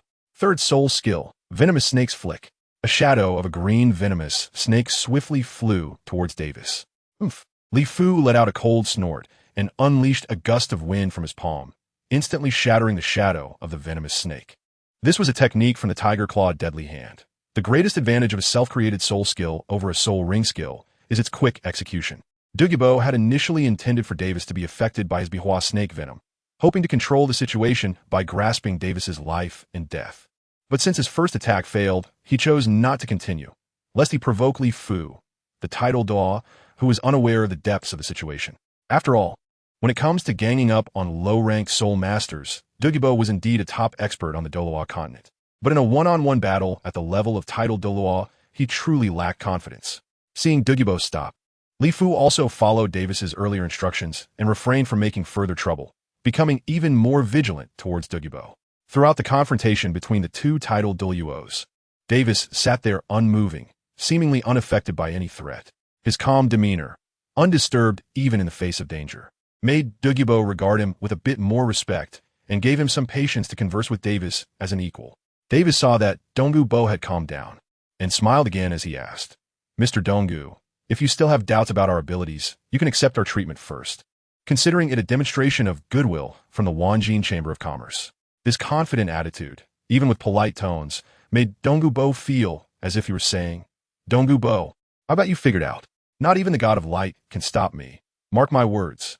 Chapter 60. The Divine Effect of the Treasure Land, Donggu's Loyalty. Davis's sincerity and confidence were beyond Dou's expectations. However, in Dou's eyes, this was not entirely a good thing. The more sincere he was, the more it indicated that he wanted, the more confident he was. The more Dou felt unable to resist the other party's demands and could only be at their mercy. After a long silence, Dou let out a long sigh and said, "So, what do you really want? As long as you can truly cure my yin and end the tragedy of the Bai Lin Snake Emperor's spirit inheritance, I would be willing to go bankrupt or even sell my life for you." Seeing that he finally conceded, Davis officially stated his price. He would be responsible for curing the poison in Dou's body and ensuring that Dou would increase his soul power by at least one level after the treatment. In return, Dou would work for Davis for 100 years. Although 100 years is a long time, every time a title Douluo increases a level, their lifespan is extended by 100 years. If Dou can remove the toxin from his body, he might even be able to increase his soul power by more than one level in the future. From this perspective, it seems that Davis could make a significant profit. But Dou would not be at a loss either. As for treating Dou Yin, that would require a different price. Davis was very clear that the ruthless old poisoner, Dou, valued the safety of his granddaughter more than anything else. So even though it would be easier to treat Dou Yin, Davis's price was even harsher. He demanded the entire ice and fire dual pupils. Yes, that included all the celestial herbs and spiritual medicines around the ice and fire dual pupils, along with this piece of precious land. The ice and fire dual pupils can gather the spiritual energy of heaven and earth. Planting spiritual medicines around it can yield 10-fold or even 100-fold harvests. Cultivating nearby can achieve twice the result with half the effort. From any angle, Davis had absolutely no reason to give up this piece of treasure. Although Davis's price was high, it was still within the acceptable range for Dou. Not to mention that Davis also agreed to help Dou Yin improve her martial soul strength to a certain extent, which was a significant benefit for his granddaughter for life. With the deal reached, Davis stood up and extended his hand to Dou, saying, "So, Mr. Dou, welcome to the Wanjin Chamber of Commerce." Seeing that Davis was unbothered by the fact that he was a master of poison and still shook hands with him, Dou inexplicably felt a bit more confident that he could cure both himself and his granddaughter. However, he still retorted, "Let's talk when you really cure me." Davis didn't mind Dou's tsundere attitude. He was always more tolerant of capable people. For the treatment of Dou, Davis chose the location next to the newly acquired ice and fire yin-yang eye, because the treatment process required him to operate the true heart method with all his strength. Being in a place rich in spiritual energy would allow Davis's soul power to recover much faster. Dou had no objections. After all, this precious land had already been promised, and whether it was given a few days earlier or later didn't make much of a difference to him. This time, it was Dou who personally opened the poison formation surrounding the ice and fire yin-yang eye to welcome Davis and Li Fu inside. The ice and fire yin-yang eye truly deserved to be known as the best treasure land in Douluo as soon as they entered this place. The true heart method continuously operating within Davis suddenly surged as if it had taken a stimulant, and the speed of absorbing spiritual energy instantly increased by more than 3 times. Moreover, once Davis actively operated his technique, the speed of absorbing spiritual energy could increase several more times. As the soul power surged, Davis suddenly felt something and quickly apologized to Dou, saying, "Wait a moment," before immediately sitting cross-legged. With a roar, a tiger's roar echoed, and the scene that appeared next completely overturned Dou's understanding. The golden-patterned white tiger martial spirit, slightly different from the star Luo Dai families, was not too outrageous. Dou had roughly guessed Davis's identity from their previous conversation.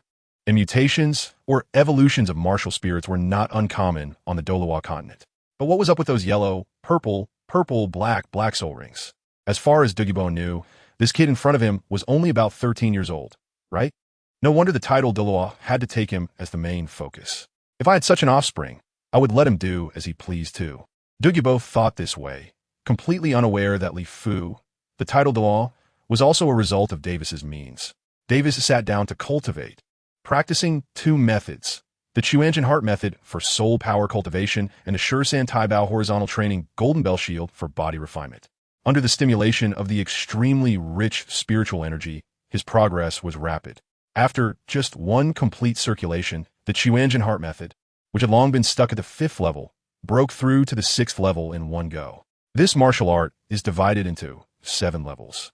And once Davis fully masters the 7th level, he can transition to the top inner power technique of the Gold System game world, the Xiantian Gong.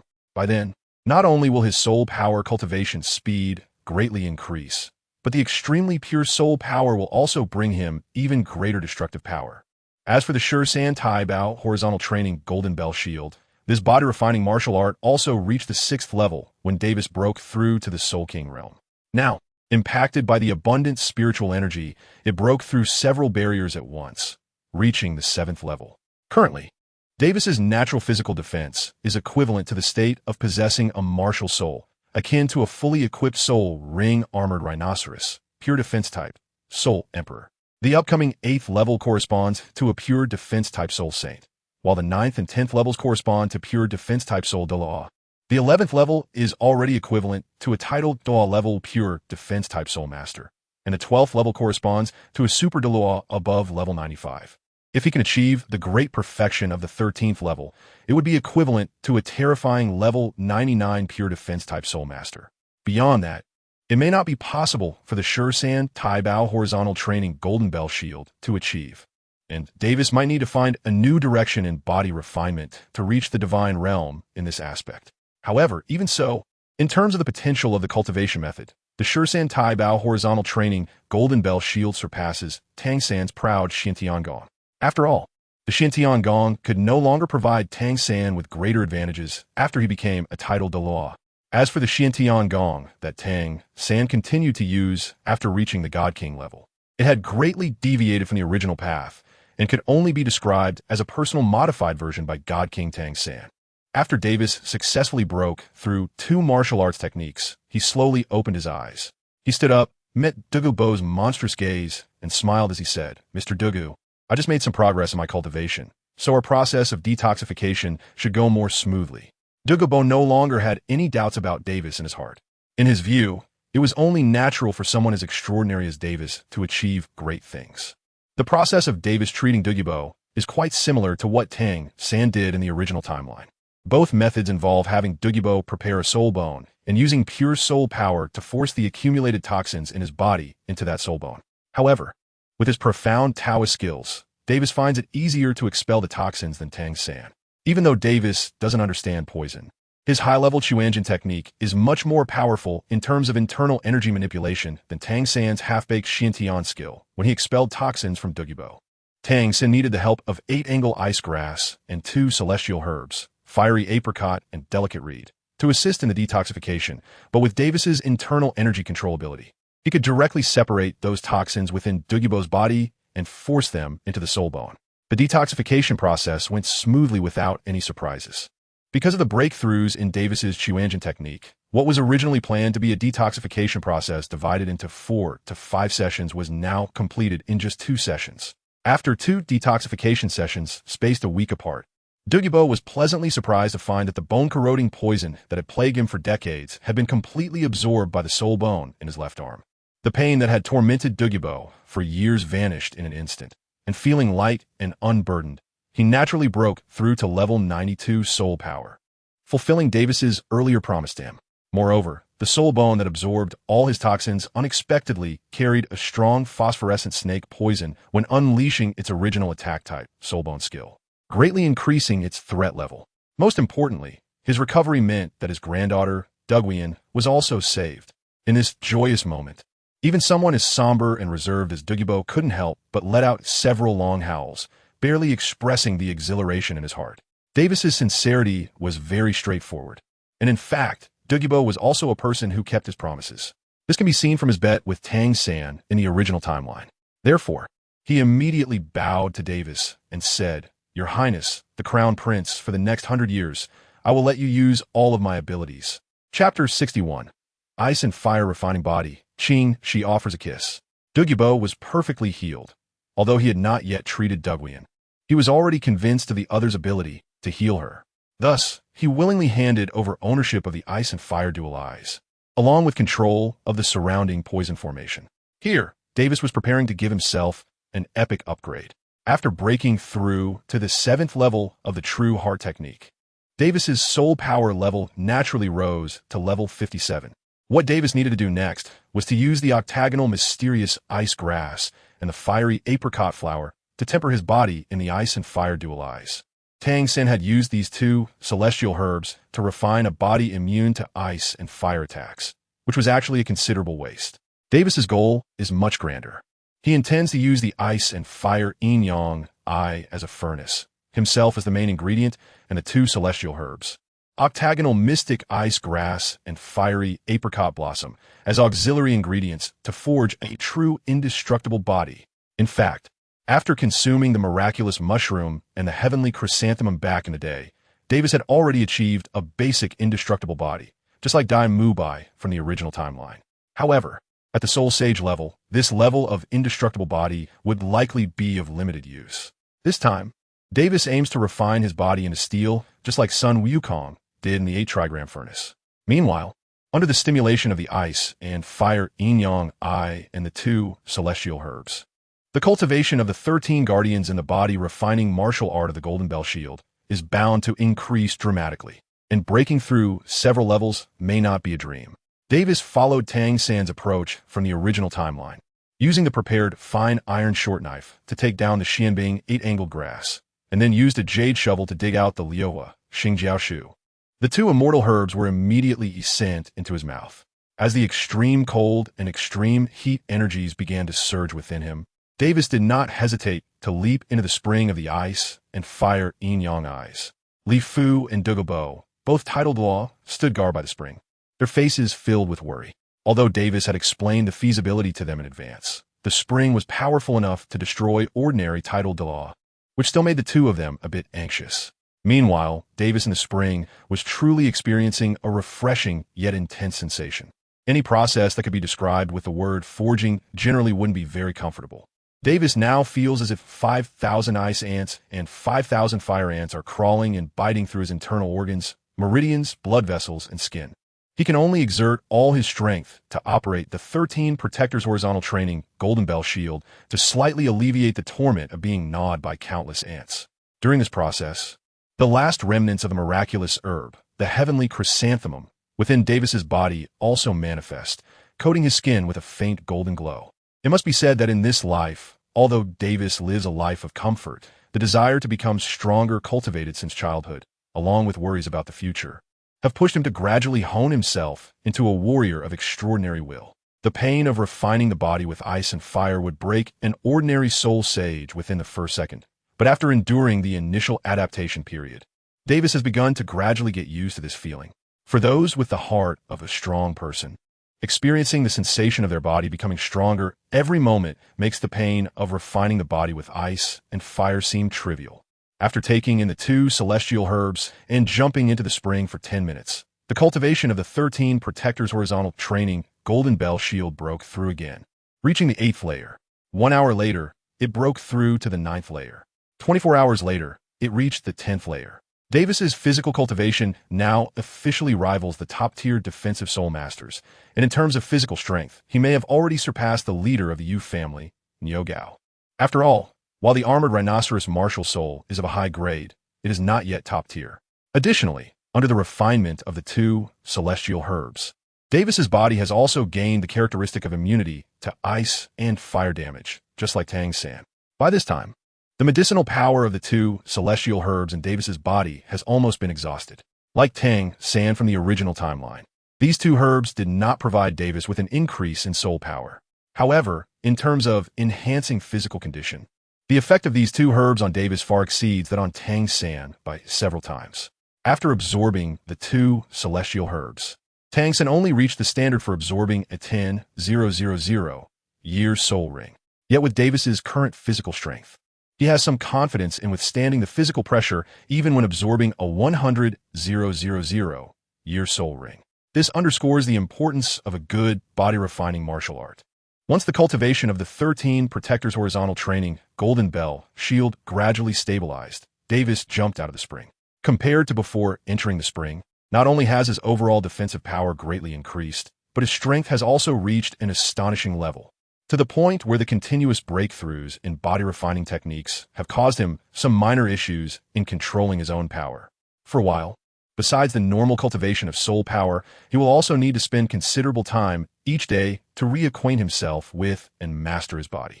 Therefore, Davis plans to stay around the ice and fire duality spring for a while until he fully adapts to his body.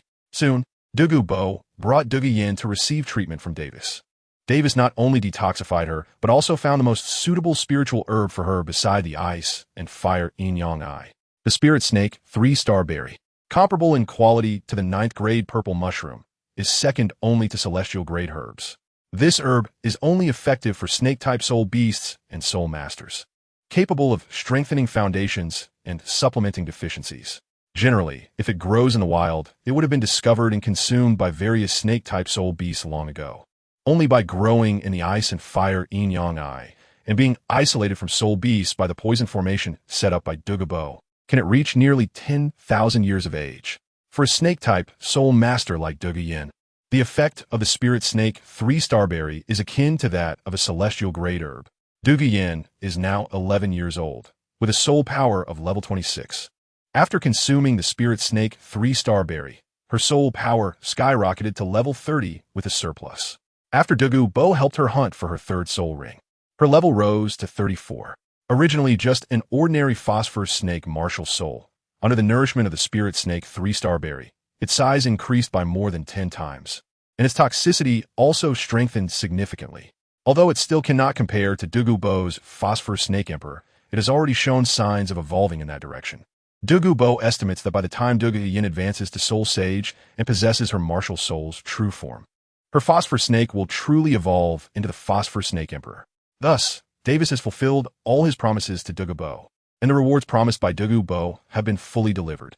The only issue is that Dou Yin has yet to become a couple with Yu Tianheng, and when Davis detoxified her, he had to use his full sincerity to control his soul power, helping her expel the toxins accumulated in her body into her soul bone. During this process, some physical contact was inevitable. Moreover, this state of communicating through soul power is actually quite close to the situation when cultivating martial soul fusion techniques. If the state persists for a long time, even between two strangers, they will develop feelings for each other, although it is not as intimate as martial soul fusion. Breaking the initial sense of unfamiliarity between a man and a woman upon first meeting is entirely achievable. This is not surprising. After all, in the martial arts world of the gold element, there are many stories of handsome young heroes healing and detoxifying female heroes, leading to the female heroes falling in love with the young heroes. Dou Yin is unaware of the transaction between her grandfather and Davis. She only knows that this handsome and sunny boy cured her phosphor snake poison that would act up every night and helped her improve her cultivation and strengthen her martial soul. Perhaps she would have died from snake poison by middle age. Perhaps even if she survived, she would only reach the level of soul sage in her lifetime. But now, this charming boy has solved all her problems, changed her destiny, and allowed her to cultivate almost worry-free to the rank of title Douluo, becoming a top powerhouse. With this self-promotion, which female hero could resist? If Dou Yin is inclined towards the strong and cheerful Yu Tianheng in the future, then when facing the super luxurious version of Yu Tianheng, who happens to be the one who saved her life, how could she remain indifferent? The pursuit of emotions by snake women is particularly intense. Thus, after the detoxification process ended, the bold Dou Yin suddenly launched a surprise attack, turning around to hug Davis, who was withdrawing his power, and even kissed him on the neck. She even gently bit Davis's skin with her little sharp teeth. Although she didn't bite hard enough to leave a mark, it made Davis feel a tingling sensation all over. Davis stood there stiffly, as if he had just taken a full-power blue electric Tyrannosaurus strike from the older single dog Yu Yuanba, without any defenses. The soft and cold kiss from the snake lady certainly made one feel refreshed. But how was he supposed to explain it to the little cat at home that was so protective of its food? If Dou Bo and Li Fu were not present, he could have temporarily rejected this feeling under the pretext of their initial acquaintance. But unfortunately, Dou Yin couldn't help herself, and while kissing her beloved, her grandfather was right there, just a short distance away, resting with his eyes closed. How incredible was the perception ability of the title Douluo. The moment Dou Yin took the initiative to hug him, Dou had already noticed the commotion. Seeing his granddaughter's affectionate behavior, Dou felt a pang of bitterness in his heart. This wasn't a problem that could be solved with 100 years of hard work. It seemed he would have to serve the Star Luo royal family until he died. Dou shot a glare at Li Fu beside him, silently asking, "What are you going to do about your descendant who is flirting with my granddaughter?" Li Fu, as the relative benefiting from the situation, remained calm and wore an expression of "I didn't see anything. I don't know, don't ask me," which greatly irritated Dou. Seeing that Li Fu couldn't give him an answer, this old poison master secretly made a decision, regardless of whether it was Yin who took the initiative first. If that little rascal Davis dared to deny it, he would make sure to poison him to impotence, even at the cost of being seriously injured by Li Fu. Chapter 62, 80,000. Year Golden Mantis beat Dou Yin was still a little girl after all. After stealing a kiss from Davis, she immediately ran away with a flushed face, leaving Davis alone to face Dou's death glare. Glancing at Dou, not far away, he found that this poisoned Douluo had transformed from a meditative state into an angry mudfish. His snake-like eyes were fixed on Davis, as if to say, "You dare to deny it, and you're finished." What kind of mentality is it to have a little cabbage that has been raised for over 10 years actively courting another family's wild boar? Dou expressed, "I don't care, it's the wild boar that actively courted my cabbage." Davis averted his gaze awkwardly. In fact, Dou Yin was quite impressive, especially in terms of her feelings for her lover. In the original timeline's royal battle and Shrek's peculiar team fight, when Yu Qianheng was injured, this girl went mad and used the deadly phosphor snake venom. If it weren't for Tang San's expertise in detoxification, the Shrek 7 monsters would have suffered their first team defeat at her hands. Moreover, it is not uncommon for royal offspring to have multiple wives and concubines. Zhu Zhuyan, coming from a noble background, was educated from a young age on how to be a good queen, so she would not be overly harsh on Davis in this regard. However, since Davis and Dou Yin were only meeting for the first time, he wanted their relationship to develop naturally. If feelings arose, being together for a lifetime would be great.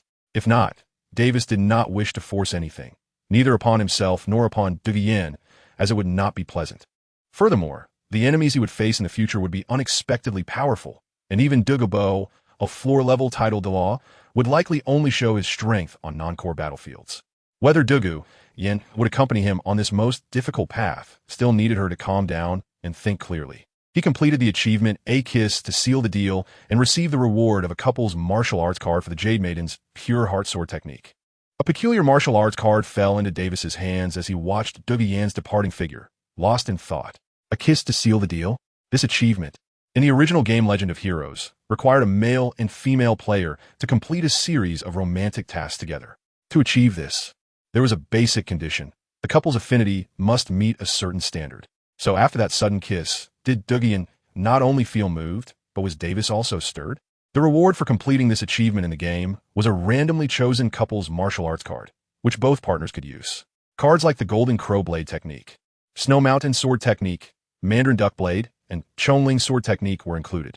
The Jade Maiden's Pure Heart Sword Technique was undoubtedly one of the top-tier couple's martial arts. However, this martial arts technique existed only in Legend in the game's original timeline. Many had encountered this card, but no couple had ever truly met the hidden learning conditions for this martial arts. This made Davis's feelings even more complicated. After the incident with the Snake Woman's kiss, Davis remained at the Eye of Ice and Fire to cultivate, hoping to reach the 7th level of the True Heart method soon and begin cultivating innate skills. Dou Yin, perhaps due to shyness, did not dare to see him again for a while. After a long period of travel, Davis finally gained a rare, uninterrupted time for cultivation. During this time, he made significant progress and felt it was time to calm down and settle his mind.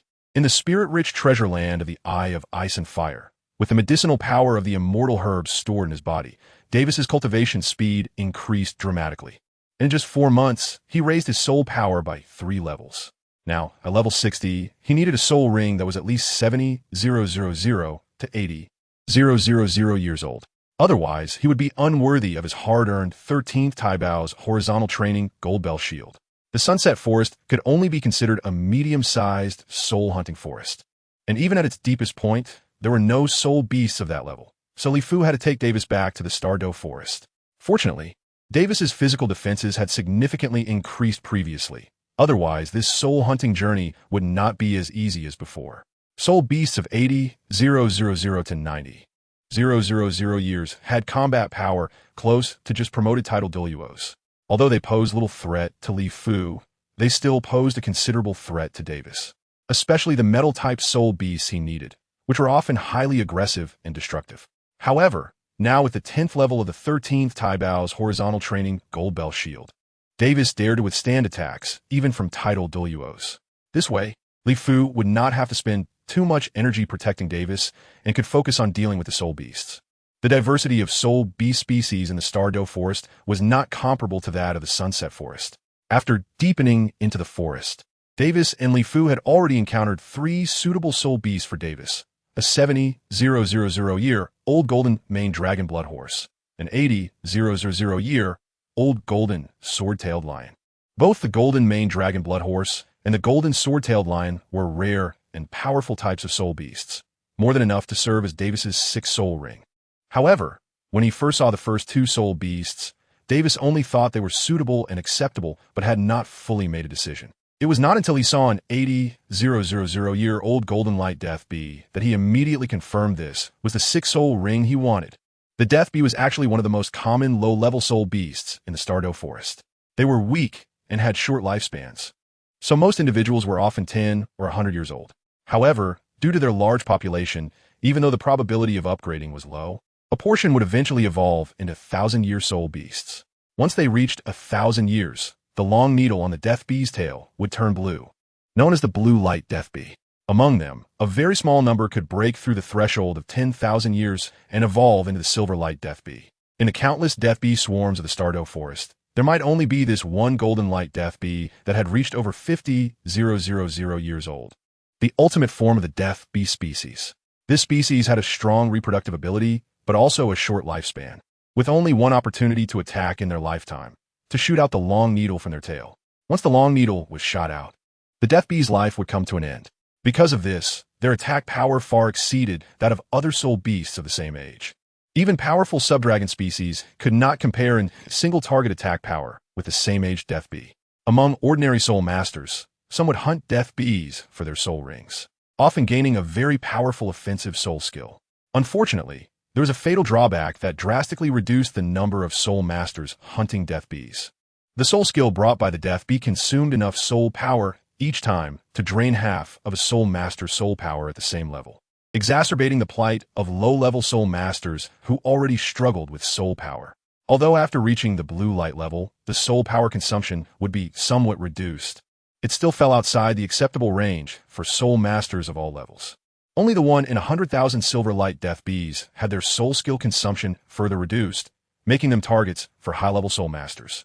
However, unfortunately, there was sometimes not even one in an entire colony above the silver light level, and even if there was, hunting them would mean facing swarms of thousands of death bees. Over time, the number of soul masters hunting such soul beasts dwindled. But Davis was different. He never lacked soul power reserves. The existence of the True Heart method allowed his soul power recovery speed to be several times that of soul masters of the same level. Davis was deeply impressed by the Golden Sting Death Bee because the Golden Sting sword in his hand was forged from the stinger of the Golden Sting Death Bee, along with some rare metals.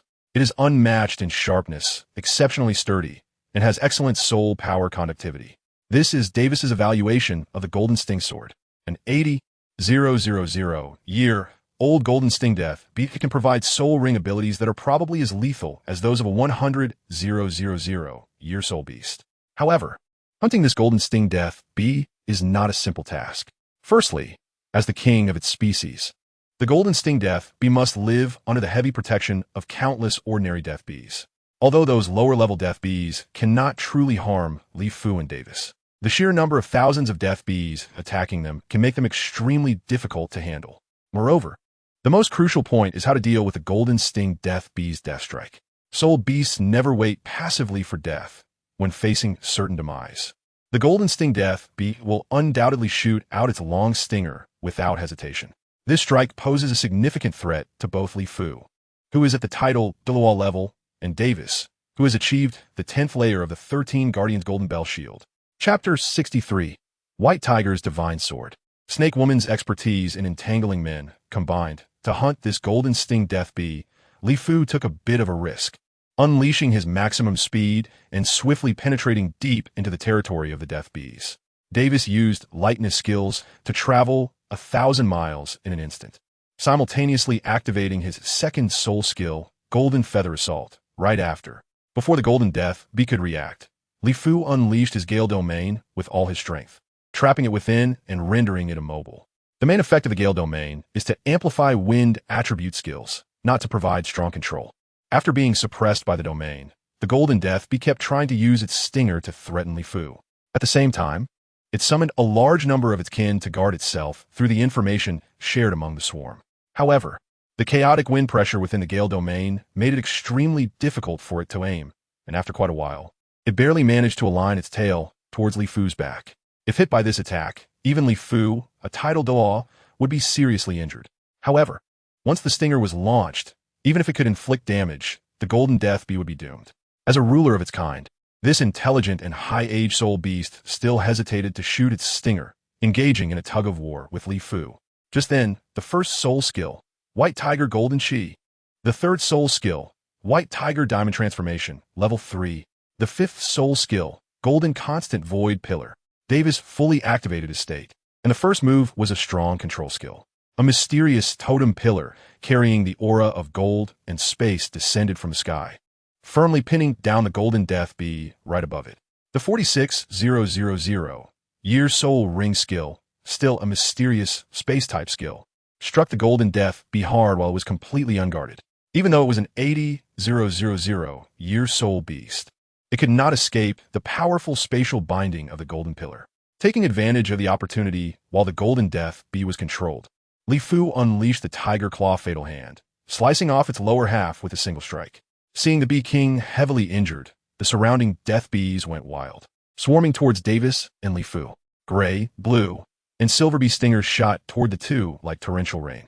Unfortunately, in the face of Davis and Li Fu's defenses, apart from a few silver stingers that required dodging, the century-old ordinary death bees and millennium-old blue death bees posed no threat whatsoever.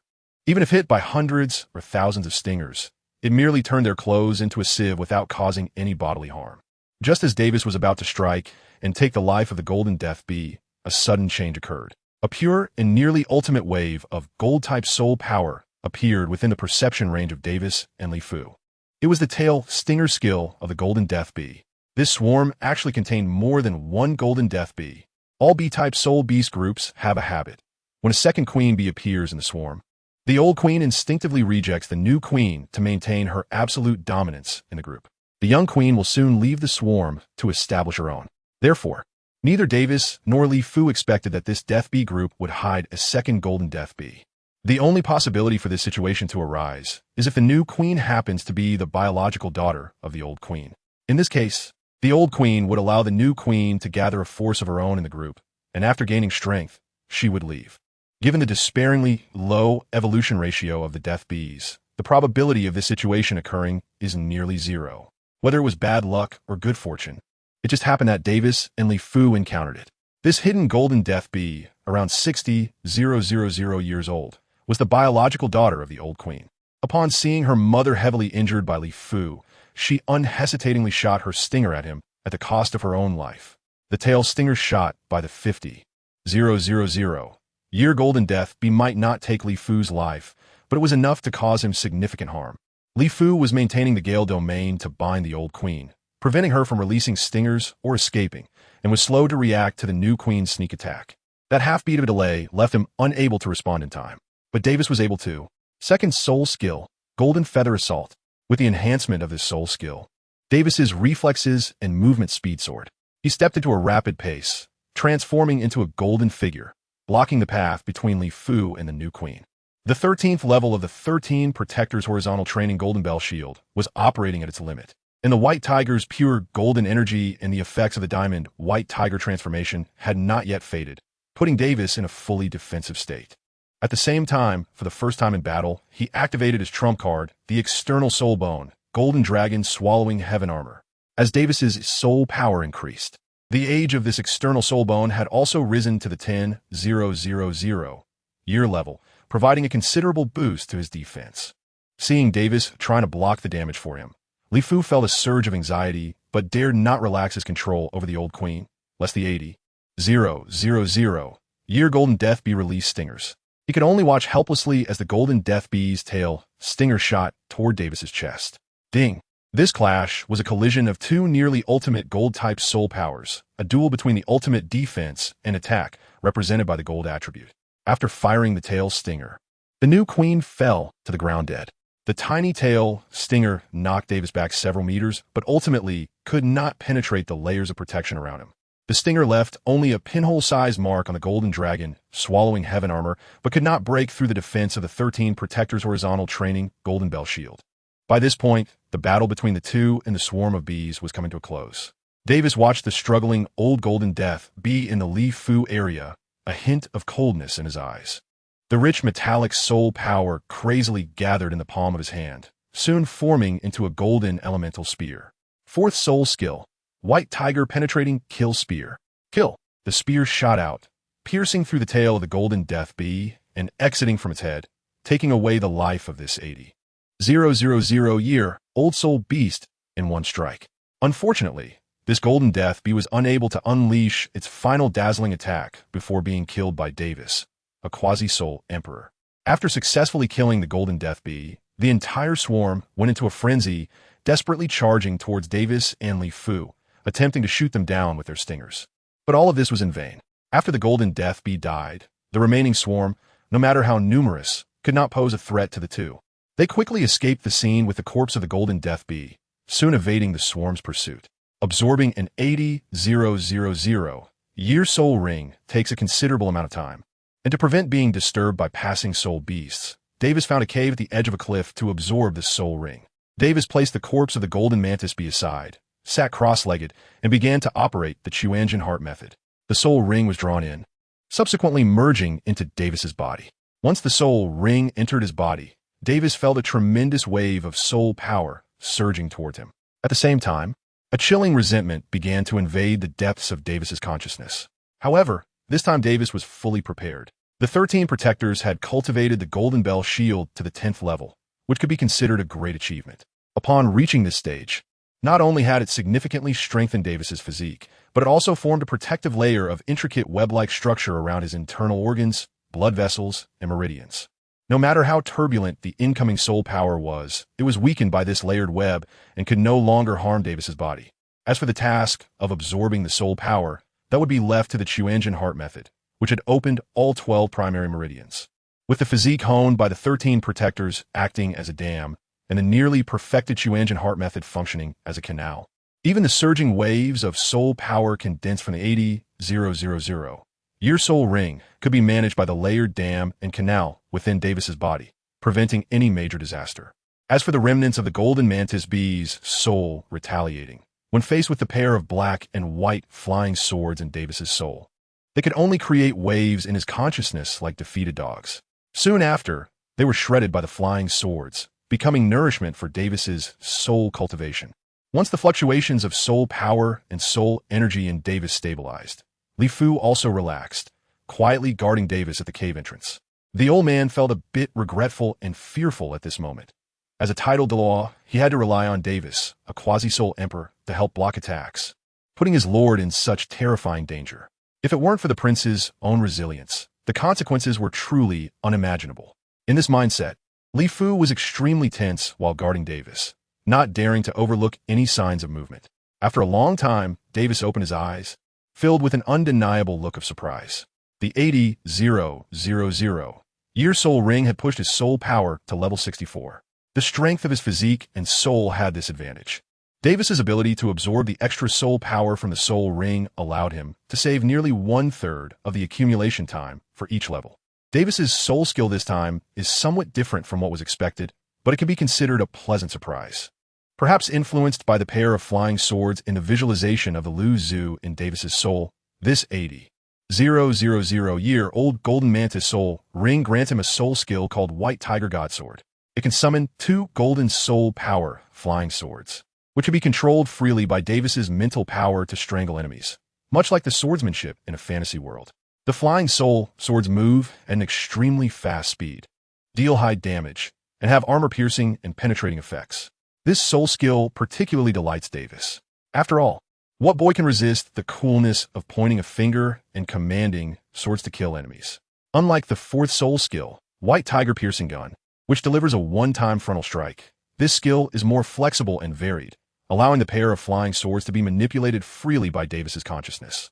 The stronger Davis's soul is, the stronger his control over the soul power flying sword becomes. This skill not only increases Davis's lethality and enriches his combat methods, but also enhances his capability for multi-line operations. While he is locked in a stalemate with the opponent's strong attack-type soul master, he activates this soul skill, allowing two long swords to penetrate all the fragile backline of the enemy.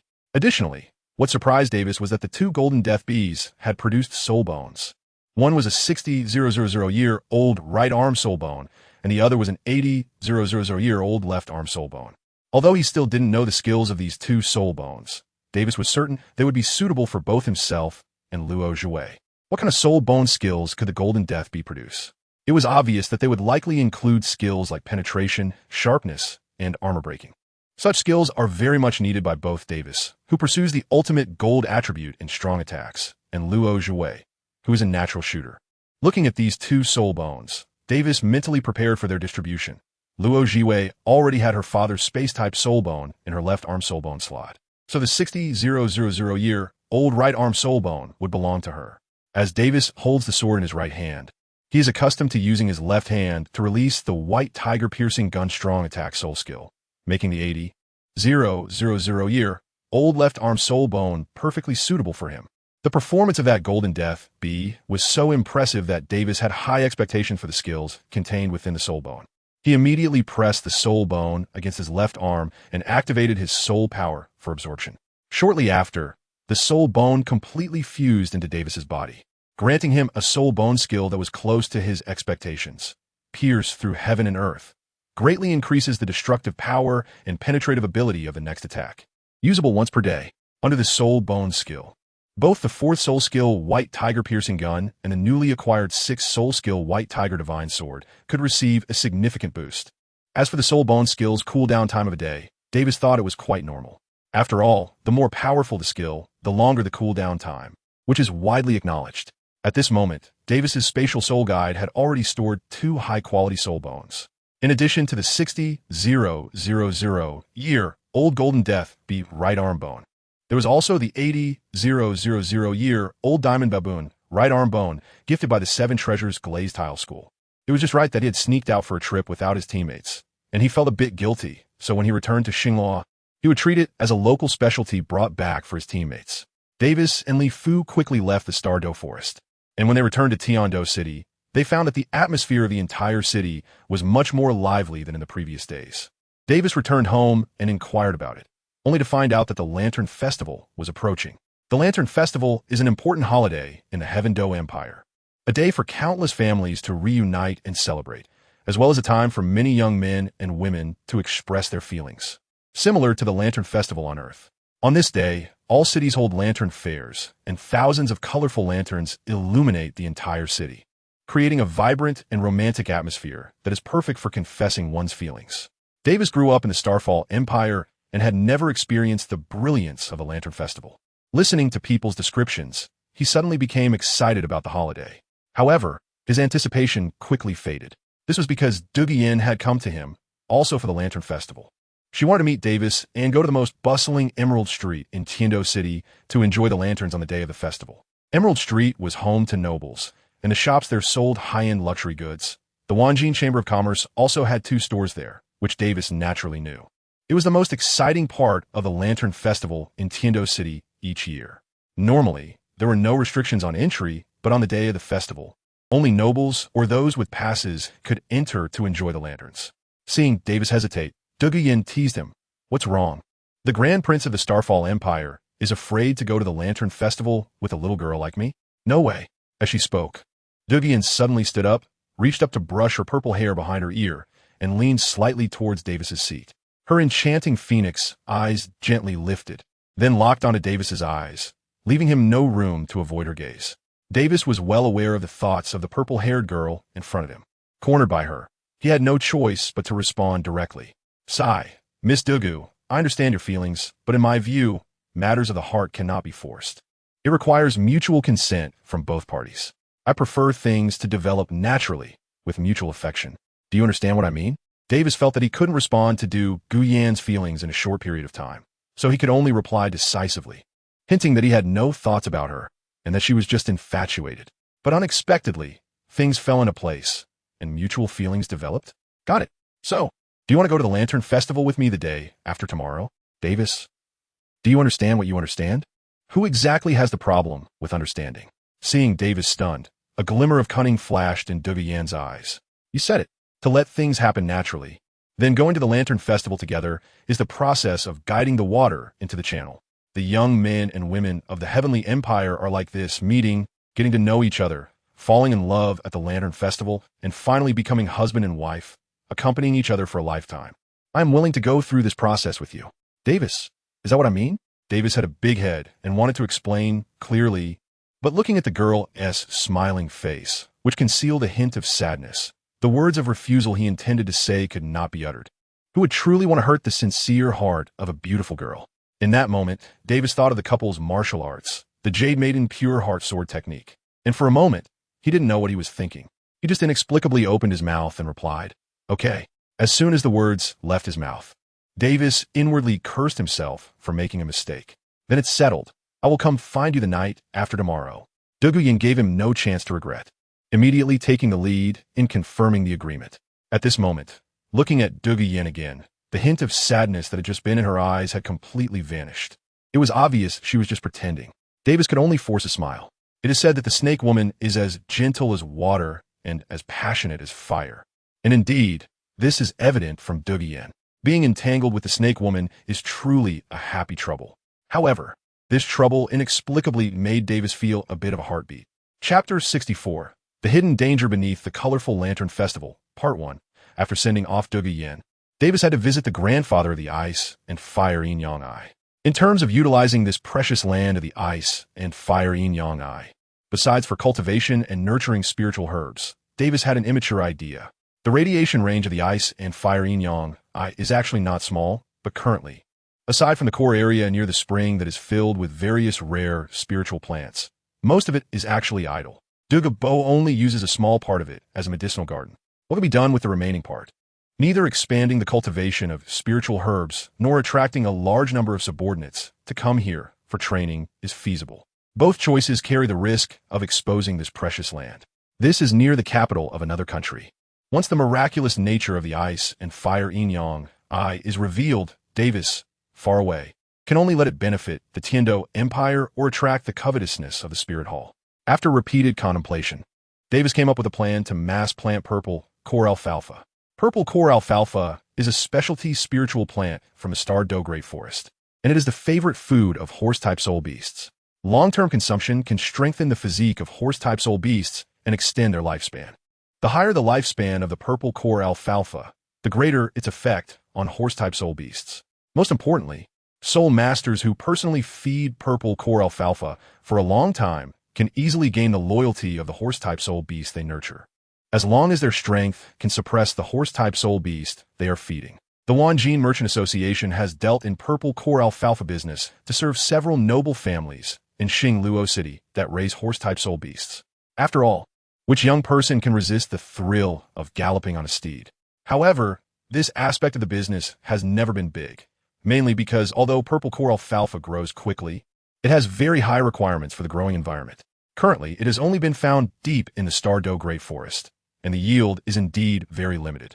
Strong individuals capable of entering the depths of the Star Dough Great Forest would not look down on just a single purple core alfalfa unless they are truly poor. Thus, in the entire Luo City, there are only a few dozen handsome young men who can afford to have a horse-type soul beast as a mount.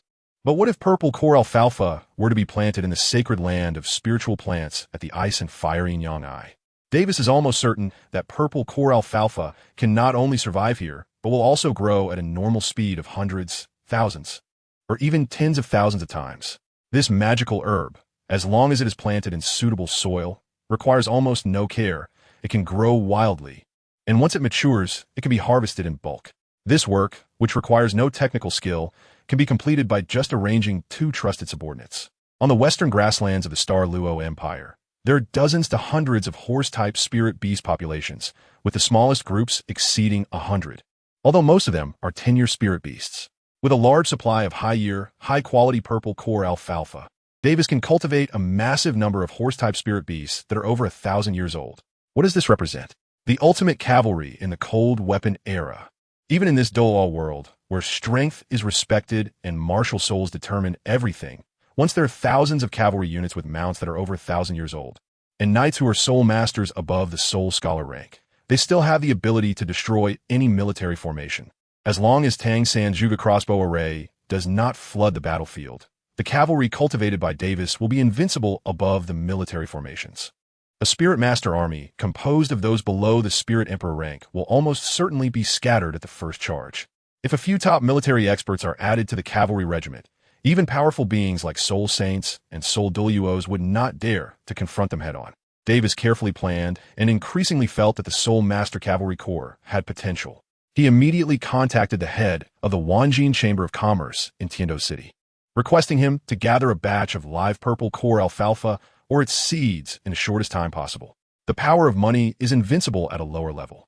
In just one day, over 90 of the live purple core alfalfa in Tiando City and its nearby cities have been collected into Davis's hands. When Davis walked in front of Douluo with a space soul guide filled with purple core alfalfa, he felt quite uneasy, no matter how he beautified it. The tasks he arranged for Douluo seemed rather low-class. A farmer planting horse grass?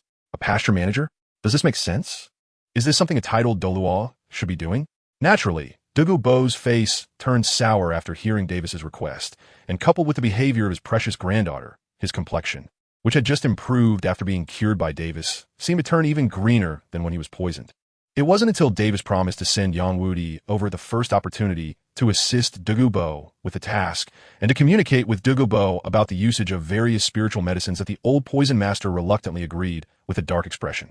Upon seeing the old poison master relent, Davis cheerfully took out all the purple core alfalfa from the Space Soul Guide, creating a mountain of grass in front of Douluo. Then, taking advantage of Douluo's shock, he quickly fled the ice and fire yin-yang eye. Casually slashing away the soul power pressure Douluo was releasing while roaring. Regarding Douluo's reaction, Davis felt a mix of fear and a hint of pride. Other traversers might only make Douluo a lackey, but I managed to have him take on the roles of a farmer and a pasture manager. And perhaps when harvest time comes, he might even have to work as a medicinal herb harvester. This could be considered a special achievement, Davis thought. The system seemed to resonate with Davis's thoughts, and the prompt sound arrived as expected. Achievement unlocked. Mischief Maker. Proactively provoked a top expert and easily escaped from their pursuit. Reward. Martial Arts Card. 5 Poisons Secret Manual. The 5 Poisons Secret Manual is a summary of the martial arts of the Red Snake Fairy, Li Macho, including the Red Snake Divine Palm obtained from her experiences in the Jianghu, various poisons, and their antidote formulations. This martial arts classic focuses on poison techniques and palm skills, making it a tailor-made martial arts system for poison attribute agile attack soul masters. In Davis's social circle, the most suitable recipients of this martial arts manual are the irritable Douluo and his granddaughter, Douluo. However, Douluo now knows without testing that his favorability is insufficient. After all, this old man was just provoked by him. Douluo's favorability is certainly enough. But Davis now dares not to provoke this young girl of the green snake. Thinking of this, Davis smiled and shook his head, placing the martial arts card into the Space Soul Guide. 2 days passed in the blink of an eye. As the sky darkened, colorful lanterns were hung up around Davis's residence by the servants. The Lantern Festival was about to begin. The purple-haired snake girl who had been giving him a headache also came to find him. However, they had a prior agreement, and given Davis's character, he naturally wouldn't break it. After all, whether he stuck his neck out or withdrew it, it would end the same way, so he might as well be straightforward. After nightfall, the two changed into formal attire and set out for Emerald Street. Along the way, the colorful lanterns hung in every household. The young men and women holding hands, and the cheerful laughter from the crowd filled every corner of Tiando City with a romantic atmosphere. In this romantic ambience, Douluo naturally linked her arm with Davis, her soft body gently pressed against his right arm. The gentle embrace was indeed a hero's grave. Feeling the warmth of the girl's body, Davis's body suddenly stiffened. But refusing firmly at this moment would be too much of a mood killer. So Davis merely opened his mouth, but didn't say anything, pretending to be nonchalant and continuing to walk forward. Emerald Street wasn't far from the residence Davis purchased, but he felt as though he walked for ages before arriving. It was hard to tell if he was lost in the moment or if time was dragging on. Perhaps even Davis himself couldn't answer that question. Once they entered Emerald Street, Dou Di's attention was drawn to the vibrant and colorful lanterns, and Davis's arm was finally freed from the gentle embrace. It must be said that the lanterns on Emerald Street were indeed more exquisite than those in other places. With a variety of shapes ranging from small animals to martial spirits and handsome men and beautiful women. Davis even found a colorful lamp that simulated the white tiger spirit. Although to conform to public aesthetics, the majestic white tiger was transformed into a cute little cub with its mouth wide open, showing two sharp little tiger teeth, posing as if it were roaring. The little white tiger was vivid, both adorable and lifelike, and Davis liked it very much. Not only did he not ask the shopkeeper for copyright fees for the spirit image, but he also spent money to buy the colorful lamp. When Dou Di saw the little white tiger lamp in Davis's hand, she really wanted it. So she cleverly turned her eyes and went to another shop nearby to buy a colorful lamp shaped like a green snake, preparing to run back and exchange it for the little white tiger lamp. The exchange of soul lamps was also a warm interaction between couples, right? Dou Di was sweetly thinking this when she suddenly saw Davis's expression turn serious, as if facing a great enemy. Seeing the change in Davis's expression, Dou Di thought she had made him angry by being too proactive and was about to explain, but she saw Davis directly activate his spirit. The domineering and majestic white tiger spirit appeared behind Davis, along with 6 astonishingly configured soul rings in yellow, purple, purple, black, black, and black.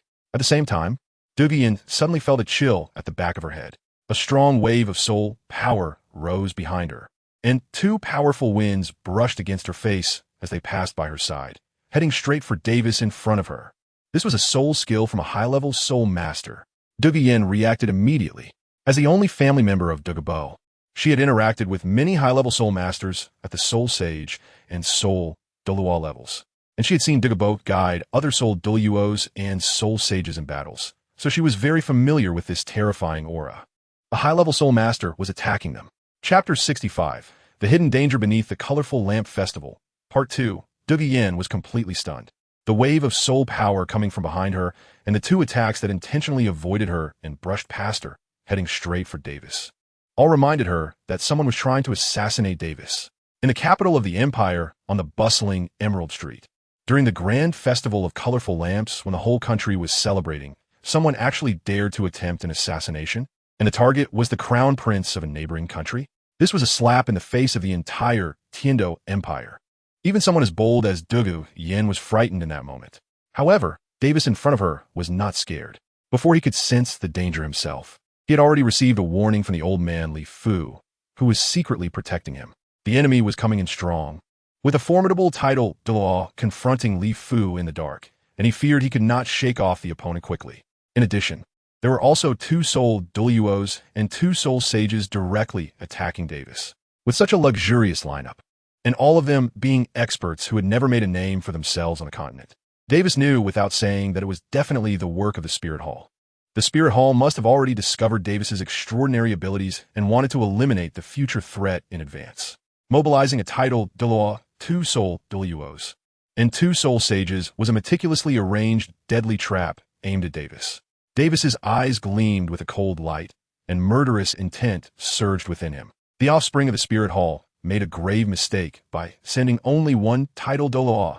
The external spirit bone, golden dragon devouring heaven armor, manifested on Davis's body, and the dazzling golden armor combined with his handsome appearance made him look like a deity descending to the mortal realm. First soul skill, White Tiger Essence Gold Barrier, fully covered. Third soul skill, Diamond White Tiger Transformation, Super Frequency Mode. The 2 enhancement soul skills instantly elevated Davis's soul power fluctuations, originally at the Soul Emperor level, to that of a Soul Sage. The True Heart method operated at full capacity, and the 13 Guardians Golden Bell Shield was activated to its maximum level. When 2 surprise attacks from Soul level experts came, Davis didn't even bother to dodge, directly bracing himself against the blows while simultaneously activating his newly acquired 6 soul ring. 6th soul skill, White Tiger Imperial Sword. Two dazzling golden soul power long swords flew out from behind Davis, one to the left and one to the right, heading towards the direction from which the soul skills had just attacked. The flying swords moved at incredible speeds. But the attacking Soul Douluo were both agile attackers and not slow either. They dodged Davis's flying swords. With the attack missing, the swords flew off into the distance, seemingly making Davis's strike completely ineffective. At the same time, two more soul sages emerged from both sides, directly activating their martial souls and charging towards Davis with their strongest attacks. Sixth soul skill, Barbaric Bear Power Charge. Sixth soul skill, Iron Line Golden Light Palm. One had a Barbaric Bear martial soul, and the other had an Iron Line martial soul, both being powerful assault-type martial souls. Although they were not as strong as the two-souled Douluo, their timing for the attack was impeccable, just as Davis's powerful move had missed. An ordinary soul master would surely be unsettled at this moment, leaving them unable to guard against the surprise attacks from these two powerful experts on both sides. Even if Davis had means to temporarily enhance his defense against the attacks from Soul Douluo, he probably wouldn't be able to withstand these two moves in such a situation. As the two soul sages charged in close, it seemed that Davis had fallen into a desperate situation. However, when the attacks truly reached him, a sinister smile appeared at the corner of Davis's mouth. "Got you." Davis withdrew his hands from the flying swords, grabbing each of the two soul saints charging forward, who said that controlling a sword must be done with fingers. Shaolin Dragon Claw, hand 2. Crack, crack. The sounds of two joints shattering echoed, and the momentum of the two soul saints' attack came to an abrupt halt. These two soul saints chose to charge in for close combat because they were powerful assault-type soul masters. They never expected that one day they would have their wrists broken so easily by a soul master one rank lower than themselves. The excruciating pain from the shattered joints made their legs weaken, and with a surge of soul power, Davis forced them to kneel on the ground. The two soul Douluos in front, witnessing this sudden change, were about to rush forward to save them. Swish, swish. Two sharp sounds pierced the air as Davis used his mental power to control the two soul power flying swords, turning them around to stab at the backs of the two soul Douluos trying to assist. The two soul Douluos' expressions changed drastically, and they instinctively retreated, no longer daring to think about rescue. The two soul power long swords summoned by Davis's sixth soul skill suddenly descended from the sky. After the two soul Douluos retreated, the swords instantly changed direction and impaled the two soul saints that Davis had captured to the ground. These two soul saints didn't even have time to unleash their strongest soul skill, their martial soul true body, before being killed instantly by Davis. The long swords fell from the sky, piercing through the tops of the two soul saints' heads and emerging from beneath. Such a ruthless method of killing shocked even the two opposing soul Douluos. This brutal death was enough to make any man feel a chill in his pants.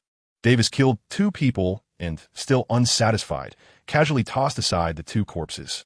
He looked at the two soul fighters, who were unsure whether to advance or retreat, and said with a smile, "Don't rush, seniors, your turn will come soon." Before he finished speaking, the two golden long swords embedded in the ground rose into the air again, but did not immediately fly out. They just hovered beside Davis, emitting a threatening aura. During the previous battle, these two soul fighters realized how fast and fierce these swords were, even though they were 2 ranks higher than Davis. They didn't dare to let their guard down at all. Given the power of the dual swords that had just slain the two soul saints, even if they were hit, it would likely result in either death or serious injury. After all, the two of them were only agility-type soul masters and were far less durable than strength-type soul masters. Davis seized the opportunity while they focused most of their energy on the flying sword and unhesitatingly used the instantaneous advance. Second soul skill, Golden Feather Strike. With the enhancement of 2 acceleration skills, Davis surged forward in an instant, appearing right in front of the two. First soul skill, White Tiger's Golden Aura. Fifth soul skill, Golden Pillar of Suppression. Davis's aura dissipated, and then a stronger metallic aura wrapped around the golden totem pillar that descended from the sky, smashing down fiercely onto one of the soul Douluos. Do you think you could suppress me by a level? Dream on. Seventh soul skill, Shadow Leopard True Body. The soul Douluo targeted by Davis felt a deadly threat. His eyes widened in rage, and he instantly activated his martial soul True Body to resist, trying to dispel Davis's control skill. But this powerful control skill, combining the attributes of gold and space, was incredibly strong once it locked onto a target. Even if the soul Douluo resisted with all his might, he would still be controlled for a moment. The two floating swords beside Davis shot out like bloodthirsty sharks, targeting the controlled soul Douluo. Seventh soul skill, Fire Cloud, Eagle True Body. The other soul Douluo, of course, could not watch his teammate die, gritting his teeth. He stepped forward and activated his martial soul True Body to block the two swords. The two flying swords rushed past, leaving deep, bone-visible scars on the arms of the Fire Cloud, Eagle Soul Douluo, but ultimately did not cause severe injuries. Instead, because of the activation of the martial soul True Body, the wounds were rapidly healing. The Fire Cloud, Eagle Soul Douluo was overjoyed and, taking advantage of the powerful state during the activation of the martial soul True Body, directly activated his strongest main attack skill. 8th soul skill, Fire Cloud, Burning Arrow. A sharp arrow of crimson flames shot out from the mouth of the Fire Cloud Eagle, aimed at Davis's chest. At such close range, even with Davis's speed, there was almost no chance of dodging it. Davis had originally planned to rely on the 13 Protector's horizontal training of the Golden Bell Shield to withstand the attack. But this had nearly reached the limit of a Contra-level attack. Even Davis would sustain serious injuries from taking a head-on. After all, he only possessed the physique of a defense-type Contra, lacking the soul power level and defensive soul skills of a defense-type Contra. However, at this critical moment, Davis suddenly had a flash of inspiration, revealing a mysterious smile as if enlightened. The golden sword in his hand was drawn, and he concentrated all his soul power to the maximum on the sword. The strongest breaking technique of the 5-mountain sword technique, the Taishan sword technique. How could it not be powerful? With one thrust, he struck precisely at the weakest point of that fiery arrow's energy structure. It vanished into thin air. A Contra, under the activation of his martial soul's true form and the 8th soul skill, was effortlessly dispersed by Davis with a single sword strike. Not only that, the Fire Cloud Eagle Contra had already advanced to point-blank range to force Davis into an unavoidable situation. At this moment, after breaking through his 8th soul skill with the Taishan sword technique, Davis gently thrust the golden sword forward, piercing through the heart of the Fire Cloud Eagle Contra. Chapter 66. The Purple Shadow Flutters, Life and Death Together. Davis exerted a slight force, driving the golden Fong sword a few more inches into the target, and the soul power gushed out from the sword tip, shattering the heart of the Fire Cloud Eagle Soul Douluo. A soul Douluo-level expert already possesses a strong vitality, and even though the vital heart was destroyed, he did not die immediately. However, the continuous blood spewing from his mouth and the rapid loss of strength in his body were reminders to the Fire Cloud Eagle Soul Douluo that he was on the road to the underworld. His eyes widened, filled with unwillingness and regret. Davis's sword strike was too fast, too precise, and too ruthless. From a moment Davis used the golden eternal pillar to immobilize the shadow, leopard soul Douluo, to the golden radiance sword piercing the heart of the Fire Cloud Eagle Soul Douluo. The fierce exchange seemed intense, but only lasted a second or two. After all, the gap in cultivation between a soul emperor and a soul Douluo was too great, and even though the golden eternal pillar was a powerful soul skill, it had a limit of only 46,000 years. Under the suppression of the dual attributes of gold and void, the shadow leopard soul Douluo was controlled for merely a breath of time before successfully breaking free. However, in that single breath, the situation on the battlefield had undergone a dramatic change. But as he broke free, he happened to witness Davis pierce the heart of the Fire Cloud Eagle Soul Douluo with his golden radiance sword. The 8th soul skill, Shadow Killing Dagger. A dagger formed from shadows appeared in the shadow leopard soul Douluo's hand, and he hurled it at Davis with force. The two of them had been teammates and close friends in their youth. Seeing the Fire Cloud Eagle Soul Douluo defeated filled the shadow leopard soul Douluo with rage, and he did not consider his own safety, directly using his strongest soul skill against Davis. This shadow killing dagger was the shadow leopard soul Douluo's ultimate technique, with its damage being directly proportional to the killer's intent. The more intense the killing intent, the higher the damage. Having witnessed his close friend die at Davis's hands, the killing intent within the shadow leopard soul Douluo had already boiled over. This strike would require even an ordinary title Douluo to be cautious. The soul skill carried a heavy killing intent, so its speed was not particularly fast. But Davis could not evade it, as the dagger had locked onto his heart with deadly precision. Davis's soul had sensed the power of this skill and was about to draw his sword to counter the attack, but he found himself unable to move. The Fire Cloud Eagle Soul Douluo on the brink of death. had used the last bit of his strength to grab the hilt of the golden light sword and push the tip forward again, wedging it between the gaps of his own ribs at the back of his chest.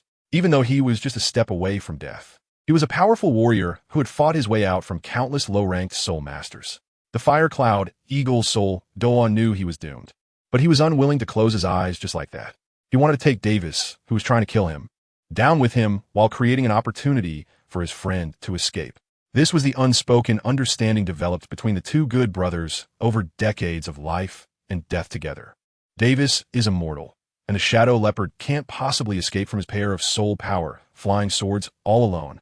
Davis's power erupted as he finally pulled the golden light sword out from the body of the fire cloud, eagle soul, Douluo.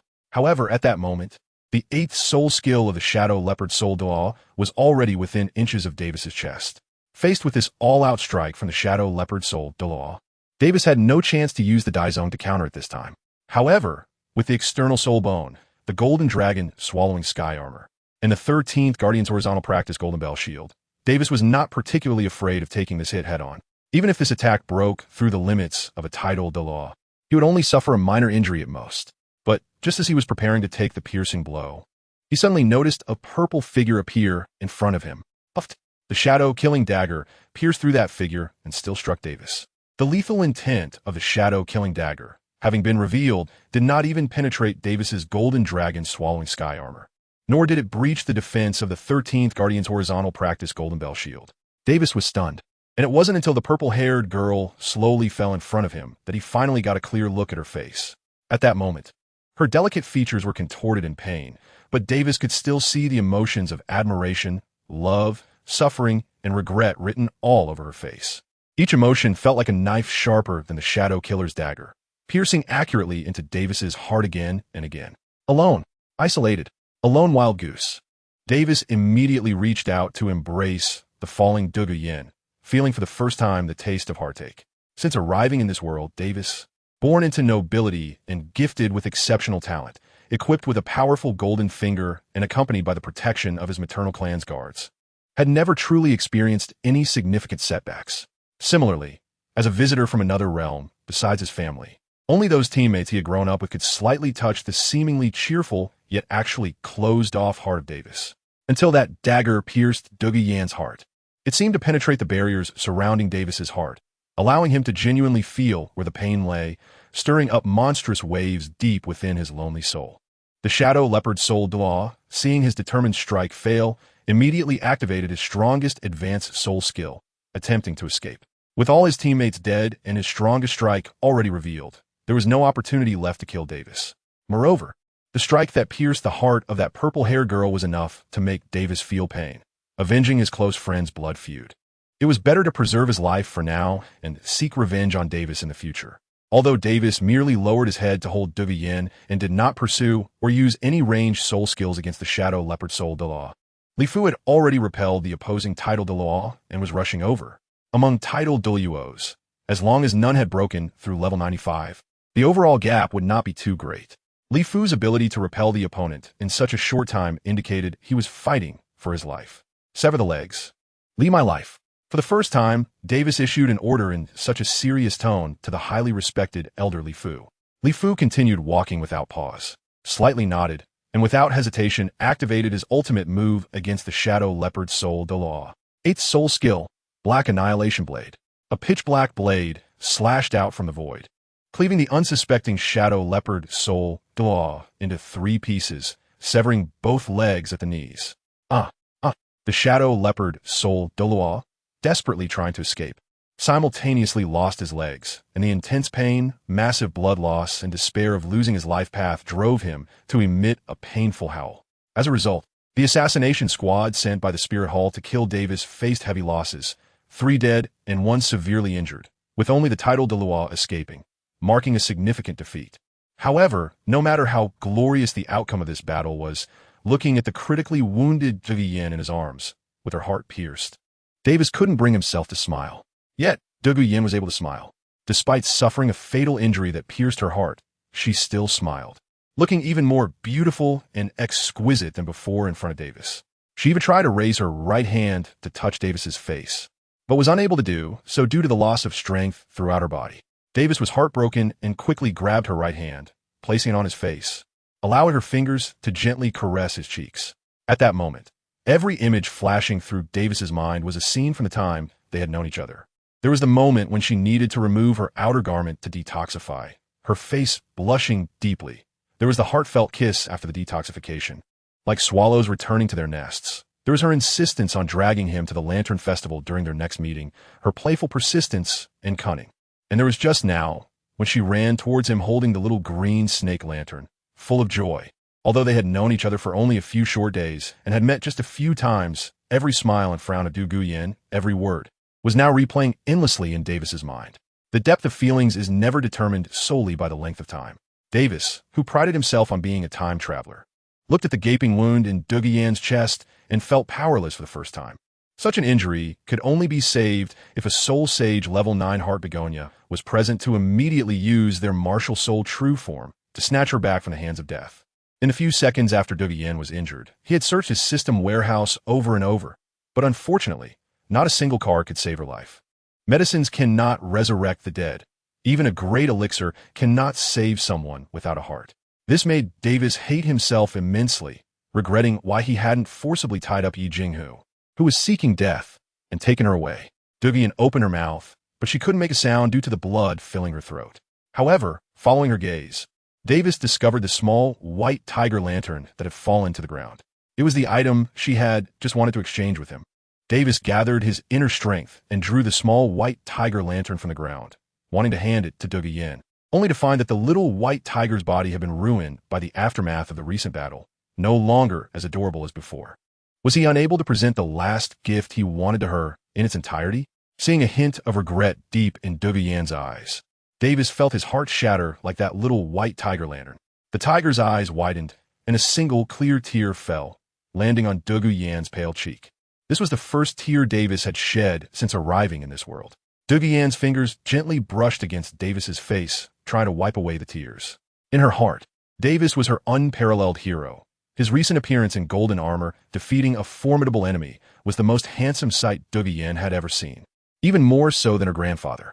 Her unparalleled hero shouldn't be so weak as to cry. Just then, a pink glow suddenly emanated from Davis's hand. A card appeared of its own accord in his hand. Dou Guyan saw it too, but Li Fu had no reaction, even though he had previously absorbed a card produced by the system. This was the first time Davis's card had appeared without his summon. And it was also the first time a card had manifested in physical form, visible to others in Douluo, a continent besides Davis. The couple martial arts card Jade Maiden's pure heart sword technique. Ironically, this was the most top-notch couple martial arts in the entire gold-based hero game world, and it had just met its demanding usage requirements at this moment. Together in life and death, hearts connected. These 8 words spoke of the beauty of love. But in the reality before them, it forced Davis to face the cruelest outcome. Wait. Davis saw the usage effect prompted on the card for the Jade Girl Pure Heart Sword technique, and suddenly a flash of inspiration crossed his mind. Life and death together. Chapter 67. Jade Girl Pure Heart, Heart to Heart. The cards produced by the system, after being transformed by the Douluo world, possess nearly rule-like power. The explanation of the card system states that it can allow couples to live and die together, so it must be possible. Dou Guyan, are you willing to use your life to block knives for me? I'm also willing to live and die together with you. Couple martial arts card. Jade Girl Pure Heart Sword Technique. Activate. A pink radiance engulfed the figures of Davis and Dou Guyan, and Davis suddenly felt a slight sting in his heart. A shallow knife mark appeared precisely at the vital point of Davis's heart, as if he had just been struck in the chest by that shadowy dagger. However, under Davis's formidable defense, over 90% of the damage was firmly blocked at the surface of his body. The damage barely reached the outer chest cavity before being obstructed by his ribcage, which was as tough as tempered steel. Although the shockwave still affected his internal organs, it did not amount to any significant injury. Davis suddenly spat out a mouthful of fresh blood, but his eyes were filled with joy. At the same time, the wound on Dou Guyan's chest was rapidly healing under the glow of pink light, until it had recovered to over 95%, at which point it gradually stopped changing. This is the hidden effect of the Jade Girl Heart Sword Technique, a couple's secret skill. Couples practicing this sword technique can actively take on a portion of the fatal damage that their partner would receive. The shadowy dagger was enough to kill Dou Guyan, but at most, it only inflicted a moderate injury on Davis. Dou Guyan, was unaware of Davis's defensive capabilities. Otherwise, she wouldn't have risked her life to block the attack for him. Under the miraculous effect of sharing life and death, 95% of Dou Yan's fatal injury was borne by Davis, leaving the remaining 5% insufficient to threaten her life. However, when Davis used his soul power to probe her injuries, he still discovered a shallow knife wound on Dou Yan's heart. If not treated in time, Dou Yan could suffer serious aftereffects that would affect her future prospects and lifespan. Seeing this, Davis furrowed his brows tightly. Dou Yan, lying in his arms, had regained some strength. Noticing Davis's frown, she gently reached out to smooth his brow, wanting to ease his worry. It's okay. It's okay. I'm already better, right? This little injury is nothing. I can still go on living, and I can still lie here openly in the arms of my lover. I'm already very satisfied. She didn't care about the small injury, but Davis did care. He wanted his partner to be able to ascend to the peak of the world with him, not to be left far behind midway. Fortunately, this level of injury was manageable for him. Without much thought, Davis took out 2 cards from the system warehouse: the martial arts card Jade, Maiden Heart Sutra, and the item card Great Returning Pill. The extraordinary inner cultivation technique, Jade, Maiden Heart Sutra, would help Dou Yan better master the Jade Maiden Pure Heart Sword technique and significantly enhance her qualifications. The Great Returning Pill could not only heal the hidden injury in Dou Yan's heart, but also greatly improve her cultivation aptitude. Choosing to use the cards, the martial arts card Jade, Maiden Heart Sutra, directly merged into the top of Dou Yan's head, transmitting the inner cultivation methods of the Jade Maiden Heart Sutra and the recorded Jade Maiden Sword technique into her mind. After a while, Dou Yan woke up, looking at Davis with a face full of excitement and happiness. She didn't ask where this miraculous technique came from. She just trusted Davis. Then, Davis crushed the Great Returning Pill item card, and a fragrant, dark gold pill appeared in his hand. Upon seeing the pill, Dou Yan's expression hesitated a bit. As soon as this mysterious pill appeared, just by smelling the aroma that wafted from it, she felt the pain in her chest ease by 3 parts. It was obvious without thinking that this pill was no ordinary item. It was likely even more precious than the spiritual snake 3-star berry she had taken before. Open your mouth. Davis had a commanding tone, and the warmth that enveloped her made Dou Yan subconsciously forget all her concerns and obediently opened her mouth. Davis placed the Great Rejuvenation Pill into the mouth of the little snake spirit, who, even though seriously injured, was still not obedient. Playfully, it licked his finger but stopped after receiving a fierce glare. The Great Rejuvenation Pill melted in an instant, transforming into a warm current that spread through the internal organs and limbs of the little snake spirit. The shallow scar on its heart, under the influence of this powerful medicinal effect, healed completely within just a few breaths, leaving no trace behind. But the potency of the Great Rejuvenation Pill did not end there. Recently, the little snake spirit had leveled up to 30 with the help of the spirit snake starberry. And after obtaining the 3rd soul ring with the help of Dou, the remaining medicinal power of the spirit snake starberry pushed it to level 33. After consuming this Great Rejuvenation Pill, the little snake spirit's soul power began to increase at a visibly rapid rate again. Level 34, level 35, level 36, level 37, level 38, level 39, until it broke through the boundary of level 40. The surging wave of soul power gradually calmed down. A massive green giant snake appeared behind the little snake spirit, which was exactly the same as Dou's by Phosphorus Snake Emperor Martial Spirit. According to Dou's predictions, the little snake spirit would have needed to reach Soul Saint before it could fully evolve into the Biphosphorus Snake Emperor. Now, the medicinal power of the Great Rejuvenation Pill not only allowed it to break through 7 levels, reaching a significant promotion milestone, but also enabled it to complete this crucial martial spirit evolution at least 30 levels earlier than expected. After such a wave of nurturing, the little snake spirit's originally pale complexion quickly turned rosy. However, for some reason, it still felt weak and its whole body was numb, leaving it only able to lie in Davis's arms to rest. How could Davis not know the reason? In the effects of the Jade Maiden's Pure Heart Sword technique, besides the bond of life and death, there's also a connection of hearts. Even the little thoughts that Dou Yan herself had not noticed were clearly visible to Davis. She just wanted to linger a little longer in his warm embrace. Before long, Dou Yan's face became even redder, because she also realized that she could roughly sense Davis's feelings, and he could sense hers as well. Didn't that mean that her subconscious desire to stay in his arms was completely exposed to that guy? But Davis deliberately chose not to point it out. Although both of them understood very well, neither was willing to break the silence, enjoying this ambiguous private moment, unwilling to disrupt this tranquility. Until Li Fu's shadow leopard soul, Douluo, coughed up a mouthful of blood, interrupting the tender moment between the young man and woman. Old man Li Fu angrily kicked him, thinking that this guy was too clueless. Couldn't he hold it in for a little longer? Was it too much to wait a bit before spitting it out? He was enjoying the scene. Although Li Fu had spent half his life supporting the Xing Luo Zhu family from a core interest perspective, he certainly maintained Zhu Zhiyun's authority as Davis's legitimate wife. However, as Davis's elder and protector, he genuinely liked the little girl Dou Di. With good talent, innocence, the courage to love and hate, and a willingness to sacrifice her life for her family's younger generation, what elder wouldn't like such a good girl? After all, Li Fu was just an ordinary old man looking out for his juniors.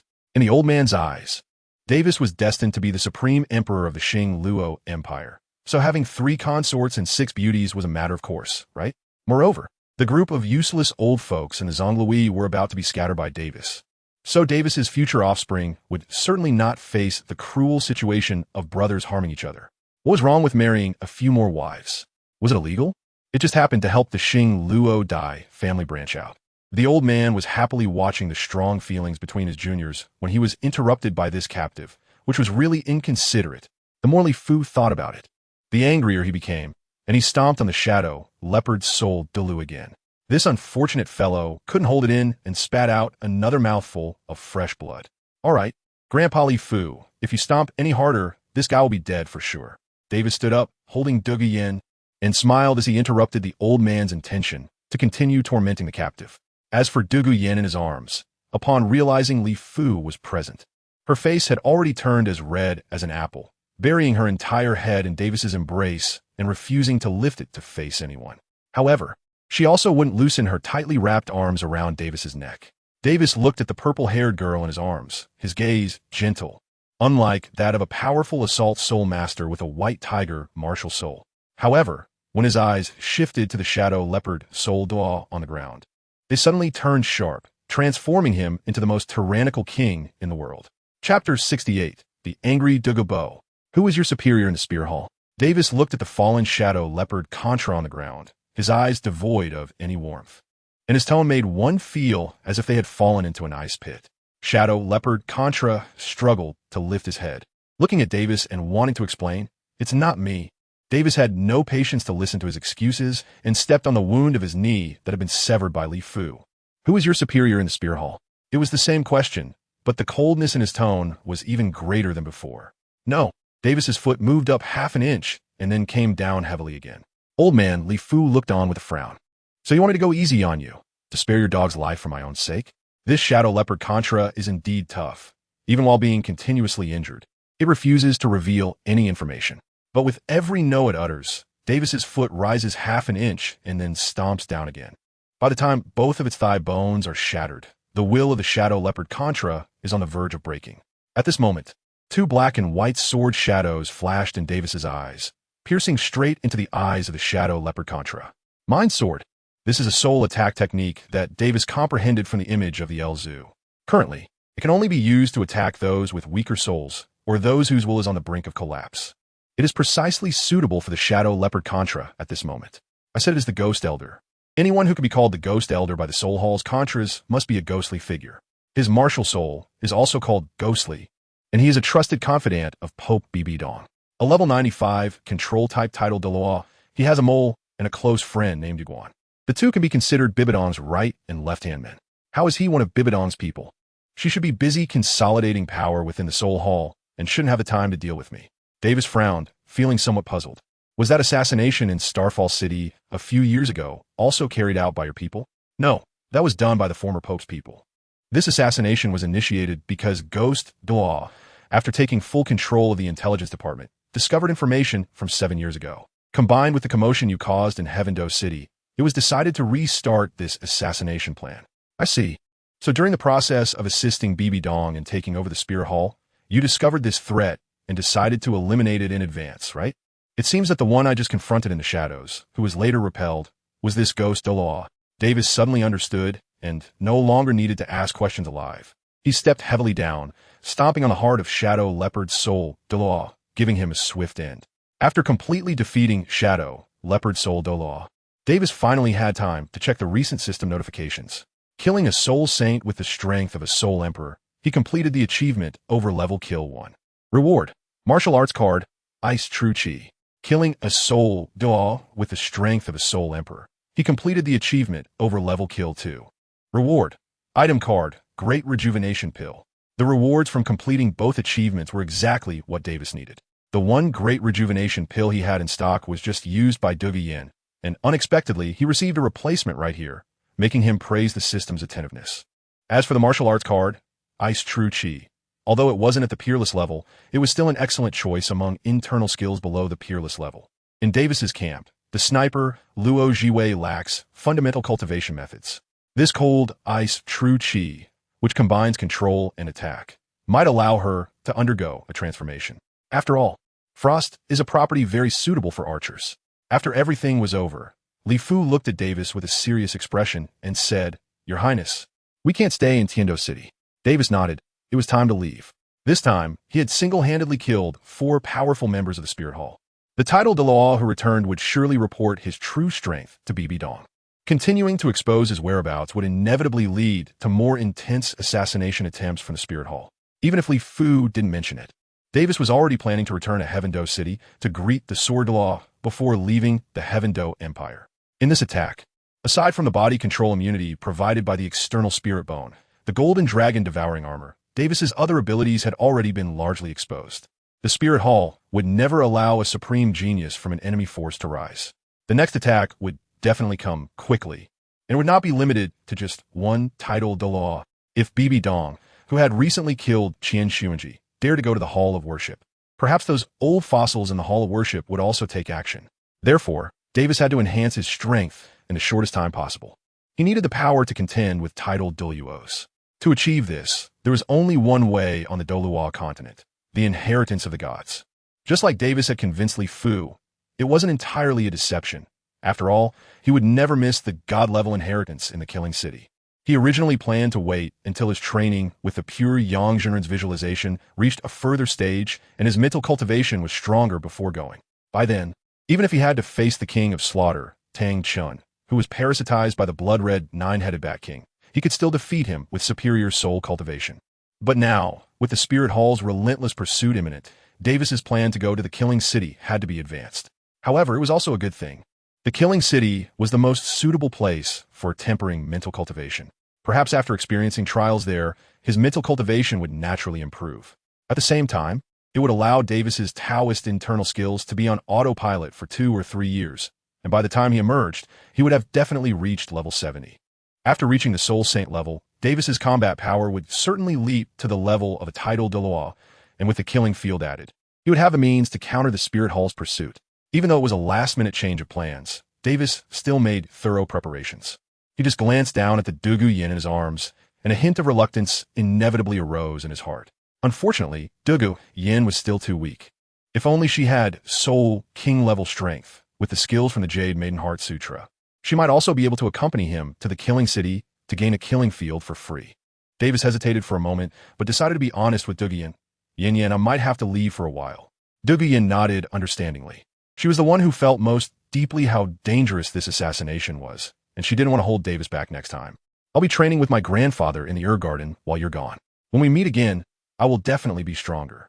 The purple-haired girl was so sensible that it made one feel heartbroken. Davis reached out to stroke her face. Thinking of the attributes of the Jade Maiden's pure heart sword technique that come with life and death together, and a deep connection of hearts, suddenly had other thoughts. Perhaps the solitary goose of the 4 rings could also go to the City of Slaughter. Before long, the City Guard Soul Masters of Tiando City arrived. The leader was a soul sage who held a relatively high position in the City Guard. However, the 9 soul rings of Old Master Li, which were terrifying, were still exposed, and the City Guard had learned through many bystanders that the 3 people still alive at the scene were all victims. Therefore, the soul sage of the City Guard did not dare to make things difficult for them and let them go directly. After all, such a major case involving titled Douluo's combat power was not something the City Guard could manage. It would naturally be handled by the Tiando royal family's offerings. As for whether the nobles of Emerald Street would have any objections, it was said that the one who was severely injured and nearly died was the granddaughter of the chief offering of the Tiando royal family, Dugu Bo. If those pig-like nobles had any objections, they should go ask that lord for an explanation. At this moment, a terrifying pressure of soul power came from the sky. Yin Yin, where's my Yin Yin? The soaring emerald-green soul power wave obscured the clouds and sun, causing those below the soul sage level present to feel dizzy, short of breath, and as if they were poisoned.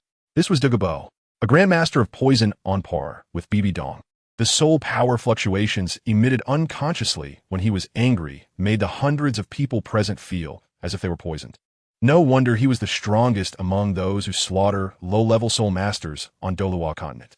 If it weren't for Li Fu fearing that those people couldn't withstand it and would be poisoned to death, causing Davis to create too bad an impact in another country's capital, perhaps no more than 10 of the hundreds of people present would have returned alive today. Old Poison Master, don't go crazy. Yin Yin is here, she is fine now. Li Fu waved his right hand, and a black soul power tornado suddenly appeared, sweeping away the poison gas around Douluo, also drawing his gaze to the ground. Chapter 69. The predicament of the two great empires and the upper three sects upon hearing this. Douluo immediately descended from the sky and retracted the remaining soul power poison mist around him. When he saw Dou Yin in Davis's arms, breathing steadily and powerfully, seemingly even stronger, as a grandfather, he couldn't help but ask with concern, "How is Yin Yin?" Seeing her grandfather had arrived, Dou Yin could no longer remain in Davis's arms. She gestured for Davis to put her down, walked in front of Douluo, turned around in a circle, and even jumped twice, casually saying, "It's okay, Grandpa, I'm fine now. Just a little injury, but Davis gave me some really good healing medicine, and I'm completely healed now." Originally, seeing that his granddaughter was really fine, not only with a rosy complexion and stable breath, but even her soul power fluctuations had increased significantly, Douluo was relieved, and his frosty expression softened. However, Dou Yin, in her cleverness, turned around to show him. But she forgot that while the Jade Maiden's pure heart sword technique and the great rejuvenation pill could heal her body, they could not fix her torn clothes. So, as she turned around, seemingly proving her body was unharmed, she inadvertently exposed two thin cuts on her chest and back. Douluo, being such a shrewd character, immediately recognized this as a fatal penetrating wound. Although he didn't know why Dou Yin was still bouncing around, his anger began to rise again. Li Fu, with a calm demeanor, reached out and grabbed Douluo's wrist, gave him a look, and whispered, "Enough, old Poison Master, the one who harmed Yin Yin is already dead." The inner details of this matter are complicated and inconvenient to discuss here. We will talk about it when we return. Although Douluo and Li Fu had their differences stemming from the herb theft case, after truly getting to know each other, they found that due to their similar strength and age, they had a lot in common.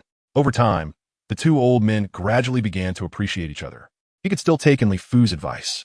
Moreover, although his granddaughter seemed to have suffered a heavy blow, he didn't know what miraculous means Davis had used to heal her. For a moment, Douluo ceased his anger, and everyone returned to Davis's residence together.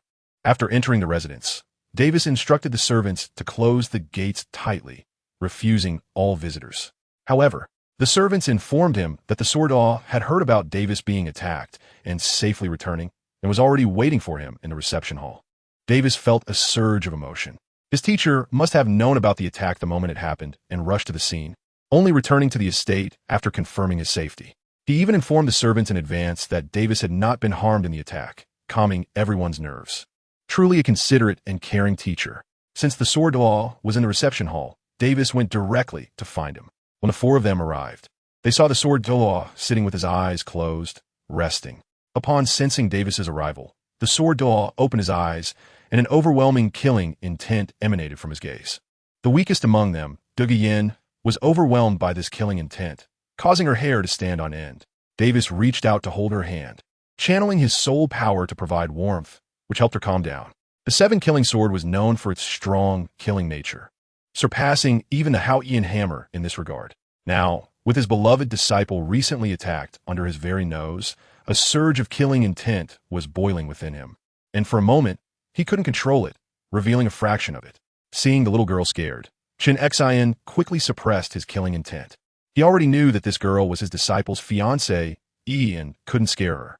Thus, Dou Yin was surprised to find that this stern elder, who had just a moment ago appeared as a hellish figure, suddenly transformed into a kind old grandfather. Chen Xian smiled apologetically at Dou Yin, nodded, and said, "I've cultivated all my life, Yet I didn't expect my temperament to be insufficient, and my anger just now frightened you. It's good that you're with Davis. If you need anything in the future, you can come to the Seven Treasure Glazed Tile School to find me. The old poison master, Douluo, felt a bit sorry for his granddaughter, but knew that the sword doll was angry because of Davis. Since the elder had taken the initiative to apologize, it wouldn't be right to hold him accountable, mainly because he truly couldn't defeat him. Therefore, the strong-willed Douluo could only bow his hands to Jinxi on behalf of his granddaughter. Thank you for your kindness, Sword Douluo. His tone was somewhat sour, as if he were forcing himself to say, although our side isn't as affluent as yours, we do have a titled Douluo family and won't cause you trouble without reason. The sword doll also smiled and nodded back at Douluo, not minding the odd tone. Dou Di, however, was embarrassed by her grandfather's behavior and stomped her foot, not daring to say anything further. At that moment, she realized that this strongest person in the Seven Treasure Glazed Tile School, who was unmatched in the world, was actually Davis's teacher. Thinking back to how Davis's sword had made the strongest soul skill of the soul Douluo disappear without a trace, along with the user himself, she wondered how such swordsmanship could exist in the mortal realm. Indeed, with such extraordinary swordsmanship, who but the sword doll, the world's #1 swordsman, could possibly teach him? As she thought of this, Dou Di looked at Davis, her phoenix eyes sparkling with curiosity. Just how many treasures did her beloved hold that she didn't know about? Davis noticed the expression of Dou Di, gently squeezed her soft palm, signaling her not to worry, that everything would be revealed to her gradually. The small actions between the two could not escape the attention of the three titled Douluos present. However, the three old men combined were nearly 300 years old, and this kind of youthful affection was exactly the type of drama they enjoyed watching. When Dou Di realized she had become the focus of the elder's observation, she shyly withdrew her hand from Davis's grasp and hurriedly left the reception room. In fact, she was quite sensible and understood that Davis wanted to discuss serious matters with the elders, not wanting to distract him by staying there. After Dou Di left, Davis bowed to the sword doll and said, Vis's actions were not discreet enough, attracting an assassination from a spirit hall, causing concern for the teacher. The sword doll waved his hand, indicating it was nothing. When he heard the words spirit hall, his gaze sharpened, and without any surprise, he said, the spirit hall? As expected, it is them. Meanwhile, Douluo, who was beside him, asked in surprise, Spirit Hall? What did you do to provoke them? Davis revealed his 6 soul rings and calmly replied, I have never actively provoked the Spirit Hall. If I had to say there was any, it would be the me of 20 years later, blocking the Spirit Hall from destroying the 2 empires and unifying the Douluo continent. This statement contains significant information. Apart from Li Fu, who had been following Davis and showed no shock, both Douluo and Jinxi widened their eyes in astonishment. The Spirit Hall wants to destroy 2 empires and unify the Douluo continent. How dare they? But Davis told them that the Spirit Hall truly dared. On the surface, the Spirit Hall has Pope Bibi Dong and 6 elders, making up 7 titled Douluos. However, at the deepest part of the Spirit Hall, there is the mysterious Worship Hall, led by the 99th level ultimate Douluo, with 7 worshippers, which is the core strength of the Spirit Hall. Beyond top-tier combat power, the Spirit Hall's foundation far exceeds the combined strength of the 2 empires and the 3 sects in high-end, mid-tier, and grassroots combat power. After all these years, the Spirit Hall has been exploiting the 2 empires, awakening ordinary people's martial souls, and providing subsidies to low-level soul masters. These foundational projects were not done in vain. In the eyes of many commoner soul masters, perhaps the Spirit Hall is the more suitable object of their loyalty. Once the Spirit Hall goes to war with the 2 empires, it is likely that more than half of the commoner soul masters will join the Spirit Hall's ranks. The reason is simple. During their growth, while the Spirit Hall was issuing gold soul coins and establishing martial soul academies to train them, what were the nobles of the 2 empires doing? They were desperately squeezing the living space of commoner soul masters, extracting their surplus value, and even killing commoner soul masters they disliked over trivial matters in the wild. Given the current situation, if Bibi Dong can truly consolidate all the power of the Spirit Hall, even facing the 3 sects and the 2 empires simultaneously, she would probably have a considerable chance of winning. This is the situation that Davis and the others are facing. Fortunately, the former Pope Qian Xuanji died at the hands of Bibi Dong. Although Qian Douluo did not forcibly kill Bibi Dong for the stability of the Spirit Hall, it is also impossible for her to command the power of the Worship Hall.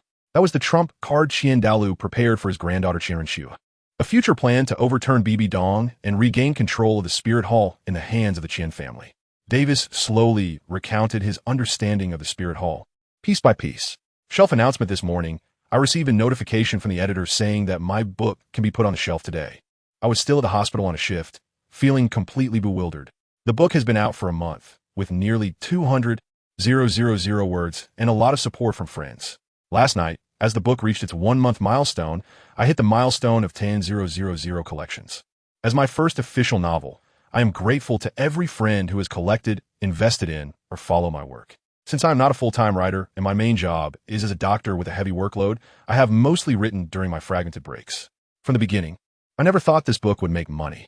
When I was chatting with the editor before, I told her, if I can really make money, I will be satisfied just to earn enough to buy a bracelet for my wife. This statement is sincere because it was my wife who encouraged me when I hesitated about whether to write. She said, since you're not relying on this to support our family, just consider writing this book as fulfilling a dream. That is how this book came to be. Now that it's on the shelf, I still have some drafts saved. I'll be updating 5 chapters today, but you'll have to wait until I get off work to read them. And I plan to post another 2 chapters in the following days.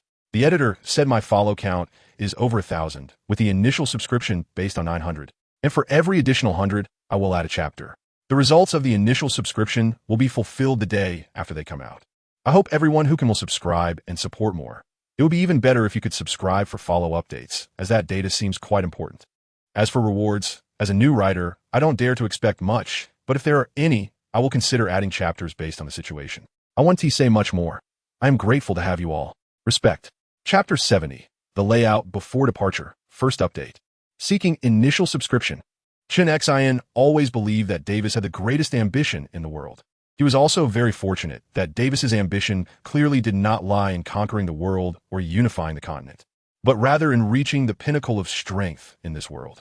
It was because of this ambition that he wanted to take Davis as his disciple, hoping to cultivate the strongest individual in the world, an existence even stronger than the sword god of the ancient era. However, it was only today that he truly understood where Davis's ambition came from.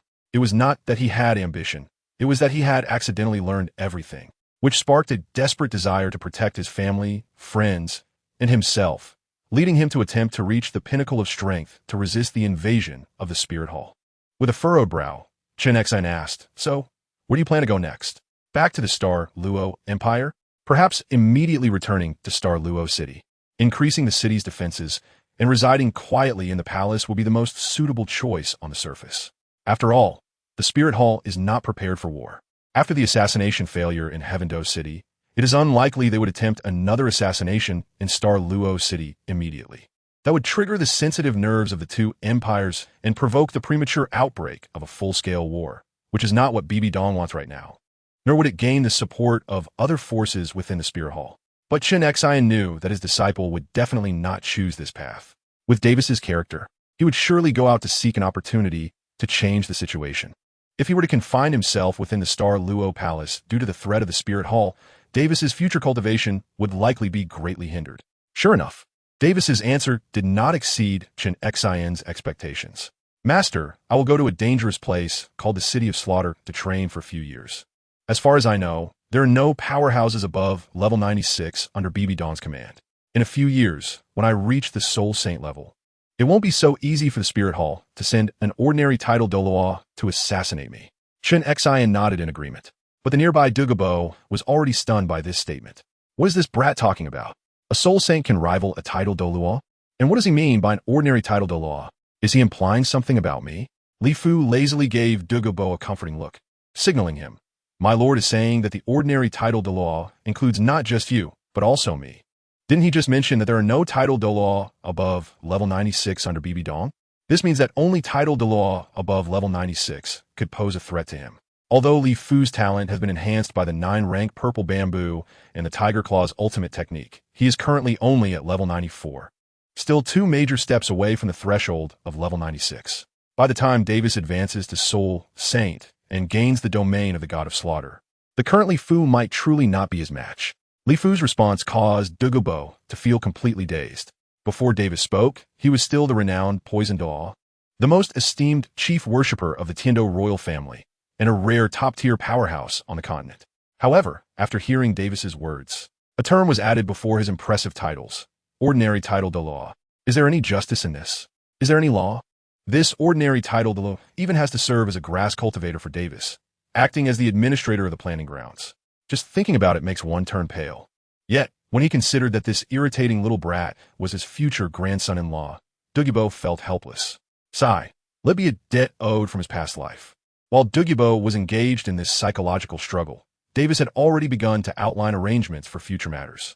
Given the current situation, the three sects and the two empires were essentially in the same boat. Therefore, Davis did not hesitate to assign tasks to the three titled Douluos. Douluo's task was to guard the ice and fire Yin-Yang and, with the assistance of Yang Wudi, timely harvest the aged purple core alfalfa and deliver it to the Tiando Empire's Wanjin Chamber of Commerce branch for transport back to Star Luo City. Li Fu was to go to Gingxin City first, secretly recruiting elite blacksmiths, as many as possible. It would be best if he could make contact with one of the three master blacksmiths, Lu Gao, even if he couldn't recruit him. It would be good to bring in some of Lu Gao's apprentices. Then, he was to quickly return to Star Luo City and order the Wanjin Chamber of Commerce to begin forging cavalry weapons and armor, handing over the manual regarding the establishment of a sole master cavalry corps, which Davis had prepared, to Lu Qinfeng, Lu Yuning's father, who would be responsible for the preliminary establishment of the sole master cavalry corps. These two tasks were crucial to the success of Davis's Star Luo Sole Master Cavalry Corps plan and were extremely important for breaking the advantage of the Spirit Hall among grassroots and mid-level soul masters. Additionally, Li Fu would also bring the spiritual herbs personally selected by Davis to intensify the training of the people from the Tiansong Mansion and urge them to grow quickly. Davis's parents, the Emperor and Empress of the Star Luo imperial family, will each receive a spirit herb that is highly compatible with them, and it is very likely that they will be able to enhance their talents through this. If, before the final battle with the Spirit Hall in the future, Daizhan can break through to Title Douluo and Zhu Zitang can break through to Soul Douluo, then the two of them, using their martial soul fusion technique, could at least defeat a 96th level Title Douluo. If they want to defeat the Spirit Hall, and not just wait for Tang San, Davis needs to start accumulating more power from now on. As for the strongest Sword Douluo, what he needs to do is the most important. Davis needs Sword Douluo to take him to awaken Tang Hao, a man who has fallen into despair after the death of his wife. In this continent, apart from Bibi Dong, the only one who possesses the domain of the god of killing is Tang Hao. Only he can help them, along with Duga Yin, to avoid the hands of the King of Slaughter and safely exit the City of Slaughter. As the most outstanding disciple of the Haotian sect after Tang Chun, Tang Hao's talent is absolutely top-notch. Even his elder brother, Tang Xiao, one of the Haotian twin stars with a soul power level of 97, is inferior to Tang Hao in terms of talent. He has only maintained his lead in soul power level because he is much older than Tang Hao. In the original timeline, if Tang Hao had not been in decline, he would have already been at least level 97 by the start. The revenge for his wife's death is something that cannot be tolerated. If Tang Hao can regain his fighting spirit, he will definitely be active on the front lines resisting the Spirit Hall in the future. As for whether this will enhance Tang San's power behind the scenes, Davis doesn't mind at all. The fairy grass has already been completely in his hands, and the martial arts secrets he possesses are clearly superior to the Tang sect's unique skills by more than a notch. Du Gu Bo, this elder of the Tang sect, has already become related by marriage to the Xing Luo royal family. Ning Rongrong will undoubtedly become even closer to him in the future. The first innate full soul power food system inheritor in the history of Douluo continent, the destined food god heir Uncle Oscar, has also arranged for Li Fu to secretly send people from the Wanjin Chamber of Commerce to search for him. He even knows roughly how to obtain the 8 spider lances. This external spirit bone is already considered as belonging to a member of the Demon King team in Davis's eyes. With so many advantages in hand, why worry about Tang San, who hasn't even awakened his martial soul yet? Davis would look down on himself if he did. Therefore, Davis prepared a healing divine medicine, the small Huandon, and asked Sword Douluo to take him to Sacred Soul Village to meet this hasty Haotian Douluo. As for why he needed Sword Douluo to take him, given Tang Hao's personality, if he were not accompanied by a strong person he was familiar with, who could not possibly collude with the Spirit Hall, Davis might very well be treated as a spy of the Spirit Hall before he could finish his words, and be smashed away by a chaotic attack. Only by borrowing Chun Xian's strength and identity could Davis achieve an equal standing in negotiations with Tang Hao. After arranging these matters, Davis finally found Gu Shouqing. It feels a bit unfair to him. During this time, while Davis was busy roaming around Heavendo City, Gu Shouqing, who came to Heavendo City with him, have been patiently cultivating. His soul power has also broken through again, reaching level 42. In addition, he often went to the Grand Soul Arena in Heavendou City to hone his practical combat abilities. Although he didn't progress through the levels like Davis did, he still achieved an undefeated record in the Soul Master level matches. Achieving this with a level 42 soul power is not easy. It should be noted that in the original world line, Dai Wei, right after he advanced to Soul Master, had more defeats than victories in the Grand Soul Arena. It was only after reaching level 37 that he gradually balanced his record to about 50-50. After this period of practical combat, Gu Shouqing's grappling techniques have improved again. Now, when it comes to grappling, Davis can no longer provide him with more guidance. Davis is very satisfied with Gu Shouqing's progress, so he plans to give him another push. Chapter 71, Earth Dragon Golden Melon, Earth Dragon Tortoise, second update, seeking initial subscriptions. When Gu Shouqing arrived, he was sweating all over, his skin slightly red, and steam was rising from the top of his head, indicating that he had just finished practicing the Dragon Elephant Prajna skill. Davis was very satisfied with him. After all, he was a genius soul master who reached level 39 at the age of 15. Besides talent, his perseverance was also among the best of his peers. However, a soul power level of 42 was still a bit low. As the future shield of the Demon King team, Davis required him to have a soul power level that, while not necessarily matching his own as a player who cheats by grinding day and night, at least needed to rank among the top 3 in the team. Otherwise, with a soul power level that was too weak, how could he qualify to protect his teammates from damage? But this requirement was not simple, because among the remaining members, apart from the young Yi Lingling, everyone else had consumed divine herbs and used martial arts cards years ago to continuously enhance their qualifications. And although Gu Shouqing possessed the unparalleled martial arts of Dragon Elephant Prajna, this supreme skill was not known for its rapid cultivation speed. Therefore, Davis planned to give him a boost. The Earth Dragon Golden Melon, which had the ability to turn over like an Earth Dragon, was most suitable for Earth attribute soul masters, and it was particularly compatible with sub-dragon species like the Earth Dragon, combining to produce a 200 effectiveness. Gu Shouqing's rock armored dragon Tortoise Martial Soul also had dragon blood, and it was already a top-tier Earth attribute martial soul. Now, with the transformation from the Dragon Elephant Prajna, it was on the verge of evolution. If he could absorb the miraculous effects of the Earth Dragon Golden Melon, perhaps the strongest defensive beast martial soul on the continent would be born. The moment Davis took out the Earth Dragon Golden Melon from the soul guide that stored the elixir, Gu Shouqing's nose suddenly twitched, and then saliva began to pour from his mouth as if he had caught a whiff of an irresistible scent. When Davis smiled and placed the Earth Dragon Golden Melon in front of Gu Shouqing, he could barely hold back from swallowing the sizable fruit in one bite. After receiving a knowing glance from Davis, he immediately opened his mouth wide. In just a few bites, he devoured the golden fruit, leaving not even the skin behind. Just as he finished eating and had no time to thank Davis, his expression changed, and he quickly sat cross-legged, fully focusing on running the Dragon Elephant Prajna skill to absorb the medicinal power. Davis was not at all concerned about Gu Shouqing's rudeness. Instead, he felt quite pleased. The greater the attraction of the Earth Dragon Golden Melon to Gu Shouqing, the higher the compatibility between this divine herb and Gu Shouqing, which meant the benefits he could gain would be even more substantial. As expected, Gu Shouqing absorbed the Earth Dragon Golden Melon very quickly, but Davis hardly sensed any dispersing energy from the divine herb in the air. He had almost perfectly absorbed all the energy from this divine herb. When Gu Shouqing stopped, the form of the rock-armored dragon Tortoise Martial Soul behind him had changed dramatically compared to before.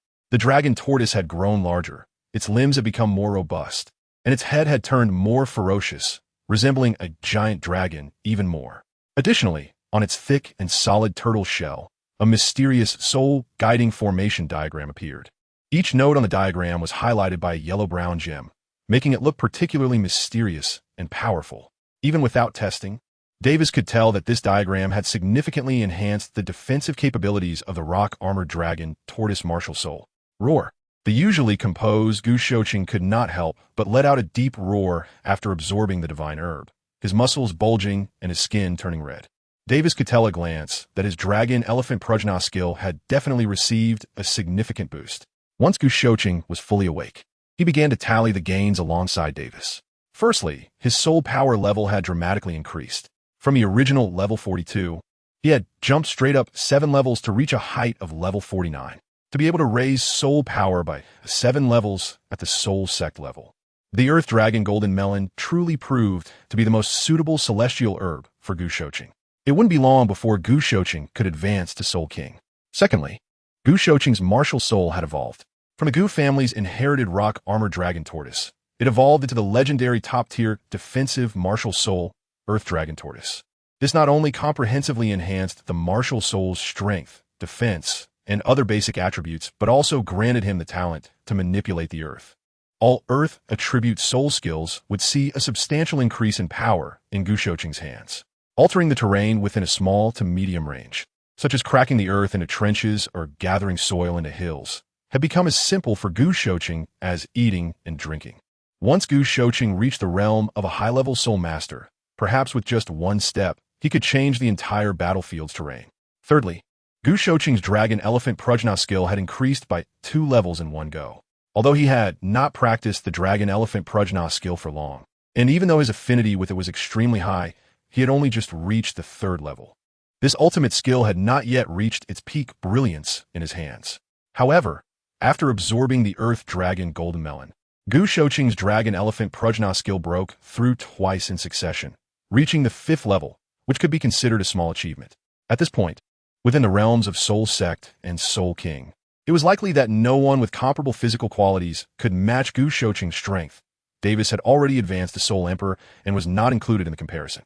Moreover, after the transformative enhancement from the Earth Dragon Golden Melon, Gu Shouqing could clearly feel that his speed in cultivating the Dragon Elephant Prajna skill had nearly doubled. This ultimate skill, while it seemed like a slow grind, actually relied heavily on talent. A dull person might take 1 or 2 years to master the 1st level, while a genius might only need a month.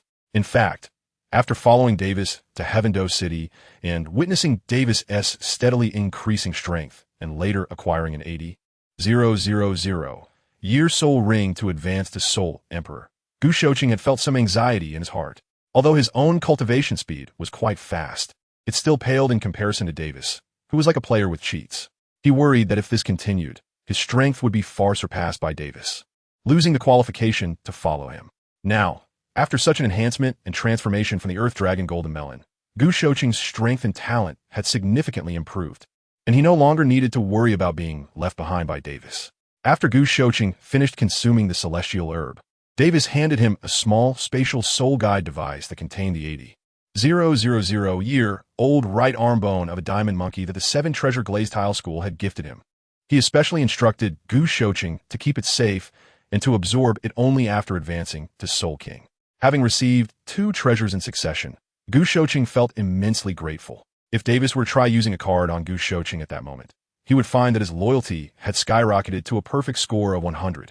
After arranging the remaining matters, Davis left Heavendou City immediately with Sword Douluo. After all, his information had already been exposed, and staying in Heavendou City even a moment longer increased the danger. The two concealed their tracks and headed south, making their way to Holy Spirit Village in the Fasno province. Sword Douluo was the 2nd soul master in the history of Douluo continent to have cultivated the Sword Dao to its peak. With the keen intuition of a swordsman, his reconnaissance capabilities were essentially the pinnacle of Douluo continent. Any intentional or unintentional gaze aimed at Davis and him could not escape Sword Douluo's perception. Initially, there were spies from the Spirit Hall trailing behind them, attempting to track Davis's movements to provide intelligence for the next wave of assassination by Spirit Hall experts. However, after Sword Douluo took Davis into the air once, they never encountered those spies again. Chapter 72. How Qianluo Fallen to Dust, 3rd update. Seeking first subscription.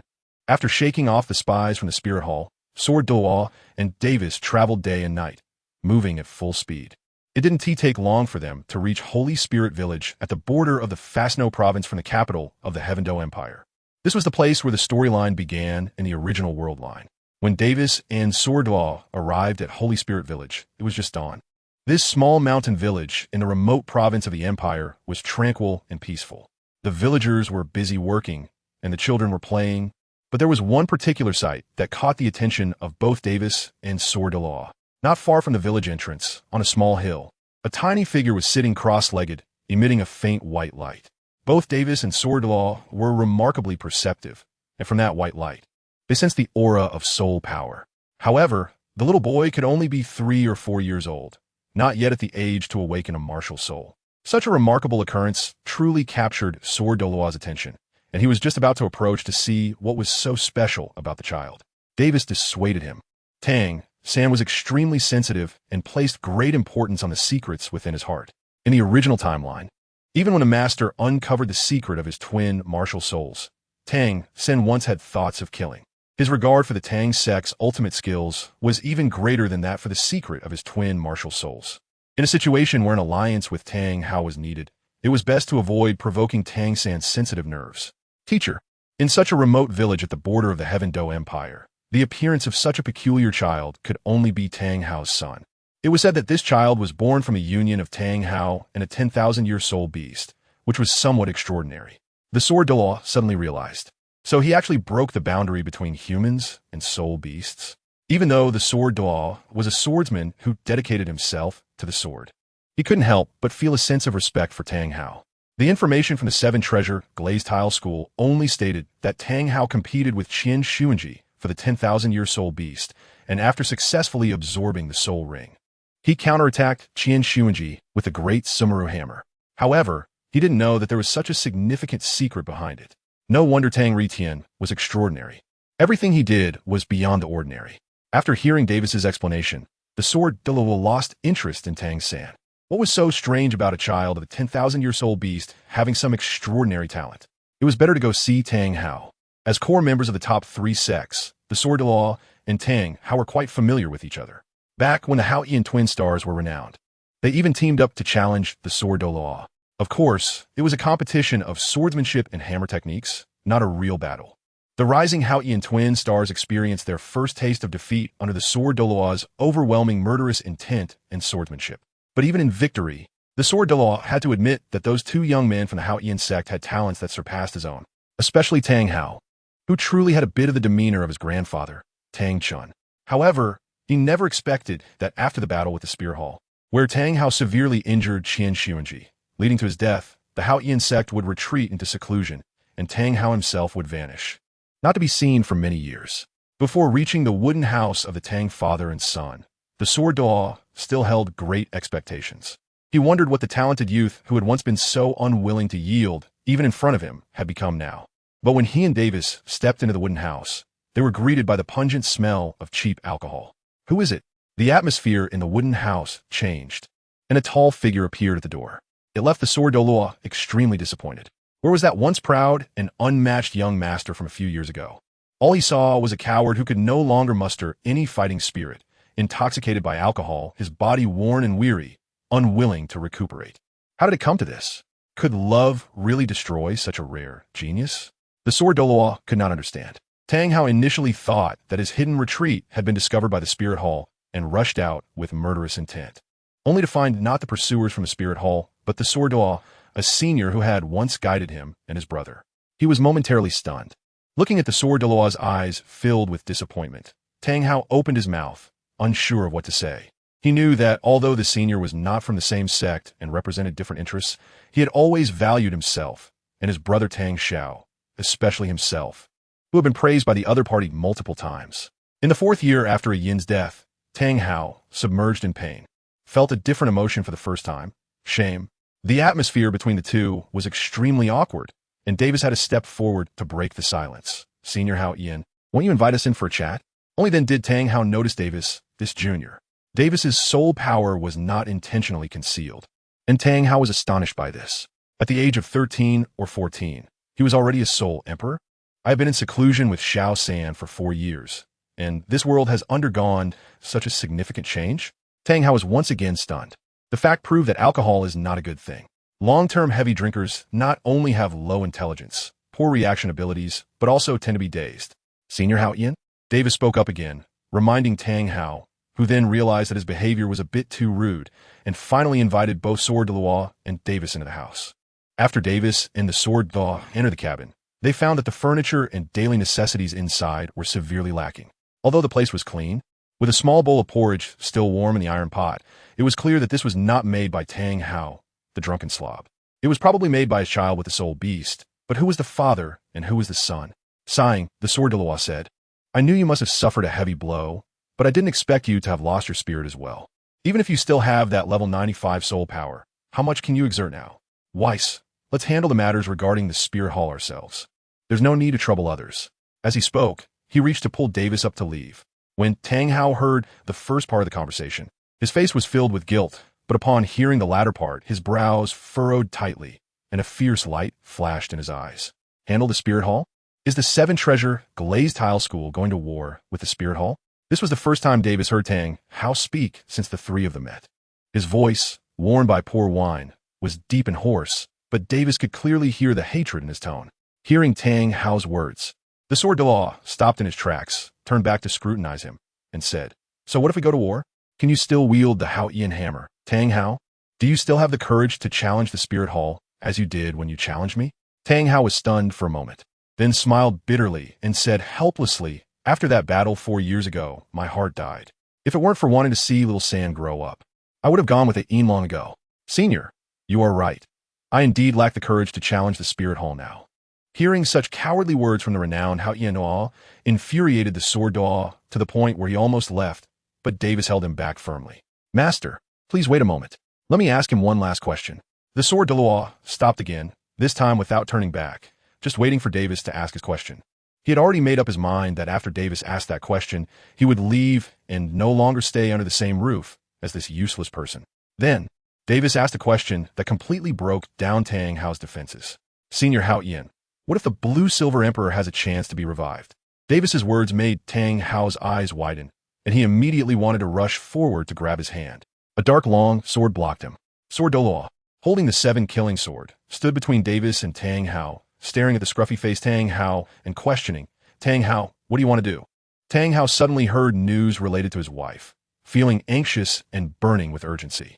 Not wanting to fight Sword Douluo here, he had to endure for the time being and hurriedly asked Davis, "How do you know about the Blue Silver Emperor? Do you have a way to revive Ain? Tell me, I can trade my life for it." Davis, unbothered by Tang Hao's anxiety, continued at a slow pace. Plant-type soul beasts are known for their powerful vitality, and blue silvergrass is the most resilient among all plants on the continent. Whether uprooted or burned by wildfire, in times of adversity, they often leave behind a seed, and after one spring, there will inevitably be a sea of blue silver once again. Although the idea of resurrection sounds ethereal, when Davis mentioned the characteristics of blue silvergrass, Tang Hao already believed him to some extent. By the time Davis spoke of the seed, Tang Hao's belief had increased to 50%. He subtly glanced at the back mountain of Holy Soul Village and urged, "So what happened next? Please continue." Davis nodded and continued, "As the 100,000-year Blue Silver Emperor is the only supreme ruler of the Blue Silvergrass race. Her vitality, as you should have experienced, is extraordinary." Tang Hao recalled the scene 4 years ago when Ayan sacrificed herself, causing his soul power to suddenly soar from level 90 to level 95, and couldn't help but nod. Even ordinary blue silver grass knows to scatter seeds for survival when facing disaster. Such strong vitality must have a more reliable way to prolong life. If I guess correctly, Ayan should have left you a seed before her death, right? Tang Hao's eyes, filled with longing, kept murmuring, "Ayan, my Ayan, I'm coming to find you." As he spoke, he was about to head out to dig up the blue silver grass seed he had personally bought in the back mountain, but was once again stopped by the sword Douluo's 7-killing sword. "Senior," Tang Hao said anxiously, like an ant on a hot pan, not understanding why the sword Douluo was still stopping him. The sword Douluo shot him a sideways glance and said, "Listen to Weiss finish speaking before you go. It's not too late." Tang Hao had no choice but to return and continue listening. However, this seed, if it were to take root and sprout on its own, would probably take thousands or even tens of thousands of years to grow back into the form of the Blue Silver Emperor Ayan. Hearing this, Tang Hao completely calmed down. After all, Tang Hao had once been a formidable figure in the world, after being easily stirred by Davis's words several times. How could he not notice that this young boy who had become a soul emperor at such a young age was not just a simple cultivation genius? From the moment he spoke his first sentence at the door, this boy had absolute initiative in the conversation. Tang Hao's reactions to his every word were all within his expectations. That was quite terrifying. Tang Hao didn't want to continue sparring with Davis and directly asked, "What do you want?" No matter what Davis asked for, Tang Hao planned to give it to him first, prioritizing the resurrection of Ayan. As for whether Davis could keep what he wanted after obtaining it, that was Davis's own business. Chen Xian couldn't possibly keep his eye on his precious disciple 24 hours a day, right? Tang Hao thought fiercely. Seeing Tang Hao's willingness, Davis happily quoted, "Two things, if you do them, I'll help you resurrect Ian. First, you and my teacher take me to the city of slaughter. I need to get the killing field. Second, I want you to kill someone." Tang Hao frowned after hearing this. "I can take you to the city of slaughter, but how can you guarantee that you'll come out alive?" Tang Hao certainly wasn't concerned about Davis's life or death. He was afraid that if Davis died, no one would be able to help him resurrect Ian. The sword Douluo beside him spoke to dispel his concerns. "You don't have to worry. My disciple just faced and killed 2 soul Dou and 2 soul saints from the spirit hall in battle." Tang Hao fell silent. This achievement was even more outrageous than when he entered the city of slaughter back then. If he said Davis didn't have the ability to come out of the city of slaughter, even Tang Hao himself wouldn't believe it.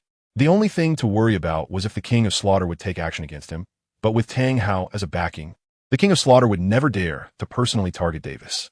So he directly asked, "Who do you want me to kill?" Davis answered without hesitation, "Elder of the Spirit Hall, Moonlight." The ghostly phantom had designed an assassination attempt on him, nearly causing the tragic death of Dou Di, and Davis had been keeping that dead in mind. However, he wanted to keep the life of the ghostly phantom for himself. So he first had Tang Hao kill his good friend Moonlight. This was actually a threefold gain.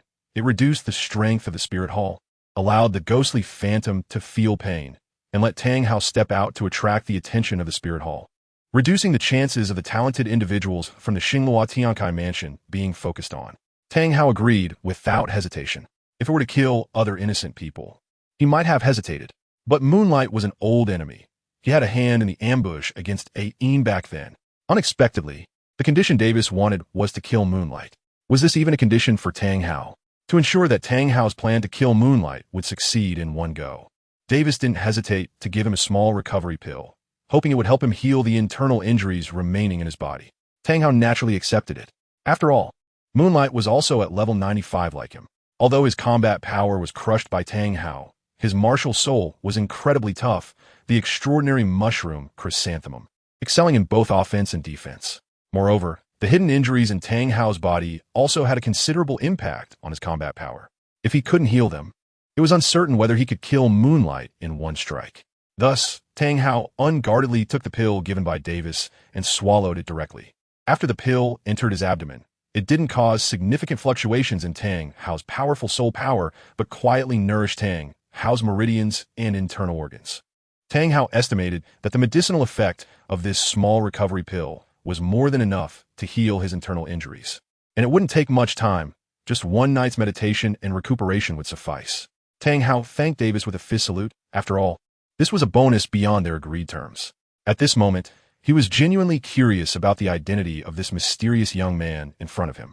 Exceptional strength, monstrous talent, and mastery of an extremely powerful intelligence system, along with astonishing wealth, even able to casually give away life-saving pills like the small recovery pill. However, he still didn't ask too deeply.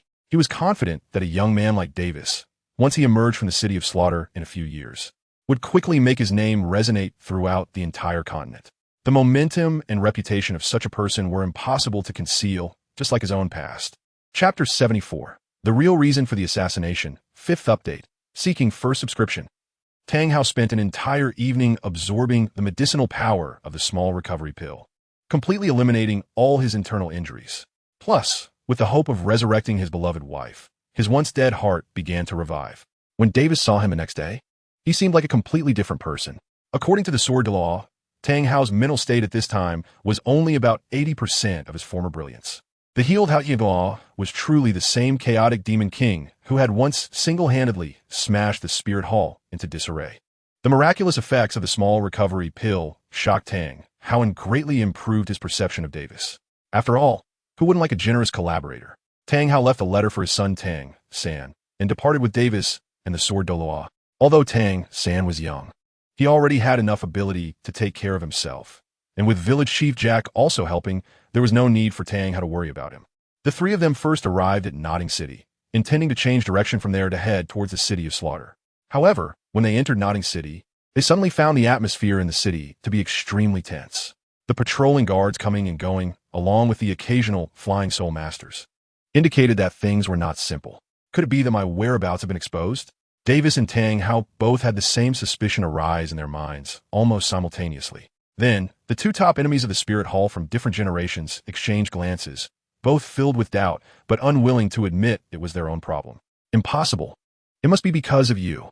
The two wanted criminals of the Spirit Hall simultaneously shifted the blame onto each other in their hearts. In the end, it was the elder sword Douluo who went to investigate the news. The Spirit Hall had released a message. A soul master claiming to be the ghost-faced sword master was causing trouble in Dou City and had killed 4 high-ranking soul masters of the Spirit Hall. After verification by the Spirit Hall spies, the true identity of this ghost-faced sword master was revealed to be Tang Hao, the extremely wicked person who had ambushed and severely injured the former Pope Qiang Sunji 4 years ago. He had used a soul tool that allowed him to disguise his appearance, to hide his identity, and secretly attack the soul masters of the Spirit Hall.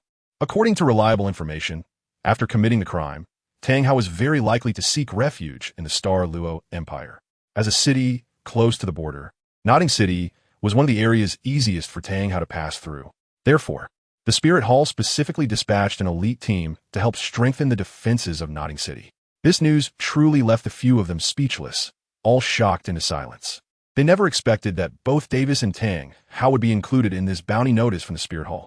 Sword Douluo and Davis were of course well aware that the Spirit Hall was making such a big fuss to really find out who.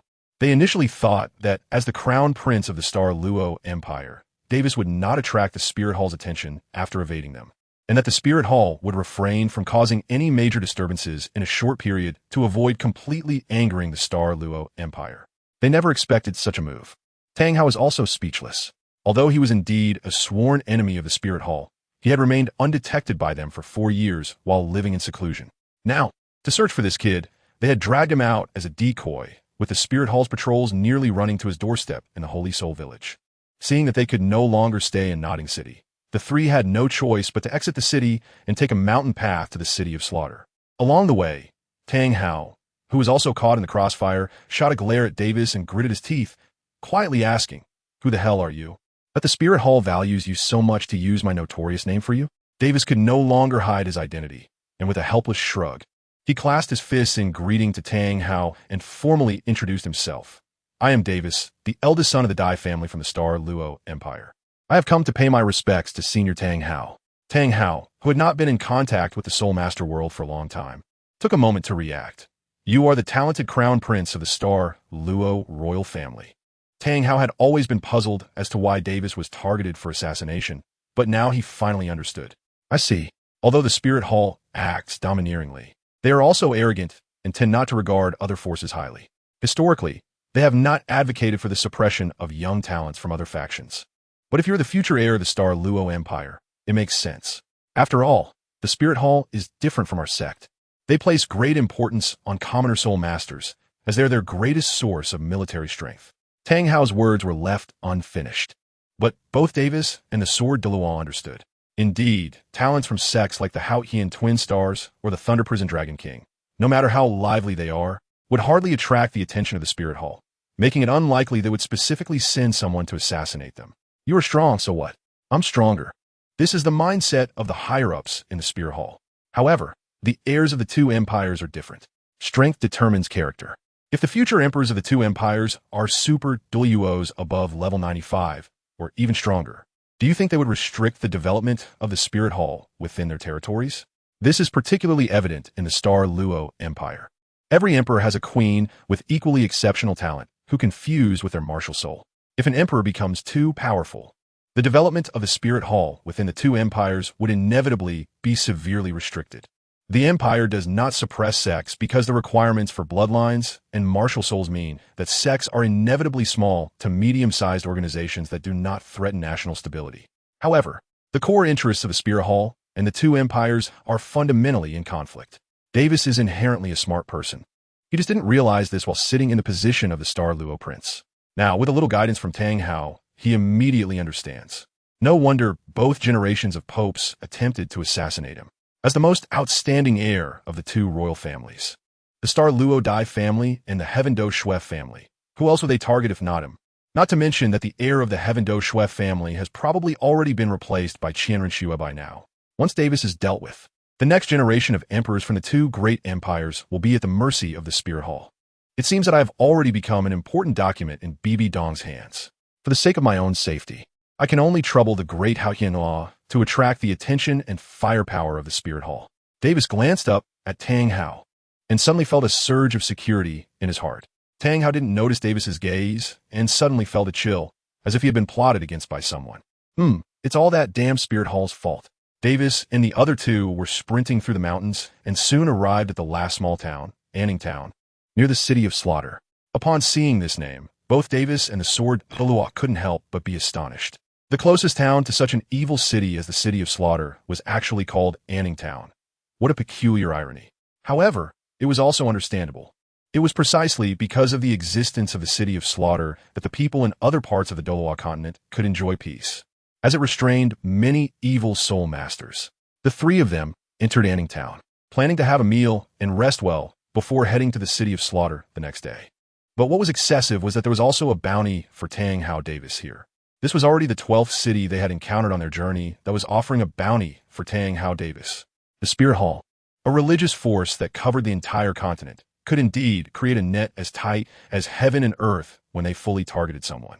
Even though Tang Hao didn't mind this framing, he was still a bit irritated by the Spirit Hall's pervasive methods. At this moment, Davis noticed Tang Hao's impatience and tried to stoke the flames a bit. Senior Hao Yin, since we are almost at the city of Slaughter, why don't we join forces and take a shot at it? Originally, Davis had just casually teased, but to his surprise, Tang Hao took it seriously. He glanced at the sword Douluo and then at Davis, and, after a moment of contemplation, suddenly clenched his right fist and hammered it into his left palm, whispering, "Let's do it." He had genuinely considered the feasibility of it. Among the three of them, the sword Douluo had reached level 96 a few years ago, and the glimpse he had shown when he blocked Tang Hao in Holy Soul Village made Tang Hao very certain that this senior had quietly advanced to level 97. Tang Hao himself was at level 95, but with his superb hammer techniques and the 100,000-year soul ring left to him by Yin, he was not afraid even when facing a level 97 opponent. Even Davis, who he thought might hold him back, had the record of defeating and killing 2 Soul Dou and 2 Soul Sage solo, which was enough to handle the miscellaneous troops below title Douluo. No matter how wealthy the Spirit Hall was, they couldn't possibly send 2 level 97 super powerhouses to hunt down a Davis. Tang Hao was still unaware that the sword Dou had already broken through to the ultimate realm of the sword path. Otherwise, his plan could have been even bolder. Chapter 75. The Demon Lord Descends from Heaven, the God of Earthly Wealth on Earth. 6th update. Seeking first subscription. Both the sword Douluo and Davis were shocked by Tang Hao's decisiveness. Davis casually made a suggestion, not expecting Tang Hao to jump at the chance to take on the Spirit Hall without a second thought. So, was it just recklessness that allowed the Haoyan twin stars to make such a name for themselves back then? However, after a careful analysis, the three of them realized that there was indeed potential. Given Davis's current standing in the Spirit Hall, it was very likely that several titled Douluos would be dispatched to block his return to the Star Luo Empire. But if he merely revealed a hint of his whereabouts, the number of titled Douluos who could arrive in a hurry would definitely not exceed 2. Bibi Dong couldn't mobilize the old men in the worship hall, and with the strength she had under her command, no matter who the two were, they would have to kneel against the combination of Chun Xian and Tang Hao. If Yueguan and Gue Mei came, that would be even better. Even if they had a spirit fusion technique, they wouldn't be able to escape without leaving one behind to hold the fort. They decided to go for it. The three of them finalized their plan, and Davis parted ways with Sword Douluo and Tang Hao, deliberately exposing his whereabouts in crowded places like taverns and markets. Soon, Spirit Hall spies in the shadows discovered Davis's figure. However, they did not act rashly, because according to the Spirit Hall's announcement, the true identity of that masked swordsman was